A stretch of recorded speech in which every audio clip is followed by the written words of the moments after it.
After hearing her mother's words, Tang Rui's mind spun quickly, and a bad idea came to her.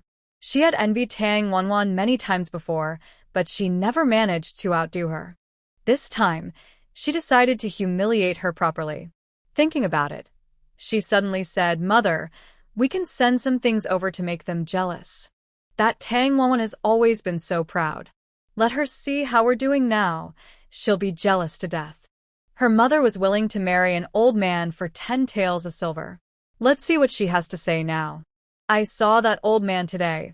He's just a short, squat figure with a face as dark as if he rolled out of a pot of ash. Look at Lady Chen, so proud. She must have sought out someone like that. Thinking about this makes me feel very happy. Lady Chen, today is your turn. Haven't you always been so proud? Also, today Lord Feng and that young master from the pavilion went to her place. I don't know what they talked about. When Tang Jinfei's death was announced, Lady Chen cried so hard she almost fainted. Lord Feng was very kind to them and gave a lot of money as condolence. If Aunt Zhang hadn't controlled Lady Chen, they wouldn't have received a single coin. But a common person getting the attention of the county magistrate, that's a big honor. If I could get the county lord to notice me, our family could rise even higher.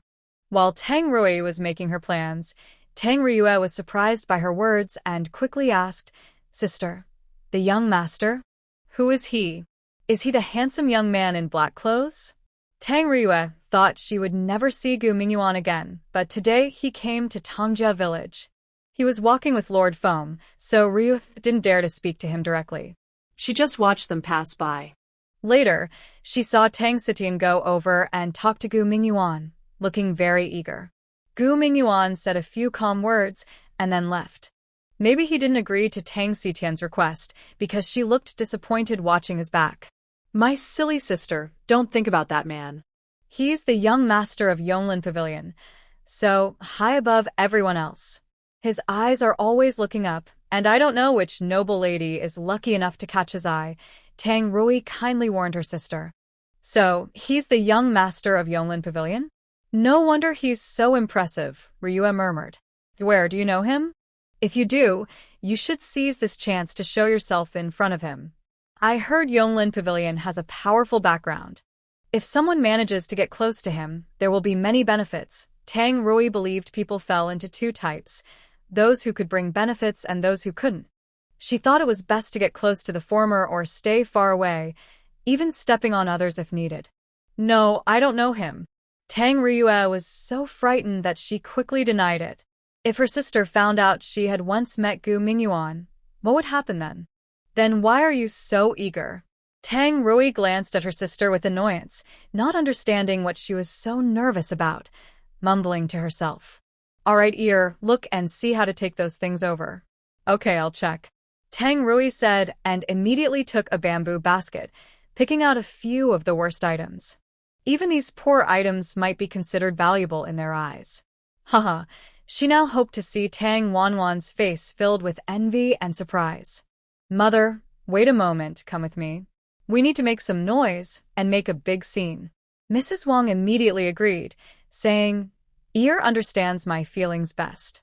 That wicked girl almost broke my hand last time and made people laugh at me. We need to regain our dignity this time. Mother, don't worry. When we go, we will humiliate them thoroughly to feel better. While mother and daughter were planning how to embarrass Tang Wanwan and her daughter, someone entered the door. As soon as the person came in, they started shouting, Hey, daughter-in-law, why are you closing the door in the daytime? I called and called, but no one answered. Mother, why are you here? Mrs. Wang's smile immediately froze. She quickly stood up and said, Mother, I just got a jar of good tea. Sit outside. I'll brew some for you. The old lady looked into the room with wide eyes, her expression changing to surprise. She exclaimed, Oh my, daughter-in-law, you're about to get rich. Look at all these things in the room. My goodness, I've never seen so many good things in my life. Mother, please don't move. That's my ear's dowry. Mrs. Wang tried to use this reason to stop the old lady from going into the room. Ha, you're fooling me. Today I saw that cart coming through your door. And I recognize that colorful cloth, the old lady said, touching the shiny silk with her hand. It was smoother than the face of the young wife. The old lady suddenly exclaimed in surprise, I thought the village rumors were false, but I didn't expect this. Oh, look at these treasures. She grabbed the beautiful, dazzling silk with one hand and also touched the fine porcelain decorations with the other.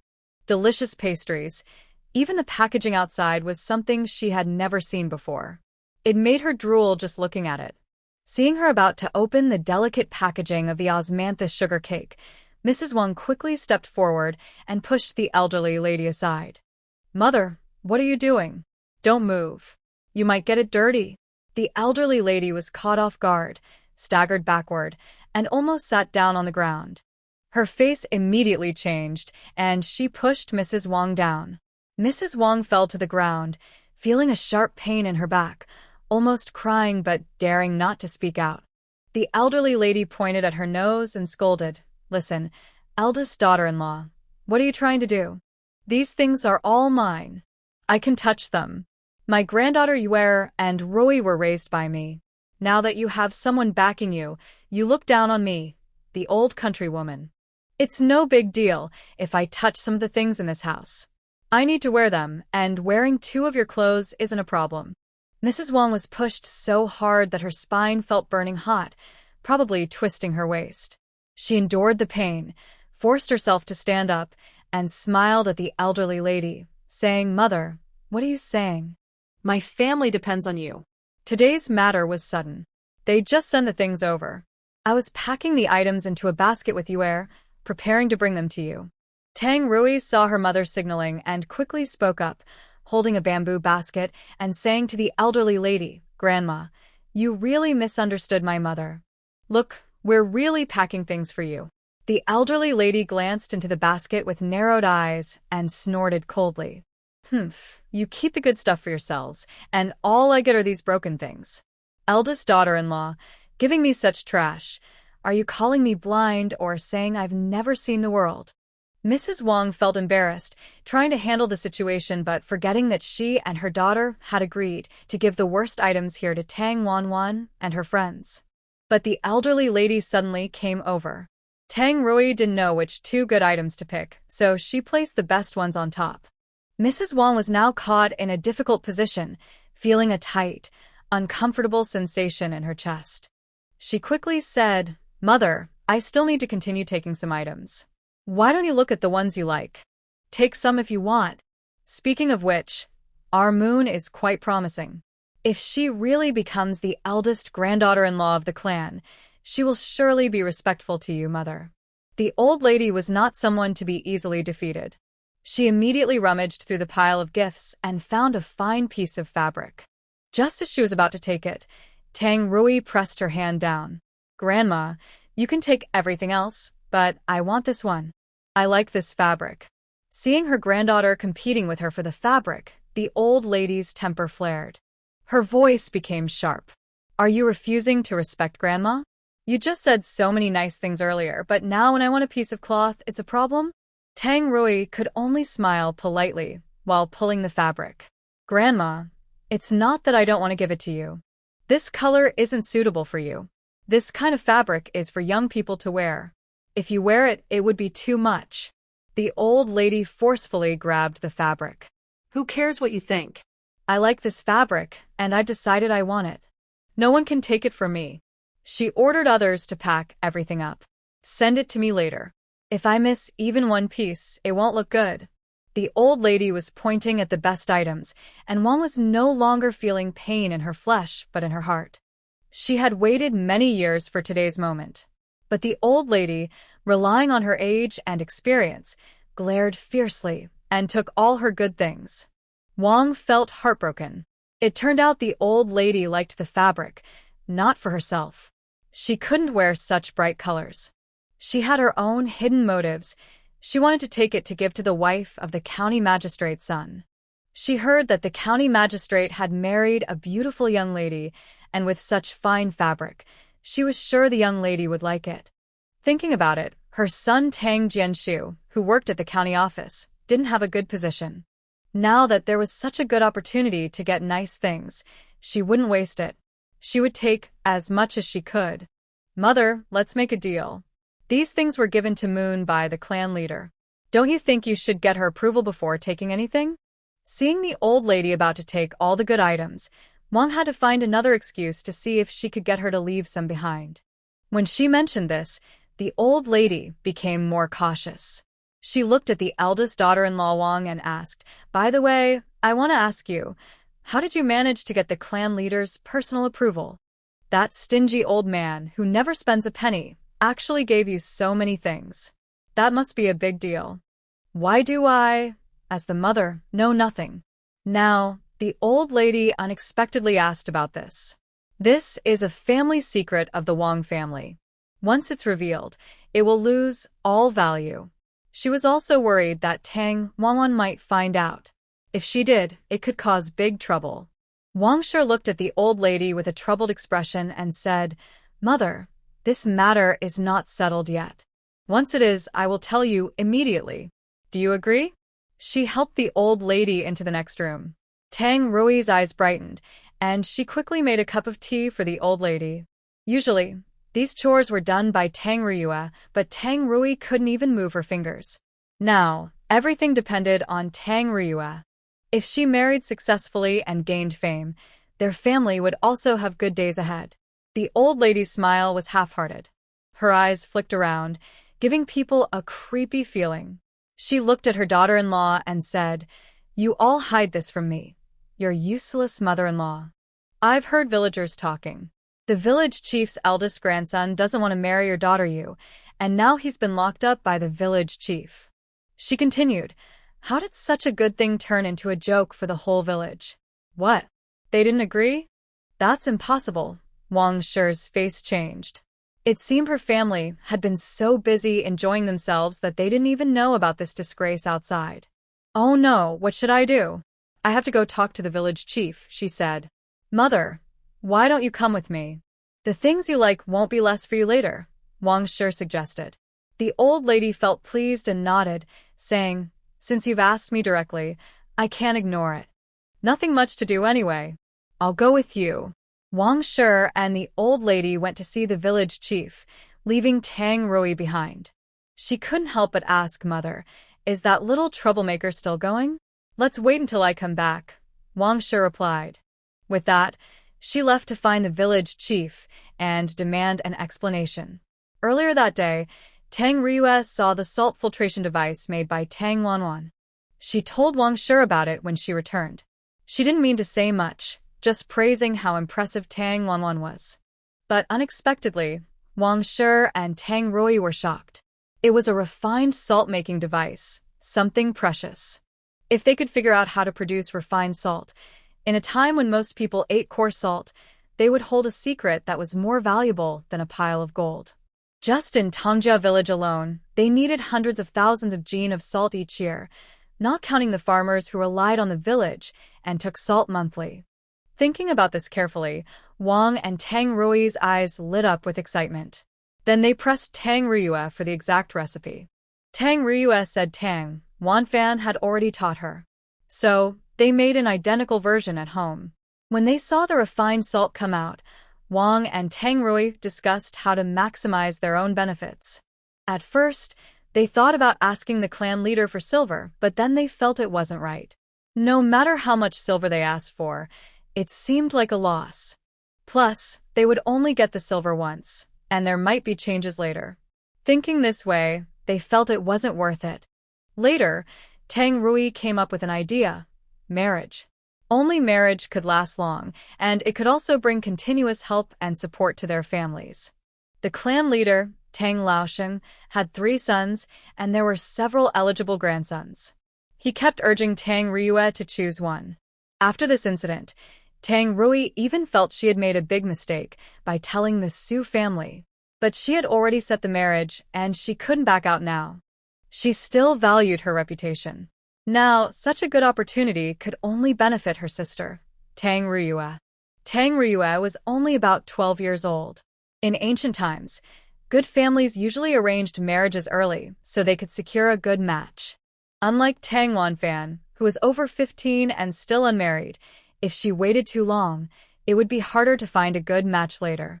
Thinking this way, Tang Rui felt more balanced. If she held a mountain of gold in her hands but didn't want it, then she shouldn't be surprised if others took the lead. When Wang and Grandma Zhang went to see the clan leader, he greeted them warmly and firmly denied any such thing, saying they must have misunderstood. He also hosted them for a meal with great hospitality. Grandma Zhang actually had some objections to the clan leader. Originally, when the position was contested, her father-in-law also had a share, but his sons were not as strong as the other side, so they didn't win. In the end, Grandma Zhang's family became a branch, while the Tang family remained the main line. She would always make sarcastic remarks whenever she saw people from the clan leader's side, but they didn't argue with her. Their strength could easily overpower her. Now that her granddaughter was about to marry the eldest grandson of the group leader, she couldn't help feeling proud. There was no reason to boast now. When the mother-in-law and daughter-in-law returned home, they surprisingly brought back many gifts. Mrs. Zhang had gained a lot of face this time, enough to brag about for 10 or even 15 days. Mother, you can rest assured this time. They won't dare to go back on their word. Mrs. Zhang suddenly became curious. Big daughter-in-law, it's already this late. Just tell me the truth. I can see that old fox still fears you a little. Did you catch them doing something wrong? No, Mother. Please don't say anything about this. Wang Shi whispered a few words into Mrs. Zhang's ear. When Mrs. Zhang heard this, her eyes widened in surprise. She quickly said, "Really? If they only use those few things to dismiss you, that's too cheap for them. Mother, we can still use that money later. Once Yue is married, everything will be fine. The important thing is that this marriage benefits everyone. As long as the marriage is arranged, what are we afraid of? So, you must promise me to keep this secret." Once it's out, Wang Shi hesitated, stopping mid-sentence. She suddenly remembered that the old lady didn't know this was related to Tang Wanwan. She absolutely couldn't let it slip. Once everything is settled and Tang Riyue gets married, even if Tang Wanwan jumps out later, it won't matter. To whom? The old lady noticed her daughter-in-law hesitating and sensed something was wrong. I mean, it's just that someone might spread rumors and cause trouble for us. It's better to wait until both sides are sure before telling everyone.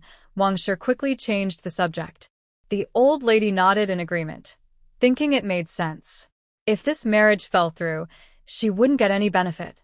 This was a good opportunity. However, she had talked about keeping it secret. When they returned home and her second son and his wife went visiting, she immediately revealed the matter and asked them to keep it secret too. The next day, the second daughter-in-law returned to her family and told her relatives about it. As the news spread from one person to another, Tang Ying happened to marry into the family of the woman married to Tang Jianyong.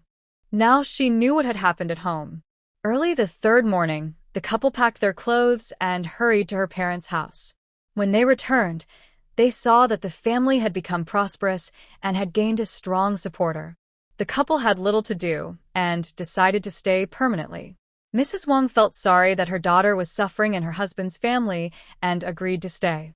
As a result, Tang Rui refused to share a bed with Tang Riyue. The sisters argued several times late at night.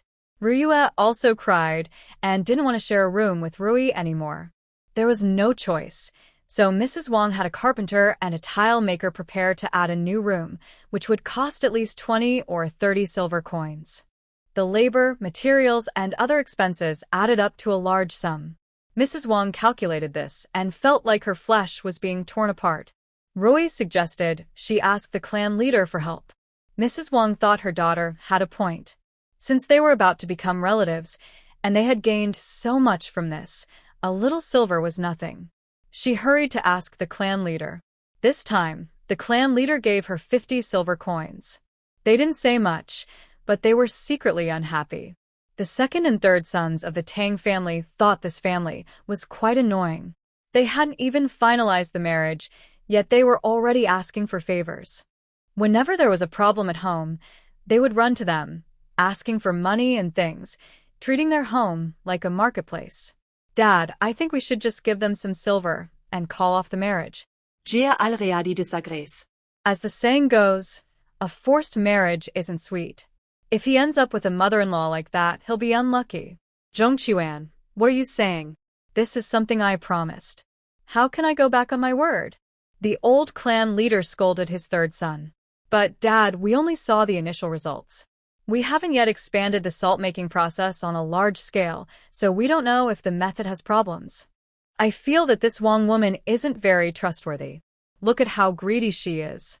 If her story is true and a master gave her the recipe, she wouldn't have taken it earlier or later, but only now? Mrs. Wang finally had some sense. She didn't say that the recipe was from her daughter or that it was given by a master. She only said that a master gave her the recipe. But if the clan leader wanted to take the recipe, they would have to agree to a condition: marry her daughter, Ryue, to their family. This temptation was too strong. If the salt recipe was really as good as they thought, not only would marrying her daughter be worthwhile, but even marrying both daughters would be a good deal. So, both sides quickly agreed and finalized the matter. If Tang Xija had not been unwilling to marry Tang Ryue, they might have arranged the marriage already, despite the busy schedule. Old Master Tang was very shrewd. Hearing his son's words, he felt their initial decision might have been a bit hasty, so he said, "All right, Zhongqiu, you are responsible for asking the Tang Wang family about the production expansion steps to see if they are genuine. Zhongqing, try to find out what Xija really thinks. He doesn't want to marry the Tang girl, why not? Ask him to give a convincing reason. If he can persuade me, I might consider his proposal." When Tang Zhongqing heard that his father was somewhat willing to listen, he was very happy and quickly said, "Okay, I will go ask his mother now and then report back to you." Sitting in the returning carriage, Lord Feng looked at Gu Yunji's serious expression, unsure what he was thinking, and asked, "Yunji, what are you thinking about? Do you have something on your mind?" "I'm thinking about some things. I haven't figured them out yet." Having dealt with Gu Yunji for a long time, Lord Feng knew his personality. Although he was strange, he was never arrogant. When he acted like this, it meant he was truly pondering something. "Are you wondering if I'm asking about what the head of the Tang family wanted from me, and you find it inconvenient to ask?" Lord Feng tentatively asked. The matter involving the salt merchant's family was indeed important. Even now, if Gu Yunji asked him, he wasn't sure whether to tell him. But he was sure that even if he told him, he wouldn't go around spreading the news. Still, he felt uneasy inside, though he couldn't quite explain why. He was hesitating about whether to tell him the truth. "Why should I care about what's happening in Tang Village? I haven't even sorted out my own affairs," Gu Yunji replied with a hint of frustration in his tone. He rarely acted like this. Normally, he always appeared calm and independent. Hearing this, Lord Feng found it quite interesting and burst into hearty laughter. As he laughed, he guessed, "I think you're worried that you're too popular and that those girls are always paying attention to you. Today, I saw that old Tang's granddaughter really likes you. She even blocked your way. You don't even give her any face." Lord Feng said that when they were about to leave Tongjia village, Tang Xitian actually stopped them. She claimed she had composed a new song and wanted Gu Yunji to give her some advice. But it wasn't really advice, she just wanted to catch his attention. They had only met by chance and exchanged a few words, yet that girl surprisingly developed feelings for him. He was used to such things and no longer found them strange. In this world, there is no love without reason, nor hatred without cause. This sudden love was a bit frightening afterward. Who knew what schemes might be hidden behind it? The girl was just curious and looking for something new. "My reputation isn't gained easily," Feng Lord said, nodding in agreement. The Yonglin Pavilion is not an ordinary place. Since he was unmarried, handsome, and wealthy, he quickly changed the subject back to the theft case. He asked, "But I'm curious, when I was about to send people to search, why did you stop me?" Tongjia village is a large village with many people going up the mountain every day. If the village chief ordered everyone to check, they could quickly find the suspect. Why did Gu Yunji stop him? "I don't think that little thief would be so bold. But I have a strong feeling that person will turn himself in soon," Gu Yunji said confidently, with a slight smile on his face. Feng Lord looked at him as if he saw something extraordinary.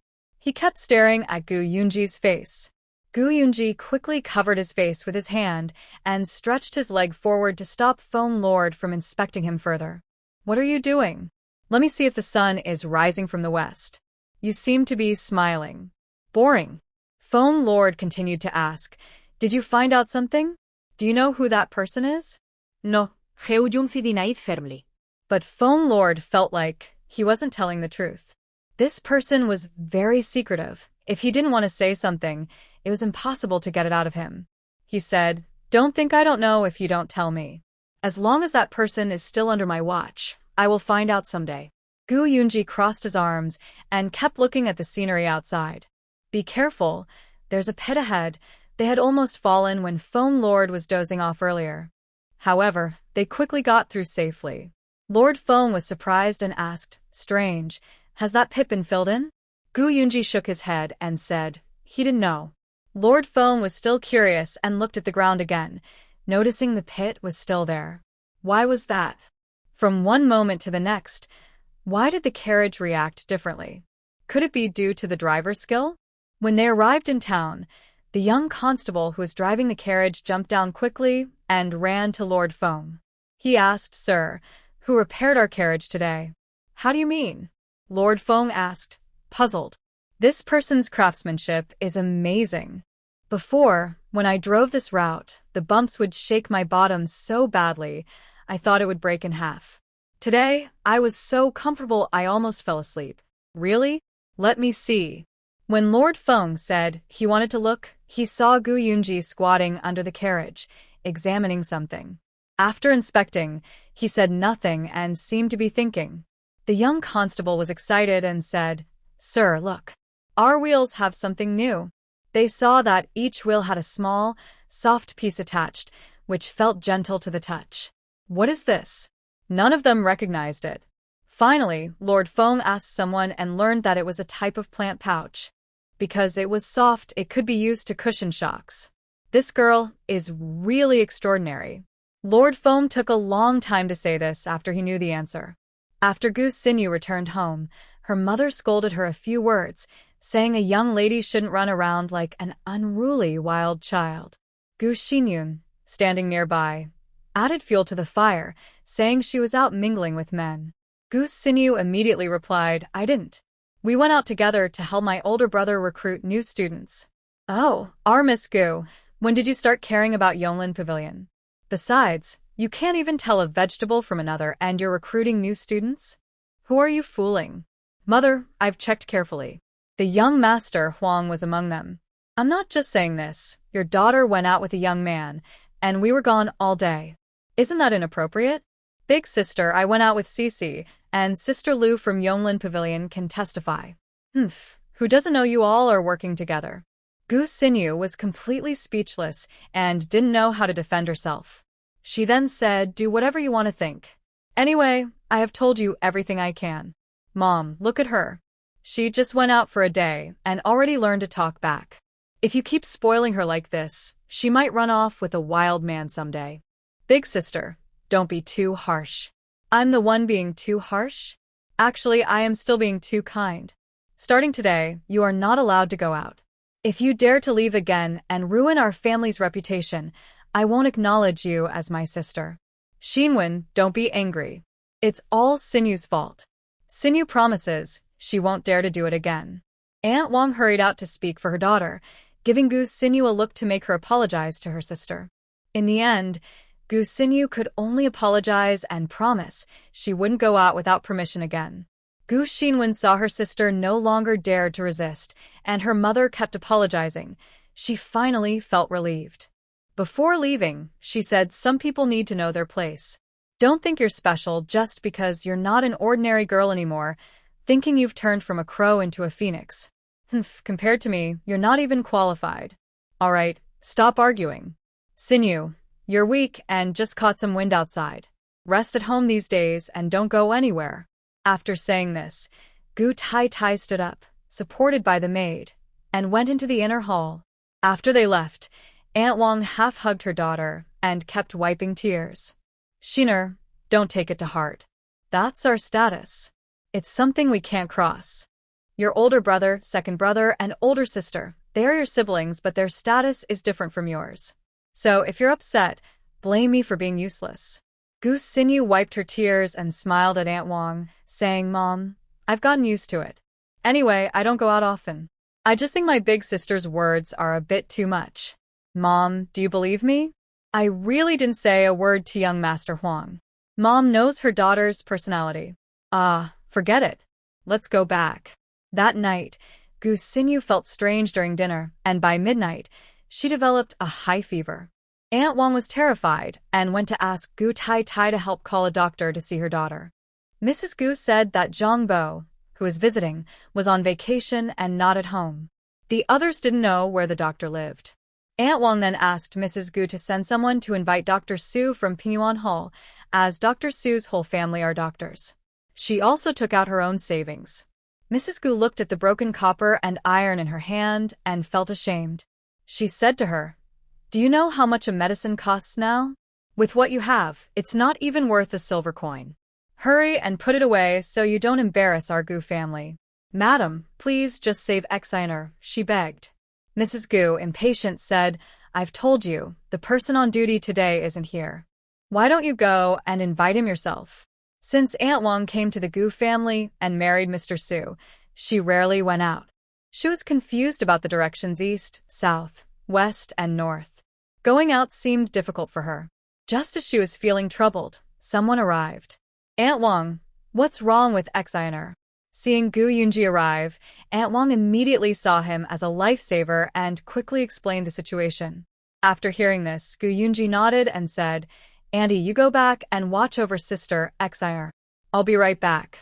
Mrs. Gu didn't expect Gu Yunji to return at this moment, especially after witnessing what just happened. Her expression suddenly changed. She thought, what bad luck. I can't seem to avoid him. Now he's back. She thought quickly about how to explain herself. Just then, Gu Yunji, who had appeared, didn't even greet her and left immediately after talking to Aunt Wang. She had been holding back, trying to think of an excuse for what just happened. Rude people, Mrs. Gu said angrily, turning away. After they left, Aunt Wang sat down heavily on the ground, tears streaming down her face as she cried, Xia, you must hold on. Please don't get into trouble, or else I won't want to live anymore. Fortunately, Gu Yunji called the doctor in time. After Gu Xiner took the fever-reducing medicine prescribed by Dr. Su, her temperature dropped immediately. Gu Yunji was worried and waited outside her room until late at night, until the doctor said she was fine. After she sweated a lot and woke up the next day, she was okay. Gu Yunji then personally saw Dr. Su off. When he returned, the moon was already high in the sky, shining brightly. A gentle autumn breeze blew, making everything feel especially beautiful. For some reason, he wanted to play the zither. He took out his yongsa and played all night. Everyone in the Gu household had dark circles under their eyes because they listened to music all night, but no one dared to speak about it. Gu Xinyu knew that her eldest brother had worked hard all night for her, and she felt both grateful and guilty. However, she didn't understand why the doctor said she was fine, yet she still felt very uncomfortable in her chest and had no appetite. This worried Aunt Wang, who asked someone to pass a message to Gu Yunji. In the evening, Gu Yunji specially ordered someone to prepare food for Gu Xinyu and brought it to her in a lunchbox. But she only took a few bites and had no appetite at all. Gu Yunji asked if she wanted anything special to eat. Gu Xinyu said she wanted to eat a fish that was both crispy and tender. Gu Yunji thought she was talking nonsense because she was sick and said, Silly girl, there's no such fish that is both crispy and tender in this world. Big brother, I'm not lying. I've eaten it at Awan's house. Her fish is very delicious. Who is Awan? Gu Yunji wondered if his sister was talking about the same person he knew. She's Tang Wanwan. She's very skillful with her hands. She can even make beds, Gu Xinyu replied. Gu Yunji was suddenly stunned. Wasn't Tang Wanwan the little girl in pink clothes? Big brother, don't blame me for not warning you. That girl, Tang Wanwan, is quite fierce, Gu Xinyu added. Big brother, I think the cork was also made by her. At this moment, Gu Yunji was thinking about what Gu Mingyuan had said. No wonder he felt something was off when he saw that the bridge. But why was his spice bag again in her hands? Gu Xinyu didn't notice her brother's distracted expression and continued, "Big brother, I didn't tell you yesterday, but Tang Wanwan's younger sister, Tang Xiaoro, got lost. We must help find her. Actually, this also has something to do with our Yonglin Pavilion." Hearing the words Yonglin Pavilion, Gu Yunji's thoughts snapped back. He asked, "How does this relate to Yonglin Pavilion?" Gu Xinyu then summarized what happened that day. Originally, Tang Xiaoro was chosen by Brother Huang and others to be his apprentice. But she had an accident and disappeared. We searched all day but couldn't find her, so I came back late.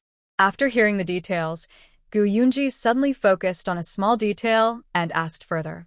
"Xianu, wait. Did you say a young boy directly accused Tang Xiaoro of not using her real name?" "Yes, that's right. The boy said he was Tang Xiaoro's cousin. He claimed she used a fake name and also mentioned something about Tang Wanwan's mother wanting to remarry. When Tang Xiaoro heard this, she cried and ran away." "When was the last time you saw Tang Xiaoro?" Gu Yunji asked again, as if he had found some important information they had overlooked. "She ran away from us, and no one has seen her since." Gu Xinyu recalled the whole story and said confidently, "All right, Xinyu, stay at home and wait. Brother will bring you the fish you love." Seeing that she seemed to be feeling better, Gu Yunji came back and helped her sit on a stool. "Just speak plainly, no need to run around. It's windy outside, be careful not to get blown over. If you have something to say, just say it. There's no need to be polite with me." Gu Xinyu searched her pockets and finally found a small purse. "Here, you take this and give it to Awan. I told Aunt Chun I wanted to buy a bed exactly like hers. I don't know if this money will be enough. If it's not enough, brother, you can cover the rest. When I get my monthly allowance, I'll pay you back. If that's not enough this month, I'll pay you next month." Young ladies and young gentlemen from wealthy families receive monthly allowances, which are their pocket money and for social outings. The more prestigious the family, the more pocket money they get. Some allowances are based on the family status and position. Just this little money, and you need to pay for the bed? Consider it your brother's gift. Gu Yunji didn't take the money Gu Xinyu offered. "Brother, that's too kind of you. My own money isn't running out, and I'm happy to buy a bed for my sister to make you happy." "Thank you, big brother." Gu Xinyu was very happy and felt warm inside. Besides her mother, her big brother was the one who loved her most. Being with him felt like being truly part of a family. After seeing Gu Yunji off, Gu Xinyu happily waited for her brother to bring back the delicious fish. She wasn't sure if the bed could be brought home today, as making it would take some time. After leaving, Gu Yunji went straight to Yonglin Pavilion to inquire about Tang Xiaoro. If Tang Xiaoro was truly a talented young girl but was kidnapped, then the whole situation would be very different. Gu Yunji had just arrived when Huang Zheng and Lu Hongying pulled him aside to talk about what happened yesterday. Most importantly, Huang Zheng felt that Tang Xiaoro's disappearance was a big loss. Among the new students, he was most pleased with her because he believed she had a special talent that others did not. Cooking also depends on talent, not just hard work. This explains why some people can only be small workers their whole lives, while others can become chefs or even top chefs. "Don't worry, tell me again what happened," Huang Zheng said, sounding similar to Gu Xinyu. "Now, a key person is Tang Xiaoro's cousin. Why did he suddenly come out and accuse her? Was it accidental, or was someone behind the scenes encouraging him?" Based on Gu Yunji's understanding of Tongjia village, the villagers are honest and kind, and theft is rare. Although there are occasional disagreements, they are generally united. And it's even less likely that outsiders would come to kidnap children. Even if Tang Xiaoro left with someone willingly or was lured away, Gu Yunji still leaned toward the latter. The reason for this suspicion is, of course, because of the money bag that shouldn't have appeared in Tang's house. Did you see anyone else acting strangely? Someone not from Tongjia village, or someone behaving oddly? At that time, Huang Zheng and Lu Hongying were mainly focused on the students and didn't pay much attention to others. "All right, I understand. Prepare yourselves. Later, we will go together to Tongjia village to find Tang Xiaoro's cousin." Since they had seen Tang Cheng, it was easier to identify him. Okay, we're also planning to go to Tangjia village to check the identities of the other students more carefully. Before leaving for Tangjia village, Gu Yunji went to see Master Feng to ask about the progress of the money bag. Master Feng said he had sent 2 people to ask carefully, but there was no news yet. I suggest you send someone to Xiaoming Hall to ask if anyone bought the fragrant powder from that money bag. The scent is very unique, coming from the western regions, and probably not many can afford it. Hearing this, Master Feng became excited and said with a smile, Yunji, you are truly knowledgeable about herbs, food, and now even spices. I am impressed. Just a little knowledge, your lordship, you're flattering me, Gu Yunji replied modestly. Since there is no news here for now, we will take our leave. Lord Feng, because he has other matters to attend to and is still working, did not stay with them. Young Master Xiao, do you sense something? Could the person who took Tang's Xiaoro be a woman? If you hadn't mentioned it, I wouldn't have thought of it. I think I really smelled a very nice scent that day. It was noisy with many people, and Tang Xiaowen said she knew you, so we didn't pay much attention. She knows me? How did that start? Yes, she said right away that she was your friend and came to find her sister. Later, she asked us to help find someone. Huang, standing nearby, immediately corrected, Young Master Xiao, it was I who suggested helping find someone, not Miss Tang. With her attitude at the time, if we hadn't helped, would she have bypassed us? Maybe she would have gone straight to young Master Xiao to complain. Wait, you should explain everything clearly. So Huang recounted how Tang Wanan appeared and what happened that day, also mentioning Lu Yujin.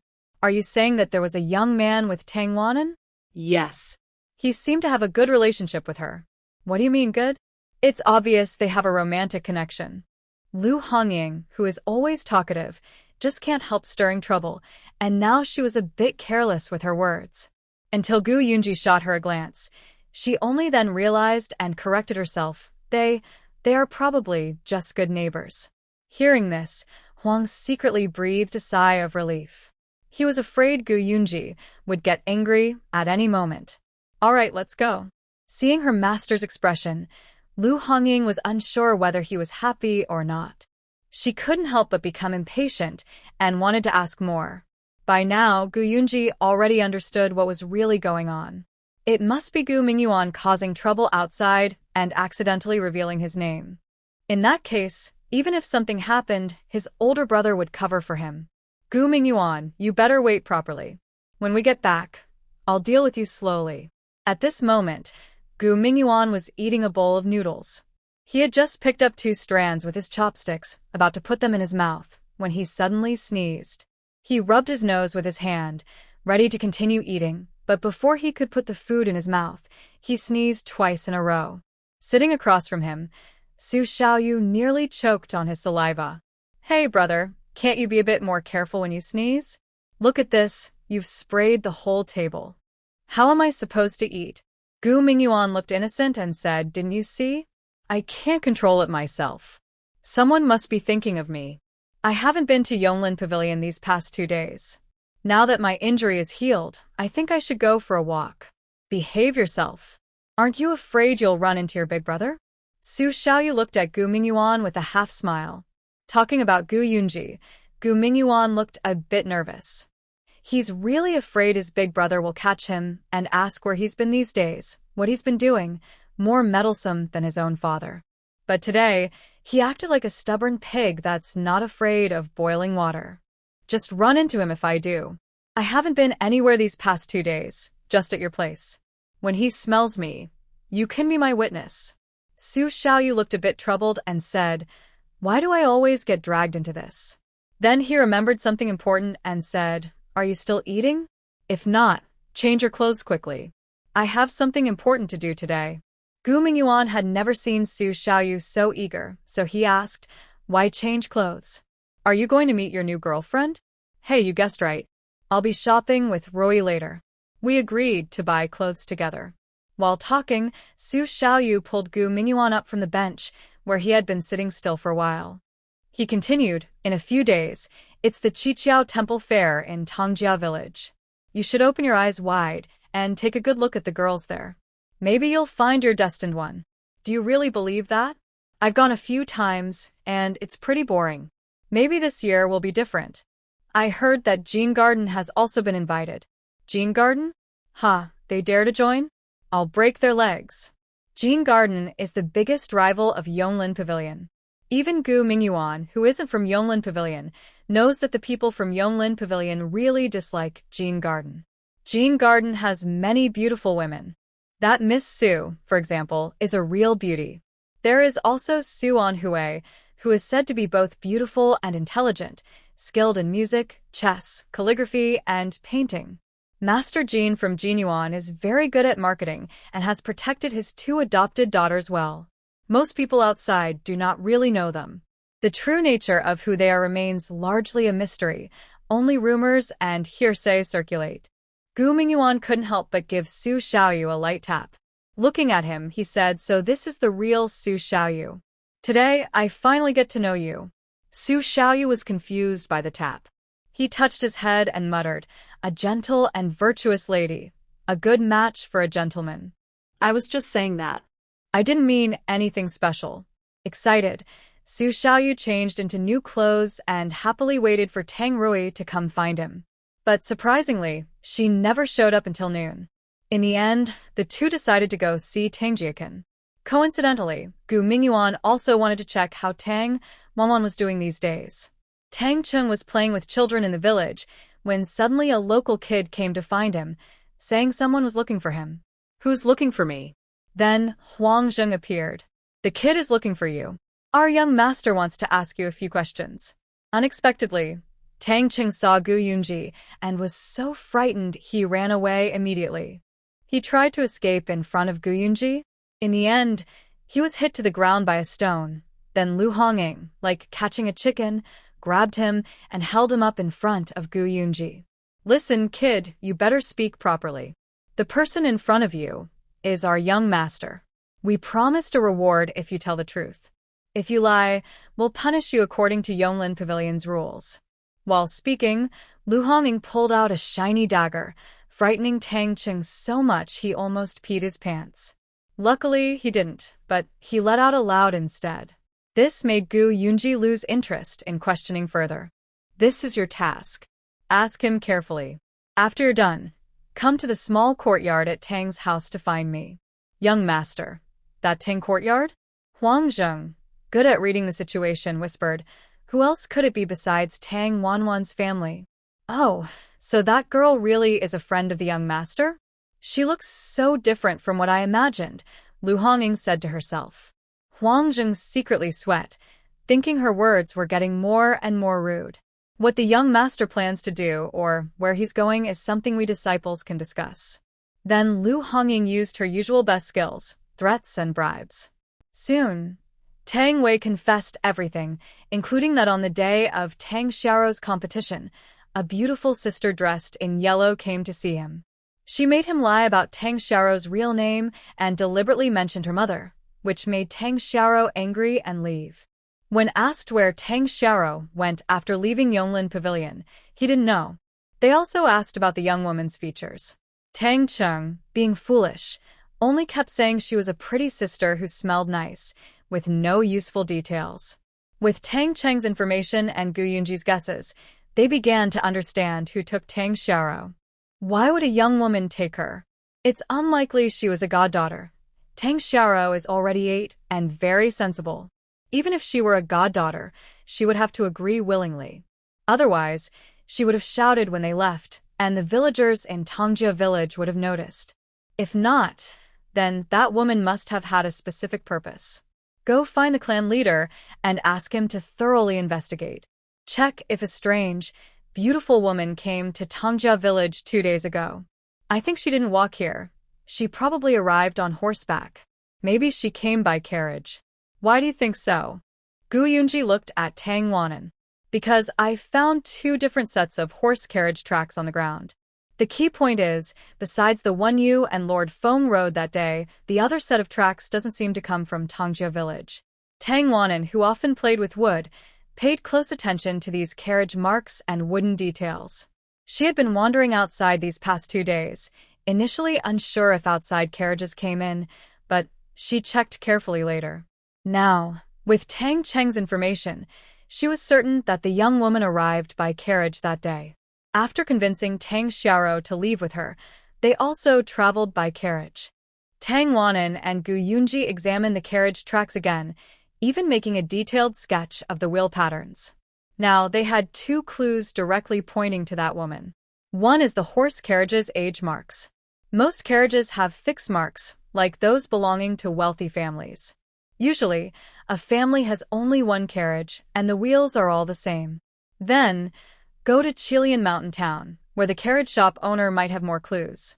After a while, Tang Wanwan accompanied Gu Yunji back to rest. Lu Hongying and Huang Zheng went to see the clan leader. It really shows that more people mean more strength. In less than half an hour, an old man said he saw a very beautiful carriage leaving Tang's village. There were two girls inside the carriage, one older and one younger. This confirmed the clue.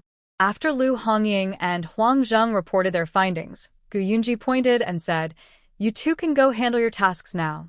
I have some personal matters to attend to, so I won't go with you." Lu Hongying looked at Gu Yunji eagerly, almost crying. She had finally gotten a chance to work with the young master. Why did he suddenly change his mind? She thought for a moment and bravely said, "Young master, if you don't supervise the selection of new people, I'm worried I and my junior brother won't do a good job." Gu Yunji looked at her and said calmly, "Who volunteered to help me choose people the last time?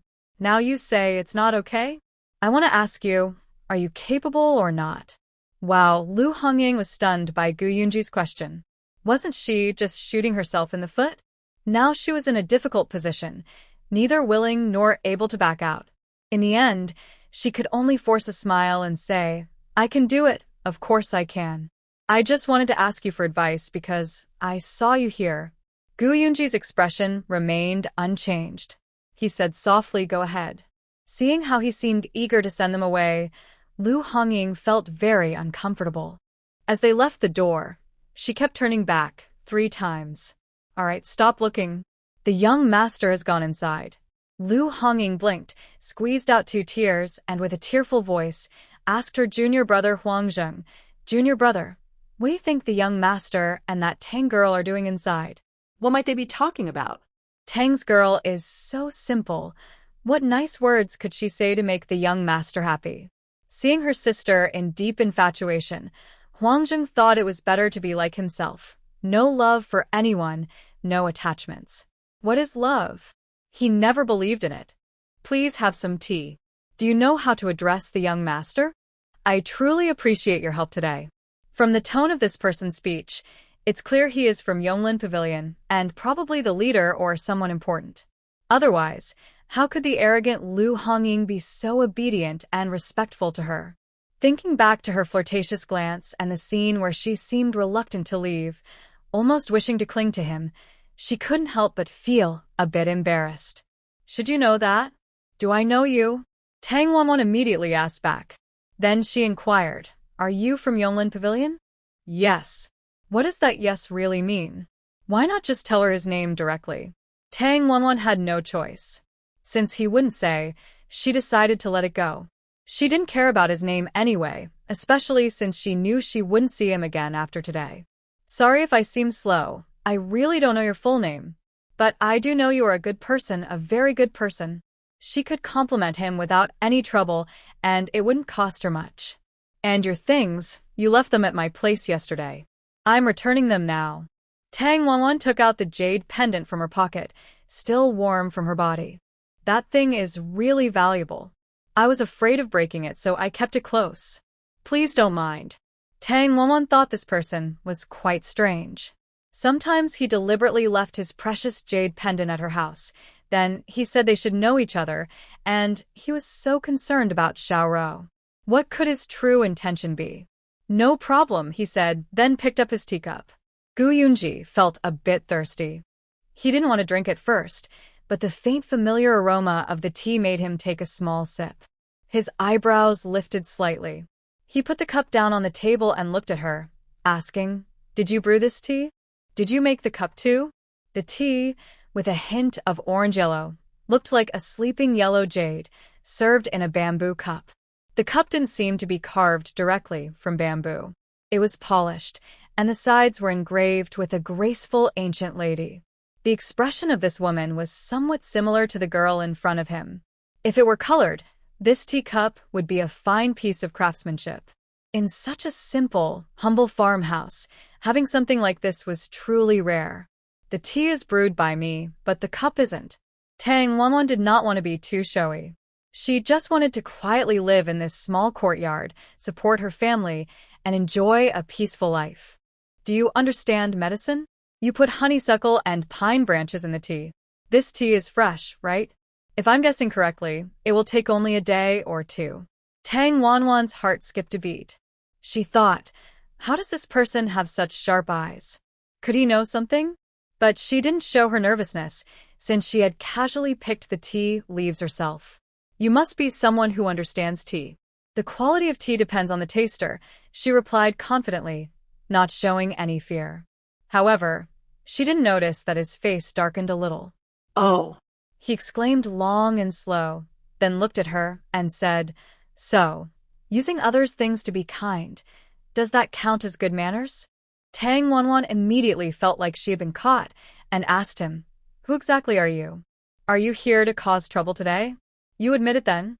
Stealing without asking, that's not your style, he said. Tang Wanwan's face turned slightly red. She stepped forward, clasped her hands, and said, I just picked a few tea leaves from the roadside yesterday. You shouldn't be so angry over a few leaves, right? Gu Yunji didn't expect this clever girl to be so perceptive and smart. She thought she could silence him with her words. But he saw through her attempt to dodge the issue. He sighed slightly and said, how much tea do you want? I can give you as much as you like. I can also give you the broken branches from the dead trees. But that thing, if you want it back, you can't touch it easily. Tang Wanwan's pupils shrank suddenly. She thought, this person is like a demon. It's as if I saw it with my own eyes. She believed she hadn't shown any signs of nervousness. Sir, you're joking, right? If you don't believe me, you can look around my house. If you find it, I'll double what I owe you, she said. Gu Yunji smiled at her words. He stood up and looked into her eyes, saying, that's what you said.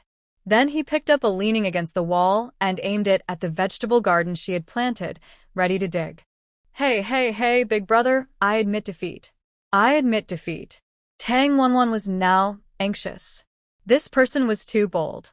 She had scattered poppy seeds into the soil, yet he still knew. Could he have a dog's nose? Or had someone leaked the secret? Generally, no one leaked the information because since she took it back, no one else has seen the poppy flower, and she hasn't mentioned it to anyone. Could it be that? Tang Wanwan thought of the only possible explanation and looked at the jade pendant. Seeing Tang Wanwan admit her mistake willingly, her sharp eyes kept glancing at the jade pendant on the table. Gu Yunji looked at her and asked, do you really know you were wrong? Exactly what did I do wrong? Tang Wanwan showed a tired and defeated expression. I was not as skilled as others, so I accept the punishment. I said I would compensate you double for your things, but you need to give me some time. 1 month, or a year, or maybe 2. Gu Yunji said casually, not really expecting her to pay. That might not be necessary. Give me 2 weeks, and I promise to give you double the seedlings. You just need to plant them in the ground, and following my method, they will mature in half the usual time. As for that dried branch, if you really want it, I can return a pair of beads to you. Tang Wanwan calculated that the yellow pair could be used to make 2 pairs of beads. If she polished it smaller and smoother, she could make an extra one. Originally, others didn't want it and it was just on the ground. This way, Gu Yunji wanted to see just how skilled she was. He agreed readily. All right, in 2 weeks, I'll send someone to pick them up. Also, I'll eat dinner here tonight, and please make me a fish dish to take away. Tang Wanwan rolled her eyes inwardly. Gosh, this person is basically a live bandit. Such a handsome man. Why does he look so harsh? Not only does he want to eat, but he also wants to take the food away. But who asked her to take his things? No matter how unhappy she was inside, she had to do as he asked, or he definitely wouldn't let it go easily. Imagine that crazy person who deliberately threw away the precious jade pendant to her house just to confirm if she had the smell of the poppy flower. To keep the valuable jade pendant safe, she kept it close to her body. This way, Gu Yunji could identify the culprit by scent. Most people wouldn't think of this, but Tang Wanwan was not an ordinary person. After knowing Gu Yunji suspected her of stealing herbs from the mountain, and with a series of subtle hints and deductions, the answer became very clear. It seemed he had already sensed it yesterday, but didn't say anything out of respect for Lord Feng. Tang Wanyang's guess was spot on. Gu Yunji's nose was very sensitive, unlike most people. Anything he had smelled before or was searching for, he could detect. If someone had touched that scent, he would definitely notice. Because of this, he had a great talent for cooking and became the young deputy head of Yonglin Pavilion at a young age. Madame Gu wanted her son, Gu Mingyuan, to inherit Yonglin Pavilion. However, Gu Mingyuan was not ambitious, and Gu Xinwen was always busy looking for this man or that man, showing no interest in Yonglin Pavilion. So, Madame Gu always felt that Gu Yunji was like a thorn in her side, uncomfortable unless she removed it. Worried he might be too picky, Tang Wanyang tried to make dinner simple but hearty. Luckily, Lu Yujin brought her many ingredients, and there was still fish at home. She prepared 5 or 6 simple dishes. The main dish was a soup with kudzu starch noodles seasoned lightly, which tasted quite refreshing. "What's this?" she asked, looking at the bowl filled with something that looked like noodles, but wasn't quite noodles. When did she learn to make this? Madame Chen, respecting the rules, didn't come to eat. Tang Xiaoi, being a boy, sat with Gu Yunji and ate together. "Big sister, this is very tasty. I like this kind of noodles," he said, then in a piece of kudzu starch noodle. His face showed satisfaction, and his eyes nearly squinted with happiness. Seeing her brother so happy, Tang Wanyang smiled and said, "This isn't noodles. It's made from kudzu root. Young master probably hasn't tried this kind of coarse food before. Kudzu root? You can make it like this?" Gu Yunji was seeing it for the first time and found it quite interesting. He thought Yonglin Pavilion probably didn't use many unusual ingredients. But kudzu root was rarely used as food, usually steamed or boiled as a staple. Not many people ate it, most preferred rice or wheat. It's not a matter of whether it's allowed or not. Any food can be made in different ways. Ingredients aren't divided into high or low status. Gu Yunji underestimated Tang Wanyang a little. He had never thought about this before, always believing food should be ranked high or low, noble or humble. Otherwise, why would the prices of ingredients vary so much? Hearing her say that, he suddenly felt enlightened. What was even more impressive was that in just a short time, this young girl had made so many dishes, and they all tasted good. It was truly remarkable. "Have you learned to cook before?" Gu Yunji tentatively asked. "I haven't studied this on purpose. I just see these ingredients and can probably make something. Is cooking really that hard?" At this, Gu Yunji's liking for her immediately dropped to 0. He said, "What do you think?" Then put down his chopsticks and picked up the lunchbox Tang Wanwan had prepared for him. It was a small wooden box with several compartments, each holding different dishes. Seeing him about to leave, Tang Wanwan felt very happy. At last, this troublemaker was leaving. But her happiness didn't last long. As he was walking, he suddenly turned around, pointing at the semi-finished items in her yard, and asked, "What are you planning to do with this?" I didn't do anything with this." Tang Wanwan didn't want him to covet her things. Unexpectedly, Madame Chin directly answered, "Young master, this is the bed my daughter is making. My daughter makes very good beds." Tang Wanwan thought to herself, "Oh my mother, don't sell your daughter and let others count your money." Seeing him smile, Tang Wanwan had a bad feeling. Sure enough, she heard him say, "Then I want this bed too. Make the best one. Money is no problem." "No, this is made for someone else. You'll have to wait your turn." Tang Wanwan decided not to give in to the rough man. Otherwise, he would become more like a bandit, grabbing whatever he saw. Isn't he from a wealthy family? Why does he want everything? Gu Yunji then took out a shiny object from his pocket and directly handed it to her. "That should be enough," he said. Tang Wanwan looked, and her eyes immediately lit up. It was a silver ingot weighing about 5 taels, so big. Enough for their family to use for a while. Wealthy money shouldn't be wasted. All right, sir. Do you want someone to come and pick it up, or shall I deliver to you? In 3 days, I will send someone to collect it, he replied. Fine. She didn't need to deliver it herself, saving on transportation and labor costs. Tang Wanwan felt very comfortable. Young master, you can go now, she said in a long, sweet voice. He reached the door, almost stumbling from the overly flirtatious tone of her voice. What a little rascal. Tang Wanwan handed the silver directly to Madam Chen. Mother, here you go. Now we have work to do. Madam Chen touched the still warm silver ingot in her hand, tears uncontrollably streaming down her face. Sparkling tears threatened to fall, but she forcibly swallowed them. She looked at Tang Wanwan with some excitement and said, Awan, this silver is earned by you, so it should belong to you. Besides, this silver was also given to you by this young master, and the bed and everything else were made by you. Seeing Madam Chen become so emotional that she started to cry, Tang Wanwan thought to herself that her easygoing mother was really too quick to get excited and often loved to shed tears. Her skills hadn't even begun to show yet, and she had already earned 5 taels of silver, making her so happy. But in these days, having 5 taels of silver could make life much easier for their family. She smiled and gently supported her mother's arm, and the two of them walked back to the courtyard together. Mother, this is everyone's effort. I couldn't have done it alone without your help. But you really need to change your habit of crying so easily. Your daughter will earn even more money in the future. When the day comes you see a mountain of silver coins, your tears won't turn into a big river, right? Madam Chen, who was originally feeling quite sad, couldn't help but smile at her daughter's playful words. She gently hit her, but it turned into a pat, and finally, she pulled her daughter's hand and hugged her. Awan, mother cares for you. Tang Wanwan didn't mind and smiled. Mother, that means it's because my Father in heaven is blessing me. You know who I learned all this from. From who? Madam Chen's expression became cautious. She was also curious. Her daughter suddenly seemed much smarter, and her hands had become very skillful.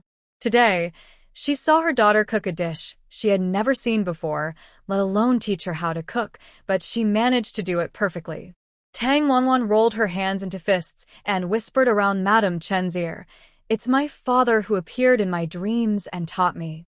It was him who guided me in my dream. Suddenly, with a loud bang, Madam Chen's silver dropped to the ground and hit her foot. She let out a gasp, her face turned pale, and her back arched. She winced in pain, but before she could focus on the pain, she was excited and grabbed her daughter's hand, asking, Awan, really? Did you see your father in your dream? Is he okay? Did he say where he was or say anything? Mother, don't get so excited. My father didn't say anything. I was awake when I had the dream, but when I woke up, I remembered what he taught me. I forgot to ask him. Madam Chen covered her face and said, Why have I never dreamed of your father? Do you think he's angry with me, upset that I gave birth to you? After speaking, she burst into tears, clearly overwhelmed. It seemed she had been holding back for a long time, and now she finally released all her pent-up feelings. Now that Xiao Rou is also missing, if I can't find her, how can I face your father in the future? Mother, how is your foot? Mrs. Chen shook her head and said it was fine, but in fact, her foot was still burning with a sharp pain. The silver ingot had directly hit the top of her foot, hitting the bones. Of course it hurt. Tang Wanwan saw her say this, and immediately pulled her to sit down, untied her foot binding, and checked it. It was a little red. She applied some medicine and blew on it. Once she was sure it was okay, she let her put on her shoes. Then she firmly said, Mother, don't worry. Xiao Rou will come back. I will go to the county office tomorrow to ask around. Uncle Feng won't ignore this. Since he promised, he should be able to find out. Besides, the people at Yonglin Pavilion are also helping actively. They have many connections, and if we follow the clues, Xiao Rou will be found soon. Tang Wanwan had already decided to investigate secretly herself and had some clues now. Yes, Mother will wait at home for her to return. She wouldn't be cruel enough to abandon her mother. No, mother, look, after Xiao Ro left, she even left some silver for us, which shows she cares about the family. By the way, mother, do you think Xiao Ro might have gone out to work? Tang Wanwan's eyes lit up as she suddenly thought of a possibility. She had overlooked her sister's age. She was only 8. But Xiao Ro could already help with chores at home. It was just that her older sister was more caring of her younger siblings. Work for Awan means? It means doing chores or helping out for others, Tang Wanwan explained. Tang Xiaoyi also chimed in. Big sister, Xiao Ro always said she wanted to help lighten the family's burden. The other day, people from Yonglin Pavilion wanted to take her, but then Tang Qing interfered, and it didn't happen. She must have been very sad. Hearing her brother Tang Xiaoyi's words, Tang Wanwan thought this was more likely. She thought, it must be like that. But what kind of family does she come from? Are they running a restaurant or some other business? It's hard to imagine such a young girl helping out. She quickly dismissed the idea of a brothel, but another thought suddenly arose. What if they wanted to buy the girl to train her? The idea made her nervous. Still, it was unlikely that a family would come to buy a child. But if that was possible, the situation might be urgent. Now, Tang Xiaoro has been missing for 2 days. Many things can happen in 2 days. Thinking of this, Tang Wanwan immediately said, Mother, I need to go to the town to find her now. The sooner we find Xiaoro, the safer she will be. Tang Xiaoyi also stepped forward. Big sister, I want to go with you. No need, I will ride alone and come back quickly. Luckily, Tang Xija's horse hasn't been returned yet, so I can use it. Awan, be careful. Are you sure nothing will happen? You seem so nervous, Mother Tang added with more worry. Mother, you stay at home and take care. Don't think too much. I just want to find Xiaoro as soon as possible. After speaking, Tang Wanwan quickly mounted her horse. The horse had already experienced Tang Wanwan's riding skills. When she got on, it immediately became well-behaved, snorted loudly, and followed her instructions, slowly leaving the yard.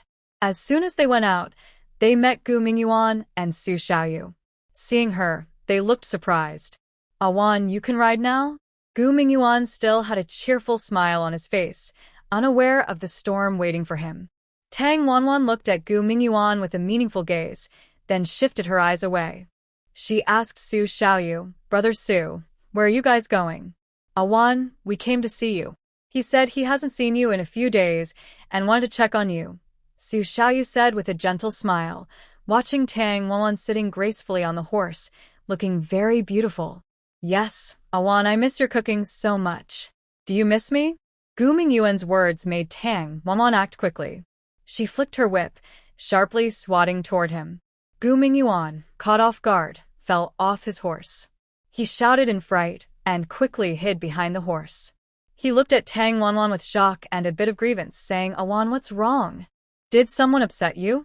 Are you taking your anger out on me? Why do you hit me as soon as we meet? Now I'm just using my whip to discipline you.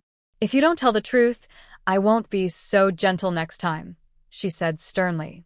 Tell me, what is your name? Who are you? Tang Wanwan said, looking down at him coldly, her face icy with a fierce chill, as if she had become a different person. Su Xiaoyu looked at Gu Mingyuan with some sympathy and said, Brother, just tell the truth. I can't help you this time. This was something Mingyuan made himself.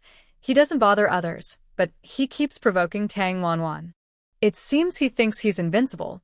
Gu Mingyuan said, No, please speak nicely to me. I was just joking with her. Why are you so fierce? 3, 2, 1. Just as Tang Wanwan was about to raise her arm again, Gu Mingyuan waved his hand. I told you everything. My name is Gu Mingyuan. Gu Yunji is my older brother, and he is the young deputy of Yonglin Pavilion. I don't have much to do with Yonglin Pavilion myself, even though it's part of my family. Mostly my older brother manages it. I was just feeling playful that day, so I borrowed my brother's name. Sorry, Miss Hero, Gu Mingyuan apologized with a smile. From now on, you can only call me Miss Tang or Miss Tangirl. If you dare call me anything else, Tang Wanwan raised her arm again, and what she was hiding in her hand was not someone to be reckoned with. Got it. I won't do it again, Gu Mingyuan said nervously. He was scared. This girl was really fierce. It was just a joke. Are you familiar with the town? Tang Wanwan looked at Gu Mingyuan. Familiar. Very familiar. What are you planning to do? Let me there. Okay, no problem. Do you want to go shopping, eat at a restaurant, or buy some clothes? Tang Wanwan couldn't take his chatter anymore. Shut up. If you speak again, I'll make sure you never speak again. Su Xiaoyu knew Tang Wanwan had something going on, so he asked, Owen, do you need my help? I'm free today. Actually, he was here to see Tang Rui. He wanted to know why she didn't go to the appointment. If she was feeling unwell, he could check on her and maybe give her some medicine.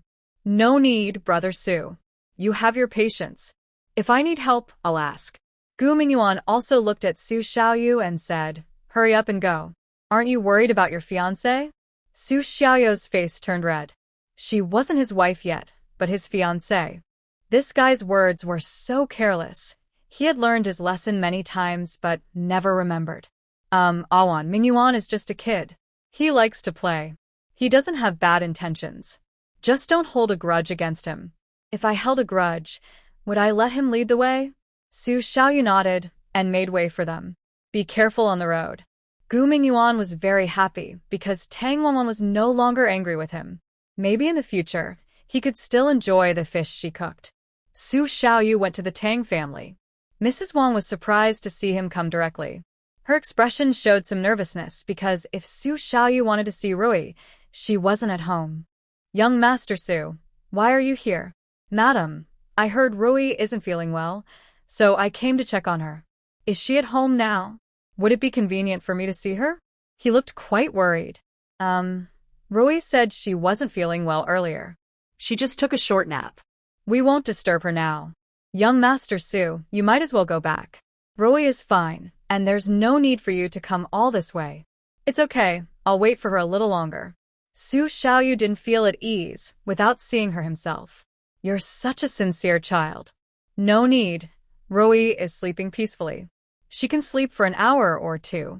There's no need to delay your plans. Mrs. Wang didn't want Su Xiaoyu to stay at home all day. If her daughter came back and saw him, it might cause trouble. Today, Rui went out and she didn't know what was wrong with her. She didn't dare to meet Su Xiaoyu and instead went out to make clothes. Mrs. Wang tried her best to persuade her, but Rui refused to change her mind. In the end, Mrs. Wang had no choice but to give up. Unexpectedly, Su Xiaoyu came to visit on his own.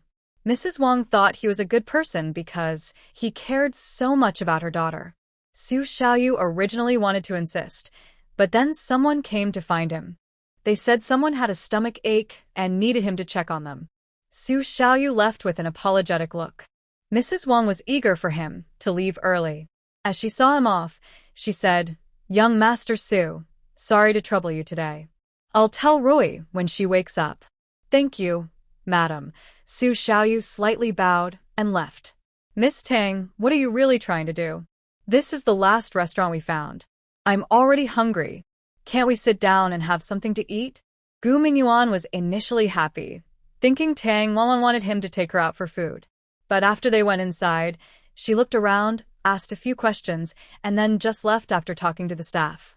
When they first arrived in town, they went to the government office, but there was no news about Xiaorou. So Tang Wanwan had to visit various shops on the street, hoping for luck. Some rude shopkeepers even called her crazy, but Gu Mingyuan scolded them back. Tang Wanwan did not speak or explain. She felt very upset and continued searching from house to house. My sister is missing. I want to find her. If you're tired, you can go home first. I won't hold you back. Oh, Xiaorou is missing. Why didn't you tell me earlier? I'll go find my older brother and ask them to send people to look for her, Gu Mingyuan said nervously, stumbling over his words. They're already helping, Tang Wanwan replied wisely, guessing Gu Yunji's identity. Yes, Yonglin Pavilion is not an ordinary place. How could the young master be someone like Gu Mingyuan? Plus, considering Lu Hongying and Huang Zheng's attitude towards Gu Yunji, she suddenly understood everything. The last restaurant also had no sign of Xiaorou. Tang Wanwan bought 2 meat buns from a street stall and gave one to Gu Mingyuan, treating it as lunch. This song, I invite you to listen. Sorry, I didn't know the situation earlier and kept complaining, she said. Forget it, no need to say more. Sit for a while, Gu Mingyuan said. Tang Wanwan sat down on a stone bench by the roadside, feeling heavy and a bit disappointed. Even without an appetite, she forced herself to eat the buns so she'd have the strength to keep searching. Wow, these meat buns seem especially delicious today, Gu Mingyuan mumbled while eating. Regarding this kind of wealthy young master lifestyle, Tang Wanwan looked down on him silently. She finished her bun, wiped her mouth, and her gaze fell on a very exquisite place nearby. She saw a grand, majestic garden, built with impressive style, similar to a Suzhou garden, with carved railings, jade-like structures, and an antique charm. The gate bore two magnificent gilded characters. Jin Garden. Gu Mingyuan, what kind of place is that? Gu Mingyuan spat when he saw Jin Garden. Pfft, we shouldn't go to such a place. It might dirty your eyes. Tang Wanwan didn't expect Gu Mingyuan to have such a strong opinion about Jin Garden. She was puzzled and looked at the name. She thought, could this garden be a place just for men to entertain themselves, and he was deceived by women? Otherwise, why would he react so strongly? If this really was that kind of garden, she felt she had to go inside. I want to go in and take a look, she said. For some reason, she had a strong instinct that her sister Xiao Ro might be inside. They had searched everywhere else. If Xiao Ro was still in town, she might really be inside that garden. I imagine scenes from the TV show where the madams bully the young women. Tang Wanwan clenched her small fists and started to move in that direction. Don't go, big sister. That's not a place for you. Gu Mingyuan suddenly stepped in front of Tang Wanwan, looking nervous. Why not? If you men can go in, I can too. I might as well dress as a man. Gu Mingyuan shook his head quickly, like a rattle. That's not what I mean. The Jin Garden is our main rival, and the people inside are very mean and do bad things. If they see a young girl like you going in to find someone, they'll definitely bully you. But you're here, a strong man. You're basically the young master of Yonglin Pavilion. Aren't they afraid of you? They'd be too scared if they saw me. I'd even go up to them first. No. Gu Mingyuan refused without hesitation. He would rather give up his pride as a man than take Tang Wanwan to Jin Garden to find someone. That would be a very uncomfortable feeling. You're so upset about this? Have you been bullied before, or is there someone powerful inside? Tell me about it, Tang Wanwan asked, curious. It was the first time she saw Gu Mingyuan show such dislike and fear of a place. She crossed her arms and looked at him. Tell me more clearly. Who are the people inside? Tang Wanwan already saw Jin Garden as an enemy. She believed that knowing your opponent is key to winning. Even if she wasn't completely sure, she knew she had to do her homework and understand her opponent. Maybe we should find a tea house and sit down to talk, Gu Mingyuan suggested. Seeing Tang Wanwan glare at him, as if she was tired of his excuses, he quickly changed his tone. All right, sit comfortably, and I'll tell you everything slowly. It's a long story. Gu Mingyuan was good at talking and had a clear mind. What he said was mostly what he knew about Jin Garden, mostly hearsay. Gu Yunji was not a gossip, so he wouldn't tell his family about Yonglin Pavilion's secrets. The news he had was from the young ladies of Yonglin Pavilion. The details weren't very specific. But with Tang Wanwan's intelligence, after thinking carefully, she had roughly figured out the relationship between Jin Garden and Yonglin Pavilion. They were rivals, and the competition was fierce. Jin Garden had a young master, and the two young ladies weren't ordinary. They were carefully cultivated by the old garden master. They say that Jingyuan has its own strengths, and Yonglin Pavilion also has its advantages. Both have their good and bad points. Yonglin Pavilion is known for its long history, reputation, and strong backing from powerful allies, making its position very stable. Jingyuan is a rising star, skilled at playing clever tricks. Who will win in the end is still unknown. Tang Wanwan naturally supports Yonglin Pavilion. Just because Gu Yunji cares so much about finding Xiao Ro, she should support them. Do you think they might have taken Xiao Ro away?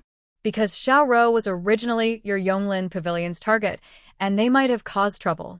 Based on what we know, if that young woman took Xiao Ro, it's very likely Su Anya and Su Anhui. Suanya is ambitious and loves to show off. Suan Hue is a true lady, very proper and careful. I think Suanya probably kidnapped Xiaoro. Really? Are you so sure?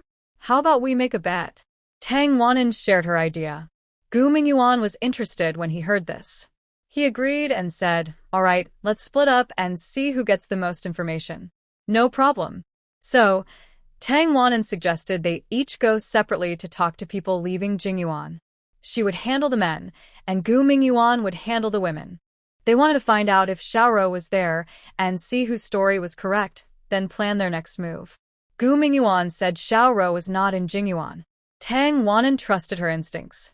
She thought there was a 50% chance Xiaoro was still in Jingyuan. Since it was a half-and-half chance, she definitely wanted to find out for sure. Their bet was a bowl of beef noodles. At first, Gu Mingyuan suggested betting with money, but Tang Wanan said betting with money is so common. I'd rather bet with food. Actually, she was short on money herself, and she hated spending even a little. So, she couldn't use money as the bet. After agreeing on the rules and conditions, both felt excited. Although the bet was small, it was very meaningful. They waited near the entrance of Jingyuan, ready to act when someone came out. After about half an hour, a young servant finally appeared. Tang Wanan signaled to Gu Mingyuan with her hand and mouthed, "Watch me." Then she approached him.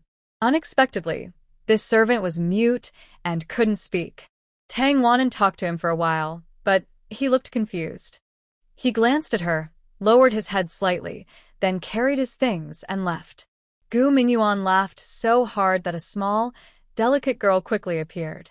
Gu Mingyuan cleared his throat and then glanced at Tang Wanwan, implying, "Look at me, young master." It must be said that Gu Mingyuan is quite skilled at dealing with girls. The girl thought Gu Mingyuan was handsome and well-mannered at first. Plus, Gu Mingyuan immediately praised her, saying she was pretty and cute and that he admired her. This made the girl very happy. However, she was not completely naive. She looked at Gu Mingyuan and said, "Young sir, you look a bit unfamiliar. Are you here to sign up for our recruitment and selection? You seem a bit old for that." Gu Mingyuan held back the shock inside and continued speaking to the girl. "It's not me, but my sister is here. I want to see her, but I don't know how to get in. Could you kindly help me find her? I grew up with my sister. She left me just a few days ago, and I haven't been able to eat or sleep well. I'm worried she might be tired, cold, or hungry," Gu Mingyuan said emotionally. The girl immediately asked, "Who exactly are you looking for? Let me see if I know her." Thinking of Tang Wanwan's words, Gu Mingyuan replied, "I'm not sure if it's the second young lady you mentioned, a girl named Tang Xiaoro. I'm not very sure about that. I work outside. I have an older sister inside. Maybe I can help ask," she offered. "Thank you very much, miss," Gu Mingyuan said gratefully. The girl kept her promise and went inside to ask for him. Tang Wanwan was very anxious because no man had come out yet. She wondered if Gu Mingyuan and the girl had been talking for so long, and if they had learned anything. Seeing the girl go back inside, Tang Wanwan signaled to Gu Mingyuan and quietly asked, "Is Xiaoro inside?"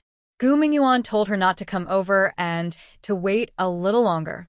Tang Wanwan waited here for Gu Mingyuan's message and didn't go over. She propped her head with her elbow and sat bored. Soon, she saw a carriage slowly approaching. Looking at the coachman, she thought he was a lively young man, brows thick, eyes bright, with strong muscles. Such a person looked like a martial artist. But he was driving the carriage, and it seemed the person inside was also quite important. Watching the carriage slowly head toward the Jean Garden gate, I noticed that the lantern on the carriage had the character Gu written on it. I immediately felt a bit strange. How could the lantern on this carriage have the character Gu? Besides the Gu family I know, could there be another Gu family in town? Usually, families who display their family name on their carriage are not ordinary. Most likely, they have some background or special status. As the carriage approached the Jean Garden gate, I was thinking about whether I should follow to see who was inside. Unexpectedly, the carriage stopped. The handsome young man I mentioned earlier stepped forward. This person sitting in the carriage looked tall. When he stood in front of me, I felt like a little person. Are you Miss Tang? He asked. Our young master asked you to come over. Is your young master the young master of Yonglin Pavilion? I asked when I saw He Xiong ask this. My mind immediately turned. If the Gu family's young master is riding such a carriage, besides Gu Yunji, there probably isn't anyone else. You'll find out when you go, He Xiong replied, and then walked ahead. I suddenly became excited and followed him. My first thought was that something was definitely going to happen today. When He Xiong reached the carriage, he said, Young master, she's here. Then he lowered the stepping stool. The curtain was opened, but I didn't see anyone first. Only a pair of shiny black leather shoes and then a white jade brocade robe with a finely crafted flying bird pattern at the hem. Above that was the person wearing the brocade robe, handsome, like a crown jade, with a cold yet noble expression. When I saw him get off the carriage, I hurried over and said, Young Master Gu. Follow me, he said without any other words. Gu Mingyuan waited for the girl for a long time, but didn't see her. Instead, he saw his older brother, and he was so happy he looked like a child. Big brother, why are you here? Are you a clairvoyant or have a wind ear? Unexpectedly, Gu Yunji looked at his younger brother and then said to He Xiong, watch him. Don't let him cause trouble. Gu Mingyuan immediately got worried. He hurriedly said, Brother, what do you mean? Why are you doing this without taking your younger brother along? Seeing that his young master preferred to bring this mysterious, yellow-haired girl instead of himself and Gu Mingyuan, He Xiong also became anxious. He quickly said, Young master, I want to go in with you to protect your safety. Gu Yunji remained completely unfazed. He crossed his arms behind his back, stood tall, and looked very handsome. Are you trying to tell me what to do? No, I wouldn't dare. The black bear glared at Tang Wanwan and silently lowered his head.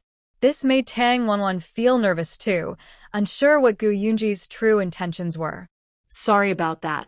I didn't know your identity at first. Now I do. Gu Yunji seemed indifferent and told her, when you go inside, watch more and speak less. Remember as much as you can. Okay. Tang Wanwan didn't understand what he meant exactly, but nodded to show she understood. When they reached the entrance of Jean Garden, they informed the gatekeeper that the young deputy of Yonglin Pavilion wanted to see the garden master. The gatekeeper, upon hearing Gu Yunji's message, looked surprised. Are you young Deputy Gu? Please wait a moment. Then, as if seeing a ghost, he rushed inside. Was it really necessary? Gu Yunji stood still without moving. Tang Wanwan stood slightly to his side, confidently peeking inside. As she looked, she felt there might be some hidden secrets inside. They had used the 5 elements magic arrangement. If she guessed right, Jean Garden probably had some powerful traps. But Gu Yunji didn't ask and she didn't say anything either. Following his instructions, she watched more and spoke less, waiting for him to ask. She was more concerned about whether Gu Yunji was here to help find Xiaorou. If not, she would wait until she knew the layout better, and then find a way to get inside. Soon, the person came out smiling and said, Sorry, young Deputy Gu. Our garden master isn't feeling well today, and can't meet you. Maybe you can come another day. Gu Yunji didn't get angry. Instead, he said, In that case, I'll take my leave. But please give a message to your garden master. Are his walnut wood pieces still safe? Walnut wood? The gatekeeper looked confused. Suddenly, a handsome young man in black appeared from inside. He ordered, Step back. The gatekeeper quickly called out, Young master, and hurried to hide as fast as he could. This young man was very handsome, with sharp eyes that seemed cold like ice. But his coldness was different from Gu Yunji's calm. He wore clothes made of silk from icy silkworms, and a delicate jade pendant hung at his waist, perfectly matching his noble aura. No wonder some people say that jade nurtures people. This young man wearing jade looks especially refined. Tang Wanwan looked at his face, noticing his brows were always furrowed, as if he had heavy thoughts, and she felt he was not easy to get along with. She was curious about Gu Yunji's purpose for this visit and what his earlier words meant, as if they contained hidden messages. It seemed he knew something had happened to the garden owner. Could it really be a health issue?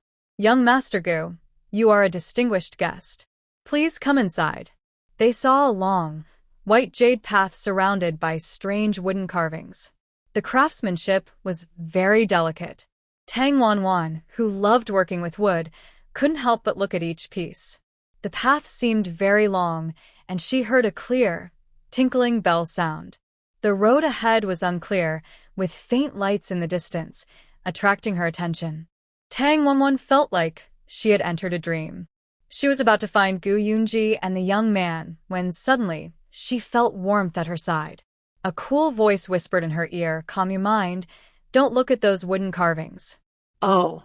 Tang Wanwan immediately sharpened her senses. Her vision cleared, and she realized she had arrived at the main hall of Jean Garden. She had almost been enchanted earlier. "Thank you." She felt a bit ashamed, realizing she almost fell for the trap. Jean Garden seemed a little sinister. Just entering your garden, and it sets a confusing illusion. Surely not a righteous place. "Young Master Gu, please take a seat." "Tea, please." She had lost face earlier, but now Tang Wanwan was fully alert, holding a crossbow in her hand. If anything went wrong, her safety was the priority. She had already memorized the positions of the wooden carvings. Now, the layout was firmly imprinted in her mind. Suddenly, a detailed explanation of the 5 elements beast formation of the Su family flooded her thoughts. Tang Wanwan's eyes lit up. She recognized it. Last time it was about medicinal herbs, but today it was about the formation. Impressive. After reading it, she knew how to break the formation. As long as she didn't look at the carvings when entering, kept her mind clear, and didn't listen carefully to the bell sounds, she could avoid the trap. If she was lazy and closed her eyes, walking straight for 100 steps, she could reach Jean Garden directly. Tang Wanwan feels that she is increasingly unable to see through Gu Yunji. He surprisingly knows about formations and manages the Grand Yonglin Pavilion, which shows he's not an ordinary person. The Jean Garden is even more strange. The atmosphere inside makes people feel very uncomfortable. Everyone here seems tense or emotionless. Tang Wanwan remembers the mute young servant and can't help but shiver, feeling goosebumps rise unconsciously. "Young Master Su, there's no need to be polite. I didn't come here for tea today. I'm here to find someone. Of course, if you don't mind, I can also try to look at the master's illness." When Gu Yunji said this, Su Anxuan's expression changed. The old master has old troubles and isn't very healthy, so he wants to pass Jean Garden to one of his 3 children as soon as possible.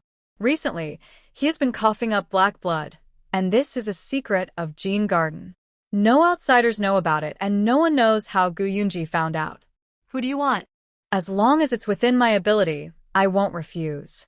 I've heard that young Master Su is a decisive leader of Jean Garden. It seems true. I want the apprentice who just entered your garden a few days ago, named Tang Xiao." Tang Wanwan stands behind Gu Yunji and nervously clenches her fists. She's a little excited. Sure enough, Xiao has been brought back by someone from Jean Garden. Su Anxuan is surprised. He didn't expect it to be such a person, especially a young girl. Who is this girl, and how could she be personally handled by young Master Gu? Before Anya left home that day, he warned her not to provoke the people from Yonglin Pavilion. Later, she brought back a newcomer, but Su Anxuan didn't know about it. Because taking disciples is very common in Jean Garden, happening almost every few days. The 3 siblings each have their own people and plans, and they don't interfere in others' affairs. Is young Master Gu Yunji free lately? He's even involved in such matters. I didn't think much about a young girl. Wait a moment, I'll ask. There's no rush. You'd better ask your second Mississippi. She has something outside. During the conversation, Gu Yunji placed a small bag containing 5 taels of silver on the table. It's the same bag Anya had left at the Tang family's small kitchen that day. Also, please don't overreach. People from Yonglin Pavilion are not to be taught by you. Gu Yunji issued a warning. Xian's face looked a bit unhappy. He knew Gu Yunji was not coming with good intentions. This Anya really complains about having a short life, fighting over someone from Yonglin Pavilion. She's just a young girl, is it worth it? Young Master Gu, please don't get angry. I will find out the reason. After saying that, he left. A while later, he returned with Su Anya. Su Anya had a clear handprint on her left cheek. Tang Wanwan looked at her and guessed it was Xian Xian who had hit her hard. From the moment she entered, Su Anya looked sharply at Tang Wanwan and seemed eager to swallow Gu Yunji whole. But she didn't dare. When she got inside, her expression softened a little. Su Anya greets young Master Gu. Gu Yunji looked at Su Anya briefly and quickly looked away. You're Su Anya. I don't understand why you secretly took Tang Xiao away that day, causing the officials to search everywhere and find nothing. That's a question for the Tang family. That day, Tang Xiao decided to leave with me after hearing her mother was going to remarry. I took her to our Jin garden to learn cooking, not to do anything evil. I don't understand why the young master is here to accuse us. Don't you know Tang Xiao is already on our Yonglin Pavilion's list? She is one of us now. Young master, please don't accuse us without understanding the facts. I really didn't know. I just saw her crying sadly by the river, and she asked if she could leave with me. That's why I felt pity for her. And what about Tang Cheng's story? Should I bring their mother and daughter here for you to see? Who made Tang Xiao angry and run away? Su Anya stopped speaking. Xian Xian already understood the situation roughly. He quickly stepped forward to apologize. Young Master Gu, now that everything is clear, please forgive my naive sister. Later you can take her away. Can you also check on our garden master's illness? Big brother handles his own affairs. I don't need you to interfere. Anya, you still think I'm your big brother, so you won't speak anymore. Half an hour later, Tang Wanwan, holding Tang Xiao's hand, left Jin Garden with Gu Yunji. Thank you, young Master Gu. This favor I owe you. I will repay you if I get the chance. You don't owe me anything. I helped because I care about people from Yonglin Pavilion. Little Ro, quickly thank the young deputy master of Yonglin Pavilion. From now on, you can go there to learn. No more wandering around, understand? Tang Xiao hurriedly knelt respectfully and bowed deeply to Gu Yunji. All right, get up. Go back home and spend a few good days with your family. Once you're feeling better, you can report to Yonglin Pavilion. Thank you, young Master Gu, Tang Wannan replied. She tightly held her sister's hand, afraid she might run away again. This little girl, after a few days apart, has become much more sensible. When she saw Tang Wannan, she held back tears and didn't cry. It was clear she felt quite regretful. However, Su Anya truly wants to nurture her and has been kind to her. At first, she only learned the basics and Tang Xiao did quite well. But she misses her family very much and wants to go home. After leaving Jin Garden, Gu Mingyuan and Black Bear almost immediately rushed over, asking if they were okay and if anyone had caused them trouble. Tang Wannan said everything was fine. Gu Yunji quickly left without saying much. Tang Wannan then rode her horse to town, bought some food, and visited the blacksmith to get a few necessary items. Afterwards, she returned home. Gu Mingyuan, worried about them, saw them safely home before leaving. When he was about to leave, Tang Wannan said thank you. Gu Mingyuan was surprised that Tang Wannan actually said thank you to him. He felt a bit flattered and quickly said, "Oh, you really don't need to thank me. We're friends, and friends should help each other." Hearing this, Tang Wannan felt a little embarrassed. She had been so stern earlier. By the way, does your arm still hurt? I'll treat you to beef noodles another day. Gu Mingyuan was originally sitting comfortably, but when he heard the second half of her sentence, he nearly jumped off his horse. He thought, she still remembers that bet at this time? But he remembered he was the one who lost. He thought for a moment and believed Tang Wannan must really want to eat beef noodles. He patted his chest and said, "Young Master Gu is feeling fine now. I'll rest a bit at home and then bounce back. Wait for the beef noodles, I'll treat you." All right, it's a deal. After returning home, Tang Xiao's reunion with her family was full of tears. Tang Wannan was worried about her sister, so she checked her over to see if she had been hurt. Seeing no injuries, she felt relieved and then asked about her daily life. Everything is fine now, so she finally relaxed. This time, she was able to leave Jin Garden safely, thanks to Gu Yunji. Although she didn't know exactly how he did it, He treated the garden owner's illness, and she feels she owes him a favor. She needs to quickly prepare the things he asked for. The family had a reunion dinner, and everything finally settled down peacefully. After dinner, Tang Wanwan insisted on giving her brother a medicinal bath and massage. Tang Wei felt shy, but Madam Chen also insisted he do it, hoping he would recover soon. In the end, he agreed. Tang Wanwan promised to deliver high-quality poppy seedlings to Gu Yunji within 2 weeks. They would need to grow them in a greenhouse, like a vegetable shed. The next morning, the family started working under Tang Wanwan's guidance. Awan, are we planting vegetables? Isn't it too late now? Shouldn't the seeds just grow on their own? After the autumn equinox, only the last crop can be planted. At this time, it's important to keep the seedlings warm because the autumn wind is passing, and soon it will be cold dew. Early mornings and evenings are cool, with dew that helps seedlings grow.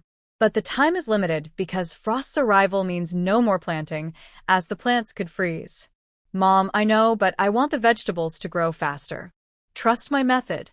Early that morning, Tang Wanwan cut a lot of bamboo. She split the bamboo into strips, then placed them along the sides of the small vegetable patch she prepared, forming an arch. This is called an arch tunnel, but instead of steel, she used bamboo, which is simpler. After setting it up, she covered it with an old umbrella cloth, which she got from the village.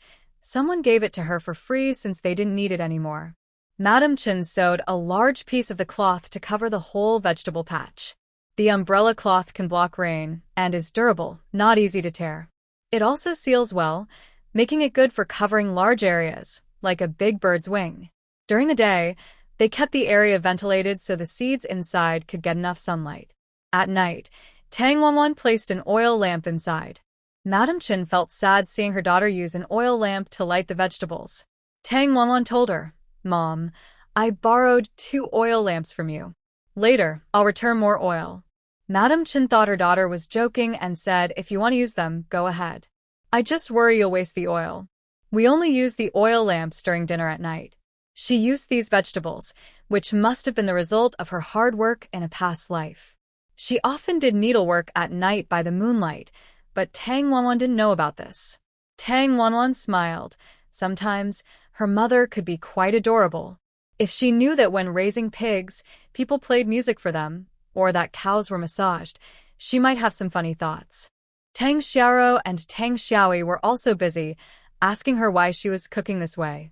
Tang Wanwan patiently explained that because it was cold outside and the temperature wasn't enough, she created a warmer environment for the vegetables to grow. This made the seeds think spring had arrived, so they grew vigorously. While planting vegetables, Tang Wanwan also taught them to sing "Where is Spring." Soon, the small yard was filled with a warm, happy scene that hadn't been seen in a long time. Inside the house, Tang Wei watched and had tears in his eyes.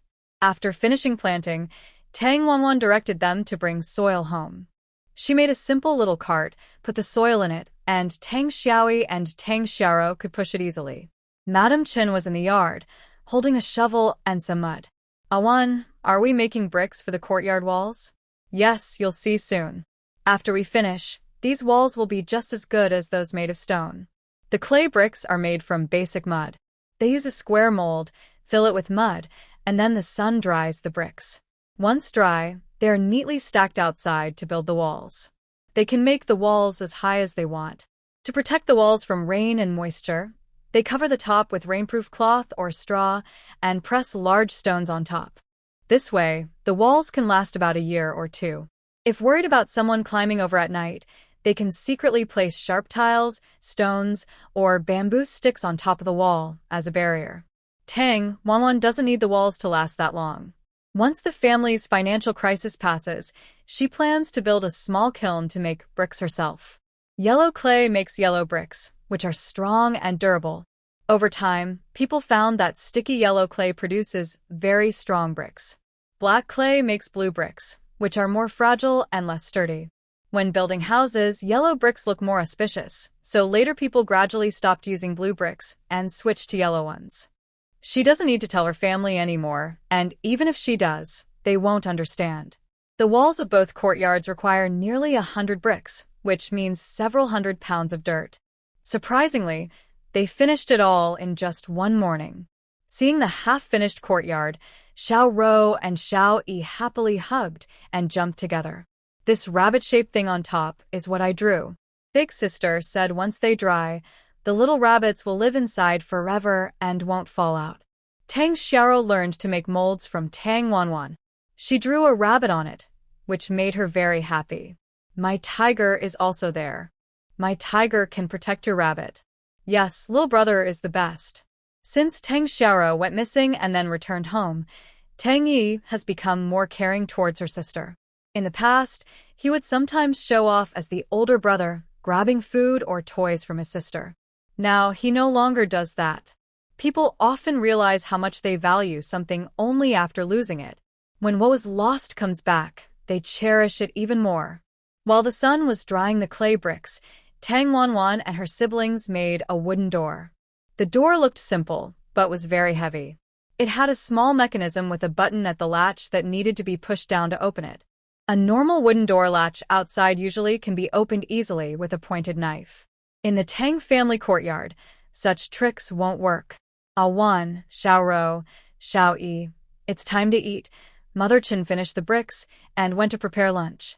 For lunch, they had steamed buns, sweet potato porridge, leftover fish from yesterday, and a plate of wild vegetables with stir-fried radish strips. It was a very hearty meal.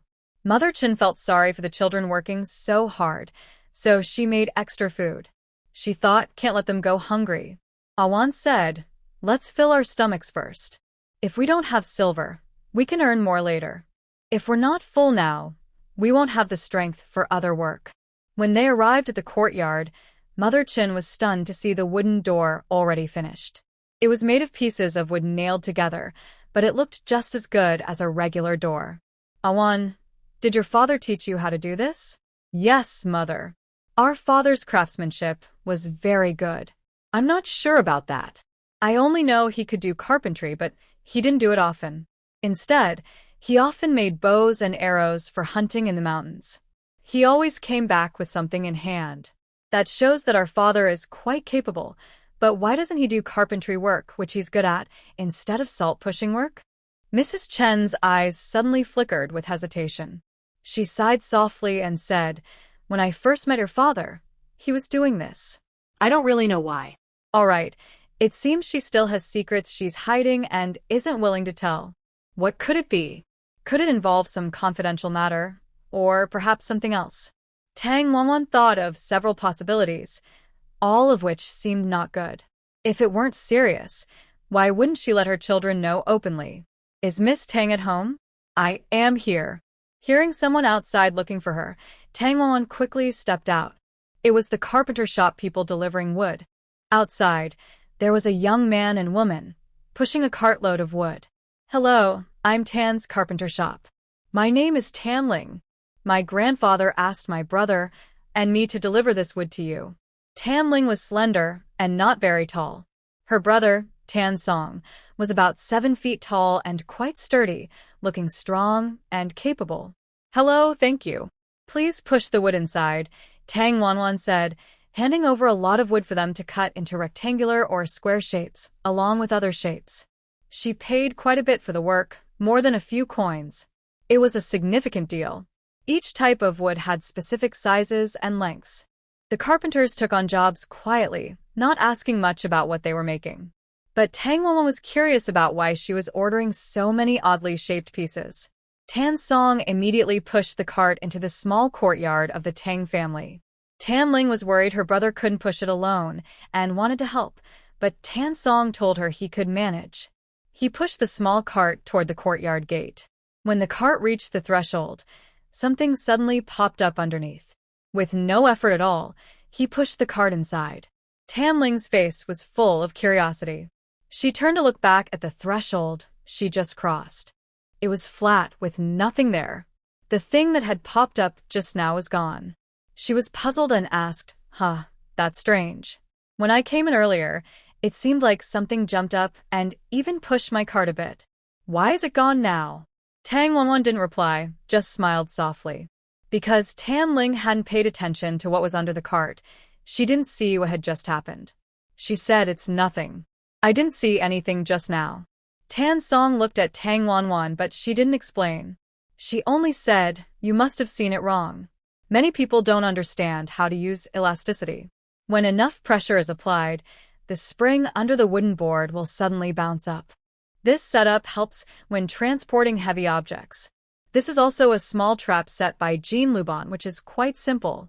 The principle of automatic door latches is more complicated than this. Soon, Tan Song noticed the wooden door Tang Wanwan made. It looked ordinary, but someone experienced could see it was well made. There were no nails visible, and the connections between the wooden pieces were very tight, with no gaps at all. Did you make this door yourself? It's quite good. Ah, Song, let's go. We're just here to deliver the goods. Don't be rude to the host, Tan Ling said, apologizing to Tang Wanwan with a smile. Tang Wanwan smiled and said, it's okay. She then paid the money and saw the brother and sister out. After leaving, Tan Song looked confused and asked his sister, Sister, isn't Grandpa always telling us to learn more and ask questions? Today I saw something strange about the young lady's door. Can I ask about it? It's an industry rule. We only do our work and shouldn't ask questions. But we can observe and think for ourselves. Just don't ask the host directly. Do you understand? Oh, I see, sister. Do you think you've figured it out? Their door is really strange. Also, when I pushed the cart inside just now, something helped push it for me. Tell me exactly what you felt and saw, Tan Ling said. Tan Song described his feelings and what he saw in detail to his sister. Tan Ling thought for a moment, but couldn't figure out why. She said, let's ask Grandpa when we get back. He's experienced and might know something. Okay. The brother and sister went back with their thoughts. They asked Grandpa Tan, but he couldn't give a clear answer. However, a customer who was buying from their shop overheard and asked about what happened. After hearing the story, he took his things and left. The grandfather and grandchildren didn't pay much attention and continued their work. Their carpentry shop in Tan's family was quite well known in the area. They were skilled, honest, and didn't cut corners when working. Most importantly, their prices were affordable. Just like Tang Wanwan, who processed nearly 100 pieces of wood, only costing her 1 or 2 silver coins, she had all the materials needed to make a bed, wheelchair, door, and bookshelf. This saved her a lot of time. Next, she just needed to assemble the wood-like building blocks to create what she wanted. Yesterday, she ordered a set of wheels from the blacksmith, and she could pick them up tomorrow. Today, she worked hard to make the frame of the wheelchair, and tomorrow she would install it so her brother could sit in it. The blacksmith was a man in his 30s who didn't talk much. After she explained her needs, he said he could make it, and Tang Wanwan gave him the drawings. He looked at them briefly, then picked up a hammer and started hitting his long knife with loud bang bang bang sounds.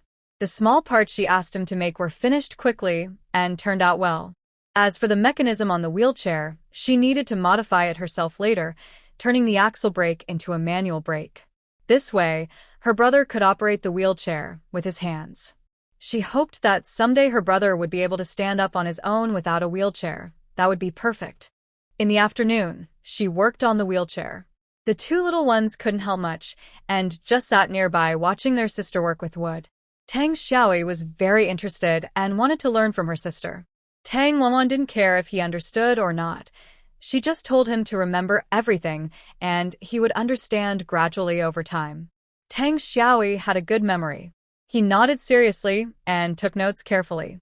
Tang Xiaoro also secretly remembered what she saw. She didn't want to learn how to make woodwork, but if her little brother forgot something, she could remind him. Making a wheelchair was much more complicated than making a door. Several times, Tang Wanwan accidentally hit her own hand with the tools. Because her tools weren't very complete, working on such delicate parts was more difficult than it looked. All the joints needed to be fastened with wooden rivets, which had to be hammered fully into the wood. The joints at the top and bottom had to connect 2 pieces of wood about 20 centimeters long. Each connection required at least 10 wooden rivets. They had to fit tightly into the wood, making sure the 2 pieces were securely joined. The wheelchair was about 60 to 70 centimeters high, roughly half a person's height. It used nearly 50 pieces of wood, and with 10 rivets per joint, the difficulty was clear. Without skilled woodworking skills, it would be impossible to build a manual wheelchair under such simple conditions. Seeing Tang Wanwan's hands were pierced by the wood, Lady Chen watched helplessly from the side. She couldn't even handle the nails properly. Looking at her daughter with a sigh, she asked, "Awan, am I really useless?" "Mother, everyone has their own skills. You're good at embroidery and delicate work. This isn't something you need to compare yourself with. If you keep thinking like that, you'll just be unhappy. You see, you can help me by twisting willow branches or making things." "Yes, you're right. I've wasted so many years and didn't see things clearly." On the third day, Tang Wei's wheelchair was finally finished. The next day was the temple fair in Tongjia village. When Tang Wanwan helped her brother onto the wheelchair, she smiled and said to him, "Brother, I told you you could join the fair. Look, I did it." At first, Tang Wei was shy and didn't dare to sit down. With Tang Wanwan and Lady Chen's help, he finally sat on it. Then, following Tang Wanwan's instructions to turn the wheels left and right, he gently pushed, and the wheelchair moved. He felt it move and was so scared he didn't dare to do anything. Tang Wanwan encouraged him to try again, saying that as long as he wanted it to move, it would, and if he wanted it to stop, it would stop. Tang Wei practiced a few more times and finally managed to turn around in the small yard. Now, the earthen wall of the yard was finished, and the gate was installed. The yard had become a private, cozy space. After turning around a few times, beads of sweat appeared on Tang Wei's forehead, but tears of happiness almost fell, because he had finally seen the light again. Although his hands and feet still lacked strength, he believed that tomorrow would be better. Young Master Xiao. Invitation from Tongjia village. After Gu Yunji returned, he received an invitation from Tongjia village. Should I refuse it? Elder Wang, a woman in her early 40s, had never married and devoted her life to Yonglin Pavilion. She was once a girl saved by the old pavilion master and gradually became his trusted aide. She and Gu Yunji had a good relationship, like sister and brother. In the past, he always refused invitations. But this year, he wanted to see what big news the village chief of Tongjia village was going to announce. That day in the carriage, seeing Lord Feng's expression, his intuition told him it was not a small matter. Let's keep it for now. Elder Wang, arrange some congratulatory gifts. Okay. Then, prepare to take a few people with you. Gu Yunji thought for a moment and arranged for a few people, including Lu Hongying, Huang Zheng, and a new disciple. Is Qi Hong suitable? She has been with us at Yonglin Pavilion for less than 3 years. According to the rules, disciples who haven't been officially confirmed are not allowed to go out with a young pavilion master. Gu Yunji wasn't sure what his reasons were this time. Wasn't she the champion in the last competition? This is her reward. Okay. At the same time, Gu Xinyu and Gu Xinwen also received invitations, but they were attending the temple fair as unmarried young ladies. Gu Yunji was attending the opening ceremony of the fair, which was a different status and position. Gu Xinyu had been confined at home for a few days and was almost bored to death. After receiving the invitation, her mother and sister had no reason to keep her at home anymore. There was also a new bed made by Tang Wanwan which she liked very much. It was better than the one at her home last time. It was covered with a bedspread, so she couldn't see what was underneath. The mattress was more elastic and comfortable than before. She didn't know if it was psychological, but after sleeping on this bed for 2 days, she stopped having the recurring dreams she used to have. Gu Xinwen knew her sister had asked someone to make a very comfortable bed, and she wanted to have one too. But the stubborn girl refused. Gu Xinwen planned to go personally to the maker's house to ask for 2 beds, so she could switch between them and make Gu Xinyu jealous. The temple fair in Tongjia village was about to start, and the village had been lively these days. It was bustling everywhere. But for Tang Riyue, it was a nightmare because the clan leader sent someone to take the salt processing equipment. She didn't know how to operate it. Wang Shi heard this and immediately changed her expression, quickly saying, "Wasn't that salt recipe given to you? Why are they bothering us again?" Tang Zhongqiu heard this and smiled ambiguously. "Sister Wang, do you think with such a simple recipe, you can marry into my Tang family as the granddaughter-in-law? Isn't that a bit too easy?" Give us 3 days to think it over, and then come back. Wang Shi could only agree reluctantly, saying she would give him an answer later. Tang Zhongqiu was satisfied and left, but he clearly saw that Wang Shi looked guilty. What should we do? What should we do? Wang Shi was pacing anxiously inside the house. Rui, you need to think of a way quickly. Tang Rui was trying on clothes one by one, preparing for a big appearance tomorrow. She wanted to impress the young ladies at the fair and make their eyes pop. Many unmarried girls would attend the temple fair. Although she was engaged, she still wanted to shine in front of everyone. Mother, you should talk to Awa about this. Why are you asking me? Tang Ying also agreed, saying, Mother, since Awa can think of a way, let her just write something down. You silly girl, do you think the clan leader and his sons are all innocent? If we do it wrong, we might lose our heads, Wang Shi scolded her eldest daughter. But we need a plan. If the clan leader gets angry and finds out we lied, it would be terrible. Tang Ying thought for a moment. Maybe we should ask Sister Wan for help and see if she can give us some clues. No, we can't. We've fallen out with her, Wang Shi said. Then her eyes shifted. She looked at her eldest daughter and said, Ing, why don't you try? You're married now, so they don't know you're back home. Maybe you can talk to them without raising suspicion. Mother, this isn't right. If you all don't go, and I go instead, I'll just get scolded, Tang Ying said wisely. Her mother and second sister never did things that would cause trouble. This matter was so important that if she messed up, it would cause a big problem. Big sister, you have to go. You think just because you're back home, you're free to eat and drink? Now is the time you and my brother-in-law need to work hard. If they find out we're pretending, our whole family will go back to how it was, her mother explained. But I'm scared, Tang Ying admitted. Sweetheart, I have an idea. Here's what we can do, her husband, a lazy and mischievous man, suggested.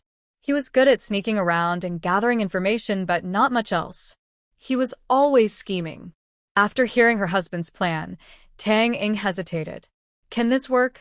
She asked. If we don't try, how will we know? He replied. Under pressure, Tang Ying finally nodded. The next day, she and her husband prepared and decided to approach Mrs. Chun, who was out gathering vegetables. After acting out a little scene, they started to talk to Mrs. Chun, trying to get information. Tang Ying used emotional words, saying how much she appreciated her fourth aunt's kindness and how she and her siblings were grateful for her care. She felt guilty and wanted to repay her kindness. Lady Chun is not very clever and has a simple mind. She tends to think only about the present. When she was tricked by the couple, her mind went blank. She smiled and said, I'm not really sure about the salt. If you're curious, you should ask Awan. Tang Ying dared not ask Tang Wanwan because she is very smart. Also, Tang Riyue had already asked her last time. If they keep asking her about the salt recipe, even a fool would understand what they are after, that they are targeting the salt recipe. Auntie, we trust you. Whatever you say, we believe. We're tired of eating that coarse salt. Awan told us that the salt we eat might be poisonous. If we keep eating it long-term, we could get seriously ill. What should we do? That's not possible. I'll ask Awan and tell you later. Okay, thank you, Auntie. These sweet potatoes are specially brought from home, the best ones, for Xiao Yi and Xiao Rou. I heard Xiao Rou had an accident a few days ago, and I felt very sad. Such a good child. Losing her would be such a pity. Tang Ying's words touched Lady Chen's heart. She sighed and said, Yes, it's true. Thanks to Awan, she found Xiao Rou herself. Otherwise, as a mother, I wouldn't know how to face their late father. During lunch that day, Lady Chen asked about the salt recipe. Tang Wanwan didn't pay much attention and simply answered a few words. Lady Chen took note and told Tang Ying and her husband in the afternoon. They were overjoyed. Awan, I think I'd better not go after all. Tang Wei was sitting in front of the mirror. Tang Wanwan helped him wash and dry his hair, then carefully combed it. His hair was tied with a simple jade hairpin, and he wore a dark green autumn robe. Aside from his slightly pale skin, everything else was fine. To attend the temple fair, Tang Wanwan specially bought new clothes for her brother. Tang Wei hadn't gone out in many years. Suddenly appearing in front of everyone made him very nervous. Brother, don't worry too much. Just go out and walk around. As long as you relax, you'll be fine. Besides, my brother still looks quite handsome in his new clothes, just a bit thinner. Tang Wanwan decided not to participate in the parade, which would include activities like tossing handkerchiefs and throwing embroidered balls to encourage interaction among young men and women and to liven up the festival atmosphere. She just needs to stay close to her older brother. Lady Chen plans to set up a stall selling handkerchiefs, shoes, and similar items. Their family is happily celebrating the festival together. Besides, after the temple fair, once your health improves, I will ask Dr. Su to check on you again. Maybe he can find a way to help you heal. The poppy flowers have been planted for several days and have now sprouted tender shoots. Tang Wanwan often fertilizes them. The best fertilizer is manure from people and animals, which is easy to obtain. With proper watering, ventilation, and temperature control, the seedlings grow quickly. The poppy seedlings are growing fast every day. Tang Wanwan estimates they will be fully grown in about a month. Then she can start making medicine from the poppies. She uses traditional herbs, massage, and physical exercises to help Tang Wei slowly stand up. With these treatments, Tang Wei's health should gradually improve. Eventually, with patience and proper treatment, his bones can be reset and reshaped, and after resting for a few months, he should recover fully. This was the initial plan. Specific actions depend on the situation. Whether Tang Wei can finally stand again and get through this depends on him. Wei, your mother and younger siblings are here. We all support you. Thank you, mother. Big brother and I are here too. Tang Xiao stepped forward. How could I be missing? I am Big Brother's bodyguard. If anyone bullies him, I will protect him, Tang Xiaoi said, patting his chest and stepping forward. He has been learning martial arts from Liu Yujin. He practices with his slingshot every day and is very accurate. Once, he even hit a bird, but the startled bird flew away before he could catch it. He was upset about this for most of the day. Later, Tang Wanwan told him that if he could hit a bird or another living creature with a slingshot, she would teach him how to use a real bow and arrow. Tang Xiaoi remembered this immediately. He also set his sights on the large bow and arrow hanging in the house. One day, he promised himself he would pull that bow to its full draw. Jin Yuan also received an invitation from the temple fair in Tongjia village. When the invitation arrived, the three siblings from the Su family were having a meal with their grandfather, who had just recovered. Gu Yunji kept the fact that he was treating the grandfather a secret. No one knew exactly what methods he used, but the grandfather's illness was cured. The two Miss Su didn't know the details, and Su Anshuan only knew that Gu Yunji was skilled, but he didn't know how he achieved it. He was somewhat suspicious.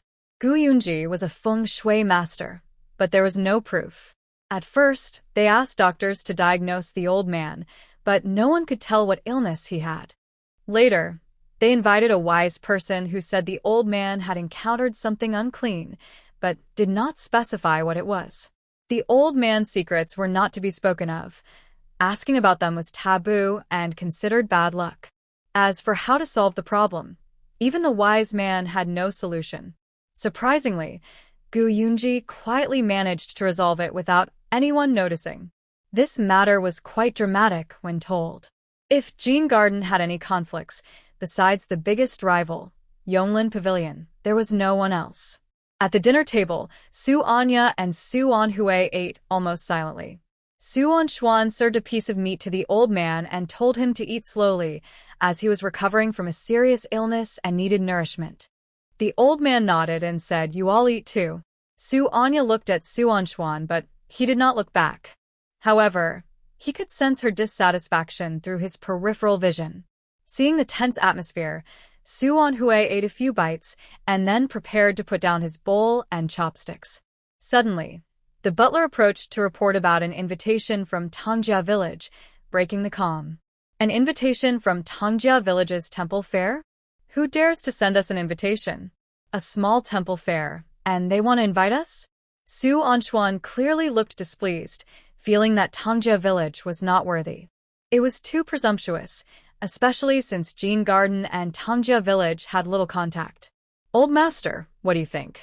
The old man did not speak immediately but looked at the butler and asked, have you checked? Are there others who have received invitations? The butler knew exactly what the old man meant, whether other important people planned to attend.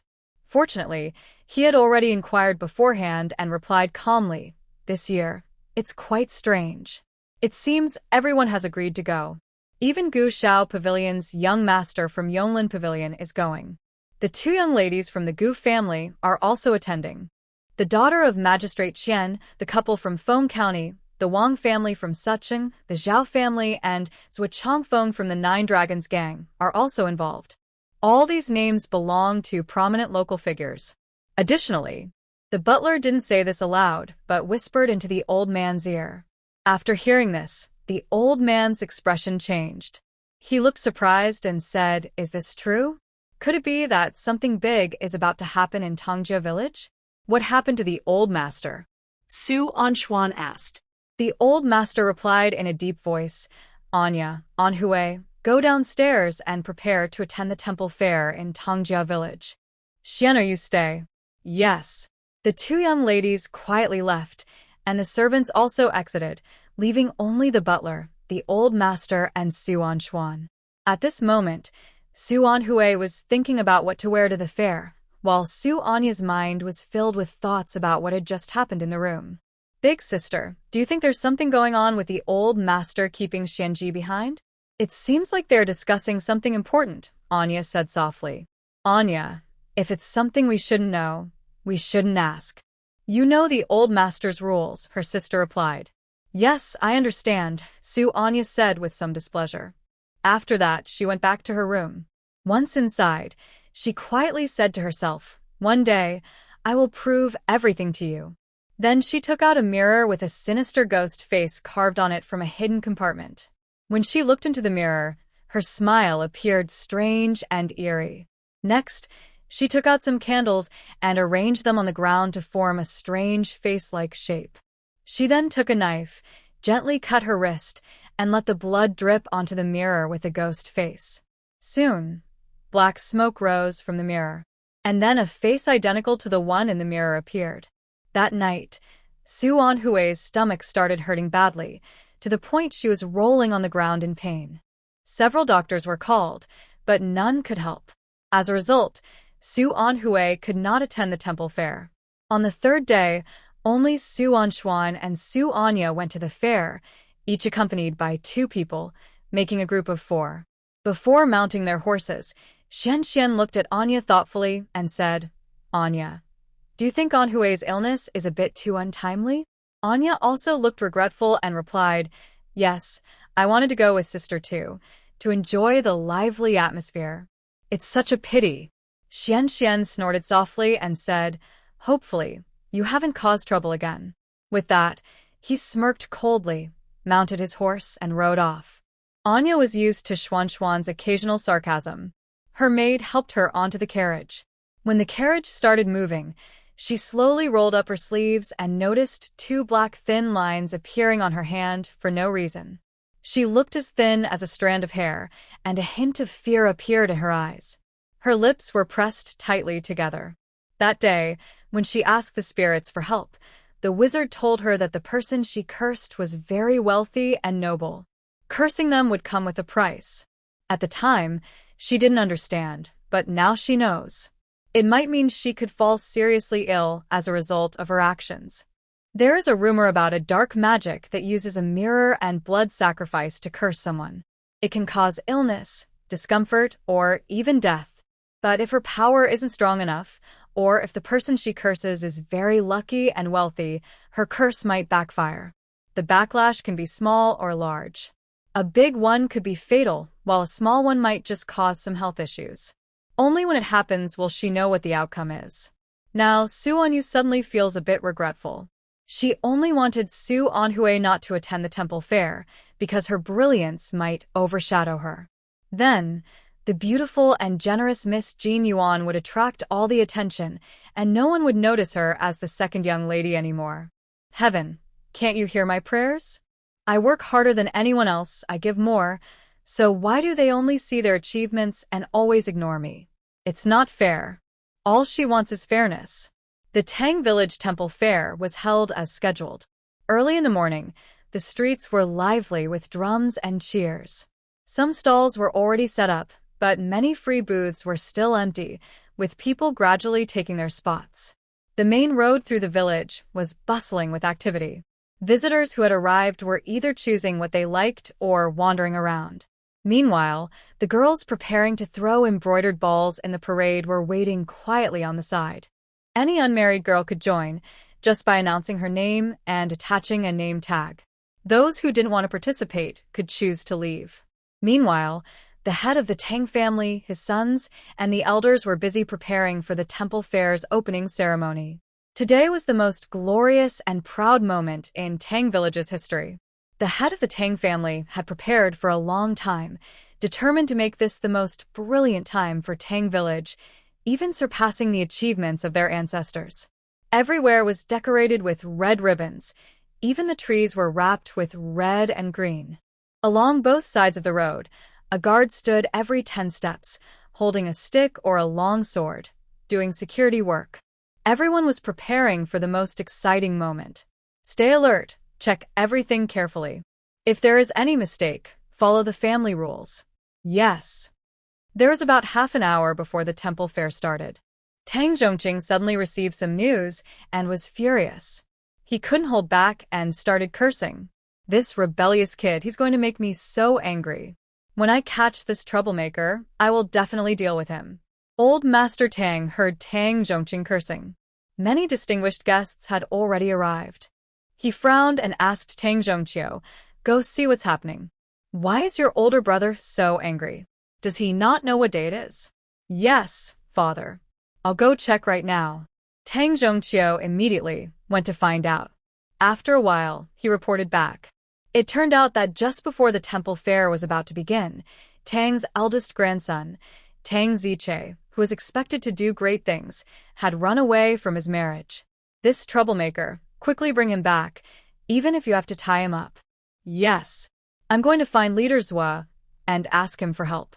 Zhua Chongfeng, the deputy leader of the Jilong gang, is young, talented, and loyal. He is free-spirited and enjoys making friends everywhere. Wherever the Jilong gang is involved, whether in the underworld or the official world, they tend to give him some respect. Tang Clan asked him to help find the person, so it was definitely doable. Otherwise, he wouldn't be the gang leader for long. Zhua Chongfeng's brothers received the news. One of them, a big bearded man, immediately started cursing. Tang's old folks always bother the gang leader with their problems. Finding someone means involving the gang's brothers. We're here to guard, not to run errands. Troublemaker, step back. It's not your place to complain. Zhua Chongfeng kicked him, causing him to fall to the ground, nearly spitting blood. His face turned pale, and only after a long time did he regain his color. This was a mild punishment. Losing a few teeth would have been considered polite. If someone in the gang made a serious mistake, the punishment would be very severe. It's clear that Zhua Chongfeng is very skilled at managing his people. Everyone in the group listened carefully. Except for those on duty or assigned to tasks, others went out to find people. 5 people were sent in each direction, north, south, east, and west, to help the Tang family villagers search for someone. After an hour, 1 person from each group returned to report. If they found any important clues, they were to report immediately. Yes. Everyone responded together. They then split up to meet the search teams from Tang Village and went out to look for the person. While they were busy searching, the temple fair was about to begin. After a series of firecrackers, a steady and confident figure, with neatly combed hair and dressed in tidy clothes, stepped forward.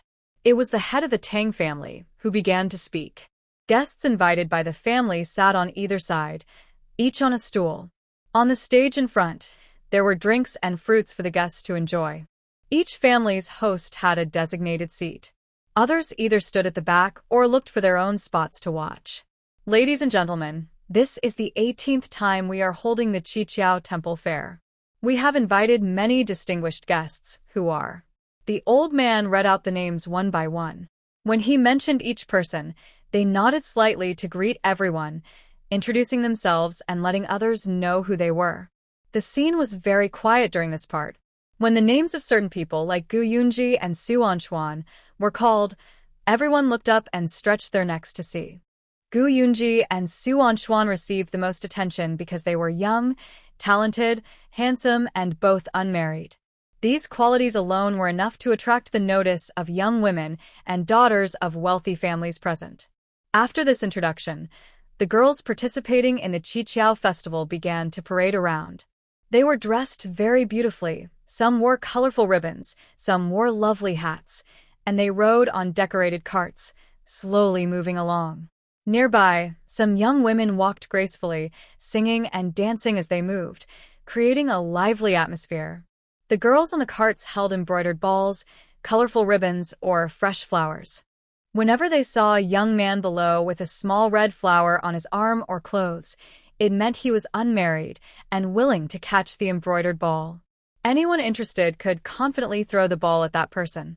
Each year, at such events, many young men and women who caught embroidered balls or received confessions ended up liking each other and becoming real couples. Today, Gu Xinwen was also on the parade float, but she didn't like any of the options. Gu Xinyu was forcibly pulled onto the float by her sister. Below, many young men waved at her, which made her too scared to look down. When the float stopped, she quickly got off, as if fleeing, and went to find Tang Wanwan.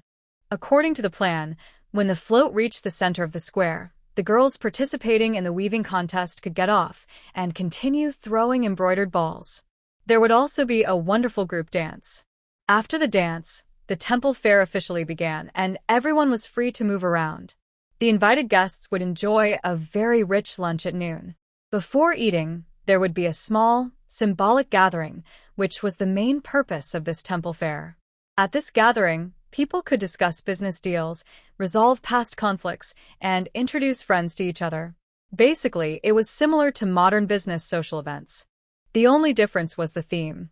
It was a bit funny and confusing that Su Anchuan and Gu Yunji, who weren't wearing red flowers, were still showered with embroidered balls and ribbons by the enthusiastic unmarried young women, many of which were decorated with flowers.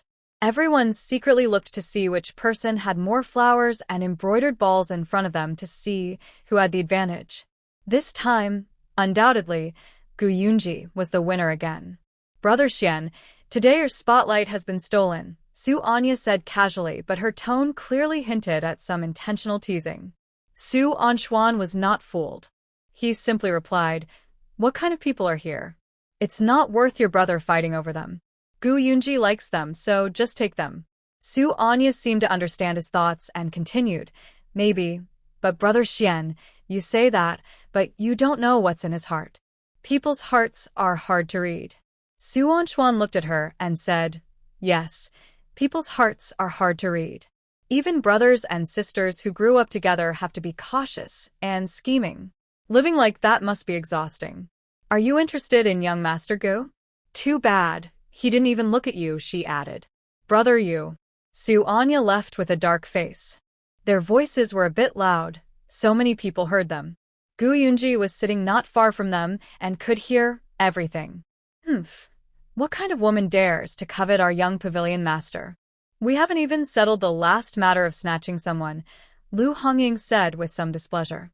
Huang Zheng noticed that his senior sister's voice was a bit loud, and many important people were nearby, along with a few young ladies who were very polite and refined. He quietly reminded her, "Senior sister, speak less. There are many people here, and it's noisy." "Humph, I'm not afraid of her." Lu Hongying was loudly complaining when she happened to be overheard by Su Anya, who was furious. She gave her a cold look and disappeared into the crowd. "Young pavilion master, can we go shopping by ourselves? Can you walk around with me? There are so many people here, and I've never been shopping before," Chi Hong said with big, bright eyes full of hope. "You can go by yourselves. Be careful and stay safe." "I have something to do," said Gu Yunji, who left with some important officials to attend a small gathering. He mainly wanted to find out what kind of medicine the Tang clan leader was selling. Lu Hongying and Huang Zheng led the people from Yonglin Pavilion to look around. Not long after they left, Lu Hongying pulled Qi Hong aside and started scolding her. After just a few words, Chi Hong began to cry. Cry? Do you even have the right to cry? What are you, daring to bother the young pavilion master? I wouldn't even dare to invite him to walk with me. Who gave you the courage? Lu Hongying, like a shrew, crossed her arms and scolded her directly. Chi Hong had gathered her courage to speak, but she didn't want to be scolded like that in front of everyone. She felt very wronged. Senior sister, did I do something wrong? Boo-hoo. I won't dare to do it again, the little girl said, tears rolling down her cheeks, looking very pitiful. Seeing her helpless and charming appearance, Lu Hongying suddenly became furious. She thought she was just trying to the young pavilion master. Without hesitation, she slapped her with a loud smack and cursed, "You little," trying to use such low tricks to the young pavilion master. You've truly disgraced Yonglin Pavilion. If you have any shame, just get lost. Chi Hong was stunned by the slap, her face red with handprints, tears falling like broken pearls. The people nearby pointed and whispered about her. Lu Hongying, still angry, said, crying? Do you even have the right to cry? If I were to embarrass our Yonglin Pavilion like you did, I might as well die. Chi Hong covered her face and squatted there crying. Seeing this, Huang Zheng quickly stepped forward to comfort her. After a while, Lu Hongying stopped speaking. Then she angrily went to look at something that interested her. The others also stopped paying attention to Chi Hong and followed the main group, leaving her alone to sit sadly and cry. Little sister, why are you crying? Is someone bullying you? A very beautiful older sister appeared in front of her. None of your business. I don't even know you, Chi Hong replied. The older sister smiled gently and continued softly, when someone bullies you, you should fight back hard. Fight back hard when someone bullies me? The older sister held up a mirror, showing only half of her face, which was reflected in Chi Hong's face. A black smoke entered her head, and her eyes changed instantly. Her pupils darkened briefly, then returned to normal. She smiled and said, Okay, I will take revenge. That's right. Keep going forward. At the place where Lu Hongying is shopping, if you push over that stone pillar, her leg will be broken. Chi Hong nodded and replied, Push over the stone pillar. Break her leg. She then let out a cold laugh. After a while, a scream suddenly came from the crowd. A shelf unexpectedly fell from the air and smashed onto Lu Hongying's leg. Her leg was broken, and she fainted on the spot. A woman standing not far behind Chi Hong looked into the mirror, which had absorbed a lot of evil thoughts. A thick smoke appeared inside the mirror. She reached out her fair hand and grabbed it, causing the black smoke to enter her body, turning into a cold, powerful chill. She smiled with satisfaction and disappeared. At this moment, Chi Hong's mind suddenly cleared, and she screamed in fear. Someone noticed she was still holding the rope used to break the stone pillar and shouted loudly, It's her. Catch her. Chi Hong was so frightened she dropped her knife and ran away. But she couldn't escape and was quickly caught. Someone informed Gu Yunji, who arrived immediately and asked a doctor to treat Lu Hongying's leg. Chi Hong was locked up. The temple fair continued, and there was still blood on the ground from Lu Hongying. Someone quickly washed it away with water and covered the area with straw. The wind blew away the blood smell, making it seem like nothing had happened. However, in just a short moment, the lives of 2 disciples from Yonglin Pavilion changed forever. Lu Hongying's leg was badly injured. Dr. Su announced publicly that her leg was beyond saving. They planned to cut off her lower leg. Lu Hongying cried loudly, begging Gu Yunji and the doctor to save her leg, then fainted from shock. The atmosphere at the scene suddenly became very sad. Gu Yunji didn't speak. Huang Zheng and the others from Yonglin Pavilion were confused and worried, not knowing what to do. Everyone, go outside first. I need to talk with Dr. Su, Gu Yunji said. Huang Zheng and the others left the room. After thinking for a moment, Gu Yunji decided to find Tang Wanwan. She was smart and might have a good idea. After Gu Xinyu got off the parade float, she headed straight toward Tang Wanwan's house. Unfortunately, she was bad with directions and couldn't find it after searching for a long time. She was about to ask someone for help when she saw a commotion ahead. It looked like something exciting was happening.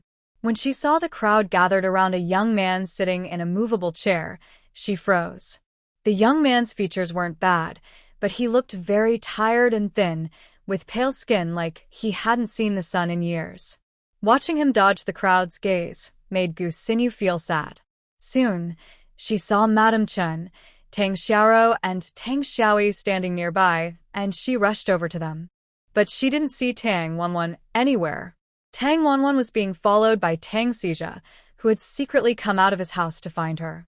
At this moment, Tang Wanwan's family was pushing Tang Wei, preparing to go to the street to watch the temple fair or shop. Tang Xizha didn't want to be seen coming out openly to find her, so he threw a small stone from behind Tang Wanwan. She had good hearing and immediately recognized who threw it. Madame Chen and the others didn't notice Tang Xizha, so Tang Wanwan told them to go to the street first. She said she would join them shortly. Later, she found out that Tang Xizha actually wanted to run away with her. He said he didn't want to marry Tang Ryue. The person he liked was Tang Wanfan. Tang Wanfan only considered Tang Xizha a friend and never thought of him romantically. Even if she had seen him as a potential partner, he wasn't her type. Are you planning to run away from marriage? Tang Xizha, I advise you to think carefully. Tang Ryue is my sister, and she's a good person. Marrying her won't be a bad choice. Besides, we're just friends, and we've only met once or twice. You say you like me, but don't you think you're rushing things? Tang Xizha swore by heaven that he only liked Tang Wanfan in this life. Tang Wanfan didn't believe his vow. Love and feelings don't come so easily. He was just grateful because she had saved him once, and in the moment, he mistook that gratitude for love. He also said he wanted to marry her. But whether he could survive on his own was another matter. It would be difficult for him to pass his grandfather's test. Tang Xizha was the grandson of the head of the Tang family, the eldest grandson, carrying the responsibility of inheriting the family leadership and the hope of their village. Would they let someone with such a status run away? If caught, Tang Xizha would be fine, but she would be the one to suffer. Even if it was true love, Tang Wanfan would fight for her happiness in a proper way, not be a coward or a runaway. Little Tang Wanfan, I really like you. I swear to heaven that I will only be good to you in this life. Tang Xizha, you have two choices now. 1. Go back immediately and admit your mistake to your grandfather and father. 2. Ride away on your horse right now and go as far as you can. Once you leave, never come back. Be prepared to say goodbye to your family forever. From now on, face life alone. Tang Wanfan listed all the consequences of him running away, then asked, Do you still want to go? If you want to leave now, I won't stop you. Go by yourself, and I sincerely wish you find your own happiness. Unexpectedly, Tang Xizha froze in place. He had never thought about these problems before. He had been planning to run away because he didn't want to marry a woman he barely knew. But hearing Tang Wanfan's words about the possible consequences scared him to death. Then, a grown man sat there crying like this. Seeing him like this, Tang Wanwan felt both annoyed and amused. He was just a young master who didn't understand anything and wanted to run away with her. Luckily, she wasn't the original owner. Otherwise, if she had acted impulsively and gone with him, the consequences would have been serious. All right, it's fine now.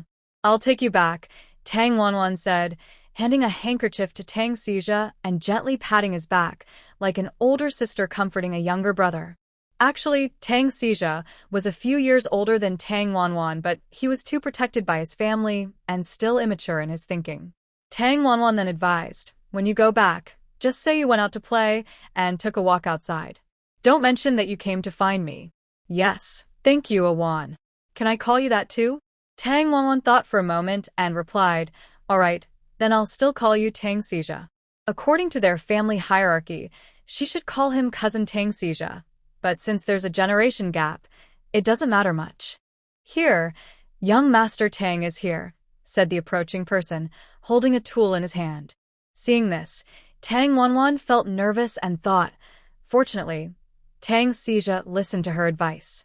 Otherwise, if he was taken back, he might have been punished even more severely. She then threw his bag onto the nearby grass and whispered, "Once everything is over, send someone to pick it up." Tang Xija nodded and, noticing the expressions of those people, knew they must be here to find him. He gratefully said to Tang Wanwan, "You're really amazing." You were right. Tang Wanwan continued, "Pretend nothing happened. Never admit that you ran away from home." "Yes." Zhou Changfeng approached, glanced at Tang Wanwan with bright eyes, then looked at Tang Xija's expression as he looked at her. As someone experienced, he understood a lot. He turned to his brothers and said, "You guys go back first and tell the old master. I'll handle things here." The others responded quickly and retreated. Zhou Changfeng stepped forward, looked at the two of them, and said, "Young Master Tang, you're quite good at playing around. Huh? You almost caused me to search the entire Tang village. Are you on a date?" Tang Xija remembered what Tang Wanwan said. He must never admit to running away from home. He pretended to be casual and said, "Brother Zhou, what are you talking about? I just had some things to discuss with my sister. Once I'm done, I'll go back. My grandfather is getting old. I like surprises and sudden changes. I just came out for a little while, and you still managed to startle you and your brothers. Maybe we should go back now. I'll buy you a drink to make up for it." After saying this, Tang Xija gave Tang Wanwan a subtle look. Tang Wanwan understood he wouldn't leave, so she quietly retreated and went to find her older brother and mother on the street. Zhou Changfeng watched Tang Wanwan's slim figure leave and felt she was quite special. He then asked Tang Xija, "Who is she? Is she really your sister or just your little sweetheart?" Tang Xija's face suddenly changed when he heard this. "Brother Zhou, what are you talking about? I wouldn't dare. She's actually my lifesaver. I just met her not long ago. If you say things like that, you're insulting both of us." "Oh, what do you mean?" Zhou Changfeng became more interested and listened carefully. Tang Xija told him about how Tang Wanwan saved him. Zhou Changfeng smiled and said, "This girl Tang is quite interesting. Okay, I misunderstood you both. Let's go back and have a drink." "Good, no one leaves until drunk. Let's go." This girl is not simple. Before leaving, Zhou Changfeng looked thoughtfully at the nearby bushes. He saw Tang Wanwan take something from there, seems like a small bundle. If he wasn't mistaken, it looked like a bag. "Stop. What are you doing?" Tang Wanwan angrily rushed forward and pushed away Gu Xinwen, who was grabbing her brother. Gu Xinwen, caught off guard, fell to the ground. Not only did she scrape her hand, but her precious, clean dress also got dirty. She glared furiously and, like a madwoman, charged at Tang Wanwan. Tang Wanwan didn't blink and kicked her to the ground again. Then she quickly knocked down two bodyguards and rescued Madam Chen. "Watch my brother and the others. See how I teach her a lesson." Tang Wanwan was quite fierce, moving like she had trained, targeting joints and soft spots. Gu Xinwen, who was brought out from the Gu family estate, was big but unskilled. She was easily knocked down by Tang Wanwan in a few moves. Everyone nearby was stunned by her actions. Some secretly admired her. Others cheered her on. Because Tang Wanwan had offended the Gu family. The Gu family's backer was Yonglin Pavilion. No one dared to mess with them. Master Gu Xiaoge is the older brother of Gu Xinwen. Who would dare to provoke him? "Why are you so useless? Keep fighting for me." The same result occurred. This time, Tang Wanwan quickly dealt with those two people, effortlessly. "Stop fighting, stop fighting. Miss, Tang is a good person. Don't judge her unfairly." Gu Xinyu advised from the side, feeling a terrible headache, with fragmented memories flashing through her mind, then disappearing. "Shut up. Look at the people you've associated with. How dare you be friends with a hooligan sister? Haha, I really overestimated you." Gu Xinwen was furious, feeling both pain and shame. Since childhood, everyone had spoiled her and held her in their hands. Even her older brother rarely said anything to her. And now, this rough country girl appeared out of nowhere and treated her like this. Gu Xinwen was going crazy. Her clothes were dirty, her hair disheveled, her eyes wild and crazy. She grabbed the knife from her bodyguard and lunged at Tang Wanwan. People nearby fearing for lives, quickly called security. Tang Wannan was not afraid of Gu Xinwen at all. Her eyes were filled with sadness and anger. She realized she was the woman who had ruined her brother's life, a woman who harmed others without knowing it, yet dared to come here with a shameless face. She continued to mock and insult her brother. How could there be such an annoying and stupid woman in this world, as foolish as a cow? She just wanted to teach Gu Xinwen a lesson, to make her understand what she had done wrong. No, she wanted to kill her. She wanted her to pay the price. I will kill you. Gu Xinwen didn't know how to use a knife properly. She swung it wildly in the air, without any order. Tang Wannan didn't even need to dodge. She directly snatched the knife from Gu Xinwen's hand and easily pressed it against her neck. Kneel down. You dare. Kneel. Tang Wannan kicked Gu Xinwen's leg, causing her to fall to her knees in front of Tang Wei. Apologize to my brother personally, or I will cut you at any moment. Humph. Don't think I will apologize like a filthy hooligan. Uffed. Tang Wei spat out blood, looking pale and near death. Where are you, okay? Mrs. Chen knelt on the ground, helping her son into a wheelchair. Tang Xiaoyi and Tang Xiaoro both looked at their enemy with red eyes, crying sadly. Whether you apologize or not, tell the truth about what happened back then. Ultimately, who saved you? Yet you repaid kindness with betrayal, causing my brother to have his leg broken by your family and stay in bed for 5 years, Tang Wanni said with a grim face. She really wanted to cut this stubborn, unrepentant woman with a knife. At this moment, Tang Wanni had already cut through Gu Xinwen's neck, blood flowing out. The intense pain made Gu Xinwen forget her stubbornness, and she started to feel scared. She screamed loudly, "Help! Someone is trying to kill me. Why are you just standing there? Go call the officials. Help!" Tang Wanni clenched the knife tighter, and Gu Xinwen suddenly seemed to be choked, afraid to scream anymore. Her eyes widened, and her face showed a mix of wanting to cry, but not daring to. Tang Wanni stood firmly on her side of the truth. She wasn't afraid to make a scene. She wanted the authorities to investigate her brother's wrongful case thoroughly. Who was right and who was wrong back then? What's going on? What happened? Someone arrived, bringing more than a dozen people. It was Sua Chongfeng. Oh, little sister, we seem to be quite lucky today, meeting twice in one day, Sua Chongfeng said with a smile. Tang Wanni looked at him and said, Sua boss, this is a family matter. Even if the emperor himself came, I would still handle it. This woman, 5 years ago, my brother saw her being harassed and rescued her himself. But she turned around and bit him back.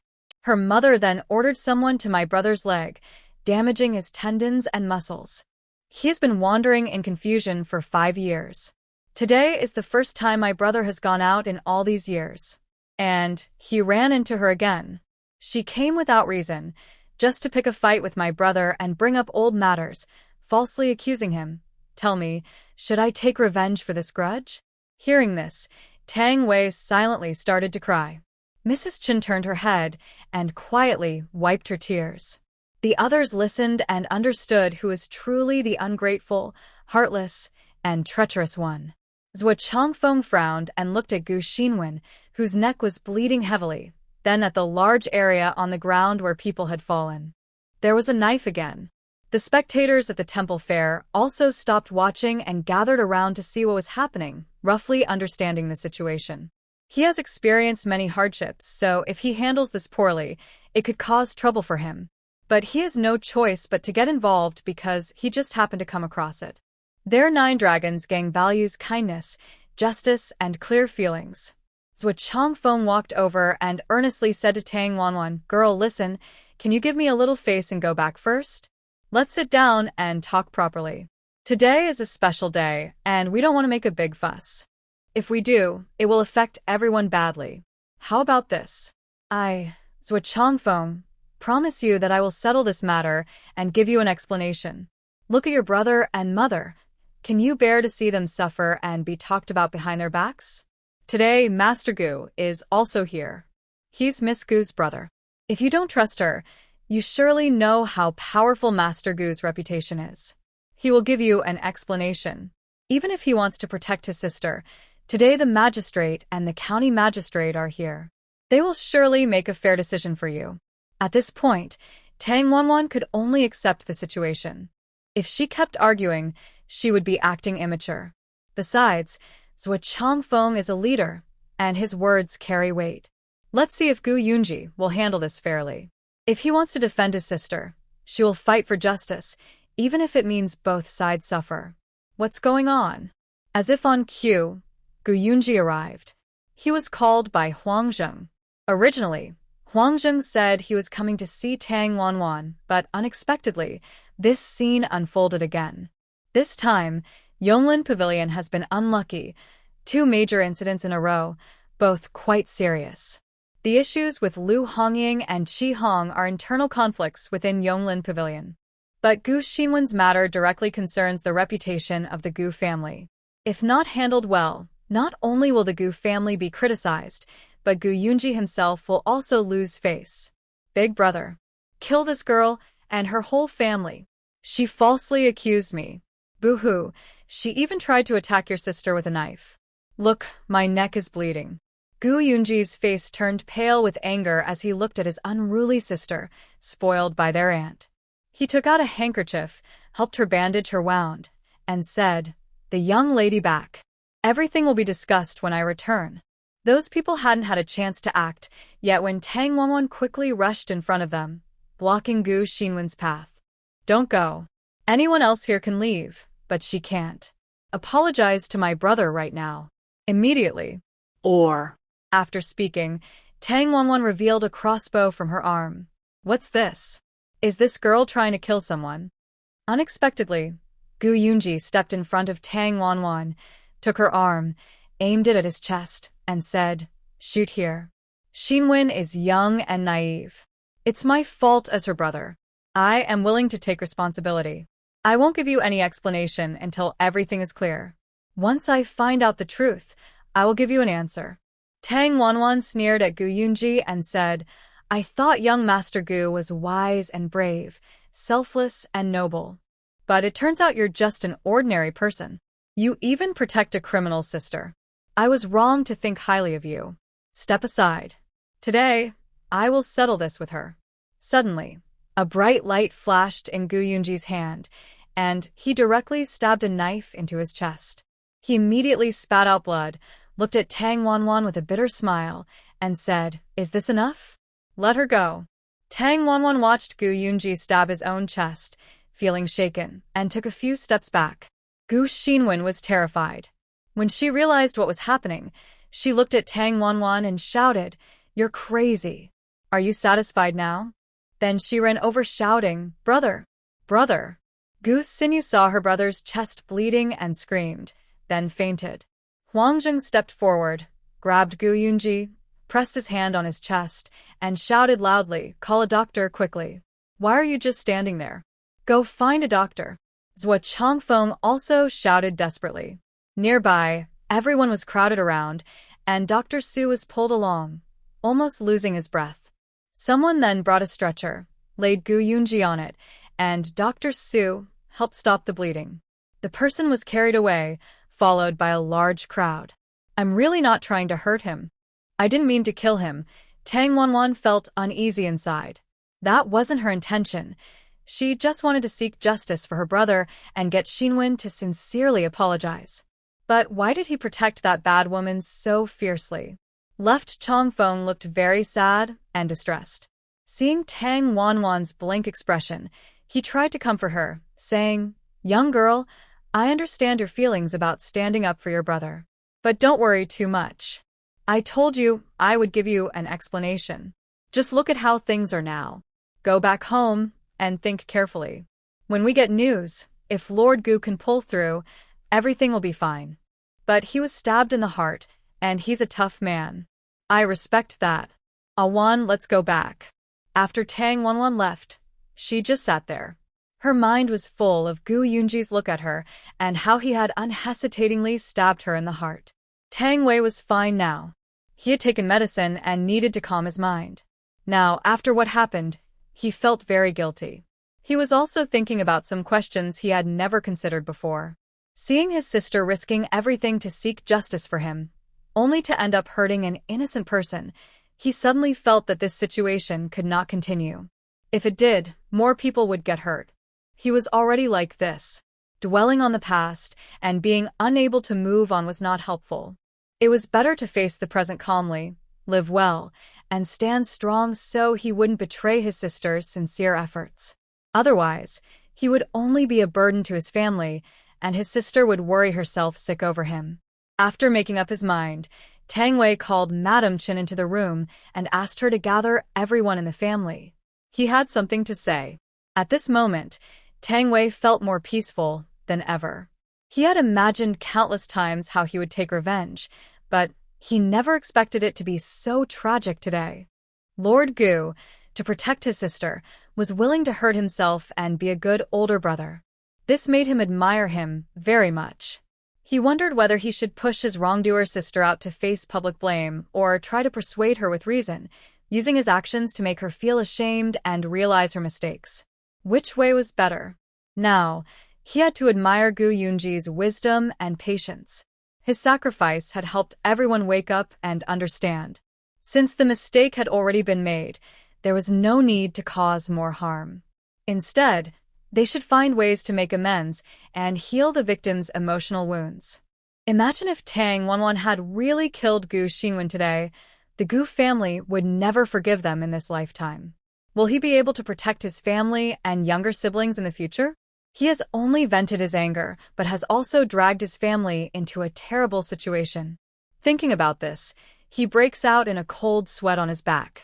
For a moment, he feels utterly ashamed.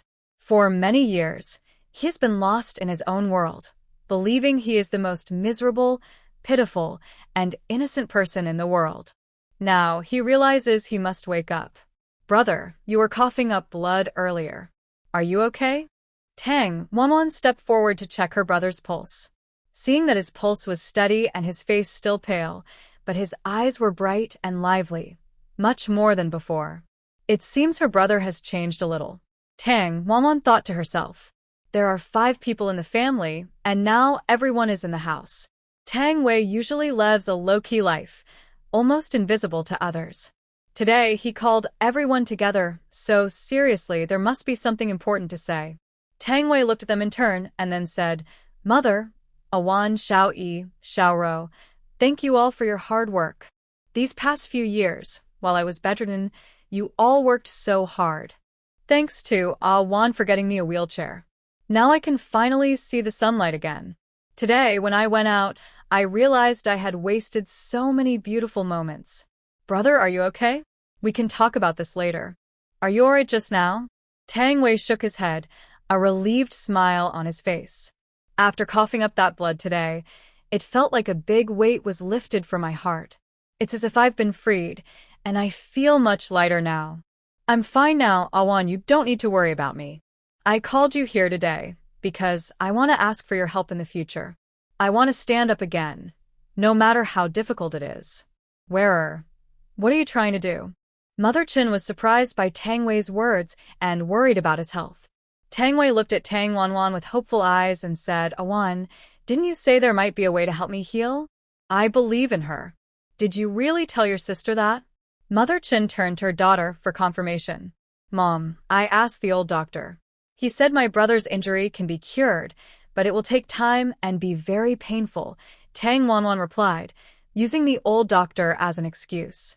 Although I cannot guarantee 100% that my brother's leg will fully heal, he can stand up without problems. However, I am not sure if he will walk with a limp. Tang Wei has been bedridden for years, and his muscles have completely shrunk. Even if a doctor performs surgery to help rebuild his muscles, his 2 legs will not be exactly the same length. Now, I can't say everything openly, or else my brother might become disappointed again. Now that my brother has come to terms with it, we will work together to help him stand up again. But brother, you are currently soaking in medicine daily and getting massages. Once your health improves, we can think about treatment options. But you need to wait. Do you understand? These things Tang Wanwan often does, and Madam Chen has also learned. Yes, I understand. Awan, you have things to do. Go ahead, without worry. I will wait at home. When Tang Wei said this, Tang Wanwan immediately understood that her brother already knew her intentions. She didn't need to say more. He understood everything. Actually, my brother is smarter than anyone, but he used to like to shut himself away. Mother, during this time, you will need to take care of the family more. I want to visit Lord Gu, who is now in critical condition because of me. If I don't see him recover, I won't feel at peace. Madam Chen knows her daughter is strong-willed and doesn't like owing favors. If something like this happened today, she definitely wouldn't stand by and do nothing. She nodded and said, "Don't worry about the family. I will take good care of everything. Your brother and I will also take care of ourselves. Big sister, are you leaving us?" "I will miss you," said Tang Xiaoro, very smart and already understanding the meaning behind the adult's words. Tang Wanwan pulled Tang Xiaoro and Tang Xiaoi close, comforted them a few words, and reminded them to pay more attention to their older brother recently. If Madam Chen ever needs help, they should be more sensible. You must listen to us. Sister has important things to do. Once it's done, I will come back. Meanwhile, Tang Wanwan was about to go see Gu Yunji's injury when the head of the Tang family sent someone to arrest her. Hearing the noisy footsteps and knocking at the door outside, Tang Wanwan knew she couldn't escape. What was meant to come would come. When the door opened, two strong men grabbed her from both sides. The leader was an elder, not one of the three brothers from the Tang family. He is around 40 years old, with fair skin and a beard, looking like someone who writes with a pen. He looked thoughtfully at Tang Wanwan and said, "You are Tang Wanwan?" "Yes," Tang Wanwan replied, meeting his gaze. "Come with us for a moment." Without asking, Tang Wanwan knew what was happening. Since such a big incident occurred, the authorities hadn't gotten involved, probably because they wanted to save face for the Tang family leader. Now that the Tang family can handle it themselves, the officials won't interfere. This also keeps the family's reputation intact. "Senior, where are you taking my daughter?" Mrs. Chen rushed out of the house, looking worried. The elder looked at Mrs. Chen and said, "No need to ask. You already know what happened. Your daughter is suspected of murder. I am acting on the clan leader's orders to guard her. She will be released once Master Gua is no longer in danger. Can I bring her food every day? No, we will feed her. She won't go hungry." After saying this, the elder waved his hand and ordered, "Take her away. Awan, you must take care of yourself. Everything will be fine." As Tang Wanwan left, she looked at Mrs. Chen and said, "Mom, the things I planted in the yard, you must take good care of them. Water them every 2 days, and remember to ventilate the area often. Maybe when I return, they will have grown." "Yes, I remember," Mrs. Chen replied. Tang Wanwan followed the group of people. 2 of them, one on each side, seemed to be watching her carefully, worried she might run away. "Awan, where are you going? What happened?" Lu Yujin suddenly appeared without warning. He hadn't come to the Tang family yard for several days. Maybe he was upset because of the last horseback riding incident. Tang Wanwan felt a bit wronged for him. Lu Yujin had been busy with personal matters these days. He had just returned to the village when he heard about Tang Wanwan's trouble. He hurried over and happened to see her being taken away by the elders of the clan, so he tried to stop them. "Senior, could you please let me say a few words to Awan?" The elder clearly knew Lu Yujin's importance and decided to give him some face, saying, "Just a few words. We brought people here and we still need to report to the clan leader." Lu Yujin looked at him and thought, the clan leader is busy with big matters and probably doesn't have time for this. It must be Tang Zhongqiu's idea. Indeed, during gatherings of important people, the clan leader called out the officials responsible for salt transportation, including the overseer of the 3 departments, the Royal Salt Transport Officer, and the Salt Transport Supervisor.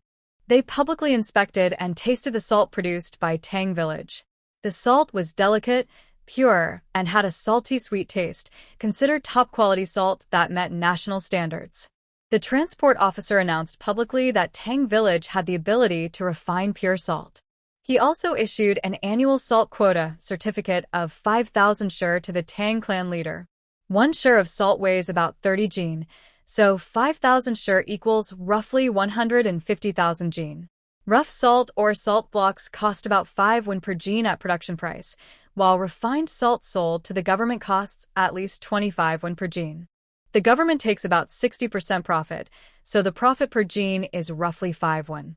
Don't underestimate this number. As the scale increases, so does the profit. Once Tang Village gains the right to sell private salt, they can open up sales to the outside. After deducting costs for paying respect to the salt officials, the transport officer, and local officials, the profit could be 10 times or more their current annual income. Therefore, the clan leaders' earlier sacrifices are not a big deal. With the salt license and refining technology, they can ensure peace in Tang Village for at least 100 years. With the salt quota certificates, they can confidently buy salt fields and have their own people harvest salt, greatly reducing costs. As a result, everyone's expressions changed. This was a huge opportunity. Whoever gained this technology could make a fortune. Earning a mountain of gold in a year was not impossible. Everyone was clever and immediately went to congratulate the clan leader, saying they would take care of him in the future. The clan leader responded politely, saying they would need everyone's help to prosper together. Now, with the news spreading through the temple fair that Tang Village can produce refined salt, a big effort was about to begin. They also finalized Tang Xija and Tang Ryue's marriage plans, and everything was settled. Gu Yunji's injury in Tang Village was a bit troublesome, but there was a clear cause and responsibility.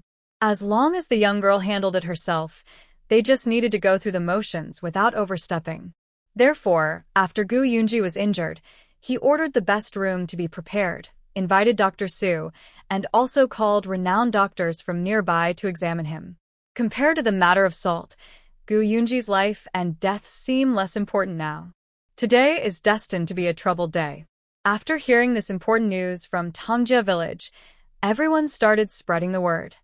Awan, don't worry. I will find a way to save young Master Gu. Big brother Lu, you already know? Please, you must help me. If something happens to him, I'll be considered a criminal. Tang Wanwan looked up with tears in her eyes. She didn't believe in gods or spirits, but she hoped heaven would hear her prayers and not let Gu Yunji die. Awan, don't worry. I will do my best. Lu Yujin gently held her hand, then let go. Also, Awan, I want to ask you something. Yes, big brother Lu, what is it? Tang Wanwan looked at Lu Yujin. Do you know how to purify salt? Tang Wanwan smiled and said, you saw it too. I was just messing around at home for fun. In a little while, I will help you remove the salt from your house. If anyone asks, don't admit you know anything. I have my own plans. It's for your own good. Seeing Lu Yujin's serious expression, Tang Wanwan knew he wasn't joking. She asked, did something happen? She thought about it. Just the other day, Tang Ryue had asked her, and no one else seemed overly concerned. Could something have gone wrong? Salt isn't a small matter. In a few days, you'll find out. Anyway, whatever happens, you can come to me. Also, here, take this. If you encounter an emergency, just throw this into the air, and I will come to help you. Lu Yujin handed her several folded paper cranes. They had strange symbols on them. Tang Wanwan looked at the symbols, and suddenly a name appeared in her mind. Message Talisman. A basic rune used to send messages. Learning method. Uses spell and hand gestures. Learning opportunity. Not unlocked yet. Seeing this explanation, Tang Wanwan was surprised. It appeared again. Every time something new showed up around her, there was an explanation. What does not unlocked yet mean? Will it unlock itself someday? Maybe when she becomes stronger, she can unlock it. Who exactly are you? Tang Wanwan asked, clearly implying there was more to her question. Lu Yujin didn't expect her to ask that, but after thinking about it, he understood. After all, his message paper crane is not an ordinary thing. He smiled at her and gently stroked her hair. Silly girl, no matter what your identity is, I will always be your big brother Lu. Remember, whatever happens later, don't panic. Just wait for my message. Okay, thank you, big brother Lu. Lu Yujin can craft charms. Who exactly is he? Her curiosity about Lu Yujin is growing. But as Lu Yujin said, it's better to know less about some things. Since he said so, she chooses to trust him. Tang Wanwan remained calm when she followed those people. Her calmness was not typical for a girl her age. Usually, girls would be scared stiff after today's events. When she saw Gu Yunji bleeding heavily from his chest, her mind was chaotic. Now, seeing so many people pointing and whispering about her, she became more composed. She must find a way to save Gu Yunji and not let anything happen to him. Can I go in and see the young master? Tang Wanwan knew she was about to be locked up. Before going in, she wanted to see Gu Yunji and understand his condition. You, the murderer, still dare to come? I'll beat you to death. Gu Xinwen saw her brother was injured and in danger, and she had been quiet for a long time. Now, seeing Tang Wanwan appear, she was like a furious cat, baring her claws at her. However, before her fist could hit Tang Wanwan's face, she was grabbed and thrown aside. Gu Xinwen cried out in pain and dared not attack again. She knew Tang Wanwan was not someone to be trifled with and wouldn't care about her status. Be quiet and go in, the elder signaled, and two others grabbed Tang Wanwan's arms, forcing her into a small dark room next to the Tang family shrine. This small dark room was recently used by Tang Xija. It was furnished with bedding and food. As Tang Wanwan entered, she nearly slipped on a pile of sunflower seed shells on the floor. Huang Zheng and the others knew Tang Wanwan had been captured, so they came to comfort her. Awan, don't worry too much. The young master will be fine, he's lucky. Dr. Su has already bandaged Gu Yunji's wound. But his knife was very deep, and the bleeding is heavy. If the bleeding doesn't stop, it will be dangerous. Do you know what medicine Dr. Su used? Can you show me the prescription? All right, I'll go check. Huang Zheng is a sensible person, unlike Gu Xinwen, who is just a madwoman. Gu Xinyu has been staying by her brother's bedside, crying several times. Now she sits weakly beside the bed, anxiously waiting for Gu Yunji to wake up. The others from Yonglin Pavilion sent two people to watch over Lu Hongying, who was injured. Unexpectedly, Huang Zheng did not return after leaving, and Tang Wanni was so anxious waiting here. She didn't know what exactly happened. Qi Hong was locked in another room. When she heard noises from the next room, she ran over to see what was happening. She saw Tang Wanni. Hey, are you talking to my senior brother Huang? What are you talking about? Did someone get hurt? It turned out she hadn't heard Huang Zheng and Tang Wanni's full conversation. Once Qi Hong realized she was clear-headed again, she regretted it deeply. No matter how much she begged, it was no use. She was still locked up. But at that moment, she felt like her mind was possessed, and she actually cut through the stone pillar. When she tried to remember what had happened earlier, her mind was blank. Now she saw a girl about her age and became curious. She asked, "My name is Qi Hong. Who are you? Why are you also locked up? Say something." Tang Wanni ignored her and sat there thinking about what medicine could treat serious knife wounds. Qi Hong said a few more words, but seeing she was ignored, she shouted again. "Hey, I'm talking to you. Can you hear me? Do you know my senior brother Huang? What's your relationship with Yonglin Pavilion?" Qi Hong was quite talkative. When no one paid attention to her, she kept asking questions, which was really annoying. At this moment, Tang Wanni finally looked up and asked her, "Are you the girl from Yonglin Pavilion who hurt someone? Why did you poison your fellow disciple?" Qi Hong was suddenly anxious and explained, "I didn't mean to hurt my senior sister. I didn't understand what was happening at the time." Tang Wanni became curious and asked, "Could it be that you can't control your body? Did someone else make you do this?" Yeah, it's true. Someone was really controlling me, but I don't know why it happened. Did you meet anyone or experience anything strange before this?" Tang Wanni felt that today's Tongjia village seemed a bit unusual, with several strange incidents happening one after another. "I can't remember clearly. I think I saw a mirror. It seems like there might not be anything after all. Does it really exist or not?" Qi Hong thought to herself as she squatted in the corner, talking to herself. Tang Wanwan sighed, trying not to think about her own problems, and instead focused on her medicinal herbs. Suddenly, her eyes lit up. She remembered some ingredients: calamus, dragon's blood, and sanchi. These are good medicines for healing wounds and stopping bleeding. Calamus is a gentle herb that works well when applied externally. Sanchi is better for treating external injuries, but for serious knife wounds, dragon's blood works faster. However, a healing paste made from dragon's blood fruit can treat all kinds of knife wounds. Even very serious cuts, once treated with this paste, can stop bleeding within minutes. It is the best medicine for knife injuries so far. When taken with alcohol, its effect doubles. Don't ask why Tang Wanwan knows these things. They just come to her mind naturally, like she's reading an encyclopedia. Whatever information she needs just appears in her head. Now that she has a clear answer, Tang Wanwan can't stay still. I need to go out. She suddenly shouted loudly. Let me out. Quickly, let me out. She called several times, but no one came. Girl, you should forget about it. They won't let you out, Chi Hong said calmly. I must go out, Tang Wanwan said firmly.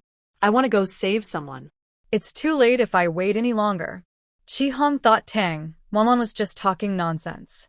She smiled and said, Girl, what did you do to get locked up here?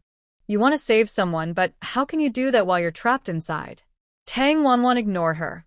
She lit the oil lamp a bit brighter and started to look at some things in the room. There was a door and a window. The walls were made of stone, with a stone foundation, and the inside walls were also stone. The only thing she could break was the window. The door was quickly repaired when someone noticed she escaped, so it couldn't be broken. The only other option was the ceiling above her head. But breaking the window was much easier than breaking through the ceiling. Hey, watch outside for me. If someone comes, tell me, she said. Chi Hong saw her acting like this and asked, Hey, are you really planning to escape? Do you think you can do it? Do you want to go out? Tang Wanwan didn't answer her directly, but asked her back. Chi Hong immediately backed down. No, I won't go out. I want to see the young Master Xiao. I am innocent, and once the young Master Xiao understands the situation, he will surely stand up for me. Tang Wanwan knew that Chi Hong was the one who had been locked up earlier and probably didn't know what happened afterward. She sighed and said, I'm going out to save you and the young Master Xiao. Chi Hong was suddenly shocked and asked quickly, What happened to our young Master Xiao? Did you do something to hurt him? Tang Wanwan didn't answer her question but looked at her and said, Watch outside for me, okay? If anyone comes to check, remember to cover for me. I will be back soon. Who are you? You seem so mysterious, Chi Hong said. Then she added, But since you're helping us save the young Master Xiao, I can help you. Thank you. Remember what I said, Tang Wanwan replied. She then picked up a small, pointed stone from the ground. How she managed to do this by the window was a mystery. The entire window was suddenly taken down by her. Tang Wanwan smiled slightly, then stepped forward and gently lifted the window. A half-human-sized hole appeared in the wall. She was very agile, climbed onto the windowsill, and then jumped out. After escaping, she avoided the two guards at the door, slipped into the stables, mounted a horse, and rode away quickly. By the time the people inside noticed a horse was missing, Tang Wanwan was already gone. Oh no! Someone stole the horse. The person watching the horses exclaimed loudly when they saw the horse was gone. But they were soon stopped because Tang Xija appeared. He said to him, What are you shouting about in broad daylight? The man saw it was Tang Xija, immediately bowed and reported, Young master, someone just stole our horse. Tang Xija looked around and asked, Where is the young master? I didn't see him. Actually, he saw Tang Wanwan riding away on a horse. He had heard that Tang Wanwan was locked in a small dark room, so he came to see her, but unexpectedly, he saw her riding out. He had planned to stop Tang Wanwan, but she was too fast and had already run off in a flash. He didn't know what Tang Wanwan was planning, but he believed her decisions were usually correct. He decided to help her by keeping watch here. If anything happened, he would be immediately notified so he could come to rescue her. At this moment, a dark figure suddenly appeared beside Gu Yunji's bed. He quietly looked at Gu Yunji, who had a pale face, with a hint of sadness in his eyes. He muttered to himself, Why do you have to go through this? Don't worry, I can't intervene this time. Someone destined for you will save you. After she saves you, your relationship will never be broken. After speaking, he seemed to smile softly and slowly disappeared, leaving a gust of wind behind. Big brother. Gu Xinyu suddenly cried out in surprise. In her confusion, She almost realized she had fallen asleep without knowing when. She felt a breeze and thought someone had come in, which startled her awake from her dream. But in front of her, she only saw her unconscious older brother and no one else. Gently, she took Gu Yunji's hand and silently prayed, "Big brother, please don't have any trouble. You must wake up. Awan is now locked up.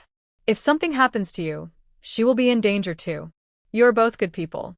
I don't want anything to happen to you." Meanwhile, Tang Wanwan hurriedly rushed up the mountain to find the blood ginseng. Blood ginseng is hard to find because they like to grow in humid, hot, and tangled forests. She probably couldn't find it outside the mountain. She would need to go inside the mountain into the Chilean mountain range. Right now, to save Gu Yunji, she was willing to venture into the primitive tropical rainforest of the Amazon. She wandered aimlessly, searching without knowing how far she had gone. Tang Wanwan had no idea where she was. It was late afternoon now, and the sun had moved to a position slightly west of directly overhead. It was probably around 2:30 in the afternoon. "North up, south down, west left, east right," Tang Wanwan said. Without a compass, she could only judge east as the direction where the sun rises and west as where it sets. She was heading due north. Looking up, she saw a vast expanse of white snow, but beneath her feet, it was extremely hot, with dense jungle everywhere, and she couldn't see the mountain peaks. There were many mosquitoes on the mountain, and she had several large bites on her face and hands. She found a camphor tree, lit a firecracker to set it ablaze, and used it to smoke away the mosquitoes and flies, causing them to scatter in panic. The camphor tree has a natural fragrance, and its scent is just right to repel mosquitoes and flies. As the saying goes, one thing can overcome another, and the camphor tree actually saved her life. Otherwise, she wouldn't have found her blood essence yet and might have turned into a red bean rice dumpling. In front of her, there were thick fallen leaves and dead branches, so it seemed no one had been here for a long time. Tang Wanwan walked very carefully, holding a stick as a walking aid. She took small steps, exploring the mountain slowly. Along the way, she found many good things. She saw an empty bag on a horse and took it with her.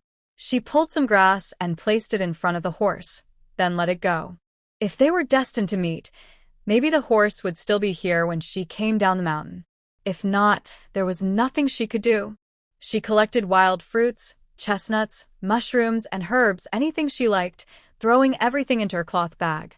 Luckily, Tang Wanwan also found a wild lingji mushroom, about the size of her palm, dark purple-black in color, looking quite good. Lingji is a valuable herb, worth at least 10 taels if sold. Oh my! Suddenly, Tang Wanwan was scraped by a protruding tree branch. The tree had been cut, leaving a sharp tip. She didn't see it and brushed past, scraping her leg directly on the branch tip. Her skin was torn open, bleeding heavily, with some white flesh exposed, looking quite frightening. Seeing her own blood flowing down her leg, Tang Wanwan felt a sharp pain and couldn't help but cry out. She desperately wanted to curse, but no matter how she shouted, no one responded. What should she do now? "Blood essence, oh blood essence, where are you? If you don't come out soon, I might turn into blood essence myself." After half an hour, Tang Wanwan was exhausted and could walk no more. She spotted a rectangular stone slab nearby and decided to rest for a while. Unexpectedly, the stone was movable. She leaned on it unconsciously, and her body suddenly tilted backward. She felt her back go empty, then the ground beneath her shifted. It was like riding a roller coaster. Her body suddenly dropped downward. Then everything went black, and she fainted. She didn't know how long she had been unconscious. Tang Wanwan thought she was surely dead. Suddenly, she heard the clear sound of dripping water near her ear. The sound was very pleasant, like someone tapping chopsticks on porcelain bowls, crisp and melodious. I felt my legs regain some sensation, so Tang Wanwan slowly got up. She fumbled to light a fire stick, and when she saw the scene before her, she was greatly startled. In front of her appeared a very old stone cave. Inside the cave there were murals, 12 in total. Each mural seemed to tell a story. Tang Wanwan used the fire stick to light a wall lamp and noticed that each mural had its own lamp. It looked like many people had lived here before. There were fish bones and some animal droppings on the ground. A gentle breeze blew inside, carrying a slightly salty smell. This indicated that the ventilation system was good, so she wouldn't be afraid of suffocation. There was no foul air or miasma. She looked around and realized this place was quite large. It seemed she had fallen from a rooftop above, probably rolling down the stairs to land here, and she had some scratches on her body. Fortunately, the ground was covered with thick layers of leaves, so falling wasn't very painful. After a while, she finally noticed the murals on the wall and couldn't help but walk closer. She carefully examined the scenes depicted in the murals. After looking at them, she felt very surprised. These murals recorded various ancient folk crafts, like steel smelting, salt refining, spinning machine making, water pump construction, and even gunpowder and paper production. There were 12 murals in total, each with some smaller steps written beside them. Most people wouldn't understand them, but Tang Wanwan understood immediately and memorized each one in her mind. Afterward, she couldn't help but praise the wisdom of these ancient people. She wondered when these ancestors had lived. The person who made these murals must not have been an ordinary person. Although this world was fictional and many things differed from textbooks, these early technologies in industry and agriculture existed long ago. If these inventions were shared outside, they would be a huge wealth and benefit for humanity. At first, Tang Wanwan didn't know what she would do in the future. Now she understood. To become rich, she needed to build roads first. Wealth isn't just individual. Shared prosperity is true wealth. To completely transform Tangjia village, she would need to undertake a major project. Although her strength was small, and it would be difficult at first, she believed there was a way. First, put these ideas aside for now.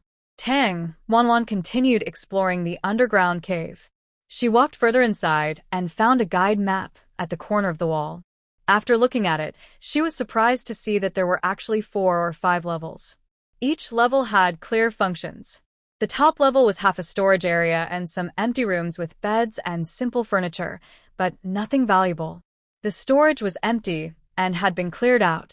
The middle level was a workshop with tools for making things. There were many clay pots and spinning machines, all handmade and incomplete. Tang Wanwan touched them. They were still intact and could be used after some repairs. What surprised her most was the bottom level, which was a huge salt pond connected to the sea through a mechanism.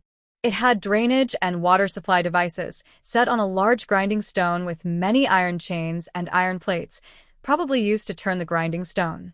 On top of the grinding stone was a giant stone dragon sculpture. The dragon's mouth held a pearl, facing east, looking very majestic. The sculpture was carved very powerfully and lifelike. Under its 6 claws, there were 6 golden frogs guarding each direction, each holding a pearl in its mouth. Suddenly, Tang Wanwan thought of Zhang Heng's seismograph. What does this have to do with seawater? Could it be used to measure ground movements by water level changes? Or was it used to input seawater for salt making?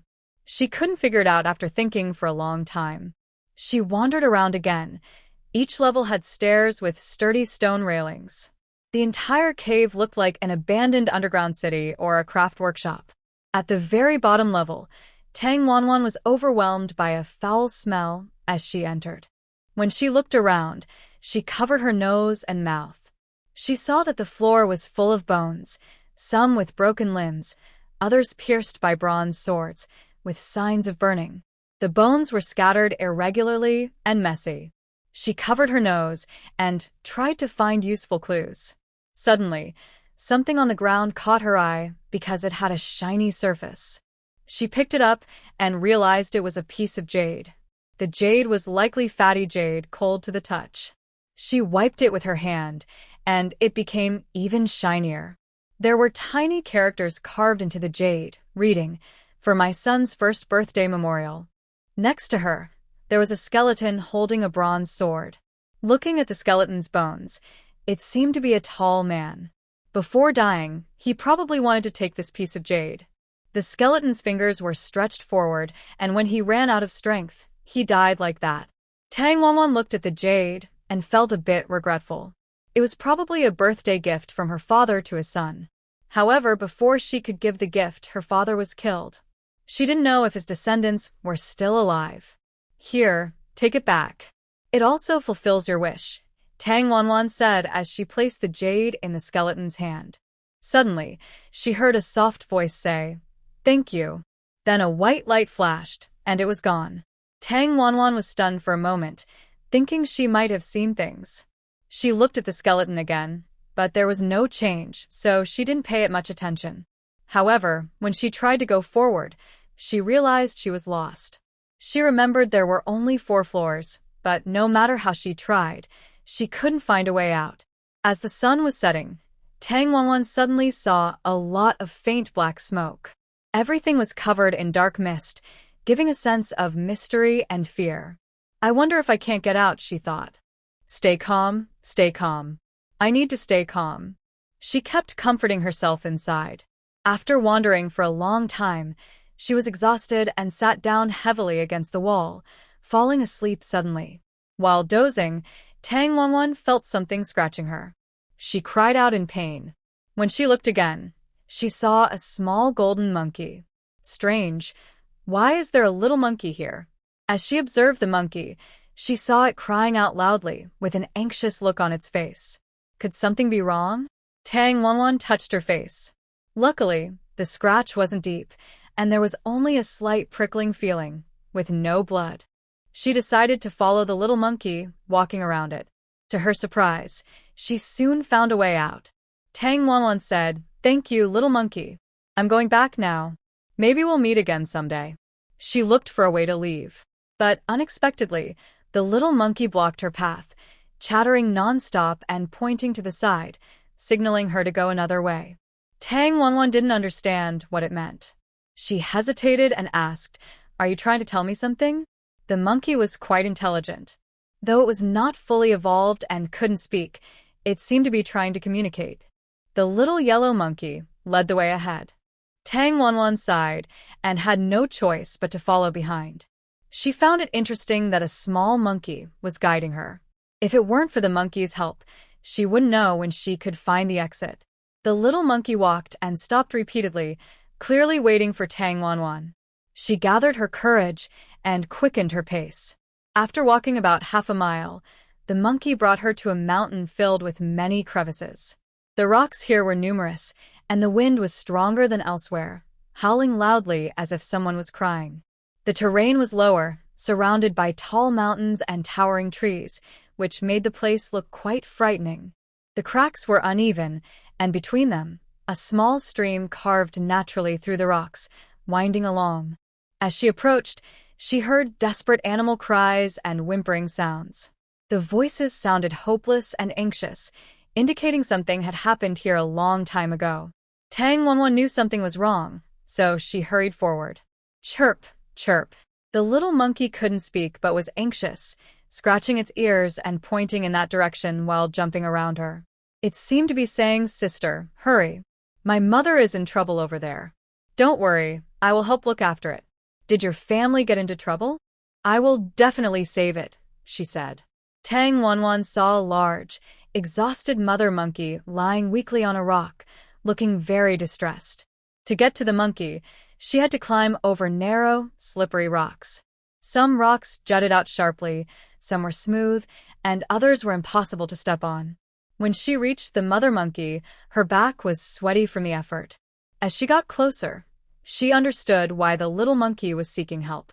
It was a pregnant mother with a swollen belly, likely carrying a baby. Her legs were trapped, unable to move, looking very painful. Unlike humans, monkeys can't use their hands to free their legs. They rely on instinct, pulling with all their might. But if the legs are stuck and can't be pulled free, they become helplessly trapped. If it weren't for Tang Wanwan's arrival today, they might have all perished. She examined the injured leg of the monkey and saw that the leg was caught in an upside-down hook-shaped rock. As long as the mother monkey lifted her leg, the hanging rock looked like a sharp knife, cutting into her flesh little by little. She dared not move. Tang Wanwan carefully tried to shift the monkey's leg aside, gradually moving it away. Once enough space was created, she stuffed a cloth into the rock and finally managed to switch the position, saving the mother monkey's leg. During this process, the little golden monkey was very well behaved, not making a sound at all. It looked at her with wide eyes and a nervous expression. It seemed they understood humans well, knowing she was doing something important and not daring to disturb her. After the mother monkey's leg was pulled out, it was covered in blood. There was a large wound, and she needed to stop the bleeding. Tang Wanwan quickly took some sanchi and other healing herbs from her bag, crushed them, tore a piece of cloth from her clothes, and wrapped the monkey's leg. At first, the mother monkey was whimpering, but her voice gradually grew softer. When Tang Wanwan looked at her face, she saw tears in her eyes. It must have been trapped for a long time and suffered greatly. Okay, your leg can't move for now. It should be fine by tonight. I've treated it, so I've repaid the life-saving kindness of the little monkey. We're even now. Tang Wanwan knew they couldn't understand her words, but she still spoke to them. She understood that the wound shouldn't be touched and they shouldn't walk around. The mother monkey's injury was serious, and she probably couldn't walk now. Seeing her mother rescued, the little golden monkey happily jumped around her. Eventually, the two monkeys sat side by side, clasping their hands together and bowing to Tang Wanwan. Their sincere expression surprised her and touched her deeply.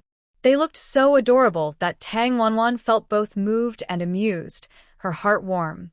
She hadn't expected that by helping these two monkeys, they would be grateful to her. Compared to the gratefulness of the mother and baby golden monkeys, some people are truly less kind than even these monkeys. Tang Wanwan said goodbye to the mother and baby monkeys. The little golden monkey accompanied her for a long way, following until she told it to go back and see its mother. Hurry back and take care of her. You don't need to follow me anymore. The little monkey hesitated, then reluctantly left. Perhaps doing a good deed had brought her good luck. On her way back, Tang Wanwan unexpectedly found a piece of bloodstone, which had been growing there, waiting for someone to pick it. Autumn is the season when bloodroot matures. Once the best time for harvesting passes, they wither, and there will be no more to pick. Tang Wanwan is very happy and has collected many. She also gathered some with soil attached, which can be replanted later. With a greenhouse, bloodroot can grow all year round, as long as the temperature is controlled. Bloodroot prefers warmth and sunlight, while the shade is also suitable. Both types grow towards the sun. With bloodroot, Tang Wanwan thought about treating her own leg wound. As soon as she used the bloodroot, the aching, swelling, and stabbing pain in her leg eased a lot. She secretly felt happy and hoped it might help Gu Yunji's injury too. Walking further, Tang Wanwan made another happy discovery. In a valley, she found many palm trees. These palms are very healthy, about 1 to 2 zhang tall. There are many young palm trees at the bottom, which can be transplanted. Palm trees sprout from seeds and are very hardy. They grow wherever the wind blows them. Great. I am one step closer to my dream bed. She pulled out about 20 or 30 young palms with soil and packed them into bags. But after packing, when she was about to leave, she was stunned. She had collected too much, and her bag was getting heavier. She still had a leg injury, so how would she go back later? She decided not to worry for now and rest a bit. If it was too difficult, she might build a bamboo raft like last time and drag the bags back. Once she found a horse, it would be easier. While wiping sweat with a handkerchief, she accidentally dropped the paper crane she was holding. Her muttering was overheard by Lu Yujin. He blew a breath at the paper crane, recited a spell, and made a hand gesture, asking, "Oan, where are you now? Stay there and don't move. I'll come to pick you up soon." "Ah, a ghost. Oan, and it's me." Lu Yujin didn't miss her scream. Those who hadn't used a communication talisman before were very curious and thought something supernatural was happening. A communication talisman isn't cheap, and most people don't have one. Big brother Lu? Can this paper crane really send messages? Where are you now? I'll come to get you. Do you have a lot of things with you? Yes, I came up the mountain to gather herbs. I didn't expect to pick so much that I can't carry it all. Lu Yujin silently chuckled on the other side, imagining Tang Wanwan looking so frustrated. She pouted slightly and was clearly trying hard to pull weeds from under her bottom. She looked very cute. Tang Wanwan didn't believe Lu Yujin could really find her, especially since she didn't even know where she was. Surprisingly, Lu Yujin found her quickly and had a horse waiting for her at the foot of the mountain. When Lu Yujin saw her, he didn't say a word. He carried her on his back and also took the bag she was holding. Tang Wanwan refused to let him carry her. He looked at her legs and said, "Just think about it. Your legs look like this. Can you walk out of the mountains? I'm worried I'm too heavy and might tire you out." I'd feel bad about that. Lu Yujin smiled and said, "You're so slim, like a little cat. Carrying you doesn't weigh much at all. You should eat more. Are you hungry? Feel your stomach in my arms." Tang Wanwan felt shy about touching his chest. Lu Yujin held her hand and reached into his clothes, pulling out a pair of hot chicken legs. The smell made her stomach growl loudly. After eating the chicken legs, Lu Yujin found some mountain spring water for her to drink, helping her rest well. The two of them then made their way down the mountain in one go. They sat down again, eating some more to regain energy. Lu Yujin had prepared buns, beef, and some water for them. "Thank you, Brother Lu. If it weren't for you today, I wouldn't know how to get back." She realized she was still too weak. She looked so exhausted after just one mountain climb. How could she do anything in the future? "By the way, Brother Lu, are you learning magic? Can you teach me?" Lu Yujin looked at Tang Wanwan and shook his head. A hint of disappointment appeared on her face. "You can't teach me?" "No, you have a natural talent for it. It's just not the right time." "What do you mean, not the right time?" Tang Wanwan didn't understand what Lu Yujin meant. "Let me tell you this. I've been studying magic and divination for several years. I can tell you that I was allowed to go out and practice only after my birthday this year, to use what I've learned to help others. And I will be leaving here soon." When Lu Yujin said this, his eyes showed some reluctance and sadness, as this was the place he had lived for a long time. Despite some unhappy memories, his best memories and the people he knew best were here. "Will you come back in the future? If I miss you, can I see you?" Tang Wanwan asked. "Awan, do you really miss me?" Lu Yujin's eyes sparkled a little. He quickly grabbed Tang Wanwan's hand, but she quickly pulled it away as if it was burned.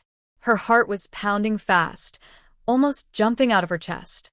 Seeing her refuse so quickly, Lu Yujin looked a bit hurt and said self-deprecatingly, "Is it because you don't like me, or is there someone else in your heart?" "No, Brother Lu, I'm still young. I haven't thought about these things yet." At 15, she was still young. Some girls her age were already mothers. "All right, I won't push you. Given your family situation, it's not the right time to talk about this." He also needed to make a name for himself before he could ask her to marry him. According to Lu Yujin's fortune-telling for Tang Wanwan, she would soon become very successful and rise quickly. Tang Wanwan's life was very noble, and she would meet many important people. But her love life would face many ups and downs. Overall, life was often not smooth. Since her love life wasn't easy, he didn't dare pressure her too much. But he was about to leave, and he truly felt reluctant. If he left and some careless boy took an interest in her, he would regret it deeply. After resting for a while, they mounted their horses and continued their journey. Finally, before dark, they arrived at Tongjia village. Tang Wanwan was so tired on the way that she leaned on Lu Yujin and fell asleep. Lu Yujin felt her warm, soft presence behind him, so he slowed down his horse to make sure she wouldn't wake up. When they were near the village entrance, he woke her up, and she was well rested. She was very grateful to Lu Yujin. It's really good to have such a friend. As soon as they entered the village, Tang Xija saw them. He had been waiting at the village entrance for Tang Wanwan. When he saw her on the horse, he hurried over. Seeing that the person bringing Tang Wanwan back was Lu Yujin, he immediately wanted to confront him. "Again, it's you. Where did you take Awan?" "That's none of your business," Lu Yujin replied indifferently. He didn't want to argue with Tang Xija, who was simple-minded and straightforward. It was exhausting to talk to someone like that. Many things required thinking, but he just said whatever came to mind. He helped Tang Wanwan down from the horse. She felt a bit shy and blushed slightly. Tang Xija immediately stepped forward, pulling Tang Wanwan close and asking if she was okay, whether Lu Yujin had hurt her, and so on. When Tang Wanwan said she was fine, he relaxed. What will you do next? Maybe I should go talk to the clan leader, Lu Yujin suggested, knowing that Tang Wanwan had been ordered to be kept under watch by the clan leader. He didn't expect her to run out herself just to find blood essence for Gu Yunji. No need, big brother Lu, she replied. Please give this blood essence to Dr. Su. He should know how to use it. It's better to boil it into a paste for better effect, she explained, outlining the general process. Lu Yujin nodded after listening, and then looked at her. This isn't your fault. Don't carry the burden in your heart. Actually, Lu Yujin had also asked his master for a rare pill called the 9 Revolution Great Rejuvenation Pill. Only 5 of these pills existed in his master's collection. Making this pill takes about a year, requiring many herbs and great effort, and it also heavily taxes the person making it. His master told him he could no longer make this pill and advised him to use his strength wisely, only in urgent situations. It shows how much Lu Yujin cares about Tang Wanwan, though he didn't say it aloud. Tang Wanwan pretended to be unconcerned and said, he cut himself. I have no burden. I just did it for peace of mind. But her words were insincere, and Lu Yujin didn't expose her. The young girl cared about her pride. He nodded and said, yes, as long as you do your part, the rest is up to fate. He will be fine, Lu Yujin added, gently patting her shoulder to comfort her. Tang Wanwan softly said, thank you. Seeing Lu Yujin's actions, Tang Xija quickly ran over and tried to stop him, but Lu Yujin dodged easily. Tang Xija missed and blushed with some anger. He then pulled Tang Wanwan close and warned, Awan, this guy doesn't have good intentions toward you. You need to be careful. Tang Wanwan found it amusing. Did Tang Xija even know their relationship? They were good friends, and they had known each other for a long time, much longer than Tang Xija. He was just overthinking. Take this home for Awan. She needs it. Don't let anyone else take it. Lu Yujin directly handed the bag of items to Tang Xija. Isn't he just idling around? Find him something to do. Tang Xija looked surprised and examined the contents inside. Tang Wanwan told him to go to her house and give the small saplings to her mother, asking her to find a place to transplant them. His own things could be taken back at the same time. These tree seedlings shouldn't be kept for too long, or they might die. Let Mrs. Chin pick them first. When she comes out, they can be moved again. Currently, they don't know how Gu Yunji is doing, so they can only wait. Seeing Tang Wanwan say this, Tang Xija agreed. All right, since you asked, I will help you get it done. If it were his, I would throw those things into the river right away, Tang Xija said, looking sulkily at Lu Yujin. Lu Yujin looked at him calmly and said, that's all you're good for. Kid, cherish what you have now. After saying that, he took Tang Wanwan toward the shrine. Hey, what do you really mean by that? Tang Xija felt that Lu Yujin seemed to know something, so he asked. Tang Wanwan also sensed there was more to Lu Yujin's words and asked, Big brother Lu, Tang Xija isn't a bad person. He just wants things simply and he's quite straightforward. Is he okay? Yes, he's fine. I know his temper, or I wouldn't be so polite to him, Lu Yujin replied. He's not someone to be messed with. If he doesn't like someone, he can ruin them instantly, with no mercy.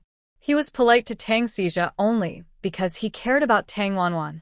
But he could tell that this kid also liked Awan, though he wasn't worried. He knew she wouldn't like such a rough guy. When Tang Xija arrived, he brought quite a few things, saying they were brought back by Tang Wanwan, and he conveyed her message. Mrs. Chin found it strange. Wasn't her daughter supposed to be locked up? Why was she back up the mountain? Tang Xija kept his mouth shut and didn't say much. Actually, he was worried that if he mentioned Tang Wanwan going up the mountain, it would involve Lu Yujin. He didn't like this guy, so he chose not to say anything. This made Mrs. Chin even more confused. Tang Xija came quickly and left just as fast, disappearing in the blink of an eye. This left Mrs. Chin and the others feeling very puzzled. Since Awan asked her to do this, She should have her own ideas. Since we can't do much, let's stay at home and wait patiently. Tang Wei now has a wheelchair and can move freely, which makes him much happier. Mom, we can help Big Sister braid willow branches and chop wood. Anyway, Big Sister will be back soon, Tang Xiaoyi suggested. I'll help Big Sister plant small saplings, Tang Xiaoro said as she went to find a shovel. Yes, let's get everything ready at home so Awan won't have worries, Mother Chen said, feeling that the children were more open-minded than she thought, and her worries eased a bit. Once we're done, let's go see Awan and find out what really happened. All right, it's settled then. The family began to divide tasks and work together. Lu Yujin took Tang Wanwan to the door and saw two people leaning against it, dozing off. He casually threw a stone to wake one of them. The person was startled and shouted, "Who's there?" The other also looked surprised. Both looked around quickly and hurried to the door. Seeing the two walk away, Lu Yujin took Tang Wanwan's hand, and they went inside directly. Tang Wanwan smiled at Lu Yujin and said, "You're quite clever." Lu Yujin replied, "It's a piece of cake. Let's go in quickly. I'll wait outside to watch over you, and make sure you're safe." Tang Wanwan nodded gratefully, and quickly went inside. Back in the small black room of the ancestral hall, Tang Wanwan slipped in through the window she had opened earlier. Today, something big happened in Tongjia village and everyone's attention was outside, so no one noticed her sneaking in and out. Chi Hong saw Tang Wanwan return and was so surprised her jaw almost dropped. She quickly stood up and said, "Wow, Miss Tang, you're back again. You're amazing." She looked at Tang Wanwan with admiration. "Shh, speak softly." Chi Hong immediately lowered her voice and asked, "By the way, did you find the herbs?" "Yes, I found them. Hopefully they'll work. If they do, young Master Gu will wake up tonight," Tang Wanwan silently prayed. "Hope our young master wakes up soon and helps me get out." Chi Hong also looked forward to it eagerly. Tang Wanwan took a half-eaten chicken leg from her pocket and gave it to Chi Hong. Chi Hong was very hungry and gratefully accepted it, happily biting into the chicken leg. Seeing this young girl, Tang Wanwan, who seemed innocent and without any scheming, I wondered how she could intentionally harm others. This situation was quite strange. Also, given her cheerful attitude, was she really the one responsible?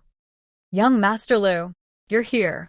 Seeing Lu Yujin arrive, Huangzheng stood up from his seat. Gu Xinyu, inside the room, heard Lu Yujin's voice and immediately came out. "Miss Gu, how is young Master Gu now?" Gu Xinyu shook her head and said, "He hasn't woken up yet. Is his health okay otherwise?" "Dr. Su has been watching over him," Gu Xinyu replied. All right. Lu Yujin nodded and then asked, "Where is Dr. Su? I want to find him." "He's outside in the yard." Just as Lu Yujin was about to go, Tang Wanwan asked, "Young Master Lu, is Miss Tang all right?" She was the first person to show concern for her since the incident.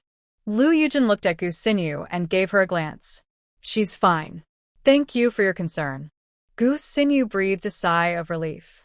Before she could speak, Gu Xinwen came out from another room where she was resting. She sneered and said, "She's been locked up. I heard someone will interrogate her tonight. Looks like you're still worried about this murderer."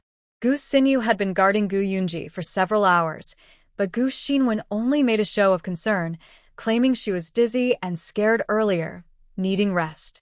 Everyone knew her personality, so no one argued with her.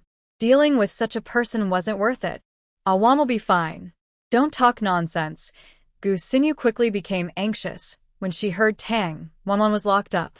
She hurried to ask Lu Yujin for confirmation. "Young Master Lu, is Awan really locked up? Is she okay?" "She's fine, don't worry." Lu Yujin wouldn't let anything happen to her. However, since this matter involved Tang Wanwan, things wouldn't be easy until Gu Yunji woke up. "Also, please watch your words. You know very well who is truly responsible for this incident." Lu Yujin's words were directed at Gu Xinwen and sounded quite harsh. Gu Xinwen immediately shouted behind him, "Hey, who are you? None of your business." Before her words finished, she suddenly felt a sharp pain in her stomach, knelt on the ground, and broke out in cold sweat. Gu Xinwen's maid was terrified and hurriedly helped her. Miss, are you alright? Gu Xinwen was in terrible pain and almost cried from fear. She asked her maid, "Am I going to die?" No, miss. You have a noble and lucky life. Nothing will happen to you. Yes, my mother said she had a fortune teller check my fate. I am destined for greatness. I have nothing to fear. Hearing these words from the master and servant, the people nearby shook their heads silently. How could the Gu family have such a daughter who looks good but is actually useless? Not only is she foolish, but she also has no brains. With such a person, she still dreams of marrying into a wealthy family. How daring! Lu Yujing went to see Dr. Su, who was in a small room nearby, carefully preparing medicine and constantly changing treatments. The room was filled with a strong smell of herbs, and the pungent scent grew even stronger when entering. Behind the room was a small courtyard, with 2 young maids at the gate, fanning the fire. Different medicines were boiling on the stove. Dr. Su had a good relationship with Lu Yujing. When big problems arose, he was also worried. The Tang family said they sent several doctors, but they only looked and didn't treat. After a while, they said Gu Yunji was beyond saving and made excuses to leave. Dr. Su was so angry he wanted to curse. He then ordered everyone to leave and told Lu Xiaoyu to bring out a treasured 1,000-year-old ginseng from his family collection. They used it to keep Gu Yunji alive first, then looked for other solutions to help the wound heal quickly. If an infection occurred, it would be very troublesome. This ginseng was something he had bought for a few hundred taels by chance, a secret treasure of the Su family. Now, given the situation, he had no choice but to use it. Everyone knew how precious Gu Yunji's life was. If anything went wrong, it wouldn't be a small matter. The Tang girl would definitely get involved, and others would be hard to say. Dr. Su, I am Lu Wanwan's friend, Lu Yujing. She asked me to check on young Master Gu's condition. Dr. Su knew Lu Yujing, but they hadn't interacted much. His eyes lit up, and he greeted her. Then he asked, "Is it serious? Dr. Su, can you use this?" Lu Yujing then took out a rare Lingji mushroom and a lot of blood ginseng, all given by Tang Wanwan for Gu Yunji. Wow, these are such good quality. Where did you find these? Dr. Su saw the large amount of bloodstone and the well-aged Lingji mushroom. He was so excited that his hands trembled.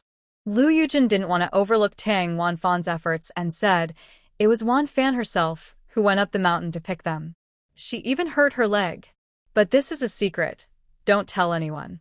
Hearing this, Dr. Su sighed. What a good girl. It's a pity her life isn't easy. Dr. Su, don't say that. Wanfan's life is good. Lu Yujin quickly corrected him. Yes, young Master Lu. It was just a slip of the tongue. Wanfan is destined for a good life and good fortune. Dr. Su, experienced and wise, understood what was going on. He guessed that Lu Yujin had fallen for her. Only someone who truly liked another person would be willing to give everything for her, to run around without complaints. When Wanfan had trouble, everyone else avoided her, but she was the one rushing to help. True friends. Dr. Su thought to himself that with so many people protecting her, she would be safe. Then he loudly ordered the 2 young girls tending the fire, "Stop what you're doing and go find 2 large iron pots." "We can't do that without asking our master," one girl replied. "Our master needs something? Just tell me." Tang Xija also came to help. "What are you doing here?" Lu Yujin looked at Tang Xija with a sharp tone. "Why can't I help too?" Tang Xija pushed him with his elbow and made Lu Yujin step aside. Then, he happily went to Dr. Su to take on the task. Dr. Su found it amusing that these 2 just met and were already arguing, almost like they were jealous. It seemed like they cared a lot. But with Tang Xija there, things were much easier. His status meant he could simply order people to do things, get what was needed, and prepare the place, all with a word. Lu Yujin was really here to help, and even rolled up his sleeves to lend a hand. Dr. Su was surprised and flattered. "Young Master Lu, you shouldn't do that." Lu Yujin showed no other expression and said, "Dr. Su, stop talking. We need to act quickly to save her." "All right then." With Lu Yujin's help, Dr. Su felt much more at ease. Later, he realized that Lu Yujin also knew some medicine, and his technique was very careful. He was suddenly very surprised. Half an hour later, Dr. Su came in with a newly prepared hemostatic ointment. After a while, he came out sweating and with a happy look on his face. As he walked, he said to them, "Good, this medicine worked." "That's great. My brother is saved," Gu Xinyu said happily. Lu Yujin appeared calm on the outside, but his palms were sweating too. Hearing Dr. Su, he let out a long sigh of relief. Next, everyone waited for Gu Yunji to wake up. "Food is here, everyone come and eat," someone announced. It turned out that the head of the Tang family had sent them food. The group had been tense before, but now they relaxed a little, and their stomachs started to growl. Among them were Tang Xijia and Tang Xijia, the brother and sister. Tang Sirui had come with the others. Officially, she was there to deliver food, but in reality, she was there to see Gu Yunji. Since their last meeting, Tang Sirui had fallen for Gu Yunji at first sight. When she learned he was injured, she could only worry at home. She secretly came outside and, seeing someone bringing food, she sneaked in. Dr. Su and the others invited Lu Yujin, the Gu siblings, and Huang Zheng from Yonglin Pavilion to eat. The siblings sat nearby, whispering to each other. When Tang Sirui learned that Gu Yunji was no longer in danger, she let out a big sigh of relief, and her face looked much better. Tang Xijia thought that as long as Gu Yunji woke up, Awan would be fine. He wanted to go immediately to tell Tang Wanwan, but his sister pulled him back. Tang Sirui didn't want her brother to leave because she wanted to wait until Gu Yunji woke up. If her brother left, she, as a young lady, would be left here alone, which felt too abrupt. They sat there awkwardly for a while. He simply couldn't sit still anymore and pulled Tang Sirui aside. "Little sister, let's go. I have something to do." "Brother, be good. When young Master Gu wakes up, we'll come back to see him," Tang Xijia said firmly. Everyone heard him clearly, and they all understood. Tang Sirui's face turned red with embarrassment. She knew she couldn't stay. When they left, Gu Xinyu couldn't help but purse her lips and say, "Really, some people just want to fly high and become phoenixes, but they don't look at their own status." "My older brother might like her," Gu Xinwen said, making everyone feel awkward. No one responded to her. After all, Tang Sirui was just kindly visiting Gu Yunji to show concern. How did it turn into a matter of whether he liked her or not? Everyone knew Gu Xinwen's temper, so no one spoke to her, and the atmosphere became a bit tense. Gu Xinwen caused a silence. When she looked at her maidservant, who was serving soup to everyone, she suddenly smiled at Lu Yujing because Lu Yujing had said thank you to her. Lu Yujing had been very cold to her before, almost ignoring her existence. Now, she was smiling at her maidservant. That was like embarrassing herself. Gu Xinwen was immediately angry. She slapped her chopsticks on the table and harshly said to her maidservant nearby, "Guer, whose maid are you? Hurry up and serve soup to me." Guer saw that her mistress was angry, so she became nervous. She quickly lowered her head and replied, "Yes, miss." She then took a bowl and poured soup for her, respectfully presenting it. "Miss, your soup." But when she brought the soup to Gu Xinwen, she deliberately spilled it onto Guer's hand and said, "Hey, what's wrong with you? You can't even hold a bowl of soup steadily. Refill it for me." "Yes." Guer's hand was burned red from the hot soup. She endured the pain without crying and refilled the bowl for Gu Xinwen. Unexpectedly, Gu Xinwen repeated her trick. "Ah, miss!" Guer shouted. Gu Xinwen immediately stepped forward and slapped her, stunning her. Guer knelt on the ground and dared not get up. "Miss, I know I was wrong. I will change next time. Please punish me." This was a bowl of pork fat and egg flour soup with some cabbage leaves and mincemeat added. The pork fat helped keep the soup warm and enhance the flavor. Usually, people served it in a bowl, cooled it slightly before drinking, and it tasted very good. The hot soup was spilled all over Guer's hand, twice. Her hand was tender, so the pain was obvious. No, next time. Today, you can just roll up your bedding and leave. What kind of maid does our Gu family have? Someone so clumsy that she can't even serve soup properly. Guer listened and immediately bowed in fear, begging, "Please, miss, forgive me." I will do anything you ask, just don't send me away. Geyer found it very hard to be a maid at the Gu family, especially since her mother sold all their belongings and relied on a talented woman to find her this job. She was quick and clever, so she was assigned to serve Gu Xinwen. It had only been 3 months, and if she was sent back, she wouldn't know how to explain to her family, who were counting on her to support them. She always served the young lady with dedication and never made mistakes. Today, she didn't know what was wrong with the young lady, but she was taking her anger out on Geyer. Living as a maid in the Gu family had become normal for her. The eldest miss was spoiled and arrogant, making it risky to serve her, but she earned more money. The second miss had a good temper but was very gentle and never fought for anything, earning less salary. She was often bossed around by her older sister but never fought back. Despite that, she was kind to the servants and never scolded or hit them. Still, the other maids preferred to serve the bossy and proud Gu Xinwen instead.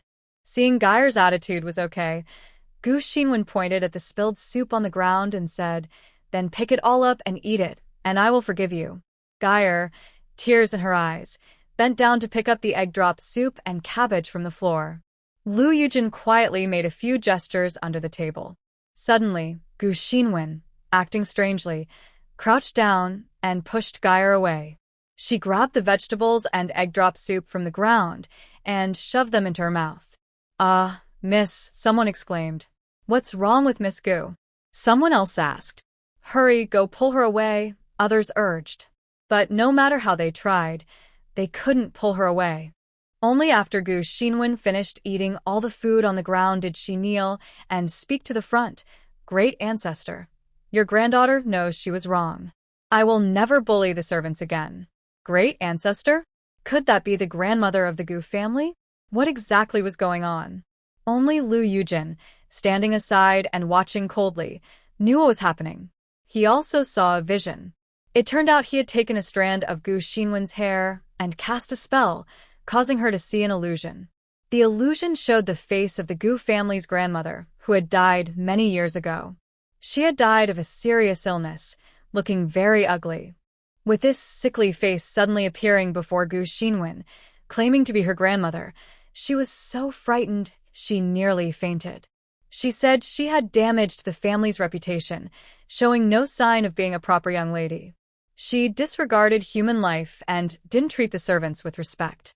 She also listed her wrongdoings one by one, without missing a single detail. After finishing, she said she was going to take her to the underworld. Gu Xinwen was instantly terrified, kowtowed to admit her mistakes, and promised she would never act recklessly again. Everyone couldn't see their conversation, only saw Gu Xinwen nodding and kowtowing for a long time before she finally sat down on the ground, looking relieved.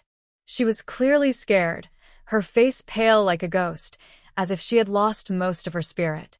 After a long while, she regained her senses. Seeing everyone watching her, she suddenly felt ashamed and angry. She shouted loudly, "What are you all looking at? Go away." Seeing her like this, everyone naturally couldn't continue eating and left the yard one by one. Gu Xinyu wanted to go forward and comfort her, but Lu Yujin held her back and shook his head at her. Only then did Gu Xinyu stop and leave with Lu Yujin. Outside, she asked him, "Young Master Lu, what's wrong with my sister? I think I heard her call out Grandma just now." Lu Yujin obviously wouldn't tell her the full truth. Instead, he said, "Probably even your ancestors can't stand your sister's behavior. She's cruel, impulsive, and reckless. She disregards human life and refuses to change her ways.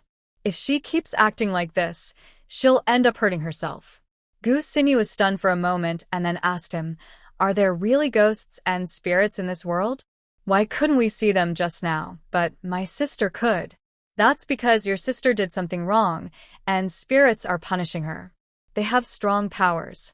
They don't let you see them. We humans can't see them," Lu Yujin explained.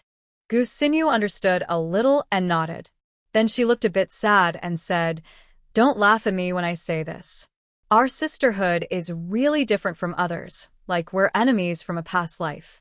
I've always wanted to get along well with my sister, but every time she sees me, she's either angry or makes fun of me. I envy other sisters who are close and loving. Why can't we be like that? Is it because we aren't born from the same mother? Is my status lower than my sister's? Lu Yujin felt very sorry for Gu Xinyu's situation. Having such a sister was truly unlucky for her. But Gu Xinyu always thought it was because she hadn't done well enough, which made her sister dislike her. Seeing her like this, Lu Yujin tried to comfort her with kind words, helping her to open her heart. That's not quite right, Miss Gu. The problem lies with your sister. She has always been jealous of you. She thinks you look better than her, believes she is smarter and more obedient, and the brothers at home favor you, making her feel distant. Her behavior towards you is driven by her insecurity. Is that really true? But my sister has never told me this, Gu Xinyu said. She silently lowered her head and didn't speak, looking very sad. Lu Yujin glanced at her and said calmly, I hope she can change her ways. Otherwise, she won't end up with a good result. May I ask Mr. Lu to explain? Lu Yujin shook his head and said, some things can't be spoken. It's enough to understand in your heart. Lu Yujin didn't cast a fortune-telling hex for Gu Xinwen because hexes are not cast randomly. It's his intuition, and his intuition is usually very accurate. Besides, Gu Xinwen isn't worthy of him casting a hex for her. Unless the Gu family asks him, then it would be another matter. Gu Xinyu said thank you, and was about to go see her sister. At that moment, Gu Xinwen covered her mouth and ran outside too. She probably remembered what just happened and felt nauseous, which made her unable to hold back. Miss, what's wrong? Guer, despite her own injuries, was very attentive, helping and holding a cloth to wipe Gu Xinwen's mouth. Gu Xinwen thought Guer was deliberately mocking her. She wanted to raise her hand to hit her, but when she did, she suddenly remembered something and withdrew her hand with a look of fear. She took the cloth from Guer and wiped her mouth, then awkwardly said thank you. Guer was so surprised that Gu Xinwen actually thanked her. She was terrified, thinking the young lady might be planning to torment her again. She quickly knelt on the ground and said, Miss, please don't say that. You're hurting this servant. Everything I do is my duty, and your punishment is also justified. Get up. From now on, you're not allowed to kneel to me. You are the young lady, and I am a servant. I dare not. I told you to get up, so get up. Gu Xinwen ran over to help Guer up, which frightened her even more. She knelt back down. The master and servant hesitated, and then stood up together. Seeing the scene, everyone couldn't help but feel like laughing. They wondered if Gu Xinwen really saw her family ancestor, who was so obediently subdued. As the saying goes, evil people are tested by evil, and justice will come in due time. Everyone thought it was heaven opening its eyes, but in fact, Lu Yujin was quietly doing something behind the scenes. He couldn't tolerate any mistakes and didn't want to hurt women, so he used his magic to give her a small punishment as a warning. If Gu Xinyan were a man, Lu Yujin would definitely beat him until he didn't recognize himself and make him admit his mistakes. If he didn't admit, he would keep punishing him until he did. Lu Yujin asked Gu Xinyu to bring medicine to treat Guer's hand. Guer is a very loyal servant. Making Guer owe her a favor could be useful in the future. Gu Xinyu simply followed the order. Gu Yunji only woke up in the evening. When everyone knew he was awake, they were all very happy. As long as he stayed awake tonight, he would be fine. After waking up, Gu Yunji roughly understood what had happened today. He thought there was nothing serious, so he told most people to leave, leaving only Black Bear. Black Bear had actually arrived earlier but didn't show himself without Gu Yunji's permission. When he officially sat by Gu Yunji's bedside, others took turns going back to rest. Big brother, I'm sorry, Gu Xinyan apologized to Gu Yunji voluntarily. Gu Yunji looked at her, seeing her look defeated and clearly hurt. He understood a little. He said, the person who should say sorry isn't me. You are my sister. If you made a mistake, I will take responsibility for you. It's okay. But if you understand, you should know what to do next. Yes, big brother, I know what to do, Gu Xinyan said, and left. Big brother, let me stay and keep you company. I'll go back later. I have nothing to do, and I'm worried if I don't watch over your recovery, Gu Xinyu said. Gu Yunji also refused when Gu Xinyu wanted to stay. Xinyu, your health isn't good, and you've had some shocks today. Before sleeping tonight, remember to drink calming soup, okay? Got it, big brother, Gu Xinyu replied. But I'm worried because there's no one to take care of me. Black Bear is just a boy, Gu Yunji said. Hearing this, Black Bear immediately became unhappy and said, Miss, don't underestimate me, Black Bear. I can handle both riding and fighting, and taking care of people is no problem. Gu Yunji, just waking up, felt a headache from their arguing. He quickly said, all right, everyone go out now. Let me have some peace. Gu Xinyu looked at Black Bear, who also knew he shouldn't have argued with the young lady. Both of them obediently left. Before leaving, Gu Xinyu said, Big brother, rest well. I'll come see you again tomorrow. Yes, please be careful on your way, Gu Yunji nodded. Seeing they had finished, Dr. Su came in to check on Gu Yunji. Seeing his good complexion, he happily said, the effect of the blood tonic is really excellent. Dr. Su, after you leave, please call young Master Lu in. Gu Yunji knew he was outside. Dr. Su nodded and continued to have someone prepare the evening medicine. After Lu Yujin came in and they talked for a long time, he also asked He Xiong to guard outside, not letting anyone else in. I don't know exactly what they discussed, but after a while, Lu Yujin left as well.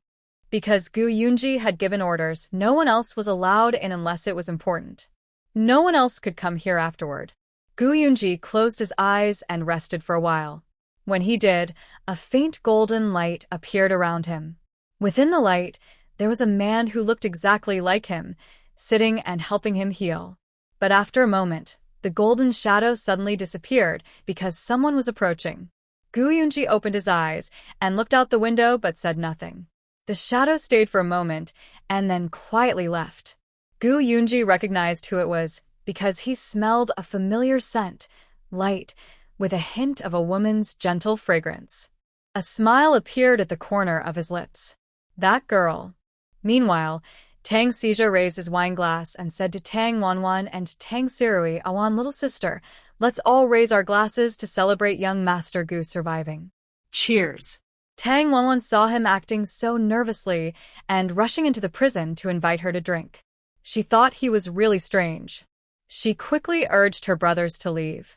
Hurry up and go. Drinking here, if others see, they'll start talking. Tang Xija wasn't convinced and immediately said, What are you afraid of? I'm your friend. I'm just having a drink with you. Besides, Gu Yunji is fine now, and you'll be released soon. This wasn't a real prison, just a temporary detention area. There were tables, beds, and household items here. Quickly, you should leave now. If you stay here drinking, others will see and start gossiping. I'm not afraid. You're my friend, and I'm just having a drink with you. Besides, the misunderstanding is cleared up now, and you'll be released soon. This isn't a real prison, just a temporary detention. There are tables, beds, and household items here. Tang Sirui also said, Yes, Miss Tang, you are innocent. It was all Miss Gu's fault. She caused trouble for your brother for a lifetime. Not only did she not feel sorry, but she also harmed her own brother. She got the result she deserved. What happened to Gu Xinwen today spread quickly. When Tang Xija and his sister heard the news, they immediately ran to tell Tang Wanwan and celebrate with her. Miss Tang, do you know what she's doing now? Tang Wanwan was confused and shook her head. Tang Sirui continued, She went to your house to apologize to your brother. I heard she threw out everything she brought. Gu Xinwen wasn't angry this time, and even said she would come again. Tang Wanwan knew Gu Xinwen was probably scared by her old ancestor, so she went to apologize to her brother. But it wasn't her sincere regret, so her brother could tell if she was genuine. I think they'll probably release you soon, said Tang Xija. I agree. After all, you didn't harm their siblings. You're just seeking justice for your brother. Now that Gu Yunji is fine, Tang Wanwan should be released too. It's only fair. Thank you for coming to see me and treating me like a friend, Tang Wanwan said to them. Tang Sirui gave her some things, and the two young girls officially met.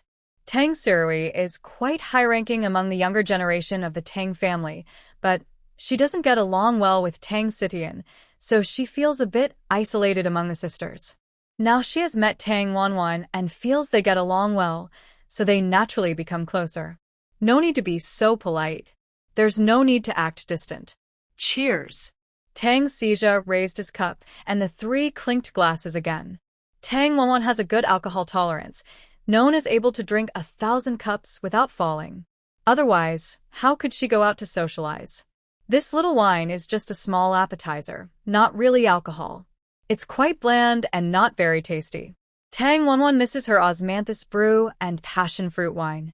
The three of them clinked glasses and then took a few bites of food. Chi Hong was very anxious here. She looked through a small window between two rooms, worriedly saying, "Miss Tang, you're about to leave. What should I do? I've been locked up for most of the day, and no ghostly figure has come to see me. Also, will they really arrest me to make me pay the price?" Chi Hong envied Tang Wanwan so much. Even when she was confined, someone came to visit. It's the young master and young lady of the Tang family. That's such a big honor. Lu Hongying was hit in the leg and wouldn't last more than 12 hours. If the bones are properly set in time, she should be fine. Tang Wanwan thought for a moment and looked at her, asking, "Chi Hong, do you want to cure Sister Lu's leg and make up for your mistakes?" Chi Hong opened her big eyes, looking hopeful. She nodded eagerly and said, "Of course. As long as I can heal Sister Lu's leg, I would dare to do anything, even go through fire or water." Tang Wanwan smiled and said, "That's not necessary." Hearing this, Chi Hong's face lit up with hope. She hurriedly asked, "Miss Tang, do you have a good idea?" Please tell me quickly. The Tang siblings, Xija and Si Rue, also looked at Tang Wanwan with curiosity. Si Rue asked her, "Miss Tang, do you have a good plan?" "I heard that after Sister Lu woke up, she found out Dr. Su said her leg couldn't be saved. She cried and chased everyone out. Everyone had already seen Lu Hongying's fiery temper. Now, telling her leg was useless meant she couldn't stay in Yonglin Pavilion anymore. Lu Hongying had been raised since childhood by her aunt, Elder Chen of Yonglin Pavilion. Now that she had finally been trained and was about to take on a big role, this incident was a huge that no one could accept. Tang Wanwan also heard about Lu Hongying's situation. She nodded, thought for a moment, and then said, "There is a way, but I don't know if it will work. If it fails, you might face even worse consequences. I want to try." "Nothing could be worse than now," Chi Hong said firmly.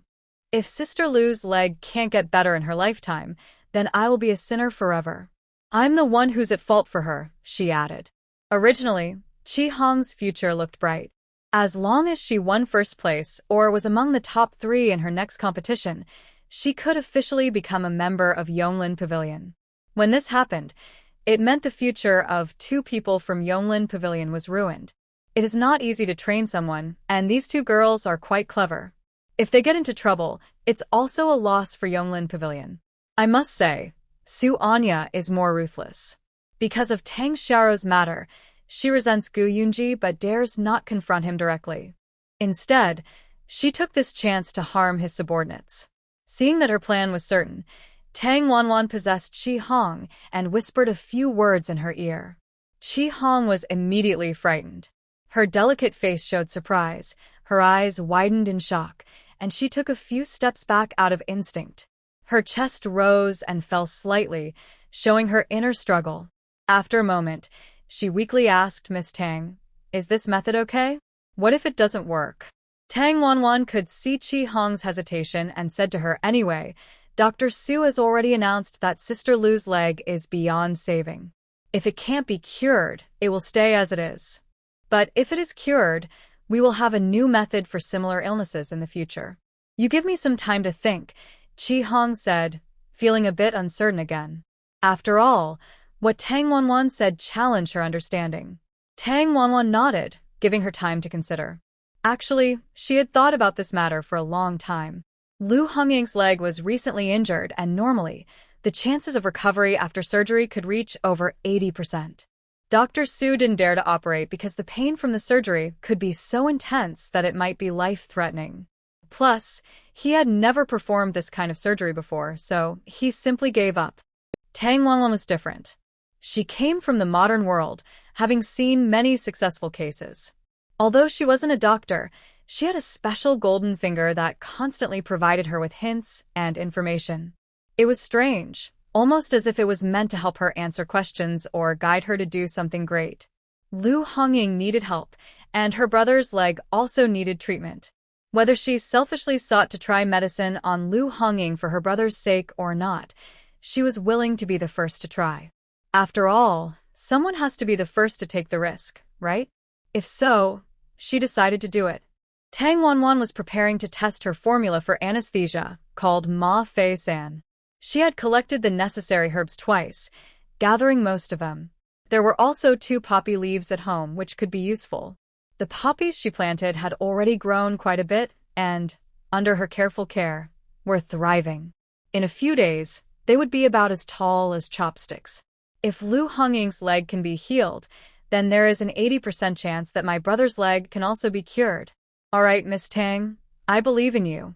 Even if I fail in the end, I won't blame you. After all, you're here to help me. But if I don't try, I might have no hope in this lifetime. Thank you, Chi Hong, for trusting me. I will do my best to help you. I will talk to Dr. Su. However, the Dr. Su Tang mentions isn't the senior doctor, but the young Dr. Su Xiaoyu.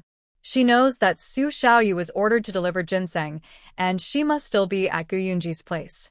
Chi Hong nodded, with a hint of tears in her eyes.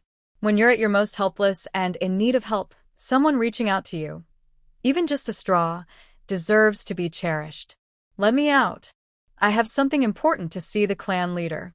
Hurry up and let me out. If you wait too long, someone might die. Mother, they're holding me inside and won't let me out. Please come and save me. Chi Hong's small voice was loud, and she kept crying and shouting without repeating words. Her cries at the door were so loud that the guards outside almost had their eardrums burst. Seeing Chi Hong so determined, Tang Wanwan couldn't help but laugh a little. The girl had a strong will. She wouldn't give up until she achieved her goal. She was quite likable. All right, stop arguing. We'll take you to see the elders.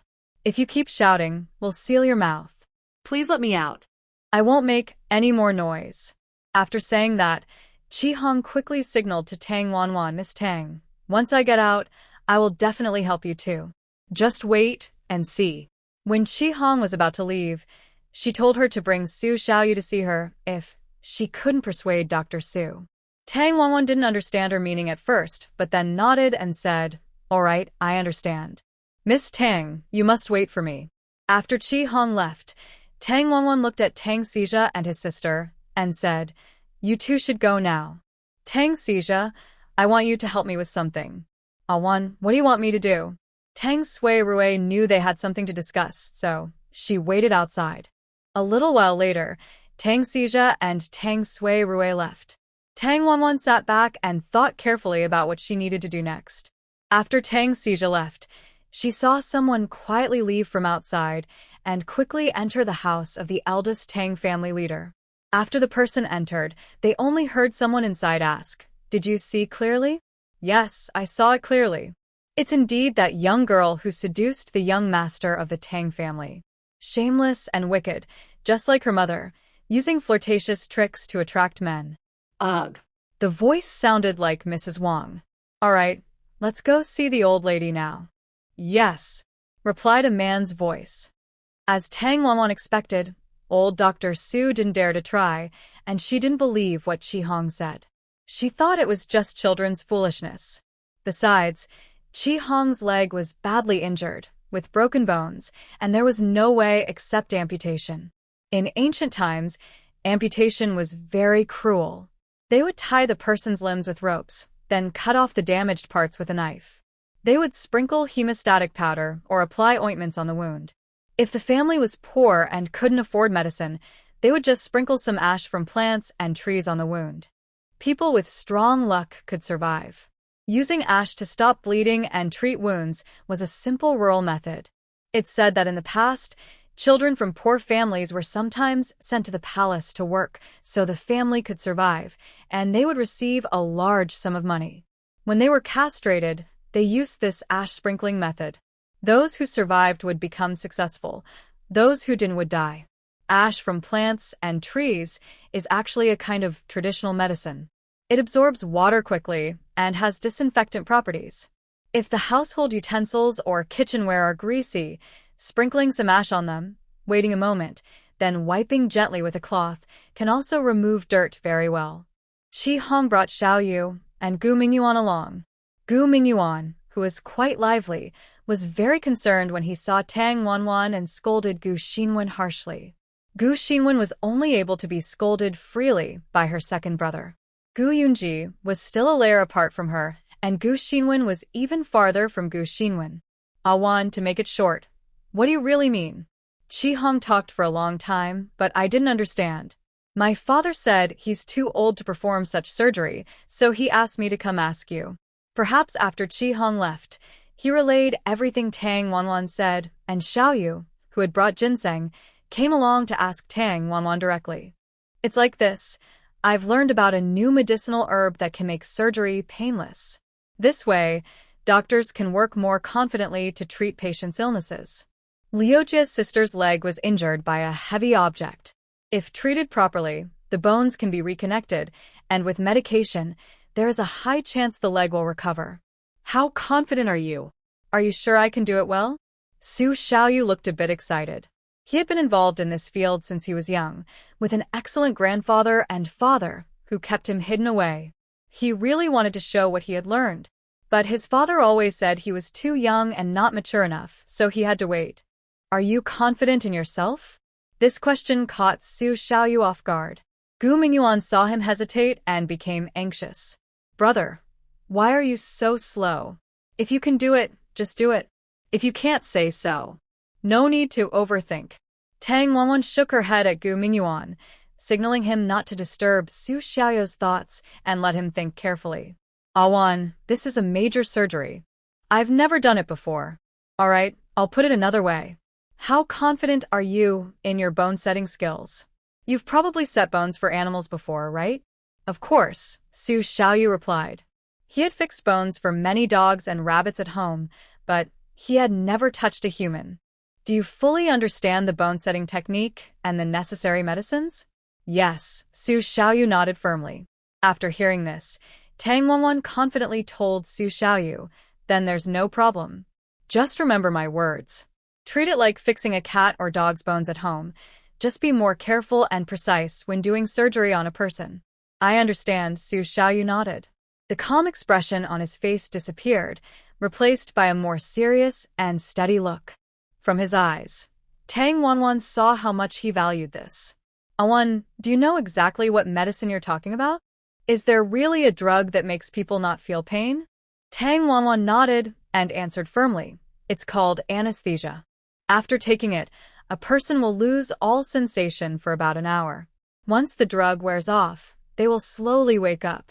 When they wake, the surgery will be finished, and the patient will feel like it was just a dream. That's great. Where is this medicine, and when can we do the procedure? Su Xiaoyu was already eager to get started. The prescription is in my mind. I need to do some tests. Ah, wow. Su Xiaoyu's mouth was wide open, clearly unsure if she trusted herself. Don't worry, I won't hurt you. If we succeed with the test, we can help Sister Lu set her bones. Time is precious now. Next, you need to find a way to let me out. Yes, Tang Wanwan is still locked up. She can only help if she is free. I'll go find my father right now. No, you should find my older brother, Gu Mingyuan said. The two of them, along with Tang Wanwan, quickly left after saying goodbye. What should I do now? Qi Hong stood outside, pacing anxiously. You might be useful later. Tang Wanwan saw someone approaching, so she quickly pulled Qi Hong inside and whispered, "Sure." Besides seeing the two visitors, she also saw her uncle talking with them. Judging by their expressions, Tang Wanwan seemed to understand something. Tang Wanwan, come out now. The visitor called out rudely. What are you trying to do? Tang Wanwan asked calmly. What are we trying to do? You are suspected of a serious mistake. The clan leader has ordered us to lock you in the cell until Lord Feng arrives for questioning, the visitor said disdainfully. I didn't do anything wrong.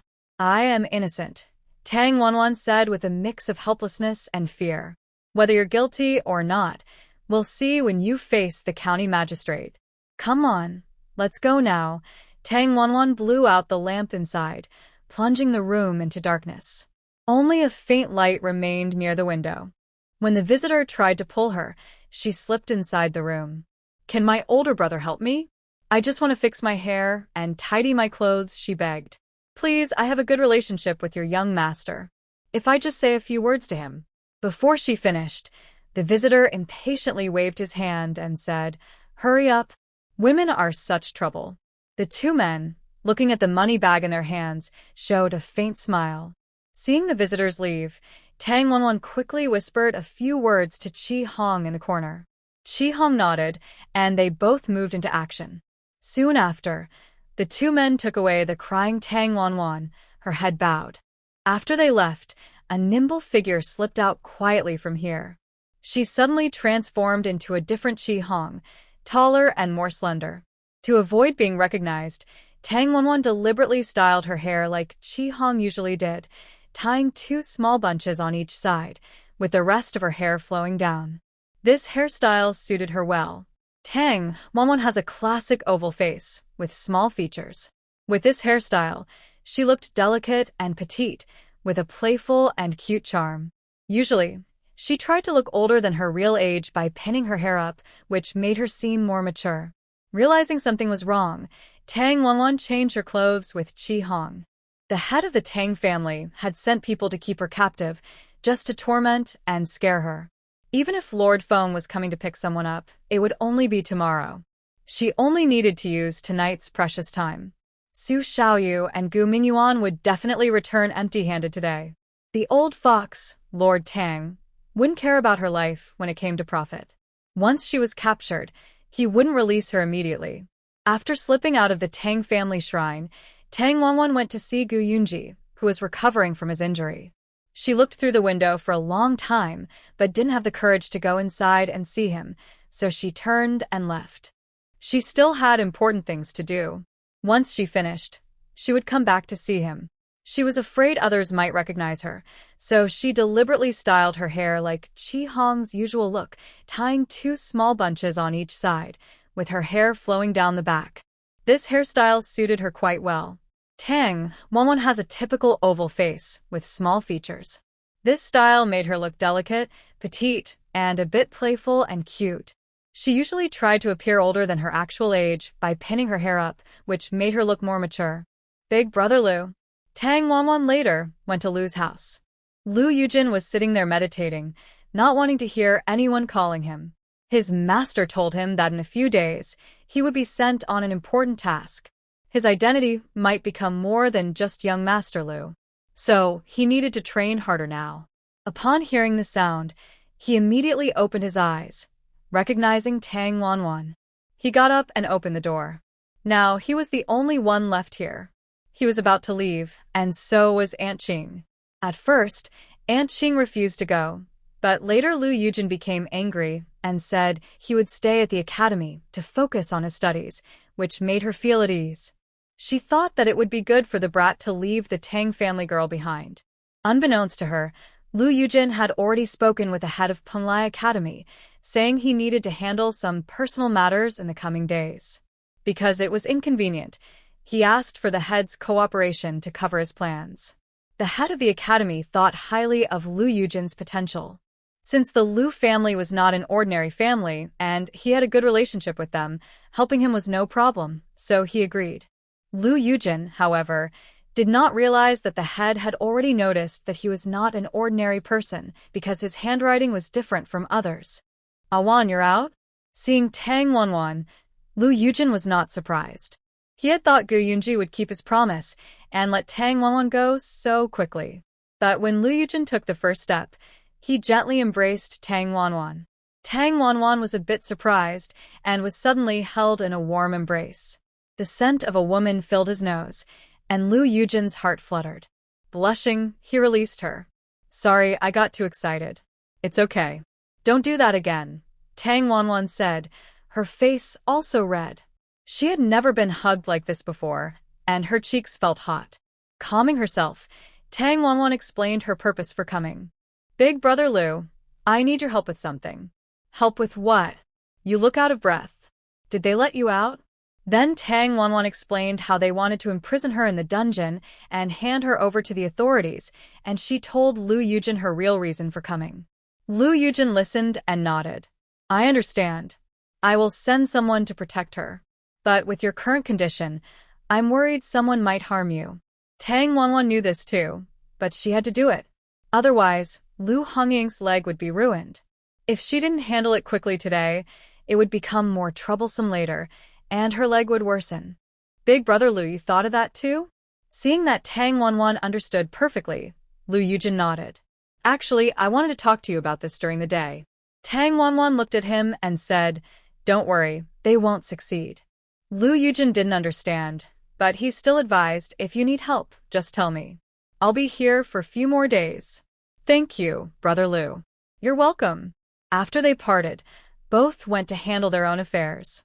Tang Wanwan returned home, but the door was locked.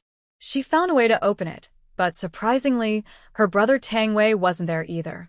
It seems he had gone out too. Now that he uses a wheelchair, he won't have to stay at home all the time. Thinking of this, a small smile appeared on her face. She didn't know that her family had come to see her and that she had made a wasted trip. Tang Wanwan entered the yard and went straight to the small shed where she kept her special herbs, which she had been collecting for days. After gathering everything, she went to meet Su Xiaoyu and the others. On the way back, Tang Wanwan saw Madame Chun and her family. Madame Chun had red eyes, and her children, Tang Xiaoro and her brother, looked very sad and weak.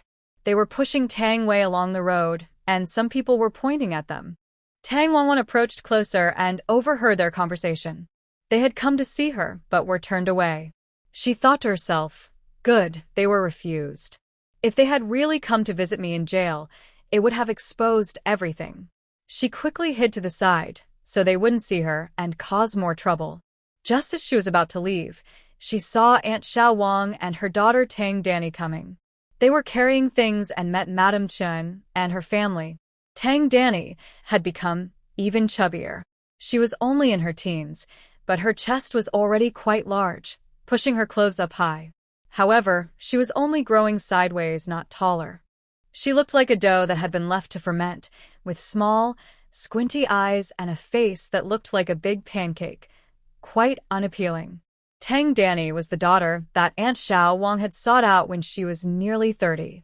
For years, the couple hadn't been able to have children.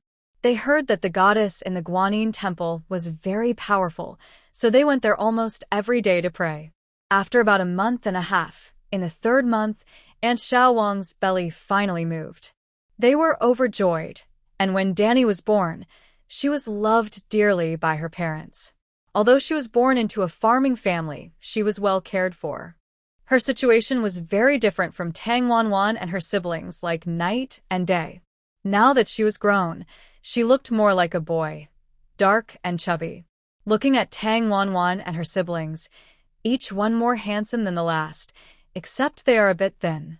Due to poor nutrition, their skin is slightly yellow, but overall they look quite pleasant.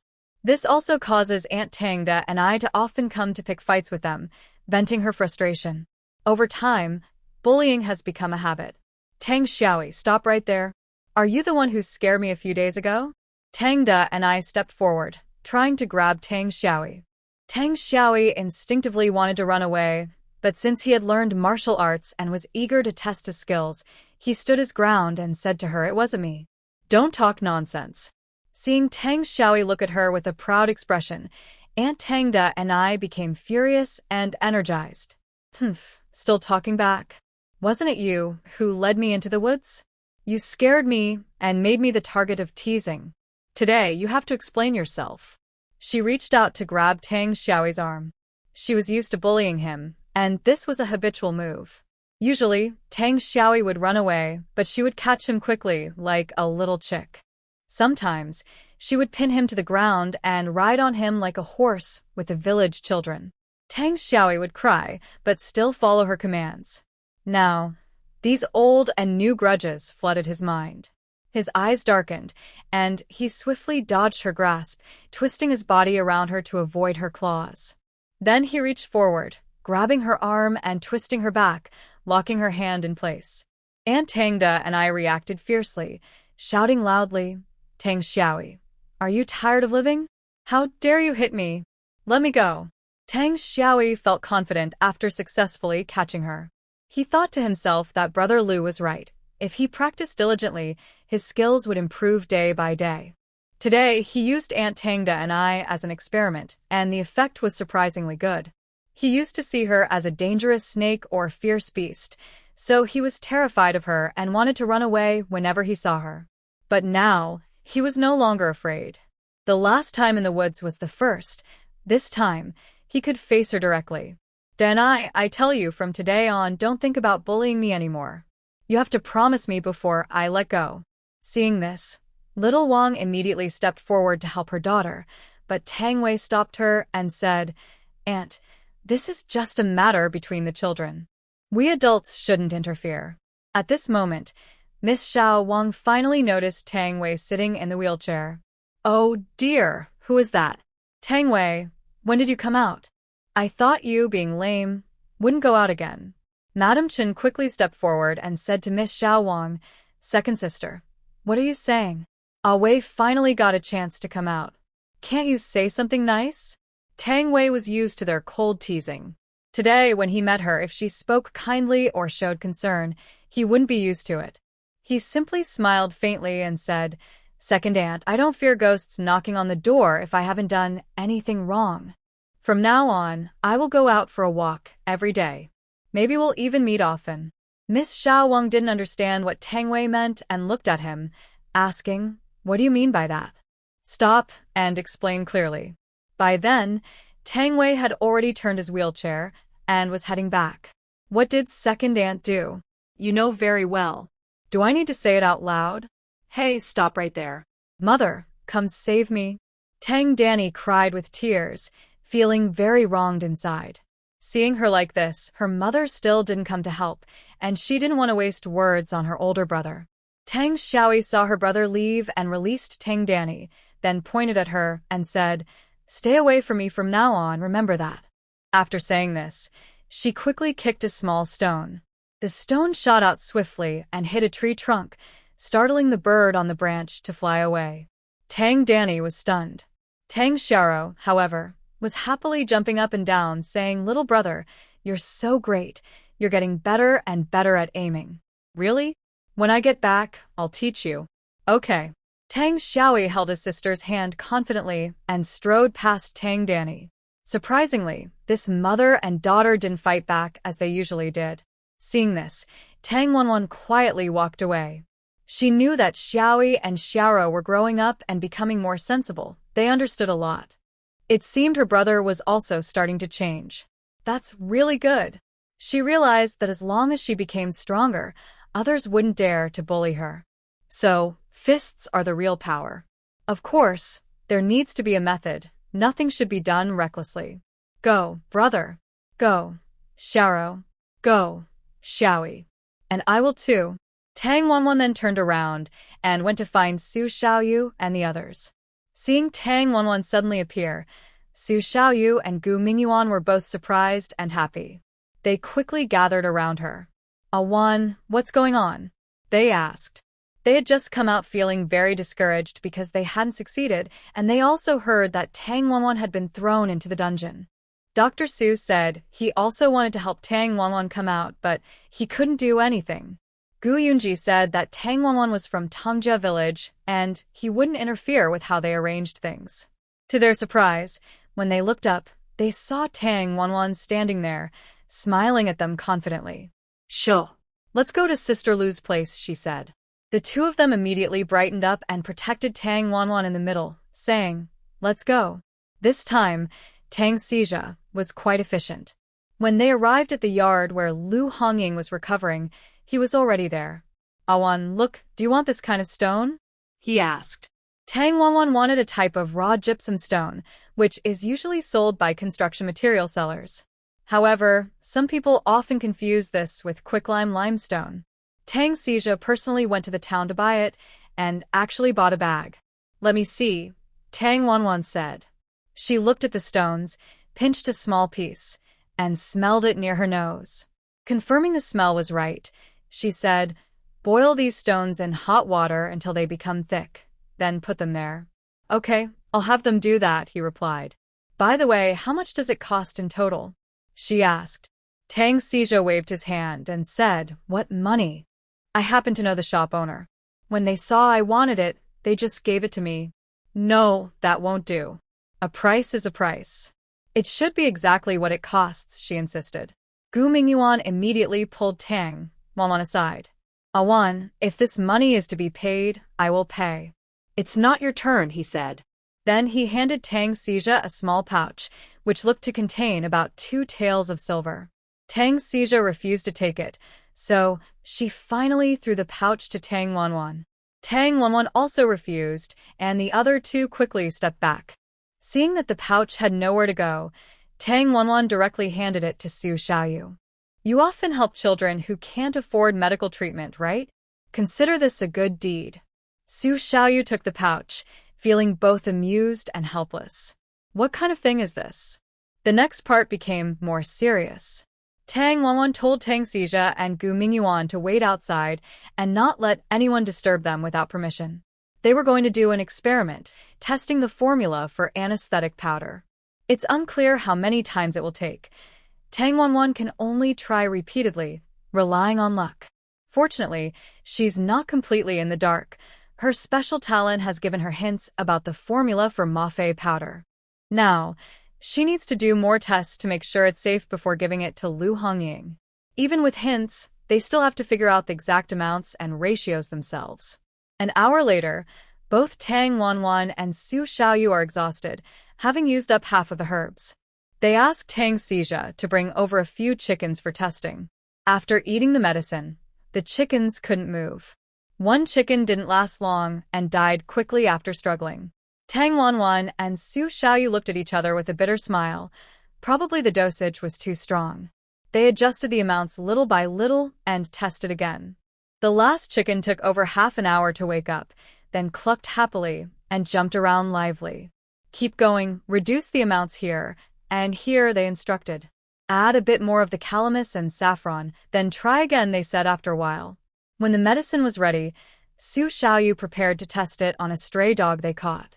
But Tang Wanwan suddenly reached out and took the pill from him. "Let me try it myself," she said. "No," Su Xiaoyu immediately objected, trying to stop her. But Tang Wanwan blocked his hand. "Don't worry, Brother Su. I have a plan. Our amounts are almost right.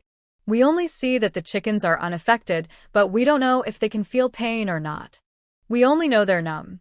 But I'm worried about you," Su Xiaoyu said. "If something happens to you, how can I explain to your mother or others?" "I'd rather go to than let that happen," Tang Wanwan said firmly. After saying this, she gulped down the large bowl of medicine. As soon as she finished, her hand slipped and she fell backward. Luckily, Su Xiaoyu caught her in time. Both of them fell back, knocking over the stool in the room with a loud crash. "What happened?" Gu Mingyuan rushed in first, just in time to see Su Xiaoyu holding Tang Wanwan. Without hesitation, he pulled Tang Wanwan close to him, turning his back to Su Xiaoyu. Su Xiaoyu was stunned and quickly said, "Hey, what are you doing?" "I didn't bully Wanwan. We're just testing medicine." Gu Mingyuan looked at him sharply and said, "You're a man. How can you let a woman do the testing?" Su Xiaoyu also feels wronged at this moment, murmuring, "It's not that I didn't stop her. She insisted on trying herself." "Everyone, be quiet. You, go out quickly," Tang Wanwan said, pointing at Gu Mingyuan. "Are you really okay?" Seeing Tang Wanwan leaning on the bench, looking weak and tired. "Go out quickly." "All right." "By the way, Awan, you still owe me a beef noodle meal," Gu Mingyuan said, giving her a flirtatious wink. This trick didn't work on Tang Wanwan, who just glared back and rolled her eyes. "I won't forget." Gu Mingyuan then happily left, imagining the beef noodles Tang Wanwan would make, wondering what they would taste like. Seeing Gu Mingyuan return with a mischievous look, Tang Si suspected he had done something bad. She asked, "Nothing happened, right? What are Awan and the others doing?" Tang Xizha was worried. They had been in that room for a long time without any results, and several chickens had been slaughtered. But after a while, the chickens staggered up again and went to find food. Nothing serious. Awon is just too determined. She even used herself as a test subject. Is that safe? Gu Mingyuan looked helpless, shrugging slightly. It should be fine. Su Xiaoyu is there. He won't let anything happen to Awon. Tang Xija thought about it and agreed. Su Xiaoyu and Tang Wanwan were good friends, so he trusted they wouldn't let anything happen to her. Plus, Awon wouldn't let herself get into trouble. Feeling reassured, he then said, "Our job is to stay here and not let anyone in." Yes. Let's keep watch. Or maybe you could get some food, and we can have a little drink, Gu Mingyuan suggested playfully. Dream on, Tang Xija replied, continuing to watch the door. They waited for a while, and someone finally arrived, Lu Hongying's aunt, Elder Chen. She had heard about her niece's injury and came immediately with people. They first went to see Gu Yunji, then came here. Stop. No entry without permission, Elder Chen said firmly, trying to force her way in. Move aside. I need to see my niece. Who dares to stop me? Tang Xija ordered, and suddenly, more than 20 people appeared. Dr. Su is treating Miss Lu. No one is allowed in without permission. Is treatment just an excuse? They've been inside for a long time. Don't think I don't know.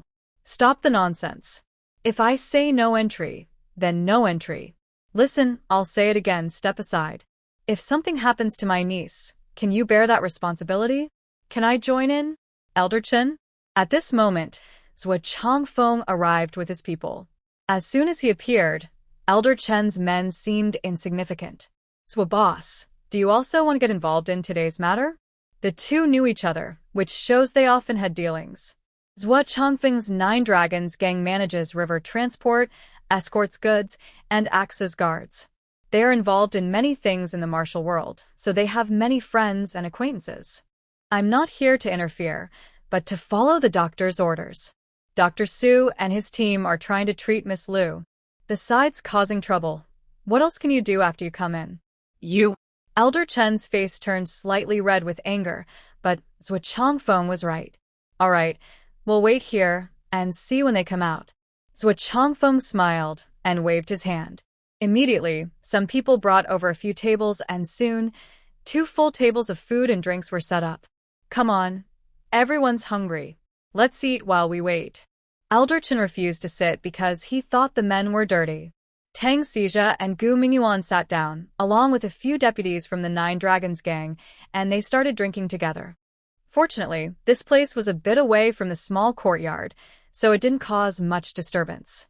People outside saw others drinking here, which made it less suspicious. Seeing that everything outside was fine, Tang Wanwan also relaxed. The medicine was quite strong. In just a short while, she felt her limbs go numb and couldn't move her body. Brother Su, hurry and bring the needle so I can get the injection. Huh? Su Xiaoyu was startled. Nothing much had happened earlier, but Gu Mingyuan disliked him. If he knew he was going to use a needle on Tang Wanwan, would he destroy him later? Hurry up and don't dawdle. Okay. If it hurts, just yell. Oh. Does it hurt? If it does, make a sound. If it doesn't, nod your head. Tang Wanwan kept shaking her head. Her arms, back of her hands, calves, thighs, and even her head had been pricked. Su Xiaoyu then took the needle, smiled, and let out a big sigh of relief. Looks like it's done. All right, Miss Lu, start the surgery. Or maybe call someone in to help you. No need, I want to wait until the anesthesia wears off before I do it. I want to see how long the medicine's effects last. That's fine. We have a few hours anyway, so we have enough time. The sky is dark now and the outside lights are on, making the small yard look hazy. Tang Wanwan is conducting an experiment, using an hourglass. It has already gone back and forth 3 times. About half an hour has passed. If the hourglass goes 3 more times, it will be about an hour. Let's check the time. Tang Wanwan moves her hand and arm, everything working smoothly. Su Xiaoyu is happy and looks at Tang Wanwan with a strange light in her eyes. Can it really move now? Yes. She quickly checks the hourglass, which has gone back and forth 4.5 times. That's about an hour. This timing matches our plan perfectly. Great. We succeeded. Su Xiaoyu nods hard at Tang Wanwan and says, Awan, you're amazing. Let's go see Sister Lu. Yes. Remember what I told you, don't forget. Su Xiaoyu hesitates for a moment and looks at her. This isn't fair to you. Tang Wanwan doesn't want anyone to know that the anesthesia recipe is her own. After all, she is just an ordinary rural girl. Plus, if Su Xiaoyu cures Lu Hongying's leg this time, she will become famous worldwide, and the anesthesia will become a secret weapon of the Su family. Think about it. Who wouldn't want such an opportunity? It's okay. Are you my brother, Su? I'm happy to help you. Also, if Sister Lu's leg gets better this time, my brother's leg will need your help too. Su Xiaoyu thinks for a moment and decides to tell her father about this when she gets home, to see how to reward Tang Wanwan. He won't let this recipe go to waste. Having this recipe means a lot, and everyone probably understands what it means. Next, they will give Lu Hongying the anesthesia, then clean her wound, and finally start setting the bone. Fortunately, Tang Wanwan explained the whole process to Lu Hongying. Now, she can only trust her luck. Miss Tang, I was wrong about you before. I didn't expect you would be willing to take such risks for me today. Lu Hongying has gone through life and death, and now she seems much more mature. Sister Lu, actually you should thank Chi Hong. She is now regretful and has agreed to try, asking me to find a way. Then I asked Dr. Su for help. Tang Wanwan took all the credit for herself. Su Xiaoyu looked at Tang Wanwan, feeling mixed emotions inside. The whole process of setting the bone was not complicated. Luckily, Su Xiaoyu had a strong foundation, so when he worked on it, he was calm and steady. Tang Wanwan assisted him from the side, and they worked very well together. It took half an hour to fix the bone, then it was time to apply the plaster cast. This cast was also a new thing. Tang Wanwan gave Su Xiaoyu another lesson. After applying the cast, they had to wait a while for it to dry. Only then was the process complete. Dr. Su was initially skeptical when he heard his son had set the bone for Lu Hongying. When he saw the situation himself, he realized it was true. He was very angry and called Su Xiaoyu aside, scolding him seriously. You child, how dare you be so bold? Do you know what could happen if something went wrong in the middle?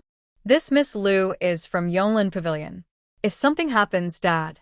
Before Dr. Su could finish, Su Xiaoyu interrupted him, explaining about the anesthesia and recounting the process. Dr. Su couldn't believe it at first. He wondered if Tang Wanwan was just fooling him, especially since he had never heard of her practicing medicine before.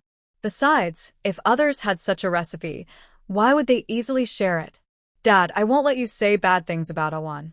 It's true. She gave me the recipe without asking for anything in return. I feel ashamed for you to think badly of her. Dr. Su was still doubtful but confirmed that the recipe was in his son's hands before feeling relieved. He then quietly warned, don't spread this around. Yes, Dad. Awan said the same. We must thank her properly. This is a big matter.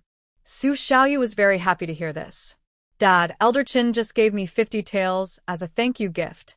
I want to give all that money to Awan. Their family has had a hard time. Dr. Su nodded and replied kindly, you decide for yourself. Thank you, Dad. Is there anything else you want to ask, my child? Dr. Su asked. What is it? Please ask your question or provide the text you'd like me to translate and edit. The fire started gradually. When the people in the dungeon realized something was wrong, they saw the flames had grown into large patches. There are 4 or 5 cells in the dungeon, all holding people who committed serious crimes in their daily lives. When the fire broke out, the prisoners were stunned. They immediately shouted loudly, help. Fire. A woman in one of the cells suddenly jumped over to Tang Wanwan's side, grabbing her arm and shouting desperately, fire. Fire. Tang Wanwan was awakened by the woman's screams and the thick smoke. When she opened her eyes, she saw everything was red with flames and felt stunned. Help. Oh heavens, who did this terrible thing? I don't want to die. I want to see my children again. The fire spread quickly and soon blocked the main door. Outside, People could hear the shouting, but it was impossible for them to break through the flames and rescue anyone inside. What should they do? Standing here meant waiting for death. It was better to find a way to escape. The cells were connected, with wooden barriers in the middle, allowing a faint view of other cells. Almost everyone was inside. They had to think of a plan. After a moment, Tang Wanwan came up with an idea. She took out a very sharp dagger and started cutting the cell door. She quickly cut through the first door. Inside was a man in his 40s. When he saw Tang Wanwan break the door, he was surprised. But he smiled bitterly and said, "Miss, the door is sealed. We can't get out. What should we do?" Tang Wanwan looked at him and asked, "Uncle, can you keep cutting the door? I will open the skylight, so everyone can escape through it." Fortunately, the skylight was only about 2 or 3 meters high, and there were a few beams nearby. If one person could climb onto the beams, they could help everyone escape. The man's eyes lit up when he heard Tang Wanwan's plan. He immediately said, "Okay, miss, be careful." He looked strong. The wood Tang Wanwan needed 10 or more hits to cut through, but he cut it in one swing and then pulled it apart with his hands. There was a loud, and the obstacle in the middle of the cell was gone, allowing access to the other side. Then more people from the room came to help. Soon, 4 or 5 people squeezed into Tang Wanwan's cell. "Everyone, quickly, pile your clothes and anything flammable at the prison door and set it on fire." What does that mean? That way, the fire will become much bigger.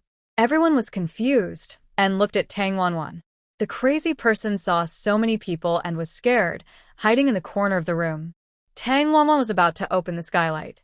Burning things at the door creates a fire barrier. If the prison catches fire and the two fires meet, the outside fire won't spread inside. Inside are their clothes and belongings. Once burned, they will go out automatically.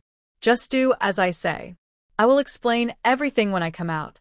That uncle seemed to be the leader, and everyone knew him. He quickly said, "Listen to Miss Tang. She won't hurt us." Okay. Everyone started to act. Some ran to get straw and bedding, placing all flammable items at the prison door as Tang Wanwan instructed. Soon, the fire started here, and the outside flames nearly collapsed the roof beams. The fire outside grew stronger, and the heat from the flames burned their faces painfully. Everyone looked scared and hurriedly moved inside.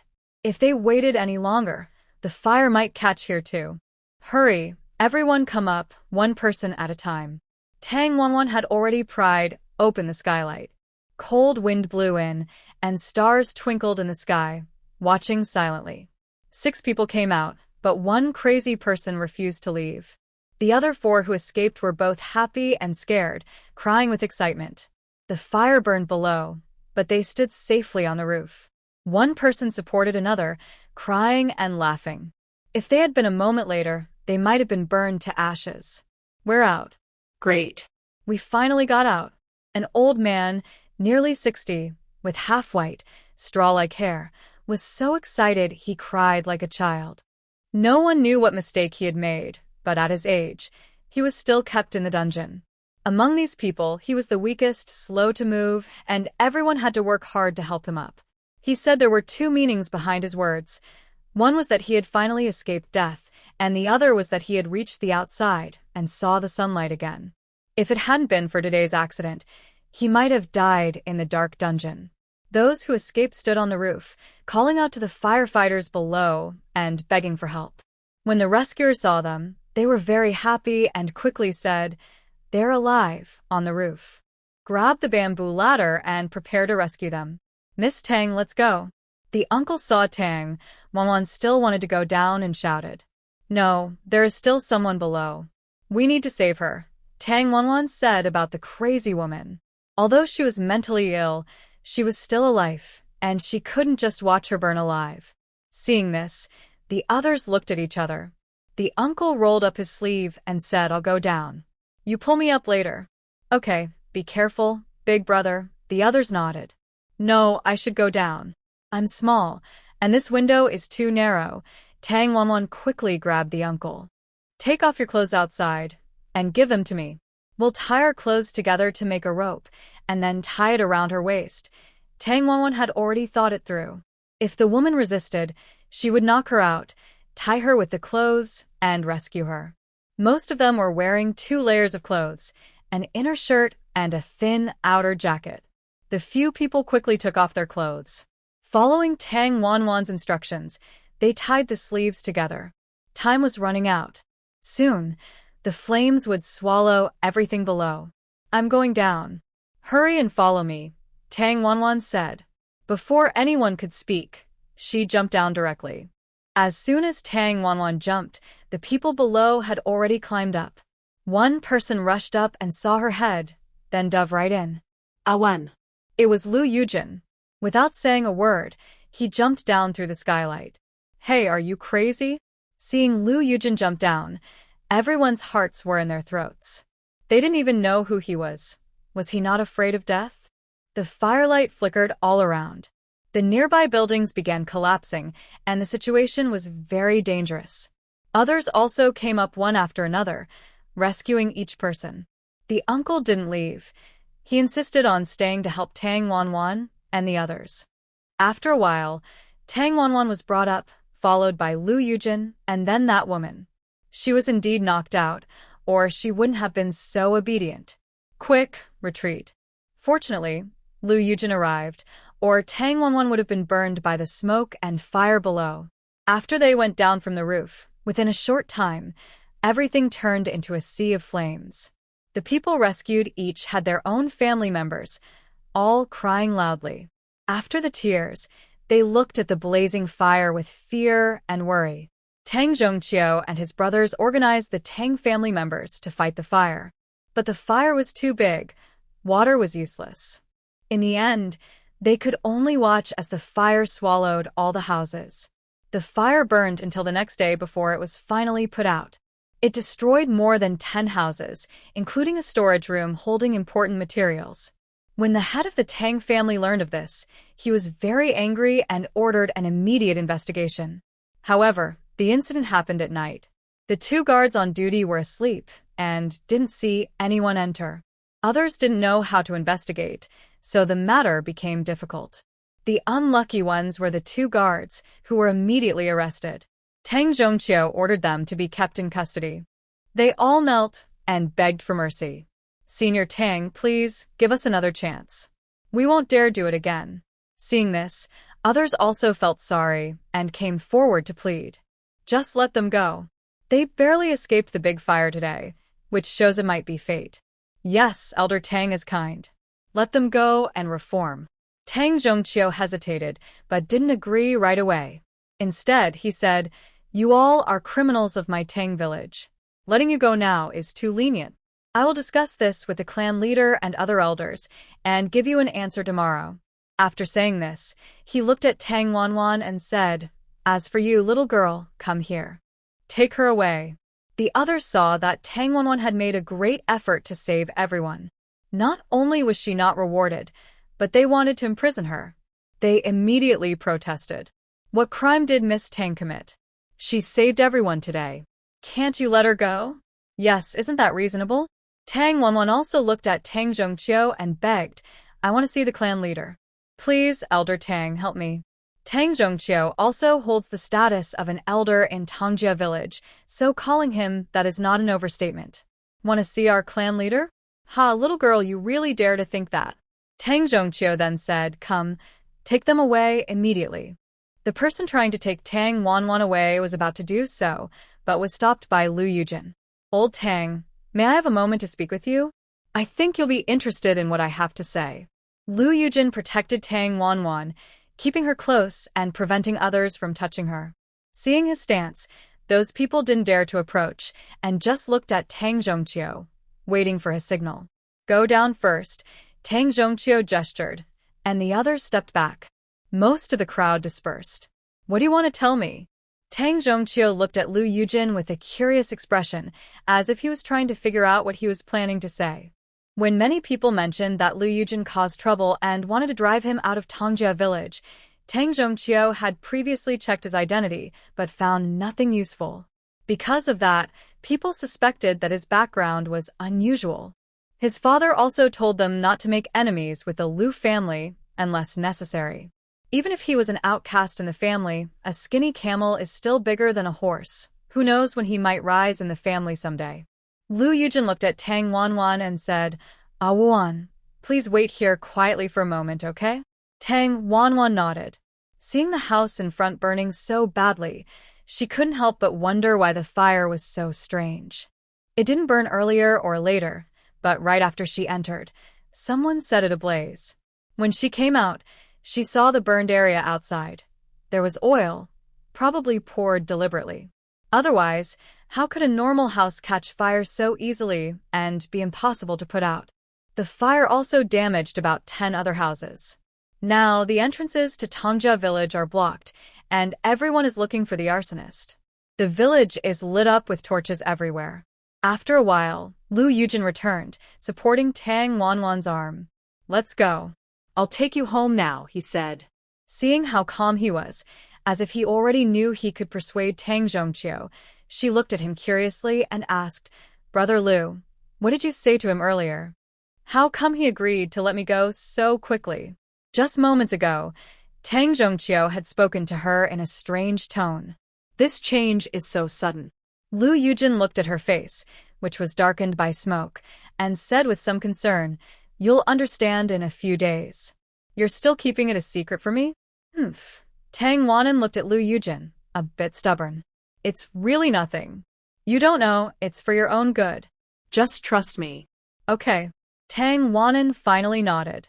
"By the way, Brother Lu, do you know who set that fire?" Lu Yujin didn't understand what Tang Wanan meant.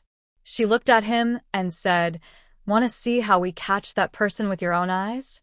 "Sure, if you need my help, I'm willing." Tang Wanan smiled at him and said, "No need to bother you. That person will speak for themselves." "What do you mean?" Lu Yujin was even more confused. He didn't understand what Tang Wanan was up to. "Let's go and check a few more details." Then Tang Wanan asked the people nearby involved in the search. After asking a few questions, she had a good idea. She told Lu Yujin, "I think I can catch that person." "Are you sure?" Lu Yujin looked at Tang Wanan, surprised by her boldness. She could say such things so casually. Or perhaps she had some solid evidence. "Yes." Seeing Tang Zhongqiu still directing others to catch the arsonist, looking busy and anxious, she walked over to him. "Awan, wait." Lu Yujin quickly grabbed her when he saw her about to go over. Looking into her eyes, he said, "I know you want to save them, but I advise you not to do this. If something goes wrong, it could put you in danger too." From her actions and expressions, Lu Yujin could tell her intentions and tried to stop her. He had just protected her, and if she got into trouble again, it would be hard to save her a second time. "All right, but if I miss this chance and that person runs away, it will be very hard to catch him." "You can tell me." "First, we find that person. If we have solid evidence, we can hand him over." "Wouldn't that be better?" "That works." Originally, Tang Wanan planned to negotiate with Tang Zhongqiu. She would help him find the arsonist if he promised to release the people she had rescued from the dungeon. After asking around, she found that their crimes had some suspicious elements, especially the crazy woman. Her situation was very tragic. This caused her to become mentally unstable and be kept in a dungeon. If not for today's accident, whether she could ever come out would still be unknown. There's no hesitation now. Let's go find someone. No need. Let's go back and rest first. Tomorrow morning, I'll put on a good show for you. Really? Weren't you worried that the criminal might escape? I was worried at first, but now I think it's unlikely, Tang Wanwan said, pointing to the sky. The dark clouds were moving, and large black clouds were blown by the autumn wind above their heads. It looked like it was about to rain. The person thought no one would find him, so he probably felt safe going home to sleep. This person must be from Tang Village. He can't escape, and he probably didn't want to. He believed that with Tang Zhongqiu and the others' intelligence, they couldn't catch him. You're quite clever, girl. You even predicted the weather. I think Brother Lu also knows a big rain is coming soon, which will help put out the fire. It's a pity that everything that should burn is burned, and everything that shouldn't has been destroyed. Lu Yujin looked at Tang Wanwan deeply and said, "All right, I'll listen to you." He wanted to see how Tang Wanwan would find that person. If she really could identify the arsonist among so many people, it would show she had some skill. He wanted to see her ability and then consider future plans. Actually, today's conversation between Lu Yujin and Tang Zhongqiu was simple. Lu Yujin said Tang Zhongqiu couldn't keep Tang Wanwan locked up. When asked why, Lu Yujin replied, "In less than 3 days, your Tang village will face big trouble, and the only person who can solve this problem is Tang Wanwan. As for what this trouble was, whether it was catching the arsonist or something else, they would find out in the next few days." Tang Zhongqiu looked at Lu Yujin and asked, "What if I insist on capturing her?" "Try if you don't want to face disaster," Lu Yujin said. Hearing this, Tang Zhongqiu didn't dare to continue. If he really was right, he didn't want to take that risk. After all, she was just a little girl, and her life was insignificant in his eyes. If necessary, he could find another excuse to arrest her. After careful consideration, he agreed to let her go. The Lu family couldn't be offended easily, so he decided to do him this favor this time. Lu Yujin sent Tang Wanwan home. When they reached the door, she looked at him and asked, "Are you hungry? If you don't mind, I can cook something for you." Lu Yujin's eyes lit up, and he smiled, saying, "Great, I can't wait." Actually, Lu Yujin hadn't eaten all evening. When Tang Wanwan mentioned it, he suddenly felt very hungry. Tang Wanwan was also starving, her chest pressed against her back.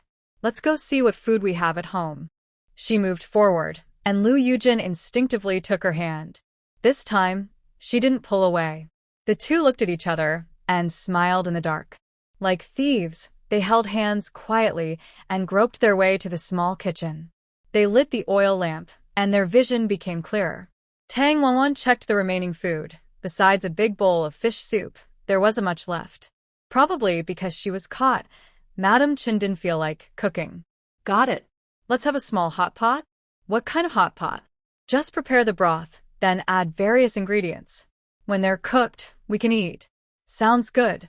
Tang Wanwan then turned on the stove, put the fish soup in a pot, added water, and brought it to a boil. Once boiling, she added some cabbage, tofu, and arrowroot slices. The only meat was fish slices. She also took out 4 or 5 eggs from a bamboo basket. Since there was little oil at home, cooking was a bit difficult. She heated the pot, cracked the eggs into it, and spread them out. After the eggs were cooked, she set them aside.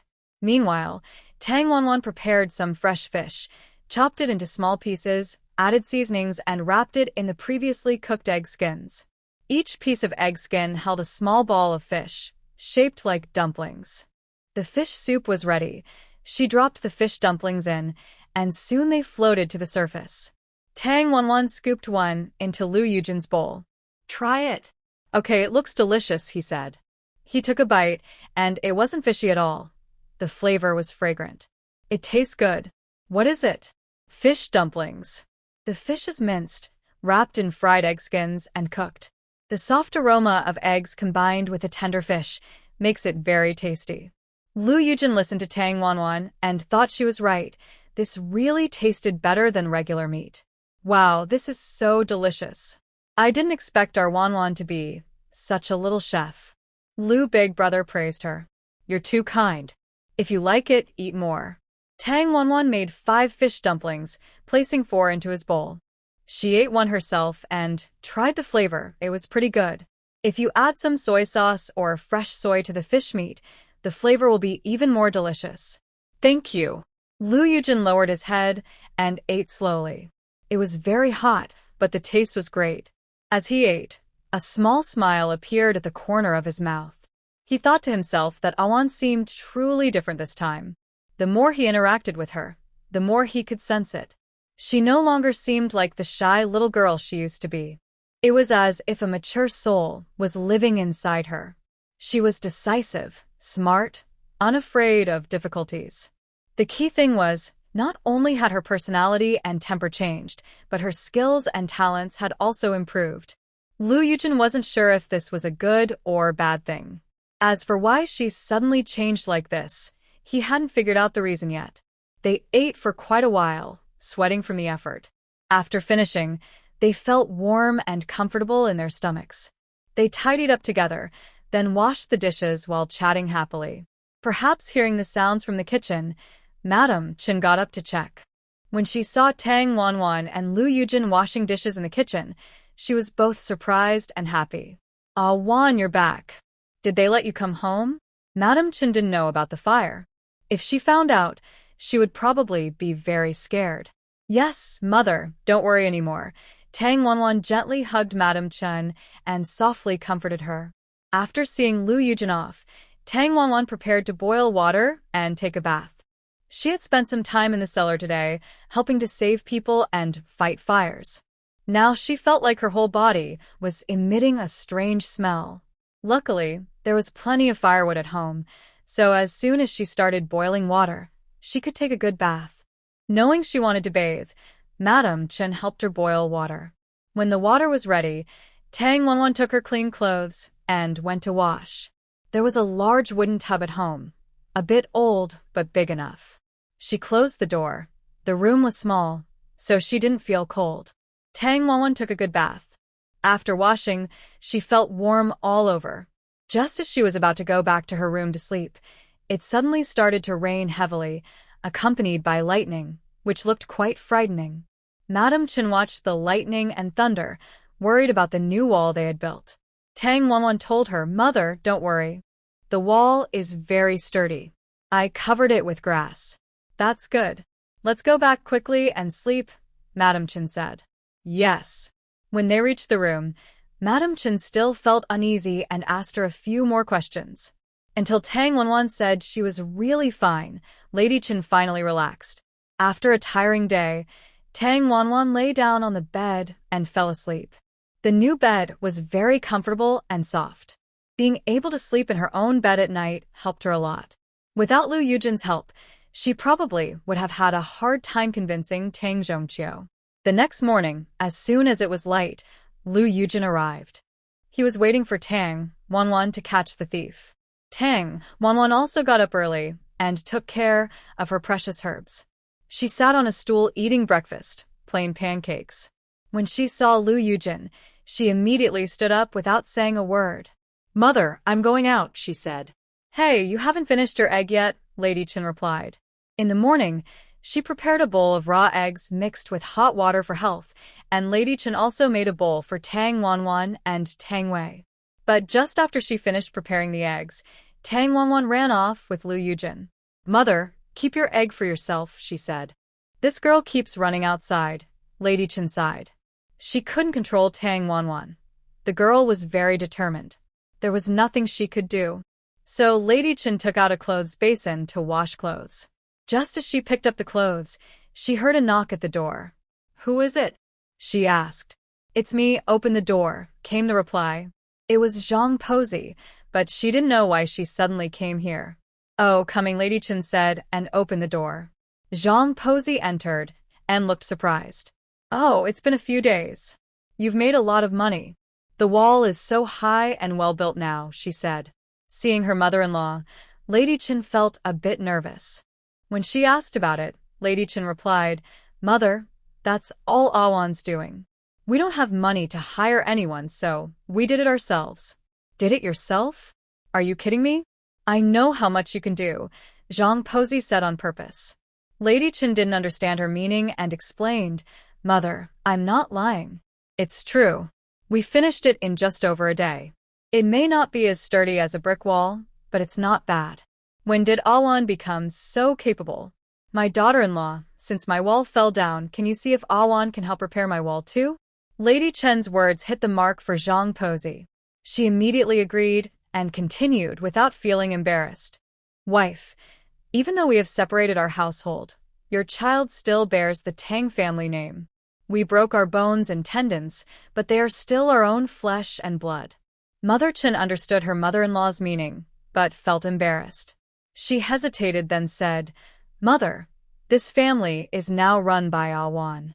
When she returns, I will ask her what she thinks." Hearing this, Grandma Zhang immediately became unhappy and quickly said, "How can you, as a mother, still listen to the child's words? I am so ashamed for you. No wonder Awan did such outrageous things. It's all because you didn't teach her well. Let's settle this now." When you have time today, go help me fix things. In a few days, fourth uncle will bring his new wife back, and we need to repair our small yard. Mother, what are you talking about? What did Awan do? Grandma Zhang knew her confused mother-in-law was clueless about everything. Whenever something happened, she only cried. She sighed and said, "Oh, I knew you didn't know anything."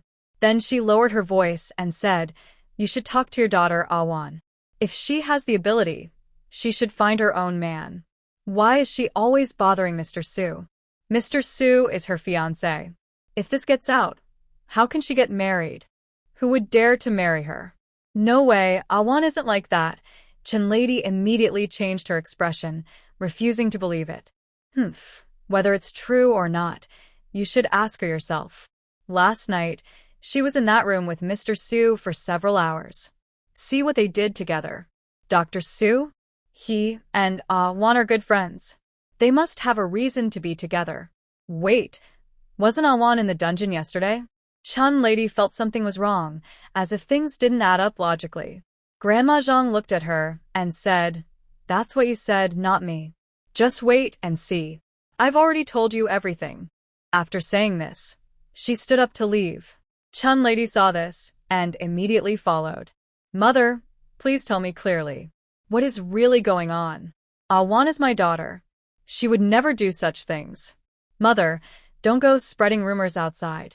Grandma Zhang looked at her and said, "Whether I'm spreading rumors or not depends on you. The wall in my yard has been broken for a long time. If I don't fix it soon, it might fall. The land in my back garden hasn't been tilled for a while either. Soon I'll be planting wheat. Mother, don't worry, I will handle this." Mrs. Zhang wanted to hear the sentence, and she immediately smiled, saying, "If only it had been like this earlier." She was sure that Lady Qin was too shy to speak up about this matter. She could take advantage of it as much as she could. Now that the family had split, without diligent Tang Wanwan and Lady Qin to serve, no one was doing the dirty and tiring work at home. In the past, the old lady only needed to speak and give orders. Now, that was not enough. Sometimes she even had to cook herself. At mealtime, everyone seemed to appear out of nowhere. Mrs. Zhang was angry and shouting, but everyone ignored her words, listening with one ear and out the other. Plus, Wang's family had become more confident, so the old lady no longer dared to yell at her loudly. Little Wang was also surprisingly lazy. No wonder she ran to Lady Qin at the slightest rumor, stirring trouble for her own benefit, just to get some advantage from the third household. This matter was actually started by Wang's mother and daughter. They thought that if they could put Tang Wanwan in jail, her reputation would be ruined and she wouldn't be able to recover. But unexpectedly, a fire broke out in the middle of the night. When the fire started, the mother and daughter felt a little scared. They thought Tang Wanwan might have been burned to death and felt sorry for her if that happened. But the news they received was that Tang Wanwan was released without guilt. This made them feel very upset. Their previous worries returned. They were afraid Tang Wanwan might find out the truth about the salt recipe and reveal it, exposing their deception. Early in the morning, Wang's family was whispering to the old lady, bragging about how much money they had earned, how they built the wall around the yard, and how they had made new furniture. Mrs. Zhang, who was simple-minded and liked to take small advantages, also thought that Lady Chen was weak and easy to bully. Now that Lady Chen quickly agreed to her demands, the old lady suddenly felt she might lose something. She wondered why she hadn't mentioned money before. Perhaps her family still had a lot of silver. She heard that County Magistrate Foam had given that girl a large silver ingot. She also heard that Awan was very skilled at woodworking, capable of making chairs that could run, which might bring in a lot of money in the future. At this moment, Lu Yujin was following Tang Wanwan, trying to find evidence. Tang Wanwan took Lu Yujin directly to the scene of the incident from yesterday, then followed the oil stains and footprints all the way to a dilapidated house's door. Thanks to the rain, the oil, which does not mix with water, became easier to see and clean. Once oil gets on something, it's very hard to wash off. It was like a clear label that made it easy for Tang Wanwan to find the suspect. Poor people in Tongjia village worked all night but gained nothing. "I think this is the place," Tang Wanwan said, pointing at the house. Lu Yujin's expression changed as he looked at her and said, "Old Six Tang is lazy, always idle, and likes to do sneaky things." "Are you sure it's him?" Lu Yujin asked. "The evidence is in the yard." "No need to say more," Tang Wanwan said, pointing at a pile of clothes at the door. They went inside. Lu Yujin picked up the clothes and sniffed. They smelled like oil. Then they entered the house and looked around.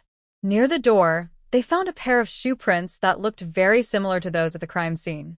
There were many shoe prints at the scene, but they were messy.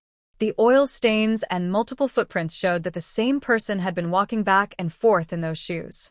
Old Six Tang was really bold, committing such a crazy act and still sleeping soundly in the house. He either felt very safe or was extremely foolish. "Now it's your turn," Tang Wanwan said, looking at Lu Yujin. "Okay, wait outside. I'll find out everything," Lu Yujin replied and went into the house. The door didn't need to be locked. Old Six Tang couldn't escape. He was snoring loudly, his snores shaking the house. But soon, he wouldn't be able to sleep anymore. Old Six Tang was snoring and drooling, probably dreaming happily. His room smelled bad, and clothes and various clutter piled up near the door. Lu Yujin looked expressionless and stepped forward, holding a dagger to his neck, then shook him awake. "Hey, Old Six Tang, wake up," Lu Yujin said. "Old Six Tang, look at this." He pressed the dagger slightly closer. The pain made Old Six Tang wake up suddenly. "Who the are you?" he asked. "Watch your mouth, or I'll drain your blood right now," Lu Yujin said. Blood was flowing from Old Six Tang's neck. Seeing his own blood, he panicked. "Please spare me. I've been good lately, just looked at Widow Zhang bathing. I haven't done anything bad." The knife moved forward a few more inches, blood flowing more heavily, soon staining his collar red. Old Six Tang lay on the bed, his legs trembling. "Think again. I stole the purse from Lady Wang next door and a chicken." Lu Yujin grew impatient and grabbed his neck with one hand. "Stop talking nonsense. Do you believe I won't ruin you right now? Tell me, where did you go last night? Who told you to do this?" "Young master, no. Big brother, please spare me. I really don't know what you're talking about." Old Six Tang pretended to be confused, thinking Lu Yujin could be fooled easily. He was wrong. "All right, you don't know what I'm talking about, is that it?"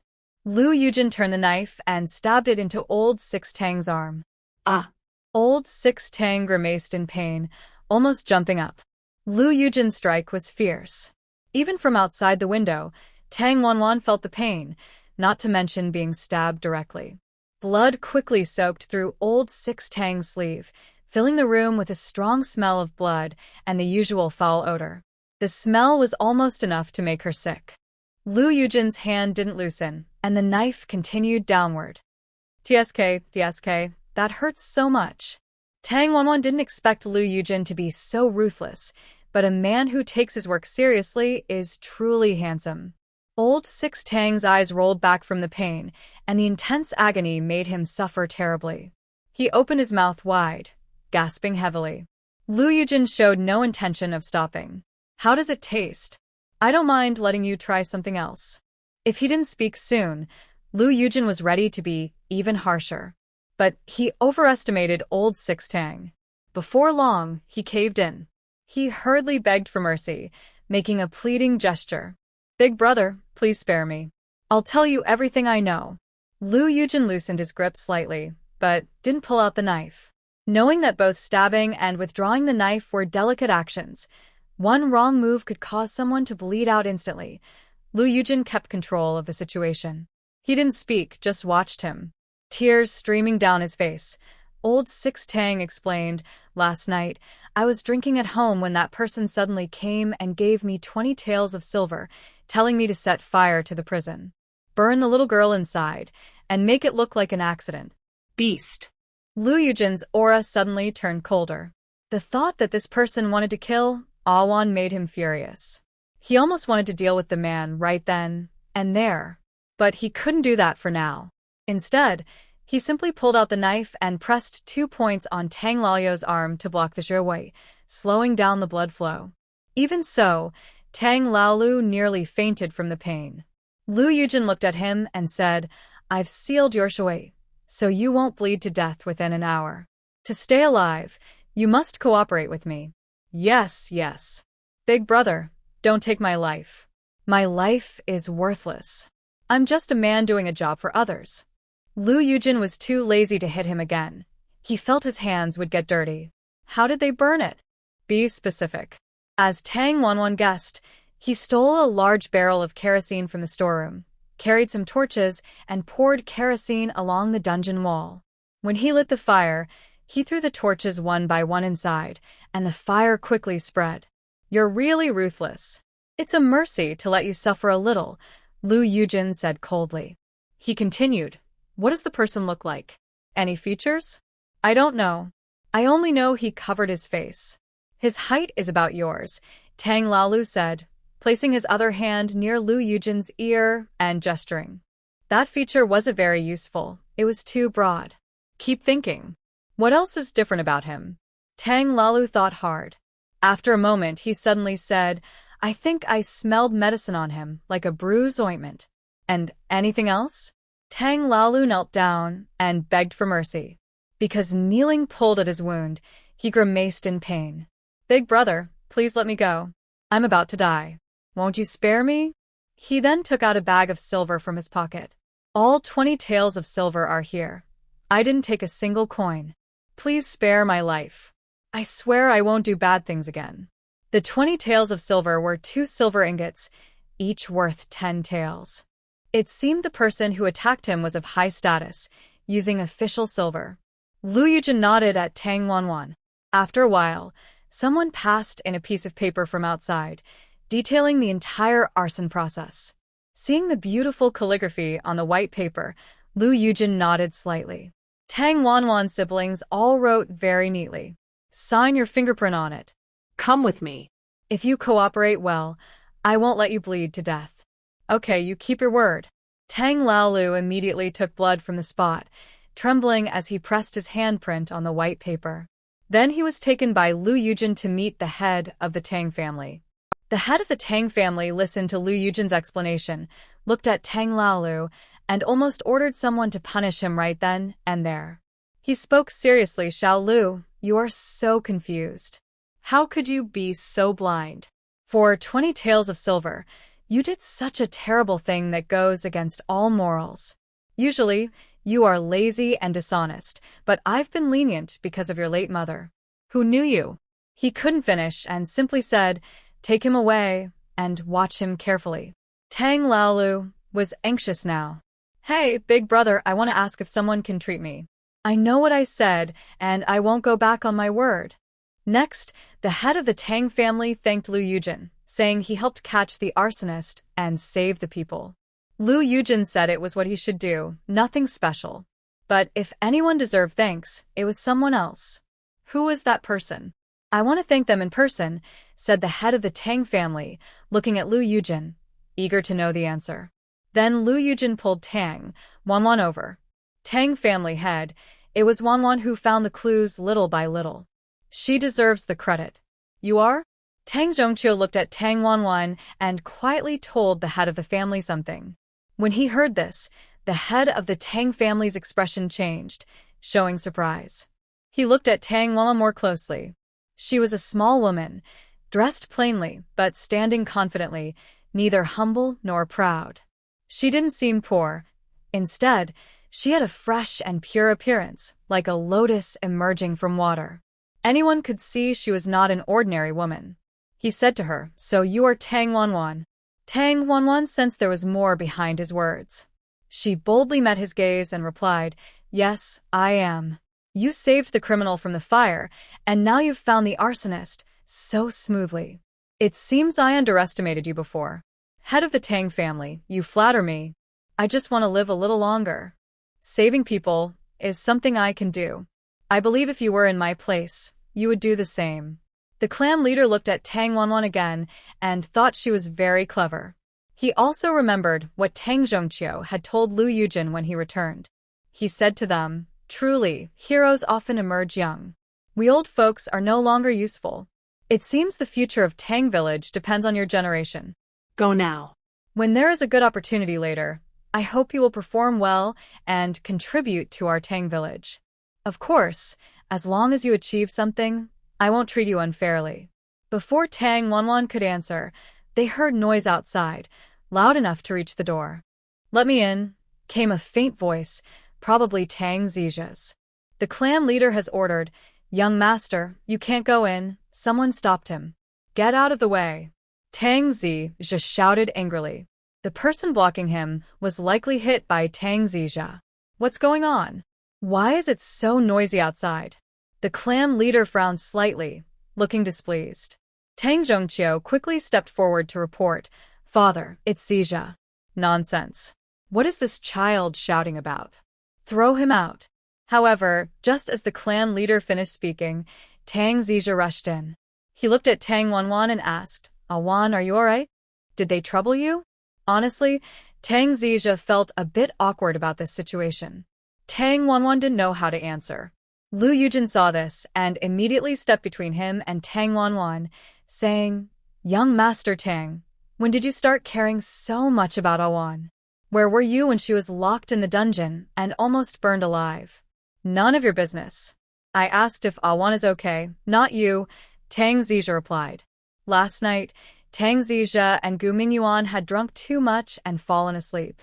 When he woke up in the morning, he learned the dungeon had been burned. Then Tang Sejia told him that early that morning, the clan leader had summoned Tang Wanwan for questioning. He was worried they might trouble her, so he rushed over without hesitation. "Awan, are you alright?" Tang Wanwan smiled at him and said, "I'm fine." Then she slightly bowed to the clan leader and said, "If the clan leader is fine, I will take my leave now." The clan leader looked at both of them and said, "Wait a moment." Tang Wanwan's heart suddenly skipped a beat, feeling something was wrong. But since the clan leader spoke, she could only stand still and not leave. "Do you two know each other?" Hearing her grandfather ask, Tang Zija replied carelessly, "Of course, Grandpa. Awan is still my lifesaver. You must treat my lifesaver better and not keep her locked up anymore. Young Master Gu's matters have nothing to do with Awan." The clan leader couldn't help but turn his gaze and look at Tang Wanwan, asking Miss Tang, "Is what you said true?" To clear up the misunderstanding, Tang Wanwan explained, "Clan leader Tang, I met young Master Tang by chance. We are not close. May I ask if there's anything else you need?" Hearing this, Tang Zija was unhappy and was about to explain, but Lu Yujin gently elbowed him, signaling him not to say more. Tang Zija glared at Lu Yujin, but didn't say anything further. Tang Wanwan finally relaxed a little and thought, if it weren't for the fact that Tang Zija is the eldest grandson of the clan leader, with his intelligence, he'd probably be tricked many times. But he's not malicious, straightforward, and honest, making him a good friend.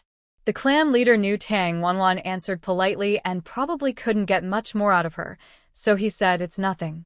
Since you saved Zhi, we all owe you a favor. Zhi is my grandson, and I have high hopes for him. I hope Miss Tang can help him grow and improve. Clan leader, don't worry. Young Master Tang is blessed. With your help, he will surely have smooth sailing." "Haha, I'll take your good words to heart," the clan leader smiled. Tang Zija looked at his grandfather, and then at Tang Wanwan, looking confused. "What are you talking about? I don't understand." Lu Yujin reached out and casually put his arm around Tang Zija's neck. "Let's go, brother. Let's go drink." Tang Zija quickly shook his head and said, "I don't drink. I drank too much last night, and my head still hurts." "Then I'll treat you to some small hot pot?" Tang Zija looked puzzled and asked, "What's a small hot pot?" Lu Yujin smiled and said, "You'll find out after you try it." Then Tang Wanwan also came out. After stepping outside, she took a deep breath. The clan leader was really a formidable old man, very scheming, and his words seemed to carry some testing, making her feel uncertain. Fortunately, this was their first formal meeting, and everyone kept some reservations. Showing a little of her strength made them wary. Don't think she's easy to manipulate. Tang Wanwan indeed found and exploited the weakness of the Tang family leader, the lack of successors in Tang village. They need to find someone who can assist Tang Zija or help him grow quickly into an independent heir. Why did he leave? Tang Wanwan watched Tang Xija happily walk away and became very curious about what Lu Yujin had said to him. Lu Yujin looked at Tang Wanwan and said, "I thought you would ask for that earlier. Luckily you didn't." "Not the right time," Tang Wanwan replied. "Yes, that's true. The old man is quite difficult to deal with. But we also have our advantages." Indeed. Tang Wanwan knew that gaining the complete trust of leader Tang was necessary to get more freedom of action. Today, at most, they managed to open the door a little. How their relationship will develop in the future still depends on what happens next. Fortunately, Tang Xija is their weak point. As long as they control this properly, things will be much easier. "Let's go see young Master Gu, then go to your house for a small hot pot." I asked Tang Xija to prepare some meat. Lu Yujin spoke casually. Everything was finally settled, and they could now satisfy their appetites. "Oh, so you were talking about this?" Tang Wanwan smiled. She didn't expect Lu Yujin to be so mischievous, making Tang Xija run errands. No wonder Tang Xija didn't even refuse and just left. What's rare is that Lu Yujin actually understood her thoughts and knew she hadn't completely forgotten Gu Yunji. After taking care of her own matters, the remaining issue was Gu Yunji. "I heard you made a bet with Gu Mingyuan. You owe him a bowl of beef noodles. Now that he brought a lot of beef, I should quickly enjoy a good meal." Turns out, Gu Mingyuan brought most of a beef leg. Because Tang Wanwan had a problem earlier, she stored the beef in the ice cellar. "That's too much." How did he tell you about this? Tang Wanwan pretended to be angry, with a cute little expression. Her once sharp face was almost turning into a bun face. She didn't know how to respond to Gu Mingyuan. This guy was also quite carefree, just like Tang Xija. Seeing her funny expression, Lu Yujin couldn't help but smile and said, "Just ask if we want to eat noodles. Anyway, I've already called someone." All right, he said so, but he didn't tell everyone else openly. Tang Wanwan looked at Lu Yujin with a hint of helplessness. She replied, "Since you say that, what else can I say? Besides, this time you helped me a lot. I don't know when I will be able to repay your kindness." Lu Yujin immediately responded jokingly, "If I can't pay you back, I can just owe you. If I can't pay it off in my lifetime, how about you dedicate yourself to me?" Tang Wanwan didn't expect that he still remembered this matter. She rolled her eyes at Lu Yujin. Seeing his handsome face looking harmlessly at her, she blushed and turned away, pretending to be calm. She said lightly, "Men should keep their promises when they say things. Don't make promises lightly. I know someone is about to leave here soon, so our young Master Lu, don't go around flirting everywhere." Hearing her words, Lu Yujin's expression looked quite defeated. "Ha, you're too cold-hearted. You won't even give me a little hope. If I say I changed my mind, would you change yours too and give me just a tiny bit of hope?" "This is an impossible assumption, so there is no if." Tang Wanwan replied beautifully, leaving Lu Yujin speechless. Watching her small figure turn and leave, Lu Yujin thought to himself, "The heartless girl, one day you will obediently come into my arms." To the small courtyard where Gu Yunji was recovering, Tang Wanwan went alone. He asked Gu Yunji to bring out the beef first. When she arrived, she found out that last night was also chaotic here. An uninvited guest had come, supposedly to settle accounts with Gu Yunji. But before he reached him, he was already taken care of by Black Bear. Black Bear was slightly injured, but was fine overall. After hearing this, Tang Wanwan also relaxed. Su Xiaoyu had just helped Gu Yunji change his medicine and was packing up. She arrived soon after. The two exchanged a few words about last night's events, and once they knew he was fine, Su Xiaoyu felt relieved. He had been watching Lu Hongying and Gu Yunji, the two patients.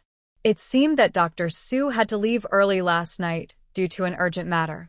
It was normal for the doctor to leave early, but he seemed to leave in a hurry. Then Su Xiaoyu mentioned the 50 taels of silver, which he had quietly told Tang Wanwan about. Tang Wanwan did not accept the 50 taels. She firmly refused, and Su Xiaoyu was a bit helpless. She said, "This was given by Elder Chen. He said Miss Lu's health has improved, and he will give 50 more taels.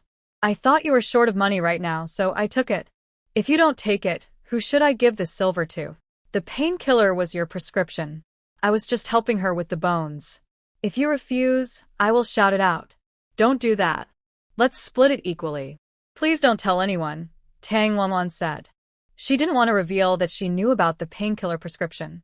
Su Xiaoyu comes from a family of medicine, so they can come up with new remedies, which is normal. Plus, this way, Su Xiaoyu can also become famous.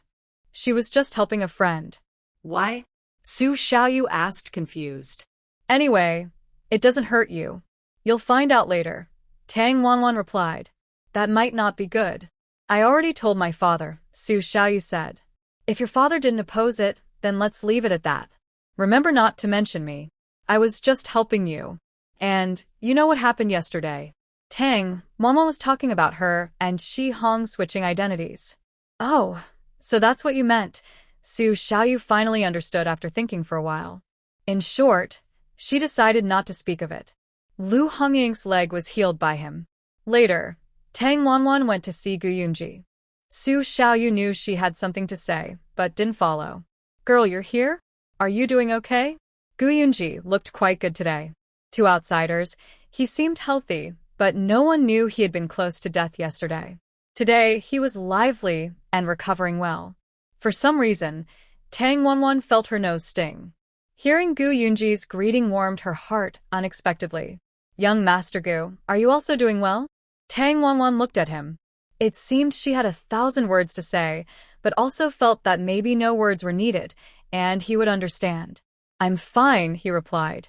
Perhaps he found their greetings a bit dull, so they looked at each other and both smiled. That smile instantly eased the awkward atmosphere. Tang Wanwan stepped in front of him, looking somewhat reserved. One moment they were arguing fiercely, and the next they faced life and death. She also knew that the person responsible for her brother's tragic life was the young lady of the Gu family, Gu Yunji's sister. Life's twists are truly dramatic.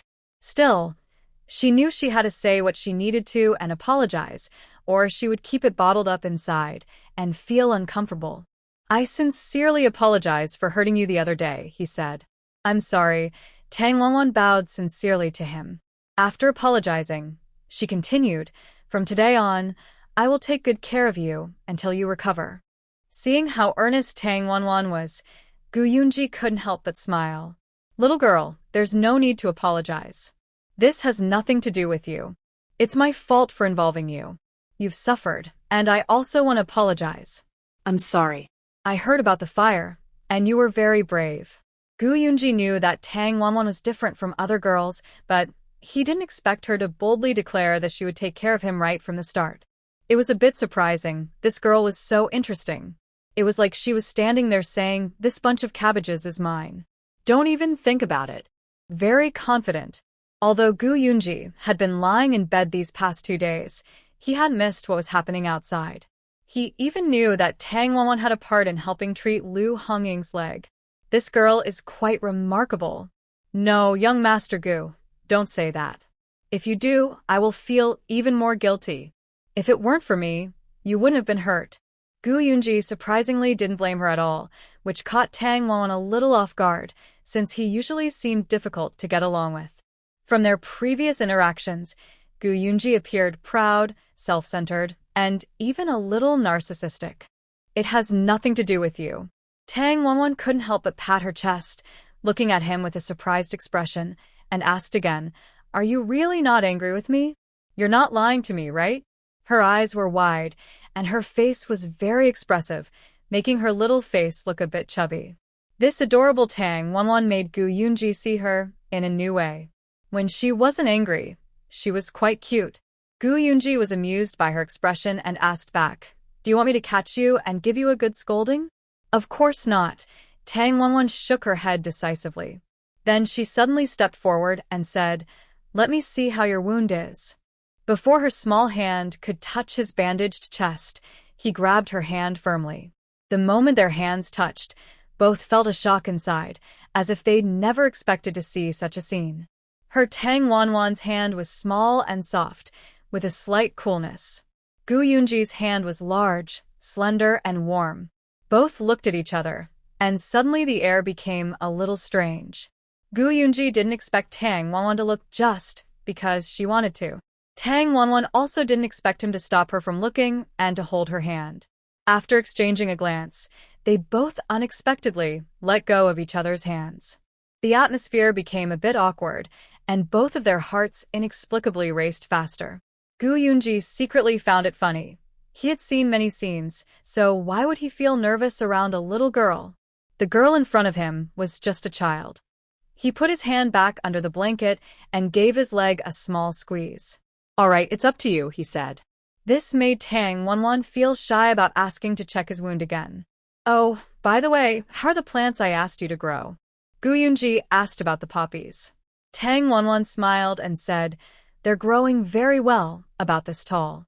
Don't worry, when the time comes, you can come and get them. As for the pearl earrings, she needed to work on polishing them quickly. Just as she was about to leave, Tang Wanwan suddenly remembered something and turned to him, saying, by the way, young Master Gu, I'll invite them to eat beef noodles later. Do you want to join the fun? Although she was injured, eating beef could help restore some energy. She guessed he hadn't eaten well these days. Plus, Tang Wanwan wanted to express her apology. Why wait for another day? Of course, if there's good food, I can't miss out, he replied. He paused and looked at her, asking, are you really sure you want me to taste it? Don't forget what I do. He meant to say, are you sure your noodle-making skills are good enough? Don't embarrass yourself in front of a master. Tang Wanwan couldn't help but smile brightly and said, then just wait and see. As she turned to leave, Tang Wanwan decided to set the noodle-eating place outside. She wanted to generously invite him to enjoy a big bowl of wide-mouthed beef noodles. With Tang Xija there, ingredients wouldn't be a problem. Plus, a few helpers could make the meal lively and cheerful and maybe help dispel any bad luck. Soon after, Madame Chun and the twin siblings Tang Weilong arrived. Seeing that the tables, chairs, and benches were all ready and the flour was on the table, she felt everything was in place. Next to the chopping board, a large iron pot was set up, with a big pile of wood on the ground, clearly ready for a big cookout. Big sister, you finally came out. I thought I would never see you again. Boo-hoo. Tang Xiao saw her sister and quickly hugged her. Big sister, I missed you so much. Mother said you were safe, but I didn't believe it until I saw you myself. Now I feel relieved. Little E. Brother, mother. The family greeted each other warmly. Seeing everyone safe, they turned their attention to the current situation. Awan, you've suffered. The fire yesterday was quite strange. Be more careful in the future. Tang Wei reminded his sister kindly. He knew people could be tricky, and the fire was very fierce and unusual. Fortunately, the ending was good. Tang Wanwan not only rescued everyone from the dungeon but also caught the arsonist. The work was excellent, but finding the person behind it still takes some time. I'm glad, brother. Luckily, Brother Liu and Su Xiaoyu helped a lot. They're all very good. Seeing his sister calm and confident, just like their father that day, Tang Wei felt very emotional. It's good that you know. Always think carefully before acting. We can't afford to lose, and we must not lose. Yes, I understand, brother. Have you been feeling better these past 2 days? Much better. Tang Wei's appetite improved, and the pain lessened. He felt stronger than before. Now that he's recovering his fighting spirit, his whole state has changed. All right, wait a moment. I'll make beef noodles for you. As the siblings were talking, a black bear suddenly appeared. The sturdy bear, like a tower, made Tang Xiaoyi and Tang Xiaoro curious. They circled around him, wanting to see if his strong muscles were real or fake. The black bear was blushed by Tang Xiaoro's gentle fingers, but didn't seem angry. Finally, Lady Chen pulled him away. Master Wei, my young master invites you inside to talk. It turned out to be Gu Yunji inviting Tang Wei. Brother, let's go in, it's fine. Tang Wei wasn't afraid. If Gu Yunji was unreasonable, he wouldn't have cut himself for no reason.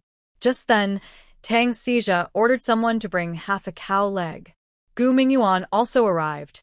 He came smiling and said, I told you Awan is lucky. She's not so easy to die. Look, my beef leg arrived just in time. Tang Xija looked at him and said, You're such a jinx, always talking about life and death. Oh heavens, forget what this child just said. His words don't count now. Which child? I'm older than you, Gu Mingyuan quickly retorted, not willing to be outdone. Haha, everyone was amused by their words. Tang Wei then followed Black Bear to meet Gu Yunji. Tang Xija and Gu Mingyuan wanted to eavesdrop, but just as they reached the window, Black Bear came out, flexing his strong arms at them. Frightened, Gu Mingyuan and Tang Xija hurriedly ran off to see Tang Wanwan make beef noodles. Seeing Gu Mingyuan and Tang Xija return looking muddy and tired, Tang Wanwan found it a bit funny. These two were real characters. As long as they were around, there was never a dull moment. Then Tang Wanwan assigned them the task of washing large cabbages. At first, they did it quite properly, but soon, the ground was covered with vegetable peels, and they started a water fight. Until Tang Wanwan scolded them gently, they stopped. Go play aside and wait until the noodles are ready, she said. Come on, little guys, let's compete, Tang Xija challenged Gu Mingyuan. Gu Mingyuan didn't back down and said, come on then, who's afraid? Soon, they went outside to compete, with Tang Xiao and Tang Xiaoyi acting as referees. The outside was lively and noisy. Mrs. Chen helped her daughter knead the dough, while Tang Wanwan simmered beef bone broth. Noodles are precious, so not a single bit could be wasted. Mrs. Chen was very skilled at kneading dough, her movements graceful. Watching the sun shine on her mother's side face, Tang Wanwan couldn't help but smile and say, Mom, you're really beautiful. Foolish girl, stop talking nonsense. I'm already old. How can I still be beautiful? I'm serious. If you dressed up, you'd look at most 20-something, Tang Wanwan said. Girl, your words are so sweet. I wonder who you learned that from, Mrs. Chen replied, then fell into memories. Once, she had a worry-free, simple, fulfilling life, working embroidery and weaving with her older sister and younger sister in Suzhou. Her embroidery skills were the best in their town. She won an embroidery contest and was noticed by a supervisor who planned to send her and a group of talented girls from Suzhou to the palace. But the night before heading to the capital, a big fire broke out, changing her life forever. In the chaos, she was pushed into the river and swept away by the rushing water. I thought I might not survive, but to my surprise, I was rescued from the river. After waking up, I was taken to the north and lost contact with my family. I also have many memories missing about my past life, so even if I want to find my relatives, I don't know where to start. Those are old stories now. Madam Chen, lost in thought, her eyes welling up with tears as she looked at her. Tang Wanwan quickly came over and asked, Mother, why are you crying? Are you missing father? It's nothing, just some sand got into my eyes. There's no wind now, so mother must be lying. Mother, you have us. Are you tired? Go rest for a while, I'll handle things here. Tang Wanwan gently hugged at Madam Chen. Madam Chen composed herself and felt less sad.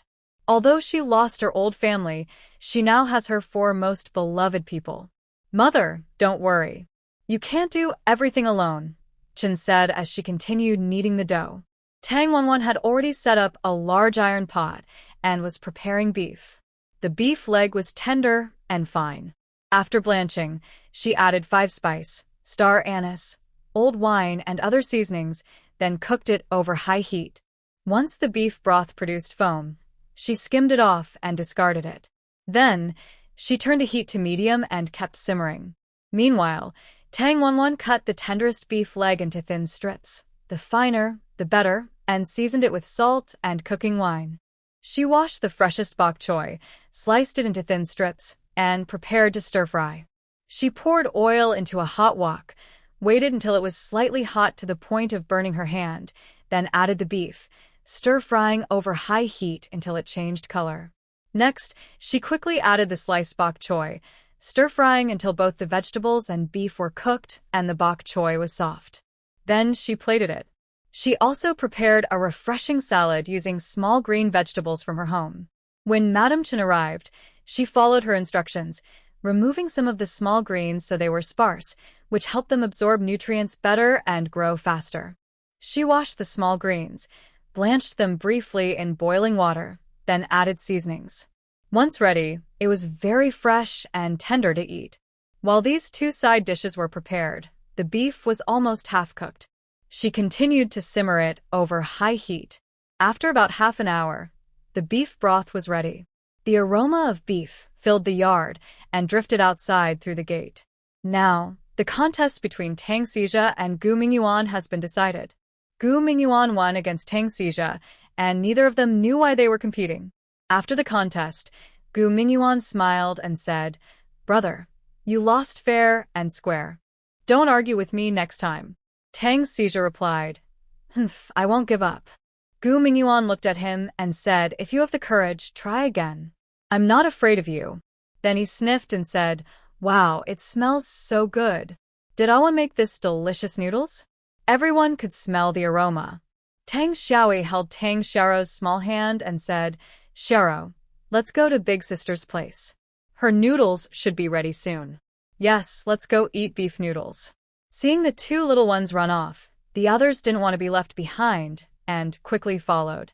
Tang Wanwan saw everyone had arrived and hurriedly said, "Everyone sit down. We'll eat soon." In the big pot was freshly cooked beef bone broth, steaming and fragrant, filling the air with delicious smells. Just the aroma alone made everyone's stomachs rumble with hunger. Everyone around looked at Tang Wanwan's actions with eager eyes, as if they were starving ghosts, their eyes shining green. Every move she made seemed to pull at their hearts, as if to say, "Hurry up, faster." Madame Chen finished kneading the dough, and Tang Wanwan removed the cloth covering the fermented dough, then shaped it into a rectangle. She held a thin knife and started slicing noodles into the boiling pot. Soon, the noodles in the pot began to float and tumble, showing they were cooked. Tang Wanwan took out a large bowl, used a big iron spoon to scoop the broth and noodles into the bowl, and picked up a few strands of noodles with chopsticks.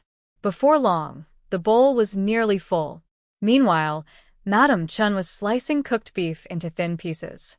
Tang Wanwan placed the beef slices on top of the noodles, sprinkled a few slices of green garlic leaves, and a big bowl of wide-mouthed beef noodles was ready. She added 2 tender fried eggs on top, with the yolks nestled together like lovers. "Here come the noodles," Tang Wanwan announced, and everyone eagerly stretched their necks, waiting for her to bring the bowl over. "Here, Awan, put it in front of me. This bowl must be mine," Gu Mingyuan said confidently. Unexpectedly, Tang Wanwan walked straight ahead, heading toward the inner room.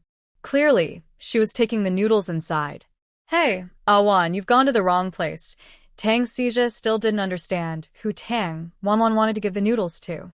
"It's not the wrong place," she replied. If it were someone else, Gu Mingyuan would definitely argue about it. But since his opponent is his older brother, who remembers grudges easily, and he has lost to him many times before, it's better to let it go. Safety first. "Little brother, please help me carry this bowl of noodles inside to young Master Gu." "No problem." When the black bear took the bowl, he looked at the 2 poached eggs on top and glanced at her a little longer.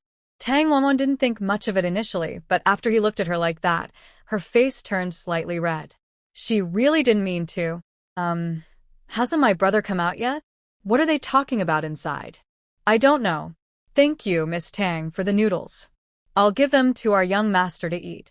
Please go back now," the black bear said with a blank expression, which seemed a bit cool. Okay." Tang Wanwan felt a little embarrassed after being rejected.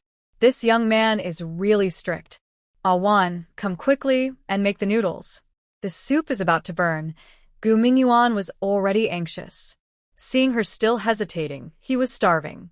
His stomach was growling with hunger, and the tempting aroma of food made him impatient, such a frustrating feeling. "Okay, I'm coming." Tang Wanwan went back to continue making the noodles. After finishing a bowl of beef noodles and bringing it to Gu Mingyuan, he was stunned. He pointed at the bowl and said, "Awan, did you forget something?" She looked at it and replied, "No, beef, eggs, and vegetables are all there." Gu Mingyuan looked at her meaningfully and said, "Really? You favor my older brother. He has 2 eggs, but I only have 1. And it wasn't even the kind where their heads are touching." Unexpectedly, Tang Wanwan didn't add an extra egg for him, but directly took the bowl back, her face serious. "Are you going to eat or not? If not, I'll take it away. She was serious about it and was about to carry the bowl away. Hey, no, I'll eat. I'll eat, okay? Gu Mingyuan used his chopsticks to pick at the noodles, looking like a disappointed little wife. The delicious noodles suddenly lost their appeal. Tang Xija watched his distracted look and felt a bit better. He quickly said, Awan, some people are never satisfied. Why don't you just not add beef for him and see if he's still satisfied? Gu Yunji is sick, and you're fighting over food with a patient. Aren't you ashamed? And this patient is your older brother? Meanwhile, Tang Xiaoi and Tang Xiaoro were next to her, using small hands to scratch their faces and join in the fun. Brother Mingyuan, shy. Go away, little troublemakers, Gu Mingyuan said, clenching his fists and waving at the kids. They immediately hid behind Tang Wanwan and then tilted their heads to make silly faces at him. Gu Mingyuan was so annoyed. All right, you two, stop being naughty. Eat your noodles while they're hot. Once you're full, sister will give you a task, Tang Wanwan said, pulling her younger brother and sister in front of her. A task? Great. Tang Xiaoi was the first to agree. I want to do the task too, Tang Xiaoro said eagerly. Okay, then eat quickly, Tang Wanwan said after finishing their noodles, then went to call Su Xiaoyu and Lu Yujin to eat as well. They were talking quietly in the room, probably about something secret, but once they heard the food, they came over. Everyone enjoyed the beef noodles very much. They ate until they were full, wishing they could have 2 more bowls, but their stomachs were just too small. After a while, Tang Wei came out, and Tang Wanwan prepared a big bowl of beef noodles with lots of toppings for her brother. Xiong brought out Gu Yunji's finished bowl, which still had about half left, but the egg and beef were all gone. Little Tang, my master says your beef noodles are very delicious. Perfectly cooked, with authentic beef bone broth, he said. Tang Wanwan was very happy to hear that. As long as he liked it, it meant she didn't do too badly. Today, when he said, don't forget what I do, she felt a lot of pressure. Everyone else nodded in approval. Awan, congratulations.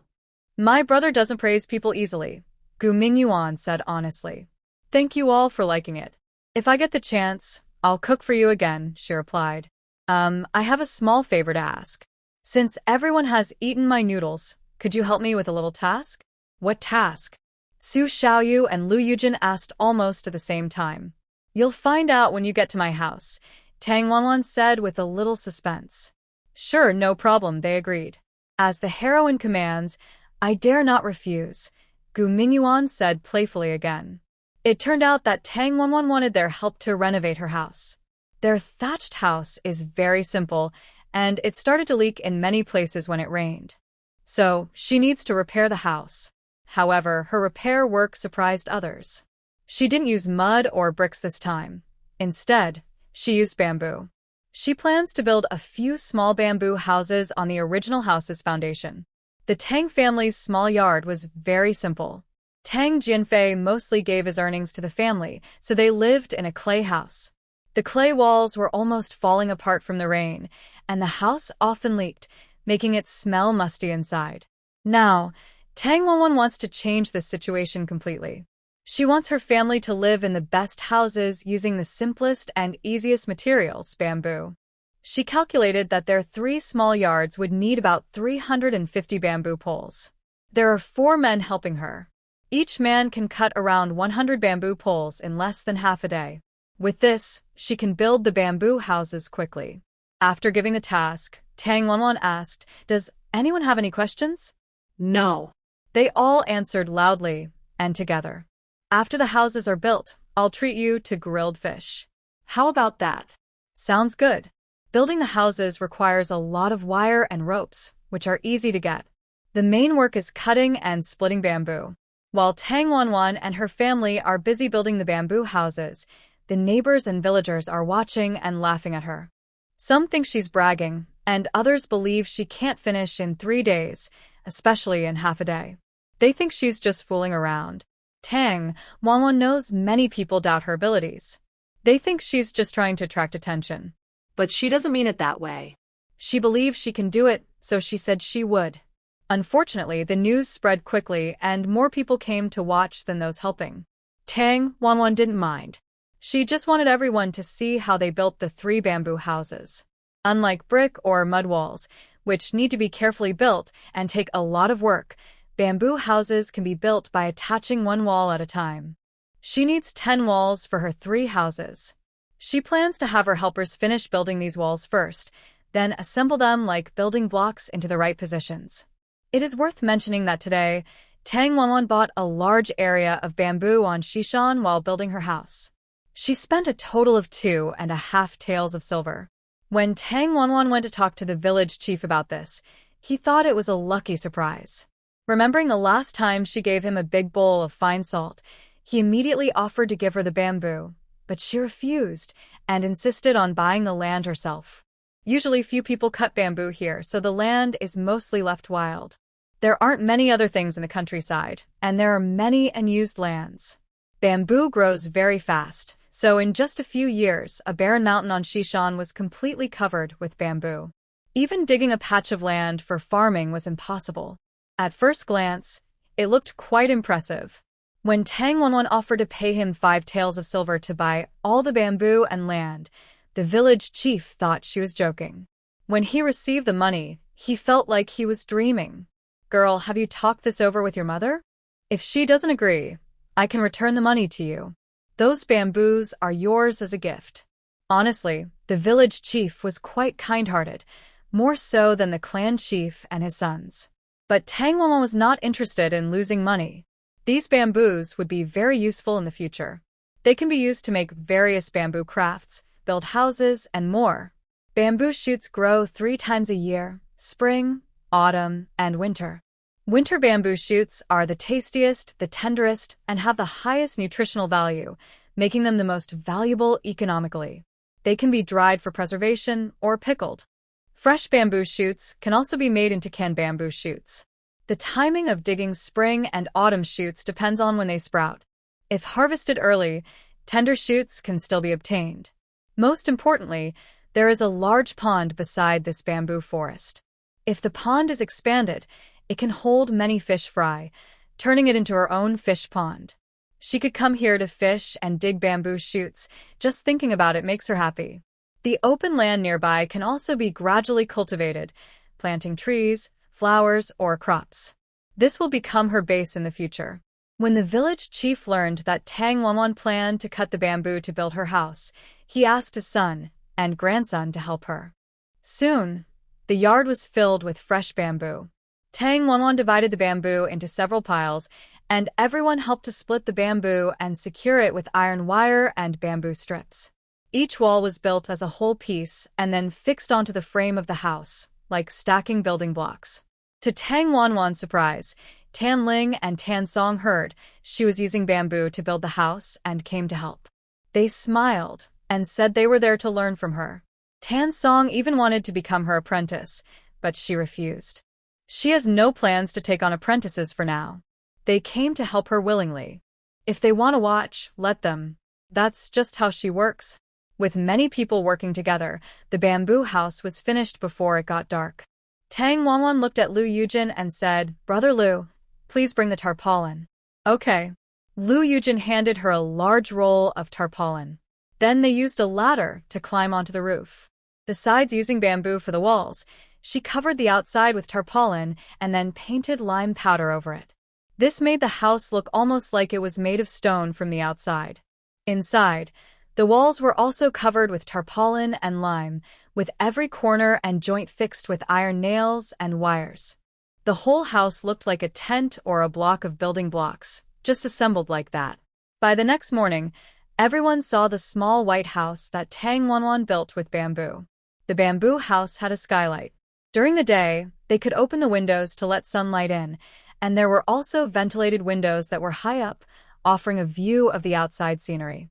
It was much better than the old, dark, damp, and low mud house. Their family didn't have many belongings, and in no time, they had moved almost everything in. Looking at the new home, Mrs. Chin couldn't believe it. Tang Xiaoyi and Tang Xiaoro happily spun around.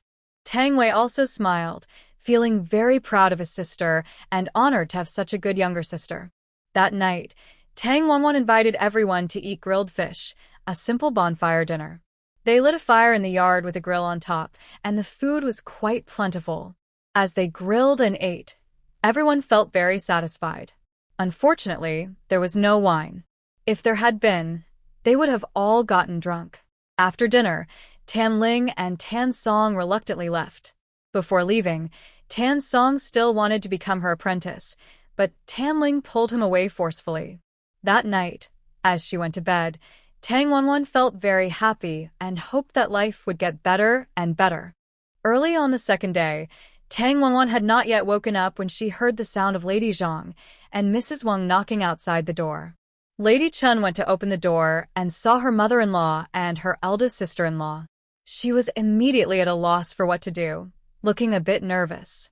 Lady Zhang saw Lady Chun and immediately asked, "Third daughter-in-law, are you not keeping your word? You promised Wanwan would help me repair the wall, but now your new house is built, and you haven't done anything." Mrs. Wang entered and saw the beautiful house, her eyes widening in surprise. She exclaimed, "Wow, is this the house Wanwan built yesterday? Am I seeing things?" The house was newly built, and there was a faint smell of bamboo in the yard that hadn't yet faded. The lime on the walls was still wet, clearly fresh. "Big sister-in-law, Wanwan and her friends built this yesterday," Lady Chen explained. Mother, sorry about that. "I wanted to talk to Wanwan yesterday, but I got busy and forgot. Can I wait until she wakes up to discuss it? No need to build a mud wall anymore. Just change my old houses to match this one exactly."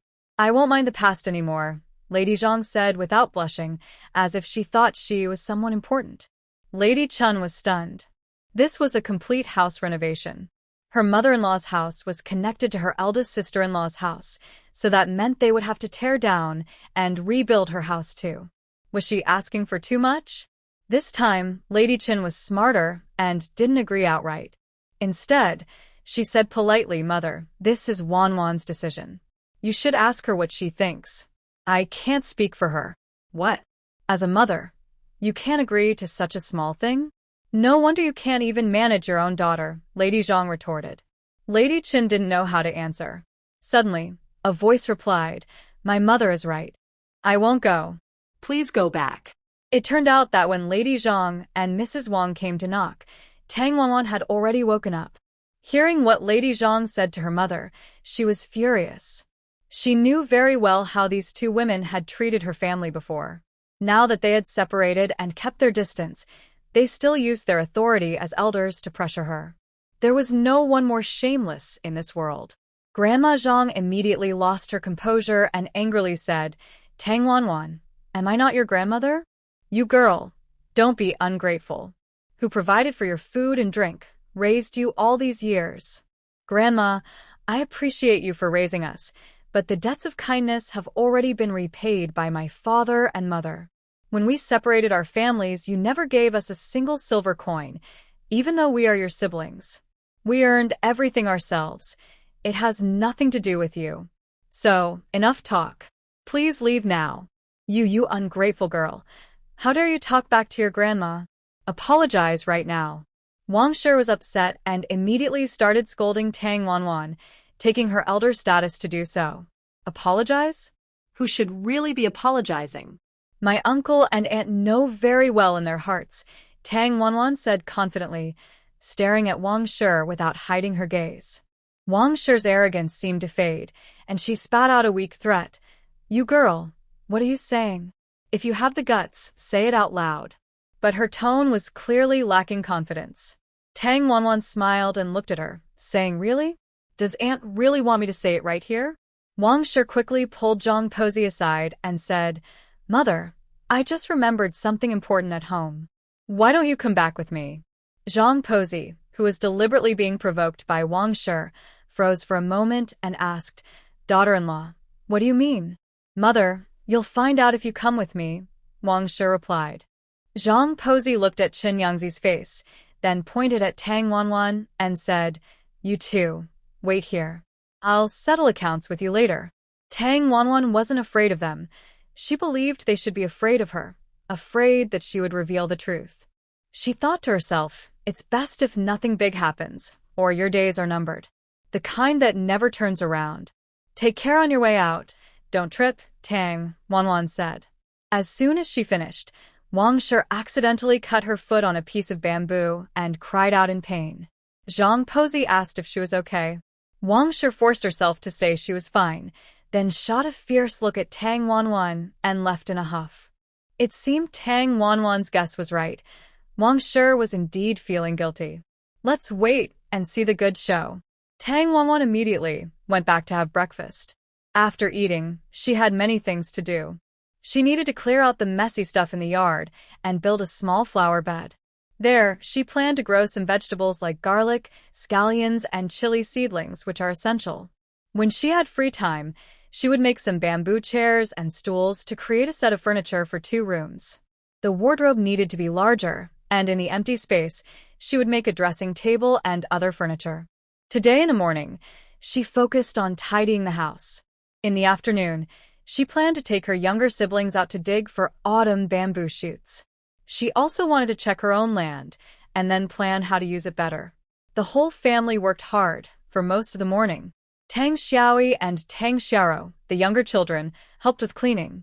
Since Tang Xiao is a girl, her hand got pricked by bamboo splinters and started bleeding. Tang Wanwan told her to rest on the side and not to interfere anymore. So, Tang Xiao volunteered to water the poppy flowers and some vegetables. But when she carried the small bucket to water the flowers, she started shouting happily. Wow, big sister, come look. These flowers are so beautiful. The poppies bloomed surprisingly fast, which was a bit unexpected for Tang Wanwan. In the small garden, the flowers were full of red blooms. They smelled nice, and the colors were bright. The flowers had small stamens, with only 1 or 2 buds half open at the top, and they already had a lovely fragrance. Seeing these flowers about to bloom, Tang Wanwan smiled. She felt she could finally report her progress. She planned to share some of these flowers with Gu Yunji and keep some for her brother. She also wanted to save some seeds to grow more flower seedlings. She intended to rearrange the entire Shishan area. She looked at her plan and told Tang Xiao to water the flowers that hadn't bloomed yet. The blooming flowers didn't need watering for now, to prevent the stems from rotting due to too much water. As long as the soil stayed moist, there was enough sunlight, and they kept good ventilation. Everything would be fine. She trusted the weather to take care of the rest. Lunch was simple since everyone was tired from working all morning. The family ate some flatbreads and a bowl of cabbage and noodle skin soup. They added a little salt to the potatoes and roasted them, which tasted much better than plain boiled potatoes.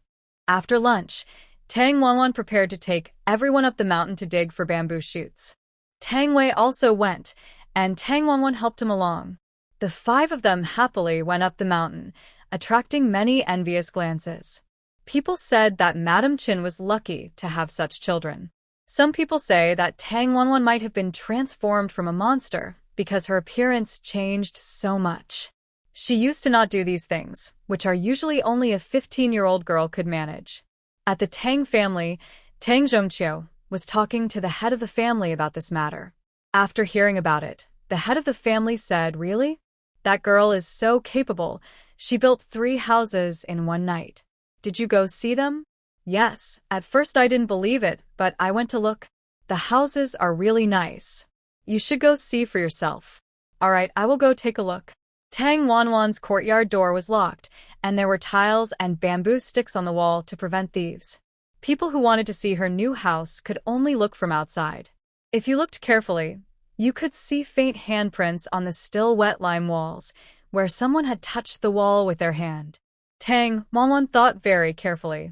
If she used only bamboo, the house might leak water and air, and bugs could crawl through the gaps. If poisonous snakes or other dangerous creatures got inside, it would be a big problem.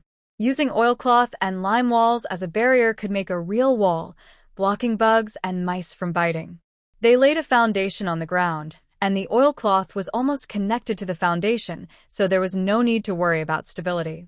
The head of the Tang family went around her new house, said nothing, then turned and walked away with his hands behind his back.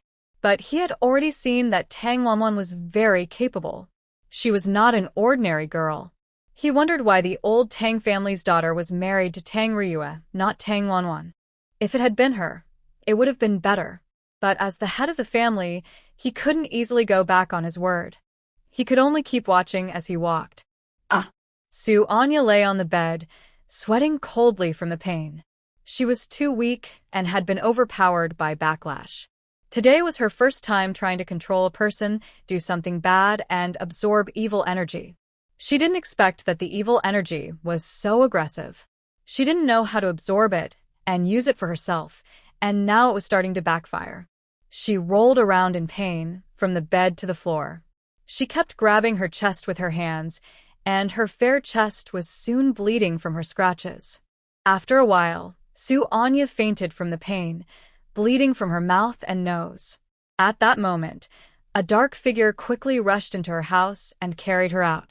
When Su Anya woke up, she found herself in a large bathtub. Her whole body felt as cold as being in a freezer, but her back was burning hot. Realizing she was completely and feeling the heat behind her, she suddenly understood what was happening and was about to turn her head. She saw the person behind her say, "Don't move." "Is that you?" Hearing the voice, Su Anya recognized it as Su Anchuan's. She felt both embarrassed and angry. Most importantly, she was worried that Su Anchuan might mock her for how she looked. She had always thought of Su Anchuan as her rival, and now he was here, which made her feel uneasy. She quickly used her hands to cover her chest and tried to pull her clothes over her body. She heard Su Anchuan continue, "If you don't want to die, don't move around. Besides, I have no interest in your body." "You." Su Anya's face immediately showed some anger, and her eyes almost seemed to burn with fire. She was proud of her attractive figure and pretty face, but now, hearing Su Anchuan's words, she felt humiliated, as if she was a useless rag thrown on the ground. She gritted her teeth and said fiercely, "Su Anchuan, I will kill you." Then she formed a fist and swung it directly at Su Anchuan's face. At this moment, Su Anchuan was using his internal energy to heal her wounds, not expecting her to turn against him. His first punch missed, but his second punch hit him solidly in the chest. With a surge of internal energy, he spat out a mouthful of blood, splattering both of them. Su Anya was stunned. Su Anchuan was furious, clenching his teeth and forcing out a sentence. "If you don't want to die together, keep fighting." Su Anya's chest heaved violently, and her hands slowly lowered. As soon as Su Anchuan's hand left her back, her body immediately started feeling hot and cold again. The next morning, Su Anya woke up to find herself lying in her bed, dressed in clean clothes, with her hair dry. She sat up suddenly, touched her arms and face, and whispered to herself, "Is this all just a hallucination? Or was it a dream?" She turned over and got out of bed, anxiously opening the mirror. The mirror was the same as always, as if nothing had happened. She thought for a moment and waited outside Su Anchuan's door, wanting to ask if he had saved her yesterday. His servant told her that the young master had gone out last night to handle some matters. When she asked if she could pass on any message, he said he would tell the young master. Su Anya shook her head and said, "It's nothing." For the next half-month, Su Anchuan did not return to Jean Garden. Su Anya grew more anxious as she waited. Su Anhui watched all this quietly and without showing any emotion. One morning, the two sisters were practicing martial arts. During their sparring, Su Anya accidentally dropped her sword, knocked out of her hand by Su Anhui. Su Anhui looked at her and asked, "Sister, what's wrong? Why do I see that you've been distracted lately? Big brother has really been gone for over 10 days without a word. People who don't know might think something happened to him." Hearing this, Su Anya suddenly felt uneasy. She grabbed her clothes and started to walk back. "I'm going to take a quick bath." "Sister, why are you leaving so soon?" "Stay and talk with me a bit," Su Anhui said deliberately. After Su Anya left, a close maid came to Su Anhui and whispered a few words to her. Su Anhui listened and nodded, saying, "Got it. Keep a close watch. We must succeed this time." Su Anya hurried home, took a quick bath, and saw a carrier pigeon on the windowsill. She took down the small bamboo tube tied to its leg, inside which was a tiny note. After reading the note, she burned it. Then she took out a map of the Chilean mountains and studied it for a while. After a short time, she changed into plain clothes and left the house. As she stepped out, she noticed she was being followed. She smiled slightly, and in no time, like a mountain spirit, she quickly shook off her tail. The person following her looked for a long time but couldn't find Su Anya's figure and had to leave feeling disappointed. "Brother, what did young Master Gu tell you yesterday when he called you into his room? Ever since you came back, you've seemed upset, like you're thinking about something." Tang Wantuan thought for a moment and decided to ask her older brother about it. The two of them were walking at the back of the group. Tang Xiaoi and Tang Xiaoro ran ahead happily, like two lively grasshoppers, excited by everything they saw. Sometimes they plucked grass, sometimes they picked pretty stones, and sometimes they squatted by the field edge to watch the little crickets in the grass. Lady Chen followed behind them, constantly saying, "Xiaoi, Xiaoro, slow down," creating a scene that made people feel happy. Life is simple. Small happiness can easily make people satisfied. Tang Wei watched his cheerful younger siblings, bathed in warm sunlight, and a faint smile appeared on his face. He calmly said, "Young Master Gu talked to me a lot. He's a good person, very loyal and considerate of the bigger picture. Now I understand why he can manage the entire Yonglin Pavilion at such a young age, and is favored by the emperor. He said he would compensate me and find a doctor to treat me." It seems Tang Wei holds a high opinion of Gu Yunji. The rest of their conversation was about this. He first shared his feelings about him, then spoke about what was to come. It seems Tang Wei has already made up his mind, as his tone is much calmer than before. Seeing her brother's words, Tang Wanwan couldn't help but glance at him and say, "Brother, this is a good thing. Did you refuse?" "Not exactly refused, but I didn't agree either. He asked me to study at Penglai Academy, and he would pay for it. I declined." "He wants you to study? That's crazy, especially now." After saying this, Tang Wanwan saw her brother looking disappointed. Realizing she had spoken out of turn, she quickly tried to fix it. "Brother, don't misunderstand me. I just think, even if you go back to studying now, you might not be able to keep up. It would be very tiring. Our main priority now is to heal your injuries. Everything else can be considered later." Tang Wei noticed his sister's apology and said, "I'm fine. I know my limits. If I go to the academy now, I can't do it alone. I've lost my former confidence. I just want to live peacefully. I hope you all stay safe. If I can do something for this family, I'll be happy." Tang Wanwan smiled and said to her brother, "Brother, our days will get better and better. Just watch." "Okay, I'll wait. Let's go see our bamboo forest and the bamboo shoots." "Yes." Tang Wanwan then pushed her brother, and they hurried to catch up. The family soon arrived at the western mountain. Tang Wanwan also guessed that Gu Yunji might offer compensation or something similar, but she didn't expect him to suggest her brother return to study at the academy. Her brother used to be full of spirit, and his grades were excellent at the time, both in classical studies and mental calculation. Now, after so many years of decline, it's not easy to just pick himself up again. It's best if her brother can find peace of mind. Otherwise, she wouldn't know how to comfort him. Don't let her be laughed at later or feel bad about herself, which could hurt her confidence even more. "Everyone stand still and come here to get a small shovel," Tang Wanwan said, with a small bamboo basket hanging on her arm. The basket contained shovels and sickles, all tools for digging bamboo shoots. "Also, I have a task for everyone. Xiao Yi and Xiao Rou are responsible for finding bamboo shoots. Once you find some, tell me and Mom so we can go dig. The person who finds the most will get a reward. Keep track of your numbers. Mom and I will dig, and your brother will be the judge and watch over you too." "Okay." Everyone replied in unison without any objections. "Big sister, can I count with Arabic numbers?" Xiao Yi asked, while counting on his fingers. Tang Wanwan had taught them to recognize numbers at home. The two little ones remembered well and learned to count with Arabic numbers after a few tries. Tang Wanwan had also taught them calculations, but they hadn't practiced in real situations yet. Now that they were about to find bamboo shoots, it was useful, so they eagerly started counting on their fingers. "Sure, but it's better not to count on your fingers. Use mental math. Keep track of how many you find and write down the number. After we finish digging, I will tally the total, Tang Wanwan said, then asked them. Repeat the multiplication table I taught you. Xiao Rou immediately volunteered and raised her hand. I'll go first. 1 times 1 is 1. 1 times 2 is 2.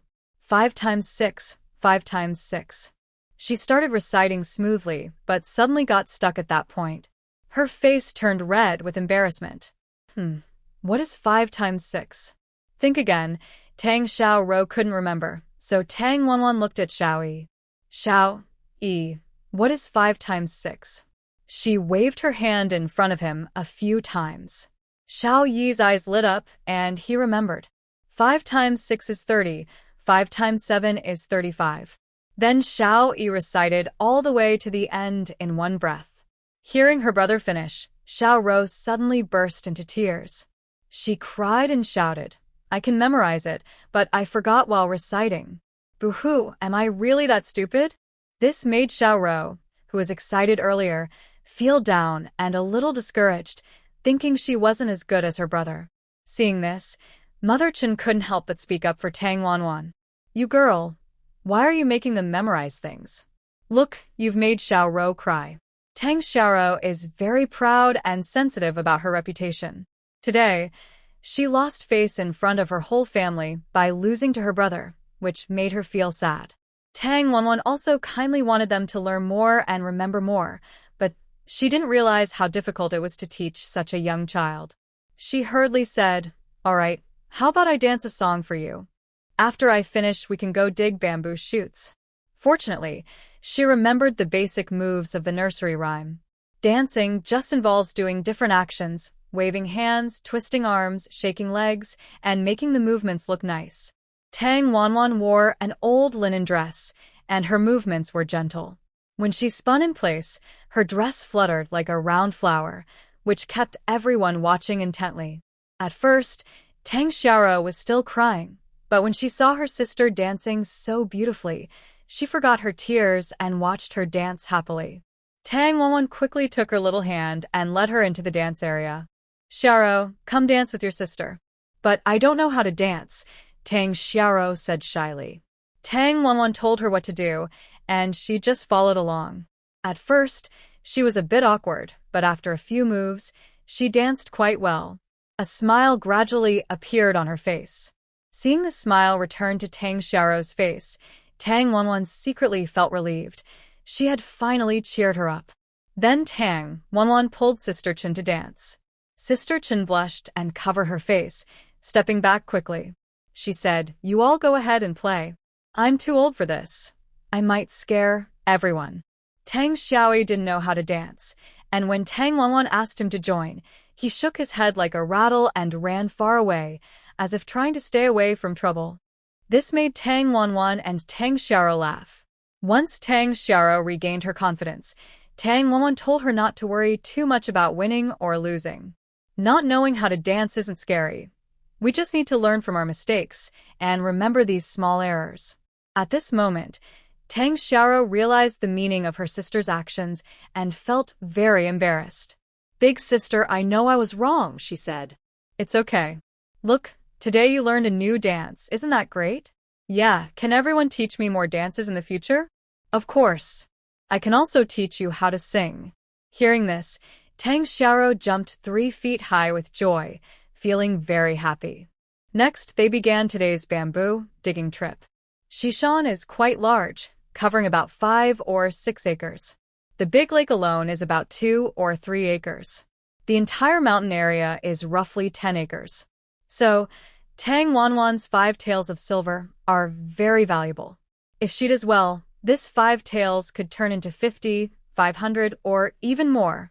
To Tang Wanwan's surprise, while she was dancing here, someone was watching her. It was not just anyone but Gu Yunji.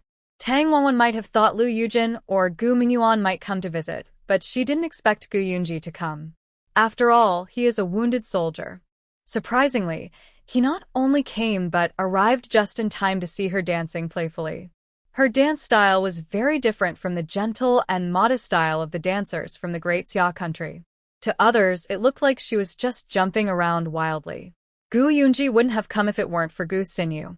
She and Tang Wanwan get along well, and because she liked the bed Tang Wanwan made, she wanted one too. Lisi and her best friend came together, both to see Gu Yunji's injury and to visit for fun. Gu Xinyu was frightened after being scolded by Lu Yujin and dared not bully Gu Xinyu again. Today, when Gu Xinyu went out, she didn't even show her face and no one knew what she was doing hiding in her room all day. When Gu Xinyu and her friends arrived, they learned that Tang Wanwan had bought a piece of mountain land. Curious, they saw Gu Yunji looking better and pulled him out to get some fresh air. Gu Xinyu and her friends came in a sedan chair with ready drivers. They took her brother out for a walk. The weather was clear and sunny, with a gentle breeze, perfect for going out. Gu Yunji's health was much better than most people's. Usually, someone with such serious injuries would need several days, or even over 10 days to recover. He was able to get out of bed on the first day, and by the third day, he was almost fully recovered. It was hard for such a busy person like him to stay in bed all day instead of working. Men and women have different customs, so Gu Yunji sat in the sedan chair, while Gu Xinyu and Lisi walked. Luckily, Shishan isn't far away. Walking there would take about an hour or so. Shishan is wide and flat, with a large bamboo forest visible from afar, which looked quite spectacular. A few people stood at the crossroads, looking over here. From afar, they saw Tang Wanwan dancing happily. Cici had a good eye and immediately noticed Tang Wanwan dancing. She pointed and said, "Look, Awan is over there. What is she doing?" Everyone watched as she sometimes made funny faces, sometimes shook her head and waved her hands, twisting her body in a very amusing way. They couldn't help but laugh. "Haha, is Awan dancing? That's so funny. Let's go see." When Cici ran down the ahead, Gu Xinyu also lifted her skirt and followed. He Xiong stayed behind with Gu Yunji, walking slowly. Gu Yunji looked around at the terrain and realized this place had good feng shui. The West Mountain was at the junction of the Qilian and Qinling mountain ranges, and from afar, it looked like a dragon's head spitting water. There were large bamboo forests and a big lake in front of the bamboo. With mountains and water protected by two big mountains, it was a prosperous feng shui spot. Moving ancestors' graves here would bring good fortune to future generations. It would help in career advancement, official success, and smooth business. After observing the feng shui, Gu Yunji thought, maybe this girl saw it herself, or just got lucky. How coincidental that she chose this land. He heard she only paid 5 taels of silver. What a great deal. "Young master, are you feeling okay? Do you want me to carry you?" Unexpectedly, He Xiong's kind words earned Gu Yunji's disdainful look. "I haven't broken my arms or legs. I can walk myself." All right. "Be careful with your step, young master," He Xiong said, feeling confused. He thought I didn't say anything wrong, so why is the young master upset? Meanwhile, Tang Wanwan and her friends were about to dig bamboo shoots when they unexpectedly saw Gu Xinyu and Cici arriving. They warmly greeted them. Gu Xinyu said Cici also wanted to buy a new bed, and Tang Wanwan happily agreed, saying she would help Cici make one when she had free time. Cici secretly pulled Tang Wanwan aside and said, her bed will be more comfortable and bigger than Gu Xinyu's. Tang Wanwan burst out laughing. Cici even compared her bed to her friend's. She was so particular. This time, Tang Wanwan planned to go up the mountain to gather palm leaves from the palm trees to make bedboards. These would be stronger and more comfortable than beds made from willow branches. If the experiment succeeded, their family could earn extra income by making beds. "All right, I will do my best," Tang Wanwan said happily after receiving 10 taels of silver. Of course, since she took the money, she had to do the job well. Luo Cici couldn't wait to go dig bamboo shoots. She and Tang Xiaoi worked together, rushing ahead like pioneers. Soon, sounds of surprise came from the bamboo forest, probably because she made a new discovery. While waiting for her brother, Gu Xinyu was standing nearby and saw Tang Wei. Seeing how he looked now, she felt very guilty. She boldly went over to talk to him. Unexpectedly, when they started talking, both of them felt shy, and they ended up with awkward expressions. Now Gu Xinyu finally saw Tang Wei's face clearly. Today, he looked much better. His hair was neatly styled, and he wore a clean, slightly old robe. He wasn't handsome like a nobleman, but he was still quite easy on the eyes. The more Gu Xinyu looked at him, the more she felt he looked familiar. Tang Wei was too shy to look into her eyes. Seeing his avoidance, Gu Xinyu asked, "Brother Tang, have I seen you somewhere before? You look so familiar." "No, probably not." "You must be mistaken," Tang Wei said quickly. There was a tiny red mark under Gu Xinyu's ear, a birthmark she was born with. She might not have noticed it herself, but Tang Wei couldn't forget it. Years ago, when he was beaten badly by Gu Xinyu and her mother's maid, a little girl with a red birthmark under her ear saved his life. If she hadn't stepped in to stop the beating, he might have died. Now he finally knew her identity. "Are you sure I'm mistaken?" "I feel like I've seen you before," Gu Xinyu said, wanting to remember more, but her head started to hurt again. Seeing her holding her head with a painful look, Tang Wei handed her a hot water bag. "Miss Gu, are you feeling unwell? Putting this on might help. You're dressed too lightly. It's cold up here." Gu Xinyu was truly in pain. She was sweating coldly on her forehead. She found a clean big stone to sit on, placed the hot water bag Tang Wei gave her on her legs, and after a while, her pain eased. This time, Gu Yunji also arrived. He greeted Tang Wei, nodded to each other, and asked about Gu Xinyu. The group waited here, not going up the mountain to dig bamboo shoots. Black Bear found some grassland nearby and carefully laid a clean mat on it, so Gu Yunji and Gu Xinyu could sit on the ground. Although Black Bear is rough, he is very attentive when taking care of Gu Yunji. Gu Xinyu watched with envy, wishing she had a loyal and caring helper like that. Gu Yunji then mentioned to Tang Wei about sending him to the academy to study, but Tang Wei refused. Seeing his strong will and that he really didn't want to go, Gu Yunji stopped mentioning it. He then asked about Tang Wei's health. He knew that Tang Wei's hand and foot tendons were badly injured, with severe muscle atrophy. It would take a lot of effort to treat him, so they planned to invite a doctor from the capital to see if he could be cured. This was a debt the Gu family owed Tang Wei, and he had to handle it. Gu Yunji planned to take Tang Wei to the capital in the next few days. He also needed to inform that girl first. While thinking about her whereabouts and whether they had dug up the bamboo shoots, they suddenly heard a sharp animal cry ahead. It sounded like a monkey or something similar. Both Tang Wei and Gu Xinyu were startled. Then they heard Tang Wanwan's voice, calling out as if to stop someone. Black Bear was about to ask if the young master wanted to go see what was happening, but before he could, Gu Yunji had already disappeared. Without hesitation, he ran quickly toward the deep bamboo forest. When Gu Yunji heard the strange sounds, he didn't think twice and rushed into the bamboo grove. When he arrived, he saw a man dressed as a hunter trying to catch a small golden monkey. Tang Wanwan was trying to protect the monkey, and they argued and fought. Tang Wanwan used a hand crossbow, but the man had a hunting gun, and he also grabbed Tang Xiaoro as a hostage. Tang Wanwan was at a disadvantage. Unexpectedly, Gu Yunji appeared like a ghost, snatched the hunter's gun in one move, kicked him to the ground, and he couldn't get up for a while. Then he rescued Tang Xiaoro. She looked pale, either frightened or stunned by Gu Yunji's rescue, her face white. It wasn't until Tang Wanwan hugged her and protected her that she started crying in fear. However, Gu Yunji's rescue move was very cool. Tang Wanwan stared at his chest for a few moments, worried he might bleed. Lesasai looked into Gu Yunji's eyes and added a few small hearts. Tang Xiaoi was even more impressed, thinking Gu Yunji's actions were very manly, rivaling her master Lu Dage, maybe even more handsome. So, where did that punch and kick earlier come from? Tang Xiaoi quickly practiced them while she still remembered.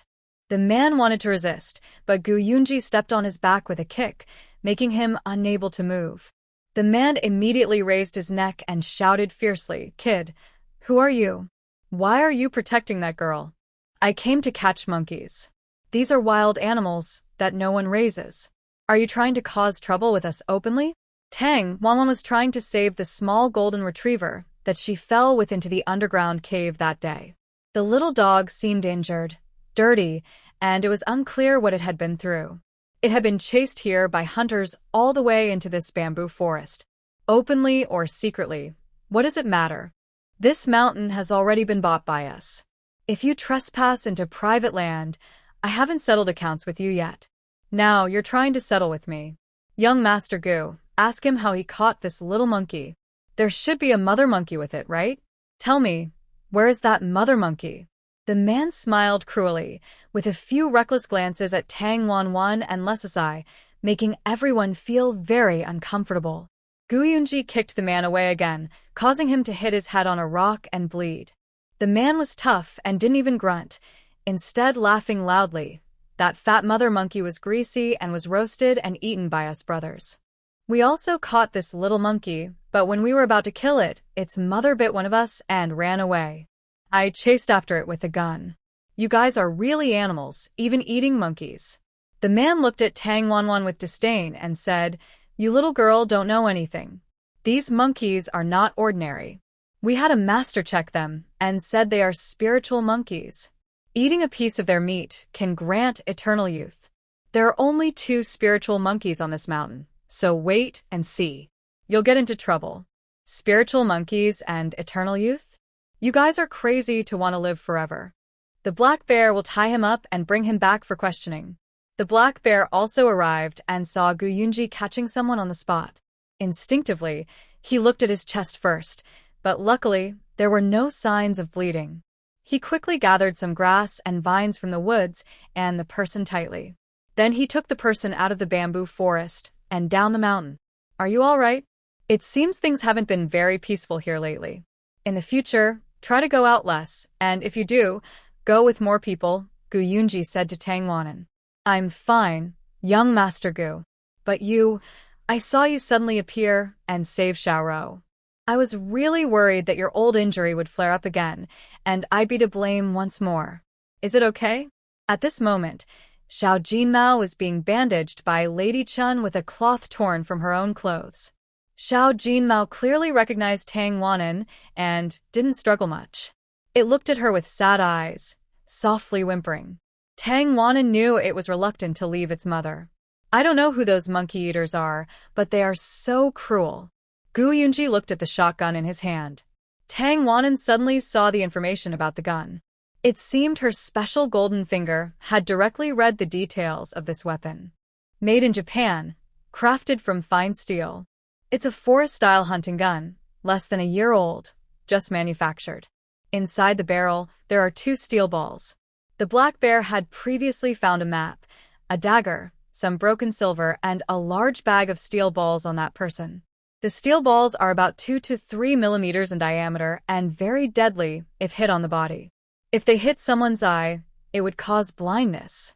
Tang Wanan took the gun and examined it again before sharing the information she saw with Gu Yunji. This gun was made in Japan. I don't know why it's here in our central plains, or maybe they are originally Japanese. How can it be Japanese? Are you sure? Gu Yunji looked at her skeptically. Tang Wanan believed her golden finger encyclopedia wouldn't lie. She nodded and said, "If you don't believe it, you can ask someone knowledgeable to check." Gu Yunji thought her reasoning made sense. It seemed he needed to report this to Lord Feng. If Japanese people had sneaked in, something bad might happen. The Japanese are usually fierce and active along the coast. Why would they suddenly come here? Unless...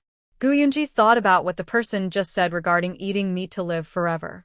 Were they perhaps coming here to find an ancient tomb? Legend says there are many ancient tombs underground in the Chilean mountains, where many emperors from ancient times are buried. Strangely, the villagers living here dare not go up the mountain to steal tombs. They say that if someone tries to steal a tomb, not only will they be cursed, but their descendants and family will also be cursed. There are stories of people mysteriously dying, and one village supposedly was wiped out because of tomb theft. So, no one dares to steal tombs, and no one even considers it, because if the authorities catch them, they will be severely punished. Suddenly, strangers appeared here, heading toward the mountain's interior. Their purpose must be unusual. Because of that person's interruption, Tang Wanwan and her friends lost interest in digging bamboo shoots. Plus, Jean Mao was injured, and she needed to treat its wounds and take it back to care for it properly. Luckily, they had already dug about 20 bamboo shoots, so they had something to eat with their wine at noon. While digging, Tang Wanwan read about these bamboo shoots. They are called Nan bamboo shoots, also known as Mao bamboo shoots. This type of bamboo is very common in the mainland. Mao bamboo is usually used for building materials. Its tips can be split into bamboo strips for making baskets and other bamboo crafts. Fresh bamboo shoots can also be cooked into various delicious dishes. The record also mentioned how to pickle sour bamboo shoots. There was no mention of canning methods, which surprised Tang Wanwan. Perhaps the encyclopedia system is an older version, since canned food has been around since the 1990s. But there's no rush. She wasn't planning to make canned food now. If she really wanted to, she could experiment several times and recreate that flavor based on her memories of canned food. Jean Mao, are you okay? Don't worry, I will definitely avenge you, Tang Wanwan said, gently touching Jean Mao. Jean Mao made a GG sound, with a sad look in its eyes, which made people feel heartbroken. Animals are not plants. They can feel emotions too. Jean Mao seemed worried about its mother's safety, and she didn't know if those people had really eaten the mother monkey. Let's go back. I've already asked Black Bear to inform Lord Feng. He should arrive soon, Tang Wanwan said. Tang Wanwan didn't expect Gu Yunji to be so efficient. She hadn't even finished speaking, and he had already thought ahead for her. This made her feel unexpectedly warm inside. Thank you, young Master Gu, but perhaps we should listen to Lord Feng's advice. If there is real danger, we need to plan carefully before going up the mountain. Lady Chen, Li Si, Xiao Rou, and Xiao Yi had already started heading back with the golden retriever. Gu Yunji and Tang Wanwan walked behind, chatting casually. Seeing Tang Wanwan look frightened, Gu Yunji glanced at her and said, "You weren't so scared earlier. Why are you afraid now? Let me see what's in your sleeve." Tang Wanwan knew she couldn't hide it from him, so she obediently rolled up her sleeve, revealing a small, slender arm, and took out a short crossbow. Gu Yunji was surprised at how thin her arm was and said, "It seems you need to eat more in the future, or you won't be able to lift this crossbow. Are you underestimating me? Want to have a little contest?" Tang Wanwan felt insulted and was quite determined. Gu Yunji took the crossbow from her hand, looked at it, then glanced ahead and said, "Want to compare with me?" He suddenly aimed the crossbow at the sky. Just then, a wild crane was flying in the air, not very high, but Tang Wanwan guessed it was outside the crossbow's range. She looked at him and said, "You wouldn't be planning to shoot that, would you? It's too far." "Really? What if I hit it? Would you make me roasted wild crane?" After saying that, he added, "I just want to see how far I can shoot." He casually aimed the crossbow at the sky and fired. The wild crane, which was soaring happily, suddenly let out a mournful cry, and without flapping its wings, it fell straight down like a streak, hitting the ground with a whoosh. Gu Yunji lowered the crossbow, smiling faintly, and said to Tang Wanwan, "Sorry, my hand's a bit rusty." Tang Wanwan's face felt hot, thinking, is he even human? How can he hit a moving animal like that? Could he have a background in shooting? She guessed he probably knew how to handle guns well.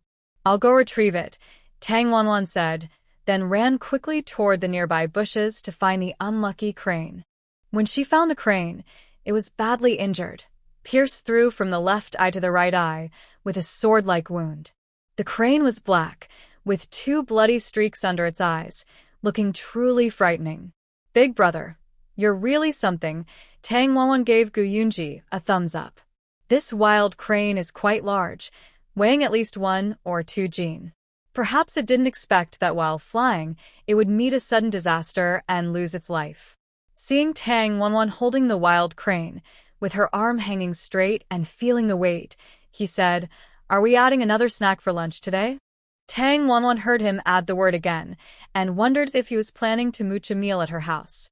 "Who said I invited you to eat?" "Oh, so someone is going to be stubborn after losing? I remember someone was loudly saying they would take care of me, the seriously injured patient. How did they forget so quickly?" "Fine. I'll treat you." Tang Wanwan finally felt speechless. It seemed she should keep him on the sickbed longer. Once he recovers, he turns into that venomous snake, Gu Yunji. Gu Yunji saw Tang Wanwan pouting, looking unhappy, and found it quite amusing. He thought teasing her into anger was pretty fun. As they walked, Tang Wanwan suddenly stopped and happily looked at a small cluster of trees. Young Master Gu, you can go ahead if you want, or wait a moment. I'll pick some things to take back. Seeing how happy she was, pulling out her pockets and seemingly gathering something eagerly, Gu Yunji looked closely. If he wasn't mistaken, it was a tea tree. This variety was quite common, like the mountain tea found everywhere. The taste was quite average, so he wondered why she was so excited. Are you done? Gu Yunji grew impatient waiting. Tang Wanwan finally came down from the small hill. Yes, I am. Look, I picked so many tea fruits. Seeing her pockets full of round, grayish objects, Gu Yunji thought she was going to eat them and asked, Can you eat these? You're so greedy. He had never seen anyone eat such things before. Tang Wanwan caught him making a mistake and couldn't help but smile. Yes, us poor folks can only eat the fruits and leaves of these trees. Unlike you wealthy people who have fancy food. Tang Wanwan wanted to surprise Gu Yunji. After she pressed the mountain tea oil, she planned to give him a big shock. She was looking forward to his surprised expression.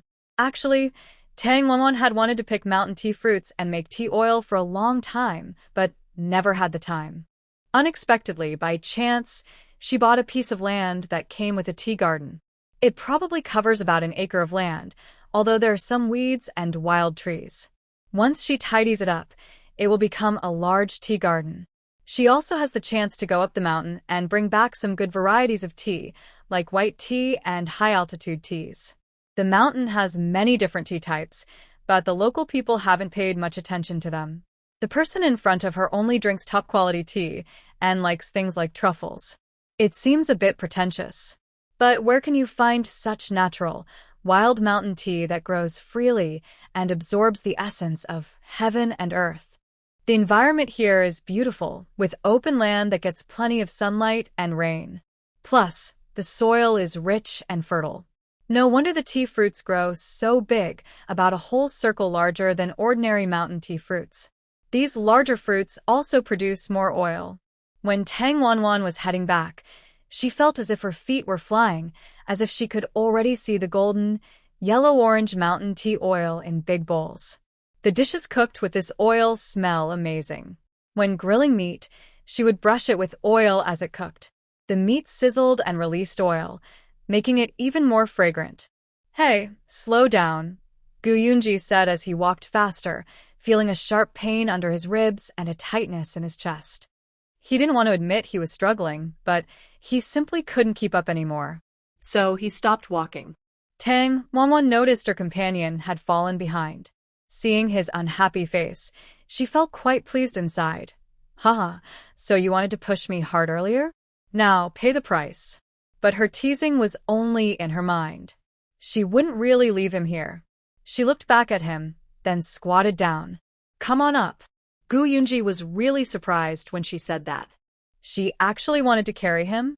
Did she not know how heavy he was?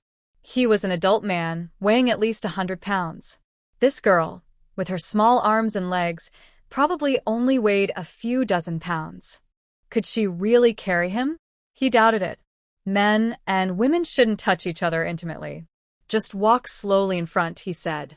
Hearing this, Tang Wanwan suddenly remembered the old rules about men and women.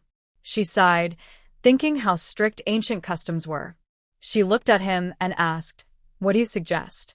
With your current pace, when will we get there? No one is around. I'll carry you to the road entrance, and then you can get into a sedan chair.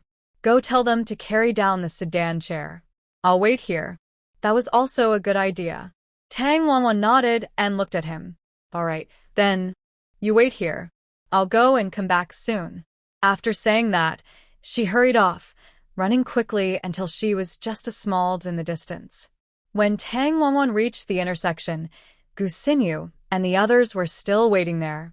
They saw her carrying a wild crane in her left hand and protecting her pocket with her right hand, all curious to see the strange sight. They realized she had gathered many mountain tea fruits. Awan, did my big brother really beat up this wild crane? I didn't know he was so skilled, Gu Xinyu asked curiously. She had never seen her brother shoot arrows at home. But Gu Yunji often went up the mountain early in the morning, while she was still cozy in bed, so she never saw it. Tang Wanwan thought to herself, "You silly girl, how cunning and capable is your brother? Maybe what we see today is just the tip of the iceberg." Compared to Gu Mingyuan, Gu Yunji is the real spoiled child. Although they are brothers from the same family, Gu Yunji has none of the bad habits of a wealthy kid. Perhaps this is because he was raised freely and left to fend for himself from a young age, experiencing life's ups and downs early, which made him grow strong. Gu Mingyuan, on the other hand, was protected by a powerful mother since childhood, becoming carefree and always thinking about eating and playing, chasing after the senior girls and younger sisters. "Awan, what are these for?" Tang Wanwan handed her tea fruits from her pocket to Madame Chen to place in a bamboo basket filled with bamboo shoots. "Mother, I'll tell you more when we go back. Quick, go down and fetch young Master Gu. He can't walk anymore."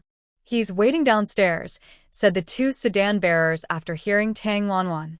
They immediately lifted the sedan and hurried to fetch Gu Yunji.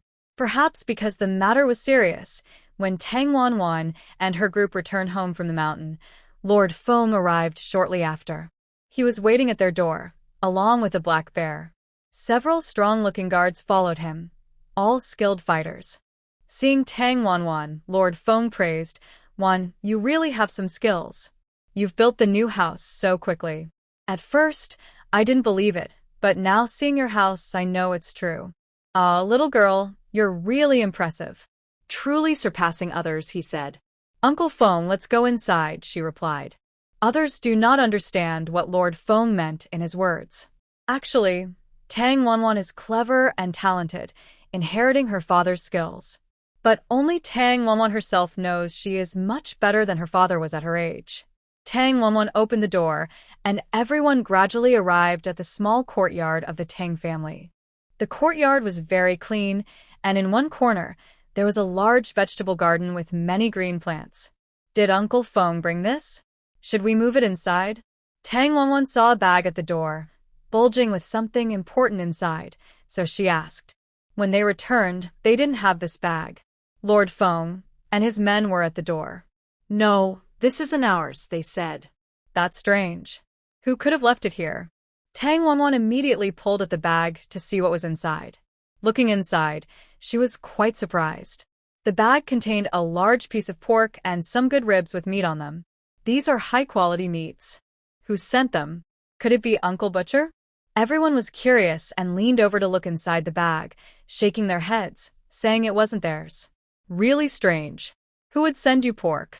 they asked. "Exactly. "Maybe your relatives own a meat shop," others suggested. Hearing their guesses, Tang Wanwan thought she was probably right. She called Madame Chen. Madame Chen looked a bit strange and embarrassed. She felt she caused trouble for her daughter and others, making everyone laugh. "I gave him the things and explained everything clearly," she said. "Mom, you stay at home. I'll go instead. I can talk more easily." Tang Wanwan knew her mother's shy nature. She often had trouble speaking clearly, and if she didn't say the right words, the person might keep coming. She decided she had to stop his thoughts. "I think they haven't gone far yet," Madame Chen said, looking at her sensible daughter. She felt touched and thought she had made things difficult for her.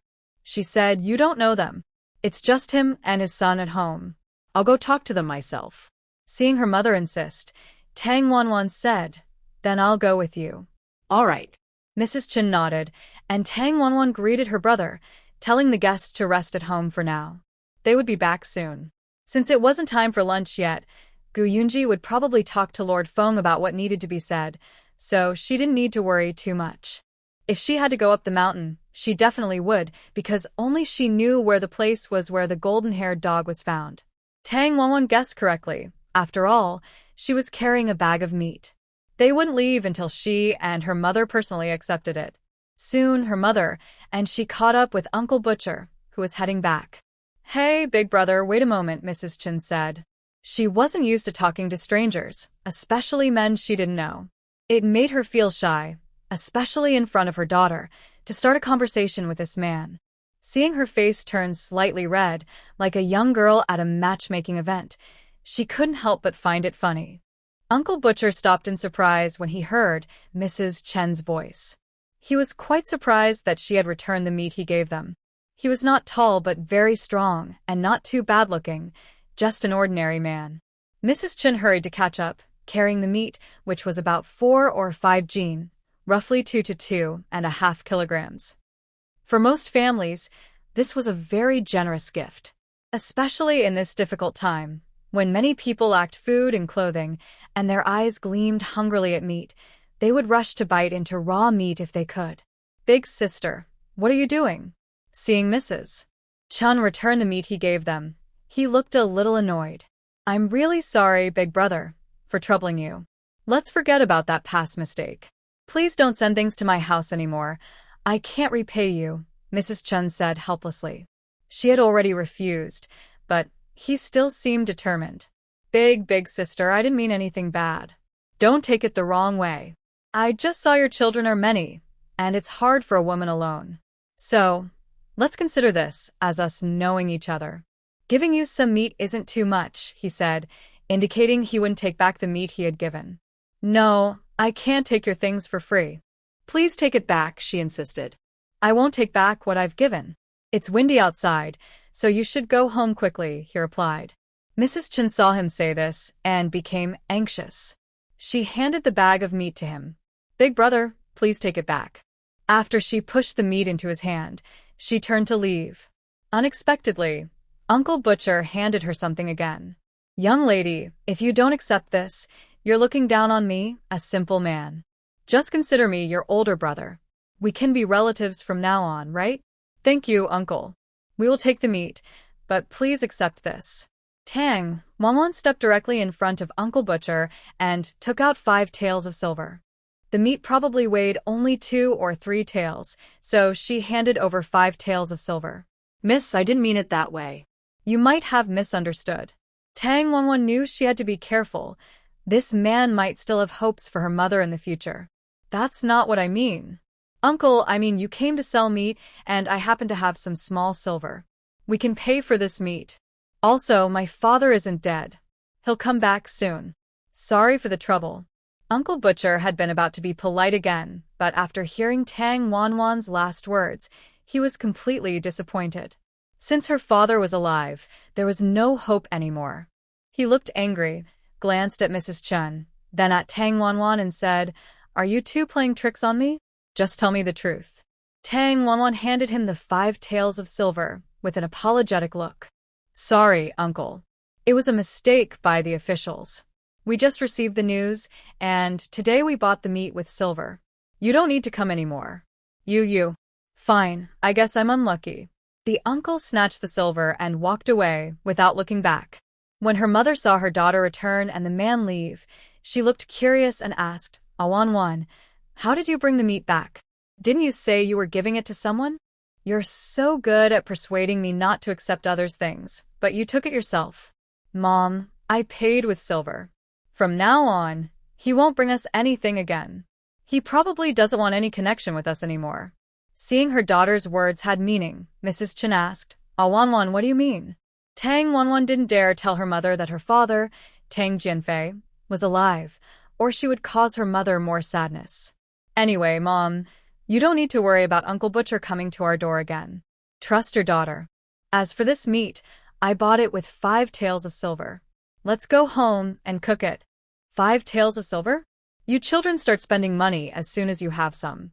How can this small piece of meat be worth so much silver? Tang Wanwan knew her mother was reluctant to spend money, but last time Uncle Butcher also bought her mother many things and spent some money. Plus, he put in some effort, so it was only fair to let him feel satisfied and not think they took advantage of him. Being taken advantage of means gaining something easily, and Tang Wanwan preferred others to help her rather than her to take from others. So spending this money was worth it for peace and peace of mind. "Mother, trust me. Your daughter won't make a bad deal. All right, I understand your thoughts. Let's go home and cook some meat. Honestly, just seeing the meat makes my mouth water. I want to eat the red meat my mother makes." Okay, I'll make it for you when we get back. Little glutton. In her memory, her mother's red meat was the best. It was only on New Year's Day that everyone could share a small piece. Sweet, soft, fragrant, and delicious. Truly unforgettable. Many things become precious because they are rare. Once you truly have them, and they are easily available, people often stop cherishing them or forget about them altogether. Tang Wanwan remembered her mother's red meat because of this reason. Moved by her daughter's mood, Madame Chen's face finally changed from worry to happiness. This matter was settled, and she felt she had completed a worry of hers. From now on, she didn't want to bother with trivial things anymore. She just wanted to take good care of her children and live a happy life. There's meat for lunch. Everyone, get ready. Great. We finally have meat to eat, exclaimed the two younger children excitedly.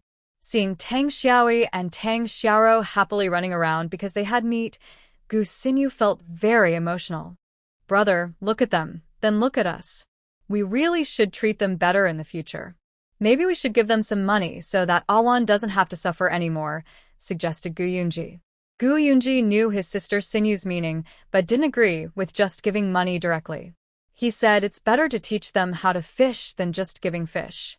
You know they care about their pride and self-respect. Do you think they would accept our charity? Gu Xinyu thought for a moment, but then brightened her eyes and said, then Awan can make beds. In the future, I can recommend her beds to the ladies and madams. Maybe that can help her? This time, Gu Yunji did not oppose but nodded and said that's fine, but making beds is too complicated. Let's wait and see if there's a better opportunity later. Timing is also important. Gu Xinyu understood and nodded, saying, okay, I'll listen to my brother. Whatever you ask me to do in the future, I'll do it. Since there was pork, they had enough lard for cooking at noon. There was no rush to press mountain tea oil. They decided to enjoy a good meal first. Tang Wanwan asked her mother to prepare some ingredients for lunch, wash the vegetables, and get everything ready. She planned to show her skills later. While Tang Wanwan and Lady Chen left for a while, Gu Yunji had already told Lord Feng about the person they caught. Lord Feng understood and agreed that the person's identity was suspicious.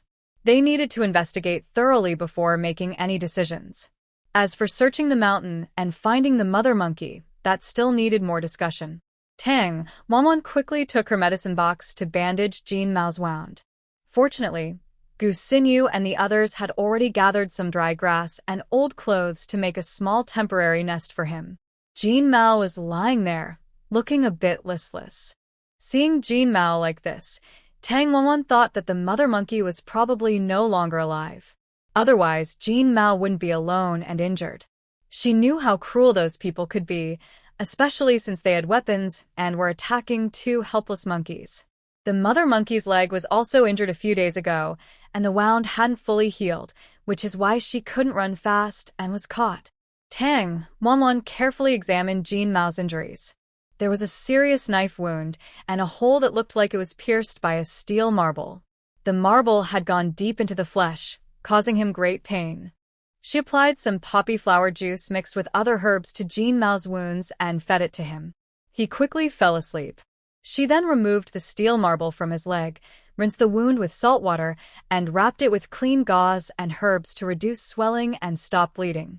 She finally let out a small sigh of relief. The anesthetic would take about half an hour to fully wear off, and the stronger medicine might keep him unconscious for an hour. It was good for him to rest a bit longer. Would you like me to help, Awan? Luo Sisi unexpectedly came to help in the small kitchen, which surprised Tang Wanwan. No need, Miss Luo, you can wait in the room. The food will be ready soon. Actually, Luo Sisi wasn't really interested in the food. She was drawn by the delicious smell from the kitchen. She nodded and was about to leave when she looked at the dishes she had prepared. Her big, curious eyes kept glancing at a bowl of food.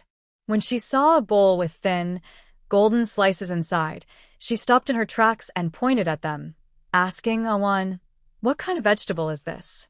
It looks so strange." As she spoke, her paw-like hand reached toward the bowl, but Tang Wanwan quickly stopped her with chopsticks. "Miss Luo, you can't sneak a bite before the food is served. It wouldn't be polite," she said. "I'm sorry.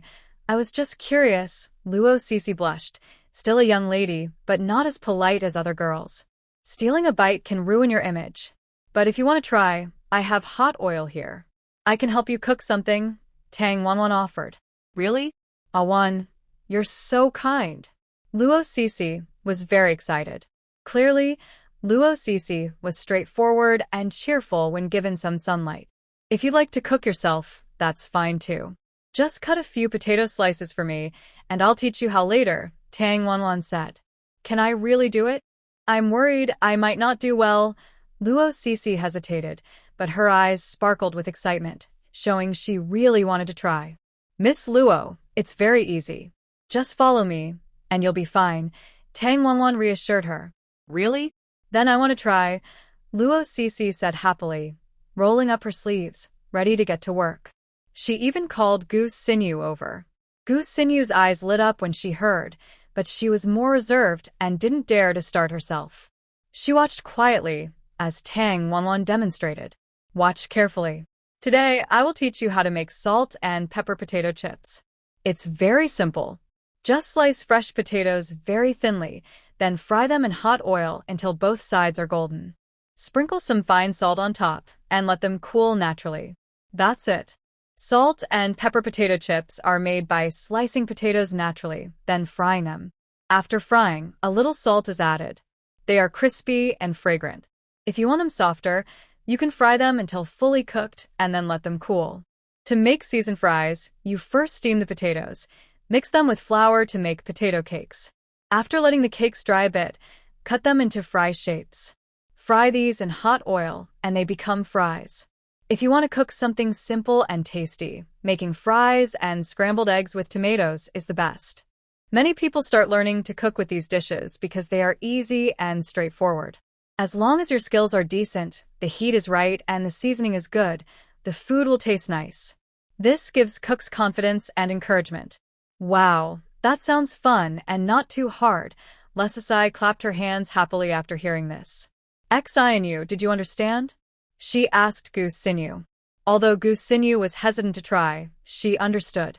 The steps are simple enough that Tang Xiaoro could learn them after hearing once. They had no reason not to understand. It's just cutting the potato into slices, frying them in oil, then sprinkling some salt afterward, right? Exactly, Miss Xinyu is right. Now it's up to you too, Lesasai said. Next, Tang Wanwan went to wash the wild crane and planned to roast it because there isn't much meat, and roasting might taste good. They only heard Lesasai's happy shouts from the kitchen, sounds of joy. At first, Gu Xinyu watched from the side. Seeing Lesasai busy and cutting the potatoes thick like chunks, she couldn't stand it anymore. She washed her hands and stepped in to help. Surprisingly, she was very talented at this. She cut the potatoes into very thin slices, and Mrs. Chun praised her. This gave her confidence. Later, when they fried the potato slices, they caused many laughs. Overall, the kitchen was filled with joy because of these two young ladies. Are you washing alone? Is it easy? Tang Wanwan didn't expect that while she was cleaning the wild crane, Gu Yunji, the young master, came to talk to her. It's okay, she replied. To clean the wild crane, she first scalded the feathers with boiling water. She soaked the whole bird in hot water for about 1 or 2 minutes, but not too long, or the meat would cook.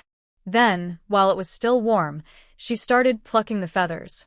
After removing all the feathers, she rinsed the internal organs with clean water, dried them, and then marinated the meat with seasonings for a while. Once the fire on the grill is strong enough, you can start roasting wild birds.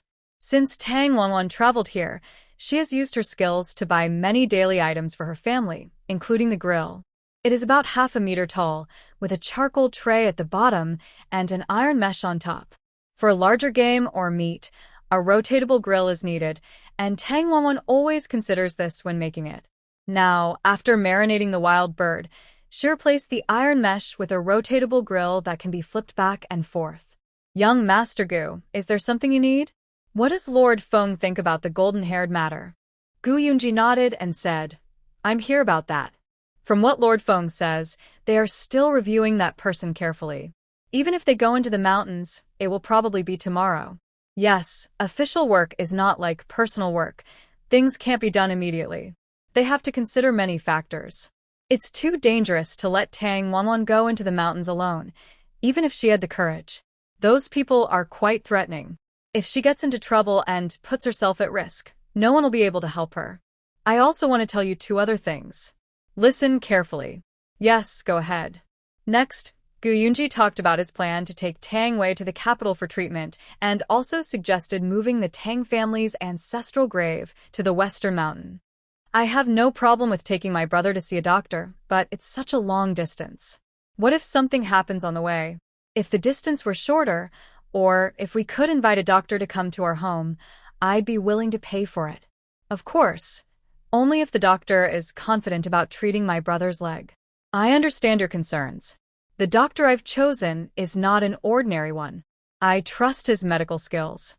But bringing him here might be difficult. He is a royal doctor, serving the emperor and royal family. Whether he's willing to treat common people is another matter. This isn't easy to arrange. Let's discuss this later. I'll think of other ways. That's good. I'll consider it too. Tang Wanwan nodded in agreement.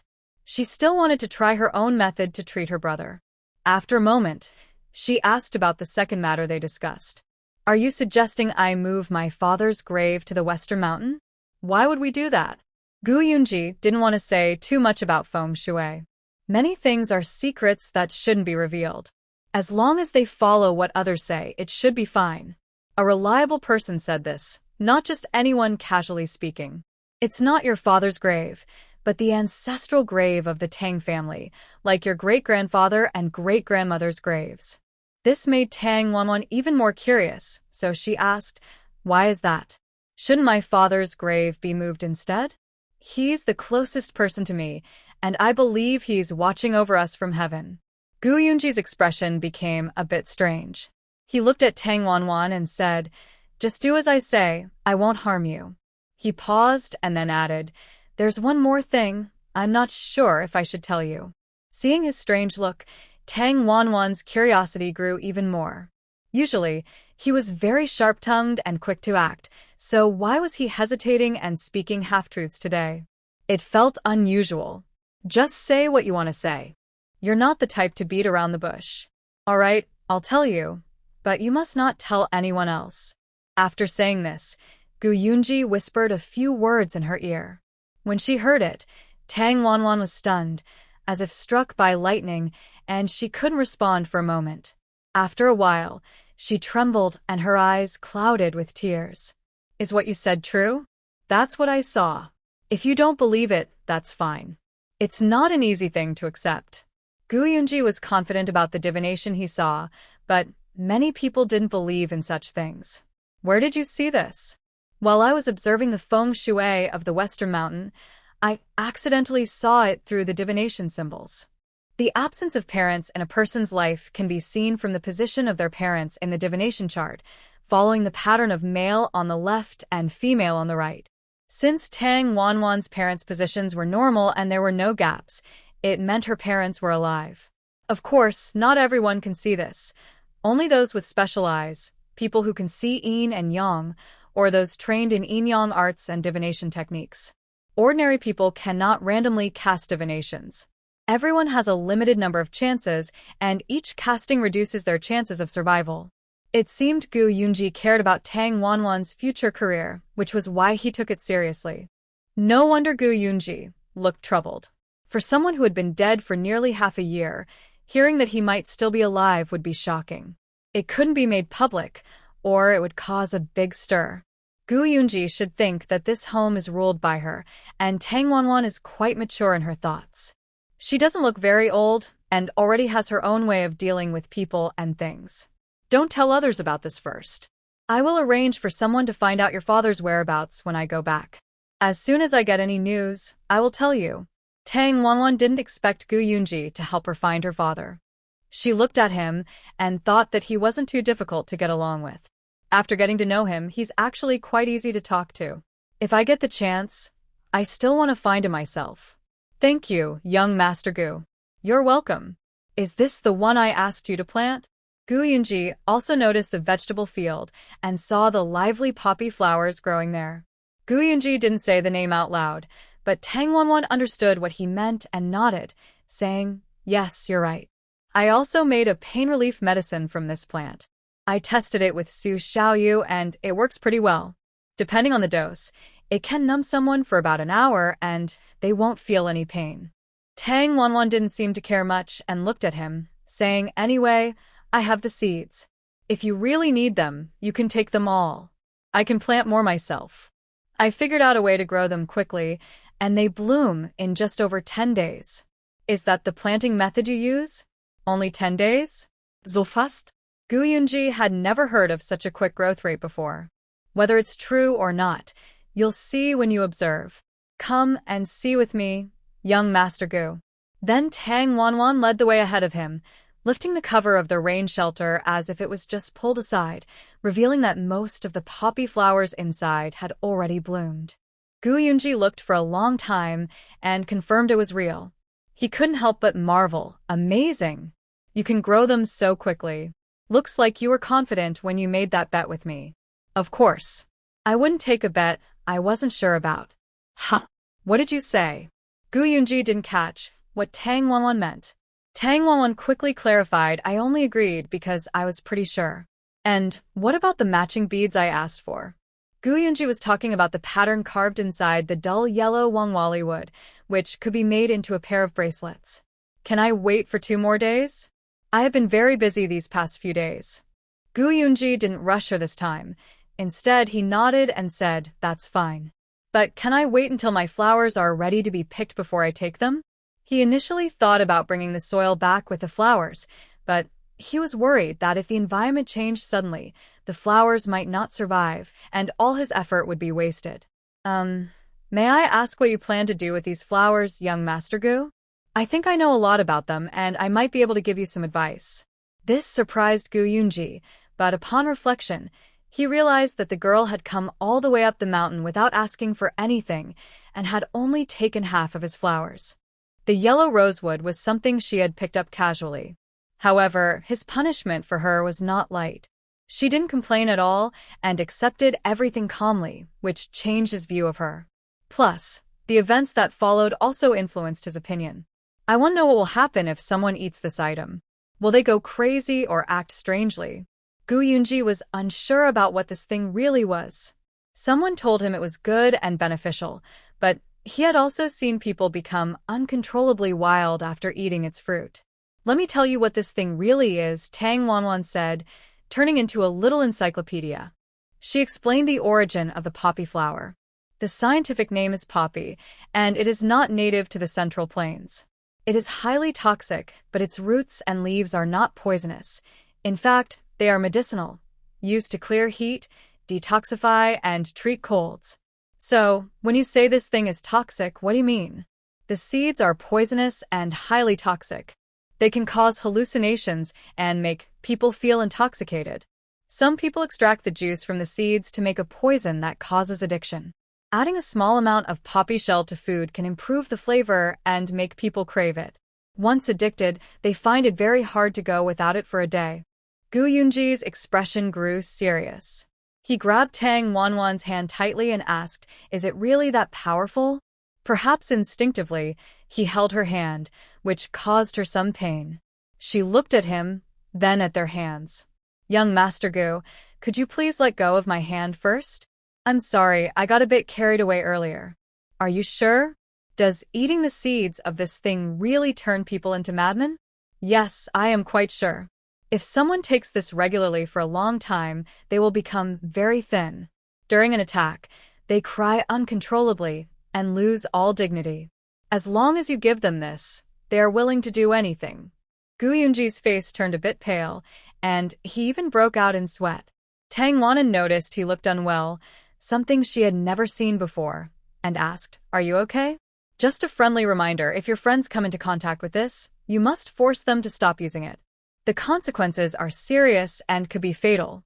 I know you might not believe me, but once this flower spreads in Central Plains, some people will use it to make huge profits. So, if we can avoid planting it on a large scale, we should. If anyone tries to use it to make money, we must stop them. Hearing Tang Wanwan's words, Gu Yunji looked at her deeply again, as if he couldn't quite understand her. She seemed to have no malice, but her mind was very careful. She also knew many things even he didn't fully understand. It was a bit hard to figure her out. "Thank you, I understand," Gu Yunji said. Then he looked at the beautiful-looking flower, which he hadn't realized was so terrifying. What was even more frightening was that if someone with bad intentions discovered its value, it could bring disaster to humanity. Suddenly, Gu Yunji picked up the iron maple in the yard, intending to dig it out. Tang Wanan quickly stepped in front of him to stop him. "Young Master Gu, I promise I will handle it myself once I finish my task." "Wanan, what's going on? Why are you fighting over this with young Master Gu?" Hearing their quarrel in the yard, Gu Xinyu and Madame Chen were alarmed. When they saw the two fighting over an iron maple, Madame Chen spoke about her daughter. "Oh, it's nothing. I was planning to do some work for Miss Tang, but she wouldn't let me." Young Master Gu, you're too polite. You're still sick and shouldn't exert yourself. It's Wanan's fault. I told her to go back and rest quickly." After hearing Madame Chen, Tang Wanan and Gu Yunji instinctively looked at each other, and both let go of the iron maple. The iron maple fell to the ground with a loud clang, startling Lord Feng, who was drinking tea inside. Everyone found it funny and couldn't help but laugh. A awkward situation was smoothly resolved. Afterwards, Tang Wanwan assured Gu Yunji that she would make sure the poppy flowers wouldn't be leaked. Only then did he relax. However, he didn't want to stay any longer and simply told Gu Xinyu and the others to go back after lunch. "Young Master Gu, why are you leaving without eating?" "I smell delicious food," she said. "Sir, I have some personal matters to handle. Please forgive me. If you decide on a date for going up the mountain, please let me know. If I can't go, I will send someone to accompany you." "All right, I will handle this matter. If you're busy, you don't need to worry about it," he replied. Gu Yunji and the black bear left. Master Feng stayed behind to enjoy a very delicious lunch. He was surprised by Tang Wanwan's cooking skills. Her dishes had a different style from theirs. Luo Sisi also loved the food Tang Wanwan made. She said, "Xinyu, I thought we could only taste such rare dishes at Yonglin Pavilion. But today I ate dishes made by Awan and Anchen, and they are so delicious. What should I do? I think I like it here and don't want to leave." "If you like it here and don't mind our simple place, you're welcome to come often," Anchen said happily. "With them here, the yard feels more lively." "Great. "No problem. Xinyu, what about you?" Luo Sisi and her best friend Gu Xinyu were very interesting. Though they had different personalities, they got along very well. "Aren't you worried about causing trouble for Awan and the others? If you come to stay, we need to bring more things. Miss Xinyu, it's fine to feed you a few meals. Besides, you probably won't eat much," Tang Wanwan said with a smile. See? "Awan is so thoughtful. Anyway, I've got your bed covered. I will definitely help sell it," Luo Sisi said. Luo Sisi is very kind-hearted. Knowing two wealthy young ladies isn't a bad thing. For high-end items, only rich people can afford them. She was familiar with that circle and knew many people, which could be useful later. After lunch, Tang Wanwan told Aunt Shen to quickly wash the dishes and clean up everything else. Then she helped peel all the mountain tea fruits she brought back, crushed them on a millstone, and handed the crushed fruits to Aunt Shen. She kneaded them to make oil. All these preparations took quite some time. Tang Wanwan used this time to work on her oil press machine. She had already planned how to make it simple and easy to operate during her trip from Xishan back home. If she succeeded, it could open a new way for her to earn money. These household machines, oil press, juicer, meat grinder, even dishwasher and sewing machine, are easy to sell once made. Today, Tang Wanwan stayed behind with Lord Feng and Gu Xinyu, mainly because she wanted them to see how quickly she could create something impressive and useful. In her Golden Luban code, she had records of ancient tools and devices. She had seen methods of traditional wooden oil extraction from ancient times. These methods looked practical, but were very difficult for a family to operate. The basic idea of oil extraction is simple. Roast tea seeds, grind them into fine powder, then press the oil out with strong force. Since it's a manual, physical process, it's slow and requires a lot of effort. Usually, strong and sturdy men operate these machines. They hollow out a large piece of wood, install wedges inside, and leave an outlet for oil and a place to clean out the residue. When the big wooden hammer hits the wedges, the oil cakes are pressed down by gravity and the oil slowly seeps out. The Golden Lubon Code has a design for an oil press, but Tang Wanwan thought it still required too much effort and space. She wanted to make a smaller, portable machine that one person could operate easily. She used a physical pressing method, but with the power of air pressure. She used a tube to remove all the air from a bamboo tube, then used a handle to gradually repressurize it. The bamboo tube had valves on both ends. Removing one valve would let the oil residue flow out, and there was an outlet for the oil. A screen prevented debris from mixing with the clean oil. This oil press might look complicated, but it's actually quite easy to make. Others only saw Tang Wanwan holding a hammer, nails, wood, bamboo tubes, and strange small wooden blocks. In less than half an hour, she had everything ready. A small manual oil press was made by Tang Wanwan. Actually, she was inspired by a syringe used for injections. Before injecting, you remove all the air from the syringe, then push the plunger forward with force. No matter how long the tube is, you can push it all the way through. Originally, Gu Xinyu and the others were about to leave after lunch. Seeing that Tang Wanwan was busy, they helped her while watching how she operated. There was a large pile of cut bamboo in the yard, left over from building a new house. There were also many pieces of wood stored inside a small shed. These were Tang Wanwan's treasures, and she watched over them carefully. Tang Wanwan was quietly hammering nails into the wood with a hammer, seemingly working on something. Luckily, she had foresight and asked Tan's family to prepare many ready-made wooden blocks. There were many types: thick, thin, long, short, and some with strange shapes. When Tan Song helped Tang Wanwan with these, he curiously asked what she was making. She replied, "You'll see later. It's a backup just in case." "Awan, what are you making?" Lisi asked curiously when she saw Tang Wanwan working on a device for a gate valve. "This is a pressure gate valve. You'll understand soon," Tang Wanwan said. "It needs to connect up and down and be able to attach a handle. Using iron would be better, making it stronger and more durable. Wooden parts might not last as long." "What are these two small holes for?" Lisi asked. "These are the oil outlet and waste outlet. Once it's finished, I'll demonstrate how it works." "Xinyu, can you check if my mother is ready?" "Okay." Gu Xinyu stood up. Master Feng also watched carefully and asked a few questions out of curiosity. Tang Wanwan patiently answered him. After hearing her, Master Feng exclaimed in surprise, "Does that mean if you finish this manual oil press, we can make oil at home ourselves?" This was the first time Tang Wanwan saw Master Feng so excited. She smiled and replied, "Yes, sir, you're right. Good. Hurry up and make it. If you can get this done, we'll all have oil to use. From now on, you'll be in charge of oil pressing." "Then, Master Feng, you have to keep your word," Tang Wanwan said. As long as Master Feng makes the decision, she wouldn't worry about business in the future. "Here it is, everything's ready. Look, Owen, do you think it might work?" Lady Chen and Gu Xinyu worked together earlier, bringing the roasted and ground camellia powder. "There's quite a bit of it. I think it could produce enough oil for one bowl," Tang Wanwan said while looking at the powder. "Do you think this will work?" Lady Chen asked, somewhat doubtful about her daughter's device. It looked like a child's plaything, very simple and not very convincing.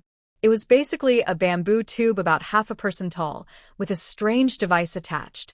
One side could be pressed down by hand, and the other side could be pushed down with fingers. There were no fancy decorations, just two small grooves at the bottom of the bamboo tube, which Tang Wanwan explained as the oil outlet and waste outlet. Small wedges covered these outlets. Removing the wedges revealed inside the bamboo tube, where ingredients could be added or waste removed at any time. "Is this enough?" Lord Feng saw Tang Wanwan wipe the bamboo tube with a clean cloth to prevent dust from entering. Then he washed and dried the wooden plug for later use. "Let's try it. Mother, we'll pour all these powders into the bamboo tube." "Okay." I brought a spoon. Lady Chen followed Tang Wanwan's instructions and poured all the powder into the bamboo tube. After pouring all the roasted camellia powder, It filled about half of the tube. Tang Wanwan's estimate was correct. This amount could produce at most half a bowl of oil. Watch carefully. I poured in camellia powder, freshly ground. Everyone nodded and watched closely as Tang Wanwan continued. She first pressed down with her hand, using all her strength, but only managed to press halfway. It was too weak. I can't press it down anymore. Should I switch to using the manual valve? She pulled the fish mouth-shaped valve down forcefully, and the wood sank smoothly, gradually going down. Wow, it went down. The wood sank. That's impressive. Will the oil come out? How long do we have to wait? Lord Feng asked, eyes wide and staring intently at Tang Wanwan's actions. His small eyes looked adorable when surprised. Just as Tang Wanwan pressed down repeatedly for the 5th time, Tang Wei, who had been watching casually, spoke up. It seems like the oil is coming out. Tang Wanwan placed a large white bowl at the oil outlet. The clean bottom of the bowl already showed shiny yellow oil, which covered the bottom of the bowl. Wow, it's so fast to produce oil. Seeing how quickly and how much oil was coming out, far beyond Tang Wanwan's expectations, she was already happy that the oil press machine worked so well on her first try. She planned to improve and refine the machine further later. It seems ready. You can try to see if you need to use more force. I'll try. Lucy eagerly signed up, and Gu Xinyue, who also wanted to try, stood behind her. After Tang Wanwan explained how to operate the machine, Lucy pressed down 4 times, and oil started to come out. Wow, I can make oil. I'm so amazing. Lucy was so happy she almost thought she could fly away to show off. Gu Xinyue also tried. She was not very strong and pressed about 8 or 9 times before a little oil appeared at the outlet. Miss Xinyue, it seems you need to eat more. You're too weak. It seems so. I thought I was using a lot of strength, but why is it like this? At this moment, Tang Wanwan realized that the valve's strength depended on how much force a person used. She wondered if controlling the pressure within a certain range, regardless of who operated it, would make the oil extraction more consistent. Or maybe making the valve out of iron would make it easier to operate. Now, Tang Wanwan thought it might be necessary to upgrade her tools, things like grinders, cutters, and drills. If she had those now, she could make the oil press more smoothly and the finished product would probably look better. Not bad. Is this oil really edible? Don't believe me? I'll make a plate of scrambled eggs for the adults right here. Sure. Lord Foam couldn't help but lick his lips, even though he usually had strong self-control. It showed how much Tang Wanwan's delicious cooking had already tempted their appetites. But he finally held back himself, and the group followed Tang Wanwan to the kitchen. Tang Wanwan took out 3 eggs and a little chili. She cracked the eggs into a bowl and used chopsticks to mix the yolks and whites thoroughly. Lady Chun was under the stove, lighting the fire for her. Pour some camellia oil into the pan, enough to lightly cover the bottom. Eggs need some oil, but not too much. Otherwise, they will taste good at first, but become very greasy later. If cooks use a little less oil, they can avoid this problem easily. When the oil temperature reaches about 160 degrees Celsius, it's ready. You can test this by holding your hand above the oil, feeling a slight warmth. The oil will start to bubble gently, indicating the temperature is rising. Add chopped chili peppers into the oil to release their aroma. A spicy, hot smell will fill the air, making everyone cough a little. It's funny, everyone wants to try the scrambled eggs made with camellia oil. Even if they cover their mouths and cough, no one wants to leave easily. Eggs are easy to cook. In less than 10 seconds in the pan, they can be flipped and then chopped into large pieces with a spatula. While chopping and stirring, add a splash of cooking wine, some salt, and a little water. Stir-fry a couple more times, and the spicy scrambled eggs are ready. If using dried chili peppers, just sauté them briefly before adding the eggs. If using fresh green and red peppers, first fry them in oil until fragrant, then set aside. To cook, scramble the eggs until nearly done, then add the peppers, cooking wine, salt, and water. Stir everything together and serve. Using fresh camellia oil to cook spicy scrambled eggs is wonderful. If you're afraid of spicy food, you might want to try a little. For those who aren't, congratulations, you're in for a treat. You're such a little bundle of joy. Everyone, let's try some. Foam is not shy about eating in front of others. He digs right in without hesitation. He picks up his chopsticks, and with one scoop, a good half of the eggs disappears from the plate. Luo Cece watches and immediately changes her expression. She laughs and says, "Foam, don't you think that's a bit too little?" Foam, knowing what she means, pretends to be clueless. He keeps eating and says, "Too little? Maybe I should switch to thicker chopsticks later so I can get the whole half bowl of eggs." Unexpectedly, Foam can't handle spicy food. Before he finishes speaking, his mouth turns red from the heat. The happiest person is Luo Cece. She finally gets her revenge. She teases, "Eat up, see? You can't handle the spice, can you? This young lady loves spicy food." The eggs smell so good and unique. Mrs. Chin used chopsticks to pick a small piece and tasted it, then shared her opinion. "Wei, you try some too." Mrs. Chin picked a bit of egg and put it in a bowl, handing it to Tang Wei. "I'll try. I want to try too." The two little ones were eager to join. After eating, each of them pouted their little mouths.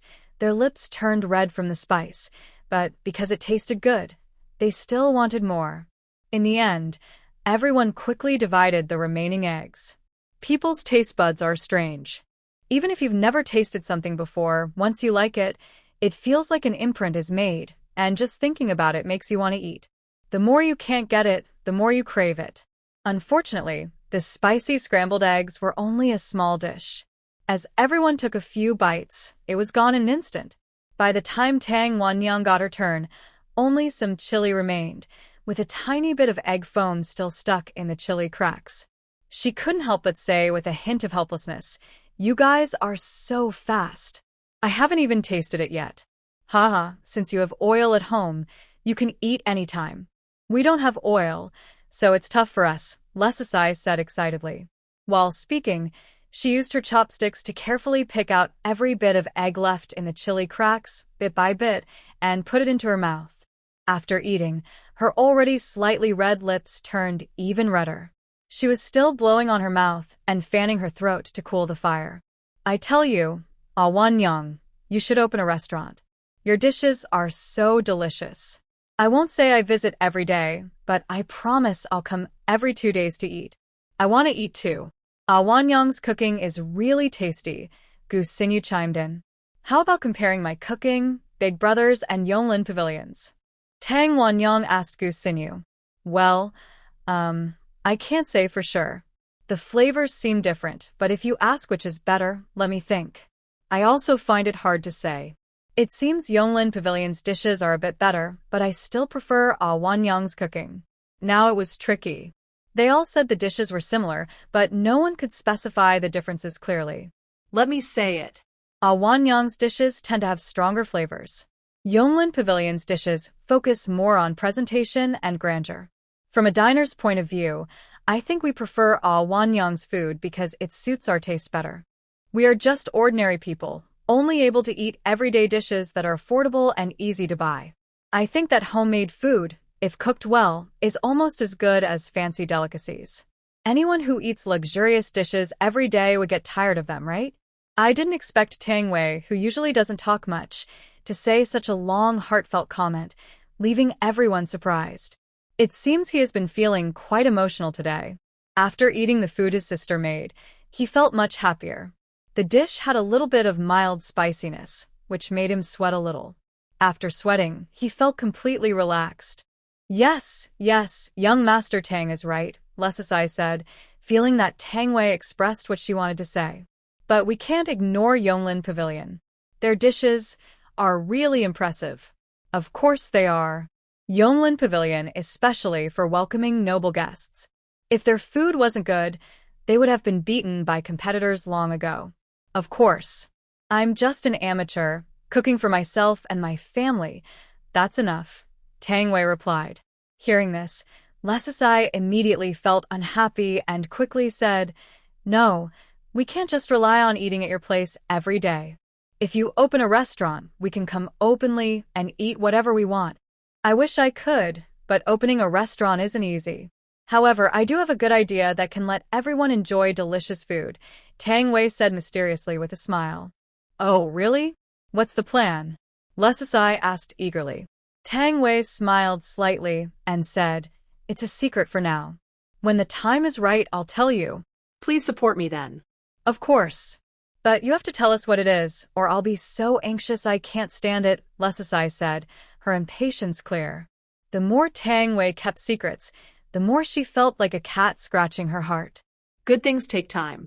Just wait, Tang Wei said with a smile, then prepared to move the oil press machine to the side.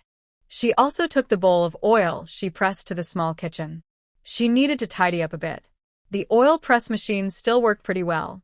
She planned to wait until she had free time to go back to Shishan with her mother and others to pick some mountain tea fruits. Just as Tang Wei was about to leave, she was stopped by Lord Feng. Girl, wait a moment. Are you selling this? Name a price, he said. And I want to buy the oil you just made, Lord Feng added. Haha, Uncle Feng, are you joking? If you want it, just take it. No need to talk about prices, Tang Wei replied with a smile. I didn't expect that Tang Wanwan's words would cause such a fuss. Soon Lisi and Gusinyu both wanted the oil press too. The two sisters were not willing to back down. One was ready to pay 20 taels, and the other 50 taels. The Tang family was stunned. What's going on? Is this oil press so popular? Hey ladies, young misses, this is something I wanted first. If you both want it, let Awan help you make one. Today, I must take this home. Master Feng was known for being very strict with his wife, and they had a very good relationship. Now, he was tasting the dishes made with mountain tea oil, and they tasted very good. He also found that stir-frying vegetables this way was delicious, and he was a little tempted, even risking his pride. Master Feng, with a bit of a cute side, was not shy in front of his subordinates. It seemed he was willing to do anything for his wife. Awan, can I pay more? You can make it again later, and then give it to Master Feng. I really want this, Lisi also made an emotional appeal. Gu Sinyu said she wanted to take it home for her older brother to see. They at Yonglin Pavilion probably needed it too. If used well, it might even bring more orders to Tang Wanwan. Everyone seemed to have a good reason. Sorry, Mrs. Today only Master Feng can take the oil press. I still owe him money from last time. Just consider this as my repayment. Master Feng nodded quickly and said, Yes, yes. These two can offset the debt. Think of it as me paying a deposit. After saying that, he immediately told his two guards, What are you standing around for? Hurry and take it to the cart. Seeing how worried Master Feng was about others stealing it, everyone couldn't help but laugh. Awan, when do you think you can give us one? I want to order one. Lisi finally dared not compete with Master Feng. Since his status was higher, she felt embarrassed to fight him for it. Gu Sinyu also said, Awan, order one for me too, but she planned to let her older brother pay for it. Don't worry, everyone. This is a semi-automatic model. Can you operate it yourself after taking it home? I think it's better to buy oil for me. I'll make the oil here, and you can just come to pick it up ready-made. Isn't that better? Master Feng suggested. Yes, Awan, that's a good idea. But your family only has a few people, and our family is quite large. We need a bigger amount. Can you supply enough? Lord Feng considered carefully. Usually, wealthy families or those living comfortably have maids, servants, nannies, and stewards. These helpers are often idle, which seems like a waste of manpower. This oil press machine is something no one else can make. Selling it to us will save us a lot of effort, Lord Feng said, but he was mistaken. Anyone skilled in woodworking could see how to make it easily. However, they could only make manual versions, not her semi-automatic one. The oil press machine Tang Wanwan made is special mainly because of the pneumatic handle valve device. If someone doesn't understand pneumatic principles, it's not easy to make. Only she could teach them. Thinking about this, she felt more confident. Making machines is simpler than making beds and can earn money faster. All right, then I'll follow your decision. Today, you can take the machine. Give me 2 days, and I will also finish your oil press machine. What do you think? It's better to leave some time just in case other things get in the way. Otherwise, if something happens, she might be at a disadvantage. As for the price, you decide, she said. No, that won't do. You tell us a price. How can we pay if you don't? They were worried about underpaying her. This machine is easier to make than a bed, taking about an hour or two, less than 2 hours.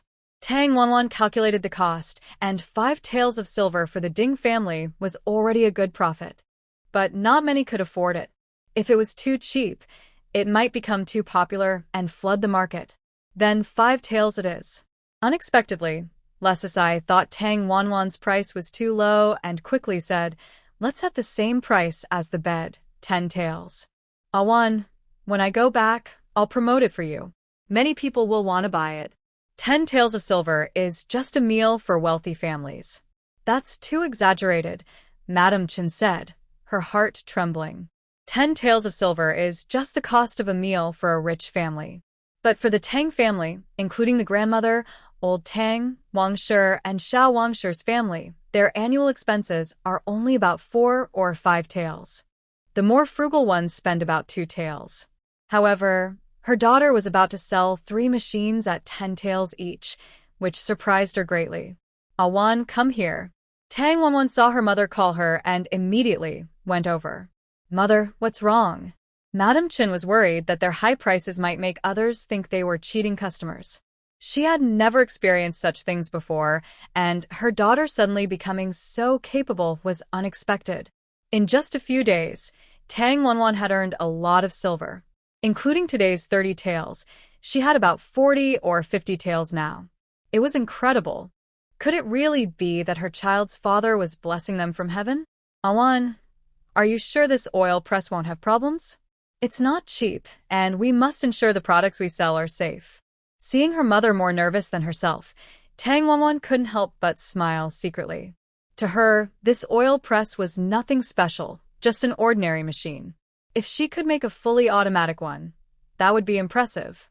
The simpler the machine, the less likely it was to break. The more functions a machine had, the easier it was to malfunction. Mother, don't worry. I guarantee the products I sell can be repaired if needed, with free repairs within a year. Are you reassured now? Is that really okay? Madam Chen, used to poverty, was overwhelmed by such a big surprise. The new house yesterday had already been exciting enough, and today her daughter brought her an even bigger surprise. Last night, she slept on the new bed in the beautiful new house, feeling almost like she was dreaming. She knelt in front of her husband's memorial tablet, silently talking to him, then pinched her arm to feel the pain, confirming it was real. After sleeping on the bed, she was so excited she couldn't sleep again, so she got up to do some sewing. Halfway through, she felt sleepy again and crawled back into bed. At this moment, Tang Xiaoro accidentally turned over, her arm hitting Madam Chen's arm, startling her. Seeing her daughter was still asleep, she gently covered her with the quilt and carefully tucked her 2 small feet into the quilt, placing them beside her. She lay down carefully next to her. The bed was already warm from Tang Xiaoro, and Madam Chen felt very comfortable lying down. She closed her eyes and slept until late morning. Their new house now had 4 rooms. Tang Wei had 1 room, and next to it was Tang Wanwan's. Wanwan moved her room next to her brother's so she could take care of him easily. If anything happened to him, she could hear about it quickly. In the center is the main hall with a central altar. Below the altar is an old offering table, which is mostly empty except for some old items and a statue of the god of wealth. Many families have this statue of the god of wealth. Ordinary people usually hope for wealth and a good life. Their dreams are often big, but reality is harsh. The hopes they hold often turn into a reminder of how things don't always go as planned. Next to the east room is Tang Xiaoi's. She finally has her own big bed. Before, the younger children all shared beds, and Tang Wanwan, who is 15, still lives with her younger siblings, which isn't ideal. Tang Xiaoro now shares a bed with Madam Chen, but when she grows older, she will have her own bed. They might put a bed in Tang Wanwan's room or add one in Madam Chen's room. However, Tang Wanwan has her own plans for Tang Xiaoro's arrangement, but she hasn't told Madam Chen. Since you say that, I feel better, Mother. We do business and honesty and quality are the most important. I'd rather suffer some loss ourselves than let others suffer, Tang Wanwan said. Got it, daughter. I trust you, Madam Chen replied. Her last words are like her motto. She believes in not taking advantage of others, even if it means she might lose out. But now that she has the ability, Tang Wanwan works honestly and doesn't cheat. She takes what is rightfully hers and doesn't take more than she should. Let's go now, Madam Chen said, seeing everyone waiting impatiently. She then walked with Tang Wanwan. Oh, and you haven't changed your mind, right? I promised I'd buy that oil press, Lord Feng said, watching Madam Chen talk to her daughter for a while. He looked at the oil press with a worried expression. Seeing Lord Feng so anxious, Tang Wanwan couldn't help but find it a bit funny. Today, Lord Feng seemed to be acting like a child. When he's working or serious, even ghosts would avoid him. Everyone has different sides, depending on the situation. Now, Tang Wanwan actually likes Lord Feng. He's genuine. Lord Feng, don't worry. If you don't know how to use it after you bring it home, I can teach you myself. Also, if the machine breaks, you can always call me to fix it, Tang Wanwan promised her guest, whether they were strangers or friends. Seeing how the girl talks and acts, she seems destined for great things. She will surely achieve much in the future. Girl, work hard. Here are 10 taels of silver. Take it well. I have official duties to attend to, so I must leave now. After saying this, Lord Feng turned to leave. Even if the oil press machine wasn't worth 10 taels, he still wanted to buy it because he personally saw Tang Wanwan gradually turn small pieces of wood into such a big machine. The young girl put in a lot of effort. As an adult, he couldn't take advantage of a young girl. If this news got out, people might say he was stingy even with a child's money, which would be very embarrassing. Tang Wanwan's invention was a very good thing. He planned to report it to the court to see if there were any instructions. The emperor always hoped to do good for the common people and encouraged the development of agriculture and industry. The oil press was a new invention that hadn't existed before, and ordinary people couldn't afford oil. Promoting this device would benefit people's lives. If the oil supply became easier, prices would drop, and ordinary folks could use oil for cooking. Today, he finally realized how delicious fried food made with oil could be. It was very fragrant. Lord Feng, one thing is one thing. Maybe I should return the silver you lent me last time, Tang Wanwan said, pretending to reach into her clothes for the money. But Lord Feng quickly stopped her. Girl, I mean what I say. Don't be polite with me. There might be times I need your help in the future. Since you call me uncle, I can't take advantage of you. Don't worry, take it. I'm leaving now, Lord Feng patted Tang Wanwan's shoulder. What about going up the mountain? Tang Wanwan asked, glancing at the small, pitiful-looking golden retriever sitting nearby. The dog seemed a bit more energetic now, but still looked weak.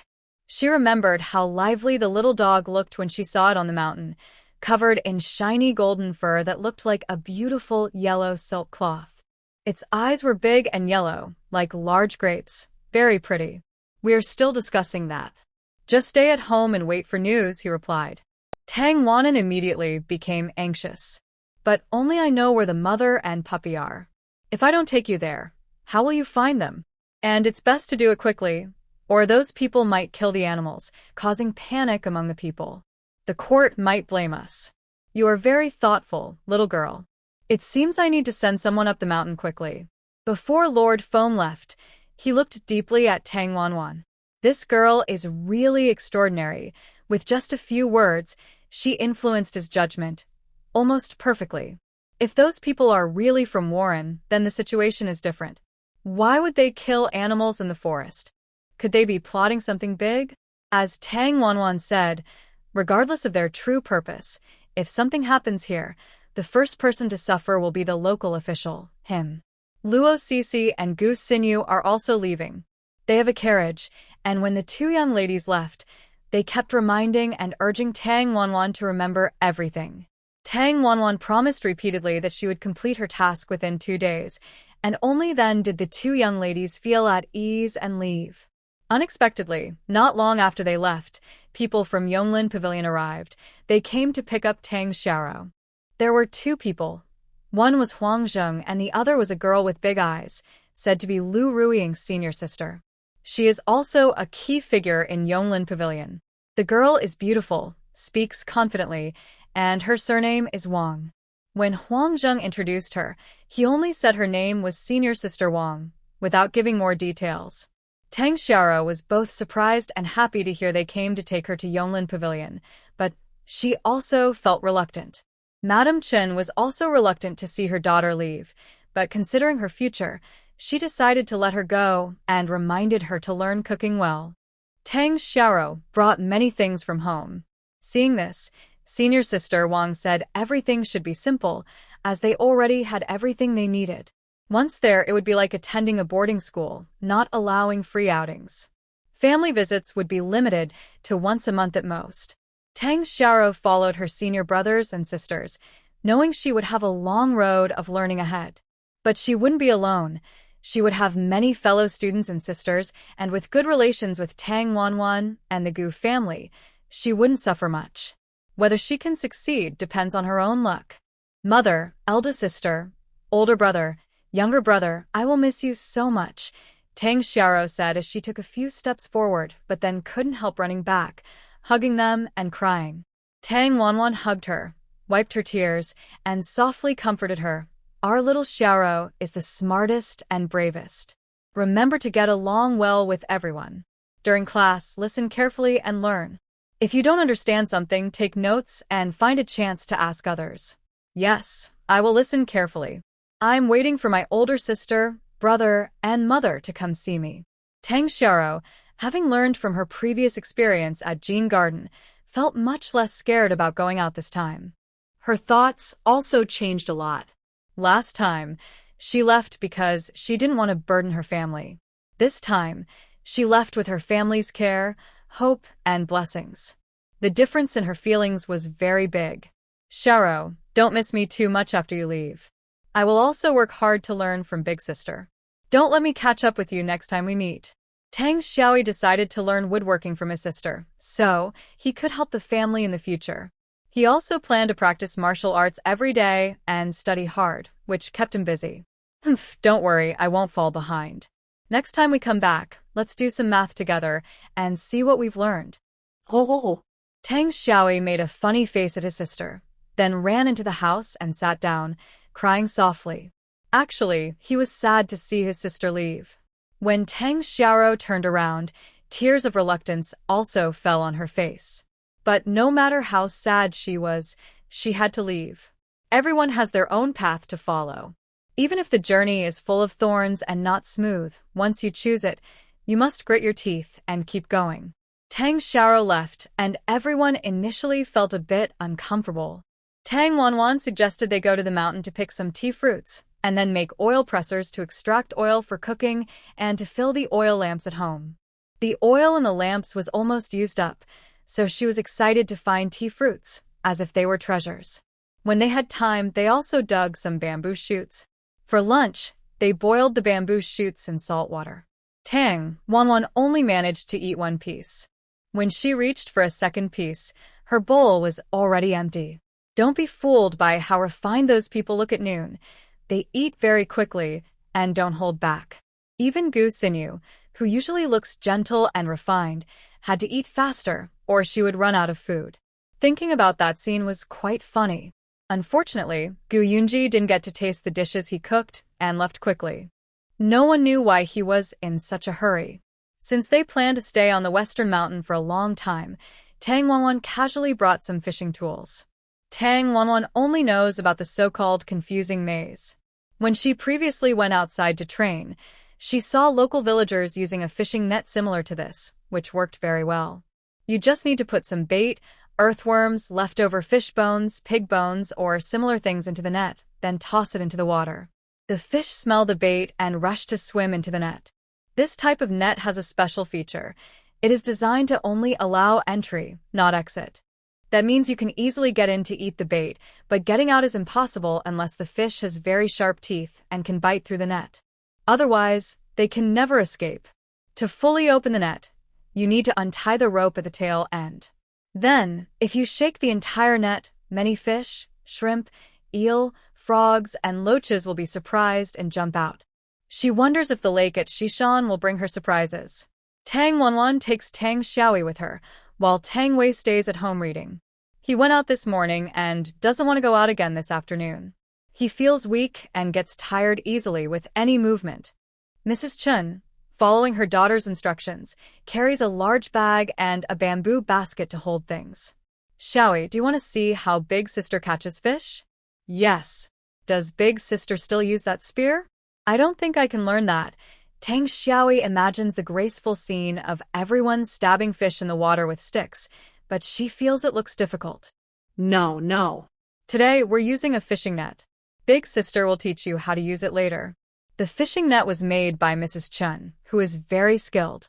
Tang Wanwan told her what kind of net she wanted, and Mrs. Chun made it in a day or two.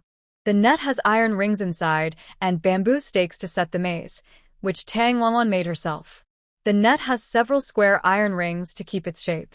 If not, when thrown into the water, the net would just pile up and fish wouldn't see the bait inside, so they wouldn't be tempted to swim in. This kind of net works best in places with many fish. Soon, a lot of fish will swim in with a splash. But choosing the right place to put the net is important. It shouldn't be in shallow water or in water that's too clear. Without water plants and with very clean water, fish usually won't come unless they are very hungry and can't find anything else. The net should be placed near the middle of the lake, where there are water plants and the water is a little murky. The bamboo stakes are hammered into the water to prevent big fish from pulling the net away. There is flowing water, but you still need to set a stake, otherwise, the fishing net might be washed away. Sometimes the water moves underground and the net moves with it. Once the stake is set, you can find the net by feeling around near the stake. You're likely to find it there. Also, when lowering the net into shallow water, be careful not to let others steal it. These simple rules are known only to experienced people. If a beginner tries to cast a net in shallow water, the cost of the net might not be worth it. These tips were shared by local fishermen with Tang Wanwan. She never expected they would be so useful. Whether there are fish to catch tonight depends on them. Tang Wanwan told Tang Xiaoyi about these precautions. The little boy nodded while secretly remembering everything: how her sister casts the net, how to prepare the bait, and how to prevent theft. For bait, Tang Wanwan used some leftover fish bones from lunch.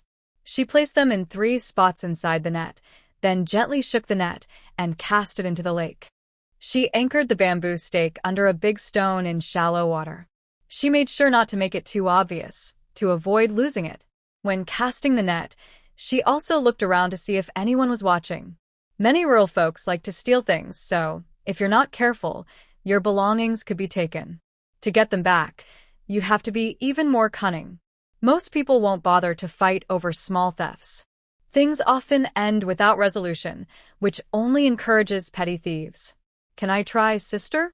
Tang Xiaoyi asked eagerly when her sister suggested it.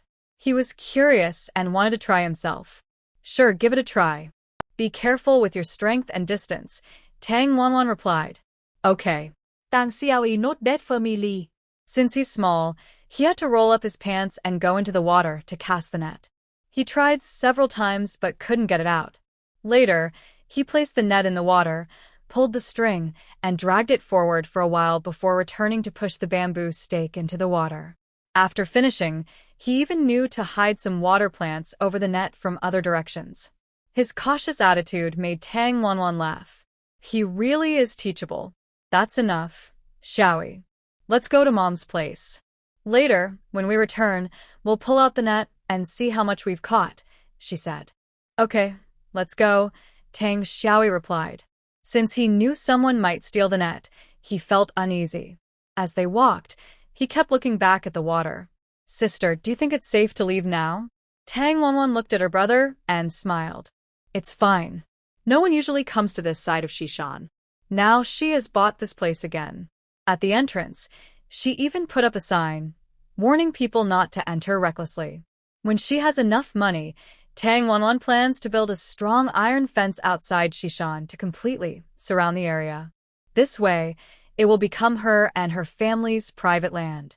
That makes me feel better, Tang Xiaoi turned his head and gave his neck a little twist, probably because he kept turning his head earlier and his neck was sore.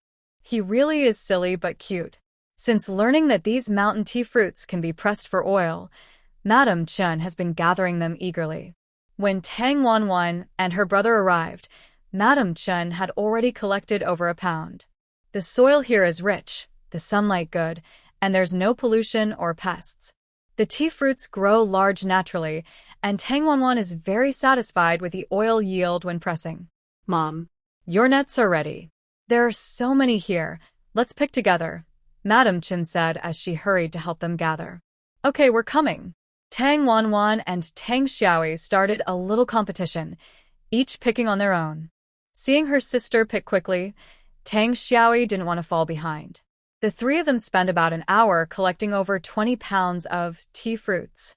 Tang Wanwan was worried she wouldn't be able to carry it all back, so she stopped picking and organized them to go dig bamboo shoots in the bamboo forest instead. While digging, she suddenly heard someone calling her from afar. Wanwan. Wanwan's voice sounded urgent. Tang Wanwan wondered, who could that be? Madame Chen also heard it and stopped her bamboo shoot digging to ask her daughter, Awan, is someone calling you? I don't know, I'll check, Tang Wanwan replied. It sounded like someone she knew, but she thought it was unlikely. It couldn't be her, because they had a falling out over Madame Wang, and they hadn't spoken since. Recently, she's been busy every day, so she didn't have time to find out what was happening at the front yard. Ha, I knew it. It's little you. Do you want to talk to her? Madame Chen looked at Tang Wanwan. Usually, she listens to her daughter about anything.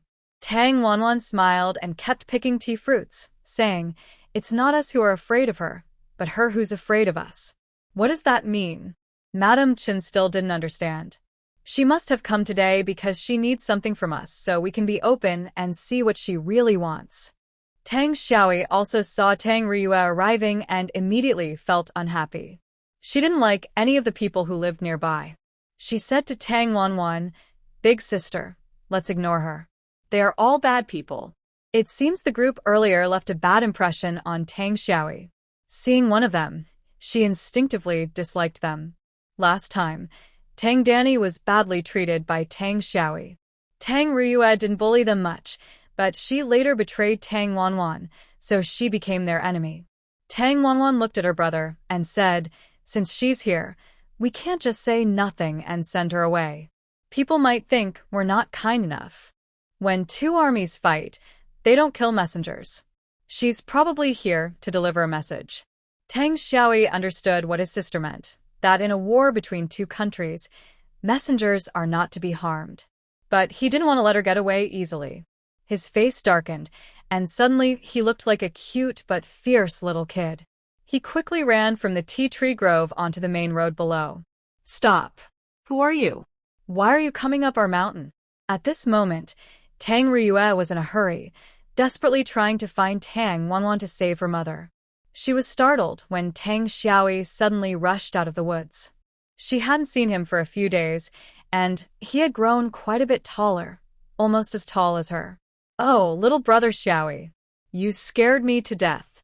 I'm Sister Yaya. Where is your big sister? Tang Riyue said while looking around for Tang Wanwan. This tree is planted by me, and this land is mine. If you want to pass, you have to buy firewood first, said Tang Xiaoi, crossing his arms and blocking her way. He clearly didn't want her to go through. Tang Riyue didn't expect that after a few days, Tang Xiaoi had changed completely. Now he spoke so politely and confidently, and he seemed to have distanced himself from their previous relationship. It was a clever trick. Good little brother, I have something urgent to find Sister Wanwan. Can you let me pass? Tomorrow I'll go to town and buy you some candy. Liar. Who wants your candy? Where I go, I go. Here, you can't pass, he said, continuing to fold his arms and stubbornly blocking her way. Tang Riyue blushed deeply as 8-year-old Tang Xiaoi spoke to her. No matter how she tried to persuade him, it didn't work. She saw Tang Wanwan over by the trees and immediately waved her arms to get her attention. Then she tried to run over, but Tang Xiaoi blocked her again. She tried to go around him, but he kept stopping her. Seeing that the moment was right, and her intimidation had taken effect, Tang Wanwan stepped in to stop Tang Xiaoyi. Xiaoyi, did you see the fish bite the hook? Tang Xiaoyi finally relaxed his grip on Tang Ryue and played with her for a bit. Then he looked at her and said, Tang Ryue, I tell you, we're not afraid of your tricks anymore. If you try to cause trouble again today, just go away. We won't fall for it. All right, Xiaoyi, go now. She's your sister after all. You need to learn to respect elders and care for younger ones. Hearing her brother's words, Tang Wanwan couldn't help but find it funny. The little guy was trying to act grown up. It seemed her lessons on kindness and thinking for others had worked. The boy was learning to face different people and handle situations on his own. Bururo. Tang Xiaoyi turned around and made a dismissive gesture toward Tang Ryue, then ran off quickly. At this moment, Tang Ryue's face turned pale with embarrassment, and the atmosphere became awkward. Now, Tang Ryue felt even more embarrassed.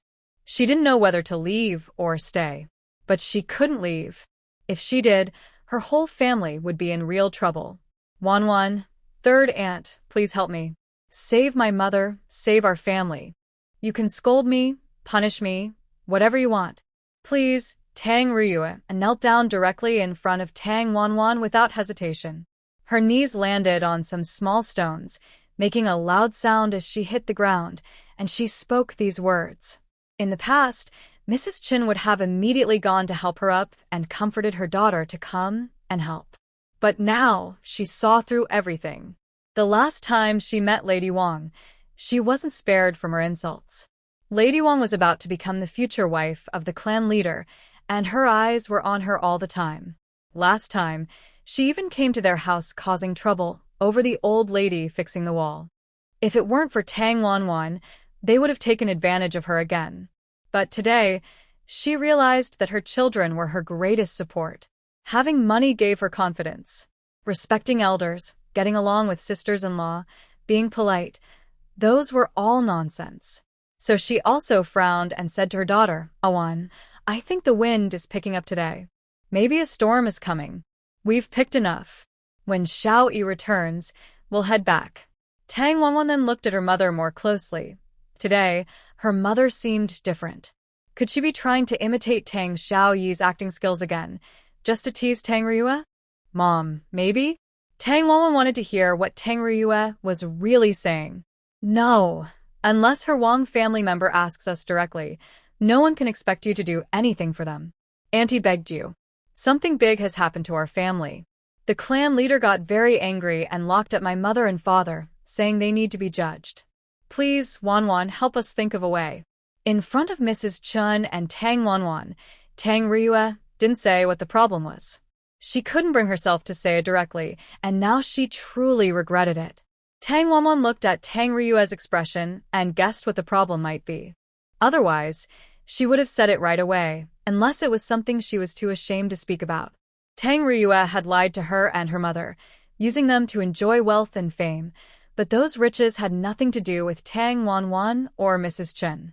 So, why should they clean up her mess after she made a mistake? This matter needed to be left alone for a while. Otherwise, they would look like fools, easily manipulated. Seeing that Tang Wanwan and her daughter showed no intention of agreeing, Tang Ryue grew anxious. She continued to plead, Wanwan, please. Just because we used to be sisters, can you help us? Tang Wanwan looked at her face, then. Tang Ryue didn't dare to meet her eyes directly, clearly feeling guilty. Tang Wanwan understood everything. She then looked at her calmly and said, Xiao Yu, don't try to fool me. I only let you come to me because I cared about our past friendship. But you know what you're thinking and what you think of us. Since you don't have an honest heart, why should I take the risk and offend the wrong people? Go back now. With these dark clouds overhead, it might rain soon. Just in time, Tang Wanwan was ready to leave with Mrs. Chen. Xiao Yi happily returned, dragging her magic formation behind her. The fishing net was quite heavy. When Tang Xiaoyi dragged it in front of them, her face was flushed and she was sweating. Big sister, you're amazing. The net is full of fish. Look at this. Tang Xiaoyi placed the net on the ground, revealing a large, shiny pile of fish and shrimp. It was dazzling. When these creatures are out of water, they panic. The more they jump around, the faster they die. Tang Lianlian looked at the fish and said, "These fish are too clever." They thought they found something tasty, but they didn't realize they were already targeted. They became someone else's meal. So, whether you're a person or a fish, it's better not to be too clever and to stay honest. Mother Chin added, "Yes, there's a saying, what is it? Something about being clever and being misled. Being too clever can backfire." Tang Xiaoyi finished and looked at Tang Lianlian as if asking if she was right this time. Tang Lianlian quietly gave him a thumbs up. Tang Xiaoyi immediately smiled, grinning foolishly. Then he jumped 3 feet high and led the way ahead. Mother Chin placed the mountain tea fruit into the bamboo basket with the bamboo shoots. It was quite heavy. Tang Lianlian carried the charm formation, and Mother Chin started heading back. Tang Ryue watched as she begged for a long time, but was ignored. Feeling ashamed, guilty, and a bit resentful, she slowly got up and walked back. Coincidentally, shortly after Tang Lianlian and Mother Chin arrived home and put things down, heavy rain started pouring outside.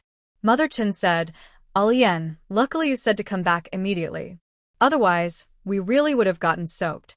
Tang Lianlian looked at the rain pouring down in the yard and instinctively glanced outside the door. When she entered earlier, she saw Tang Ryue outside too. The outside of her house had no cover, only some big trees. The trees could block the rain a little, but this heavy rain was unstoppable. Thinking for a moment, Tang Lianlian took an umbrella and went outside. Mother Chin saw this and, unsure of what her daughter was planning, followed out. "Alian, with such heavy rain, where are you going?" Tang Lianlian didn't answer. She simply walked to the door, opened it, and saw Tang Ryue curled up under the eaves of her house, almost soaked through, hugging her shoulders and shivering. When she saw Tang Lianlian come out, Tang Ryue's face lit up with surprise.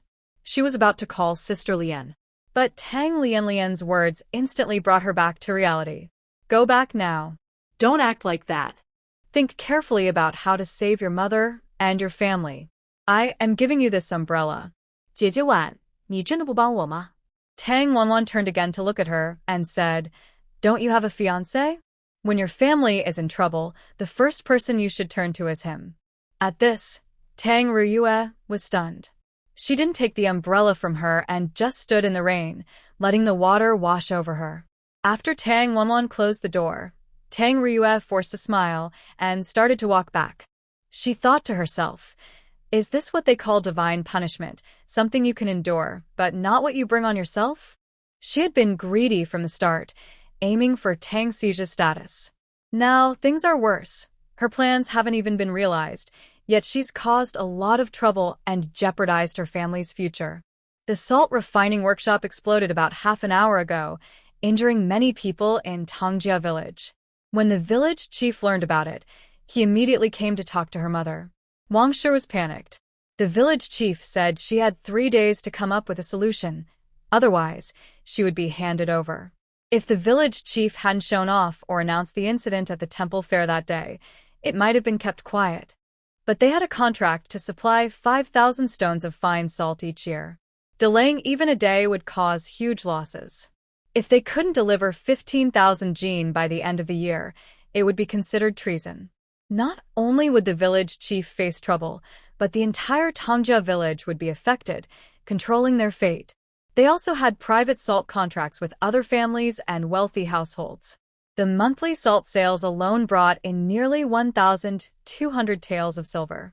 Over a year, that added up to about 20,000 to 30,000 taels. After deducting labor and other costs, the profit was over 70%. This was a very profitable industry, much faster than regular business.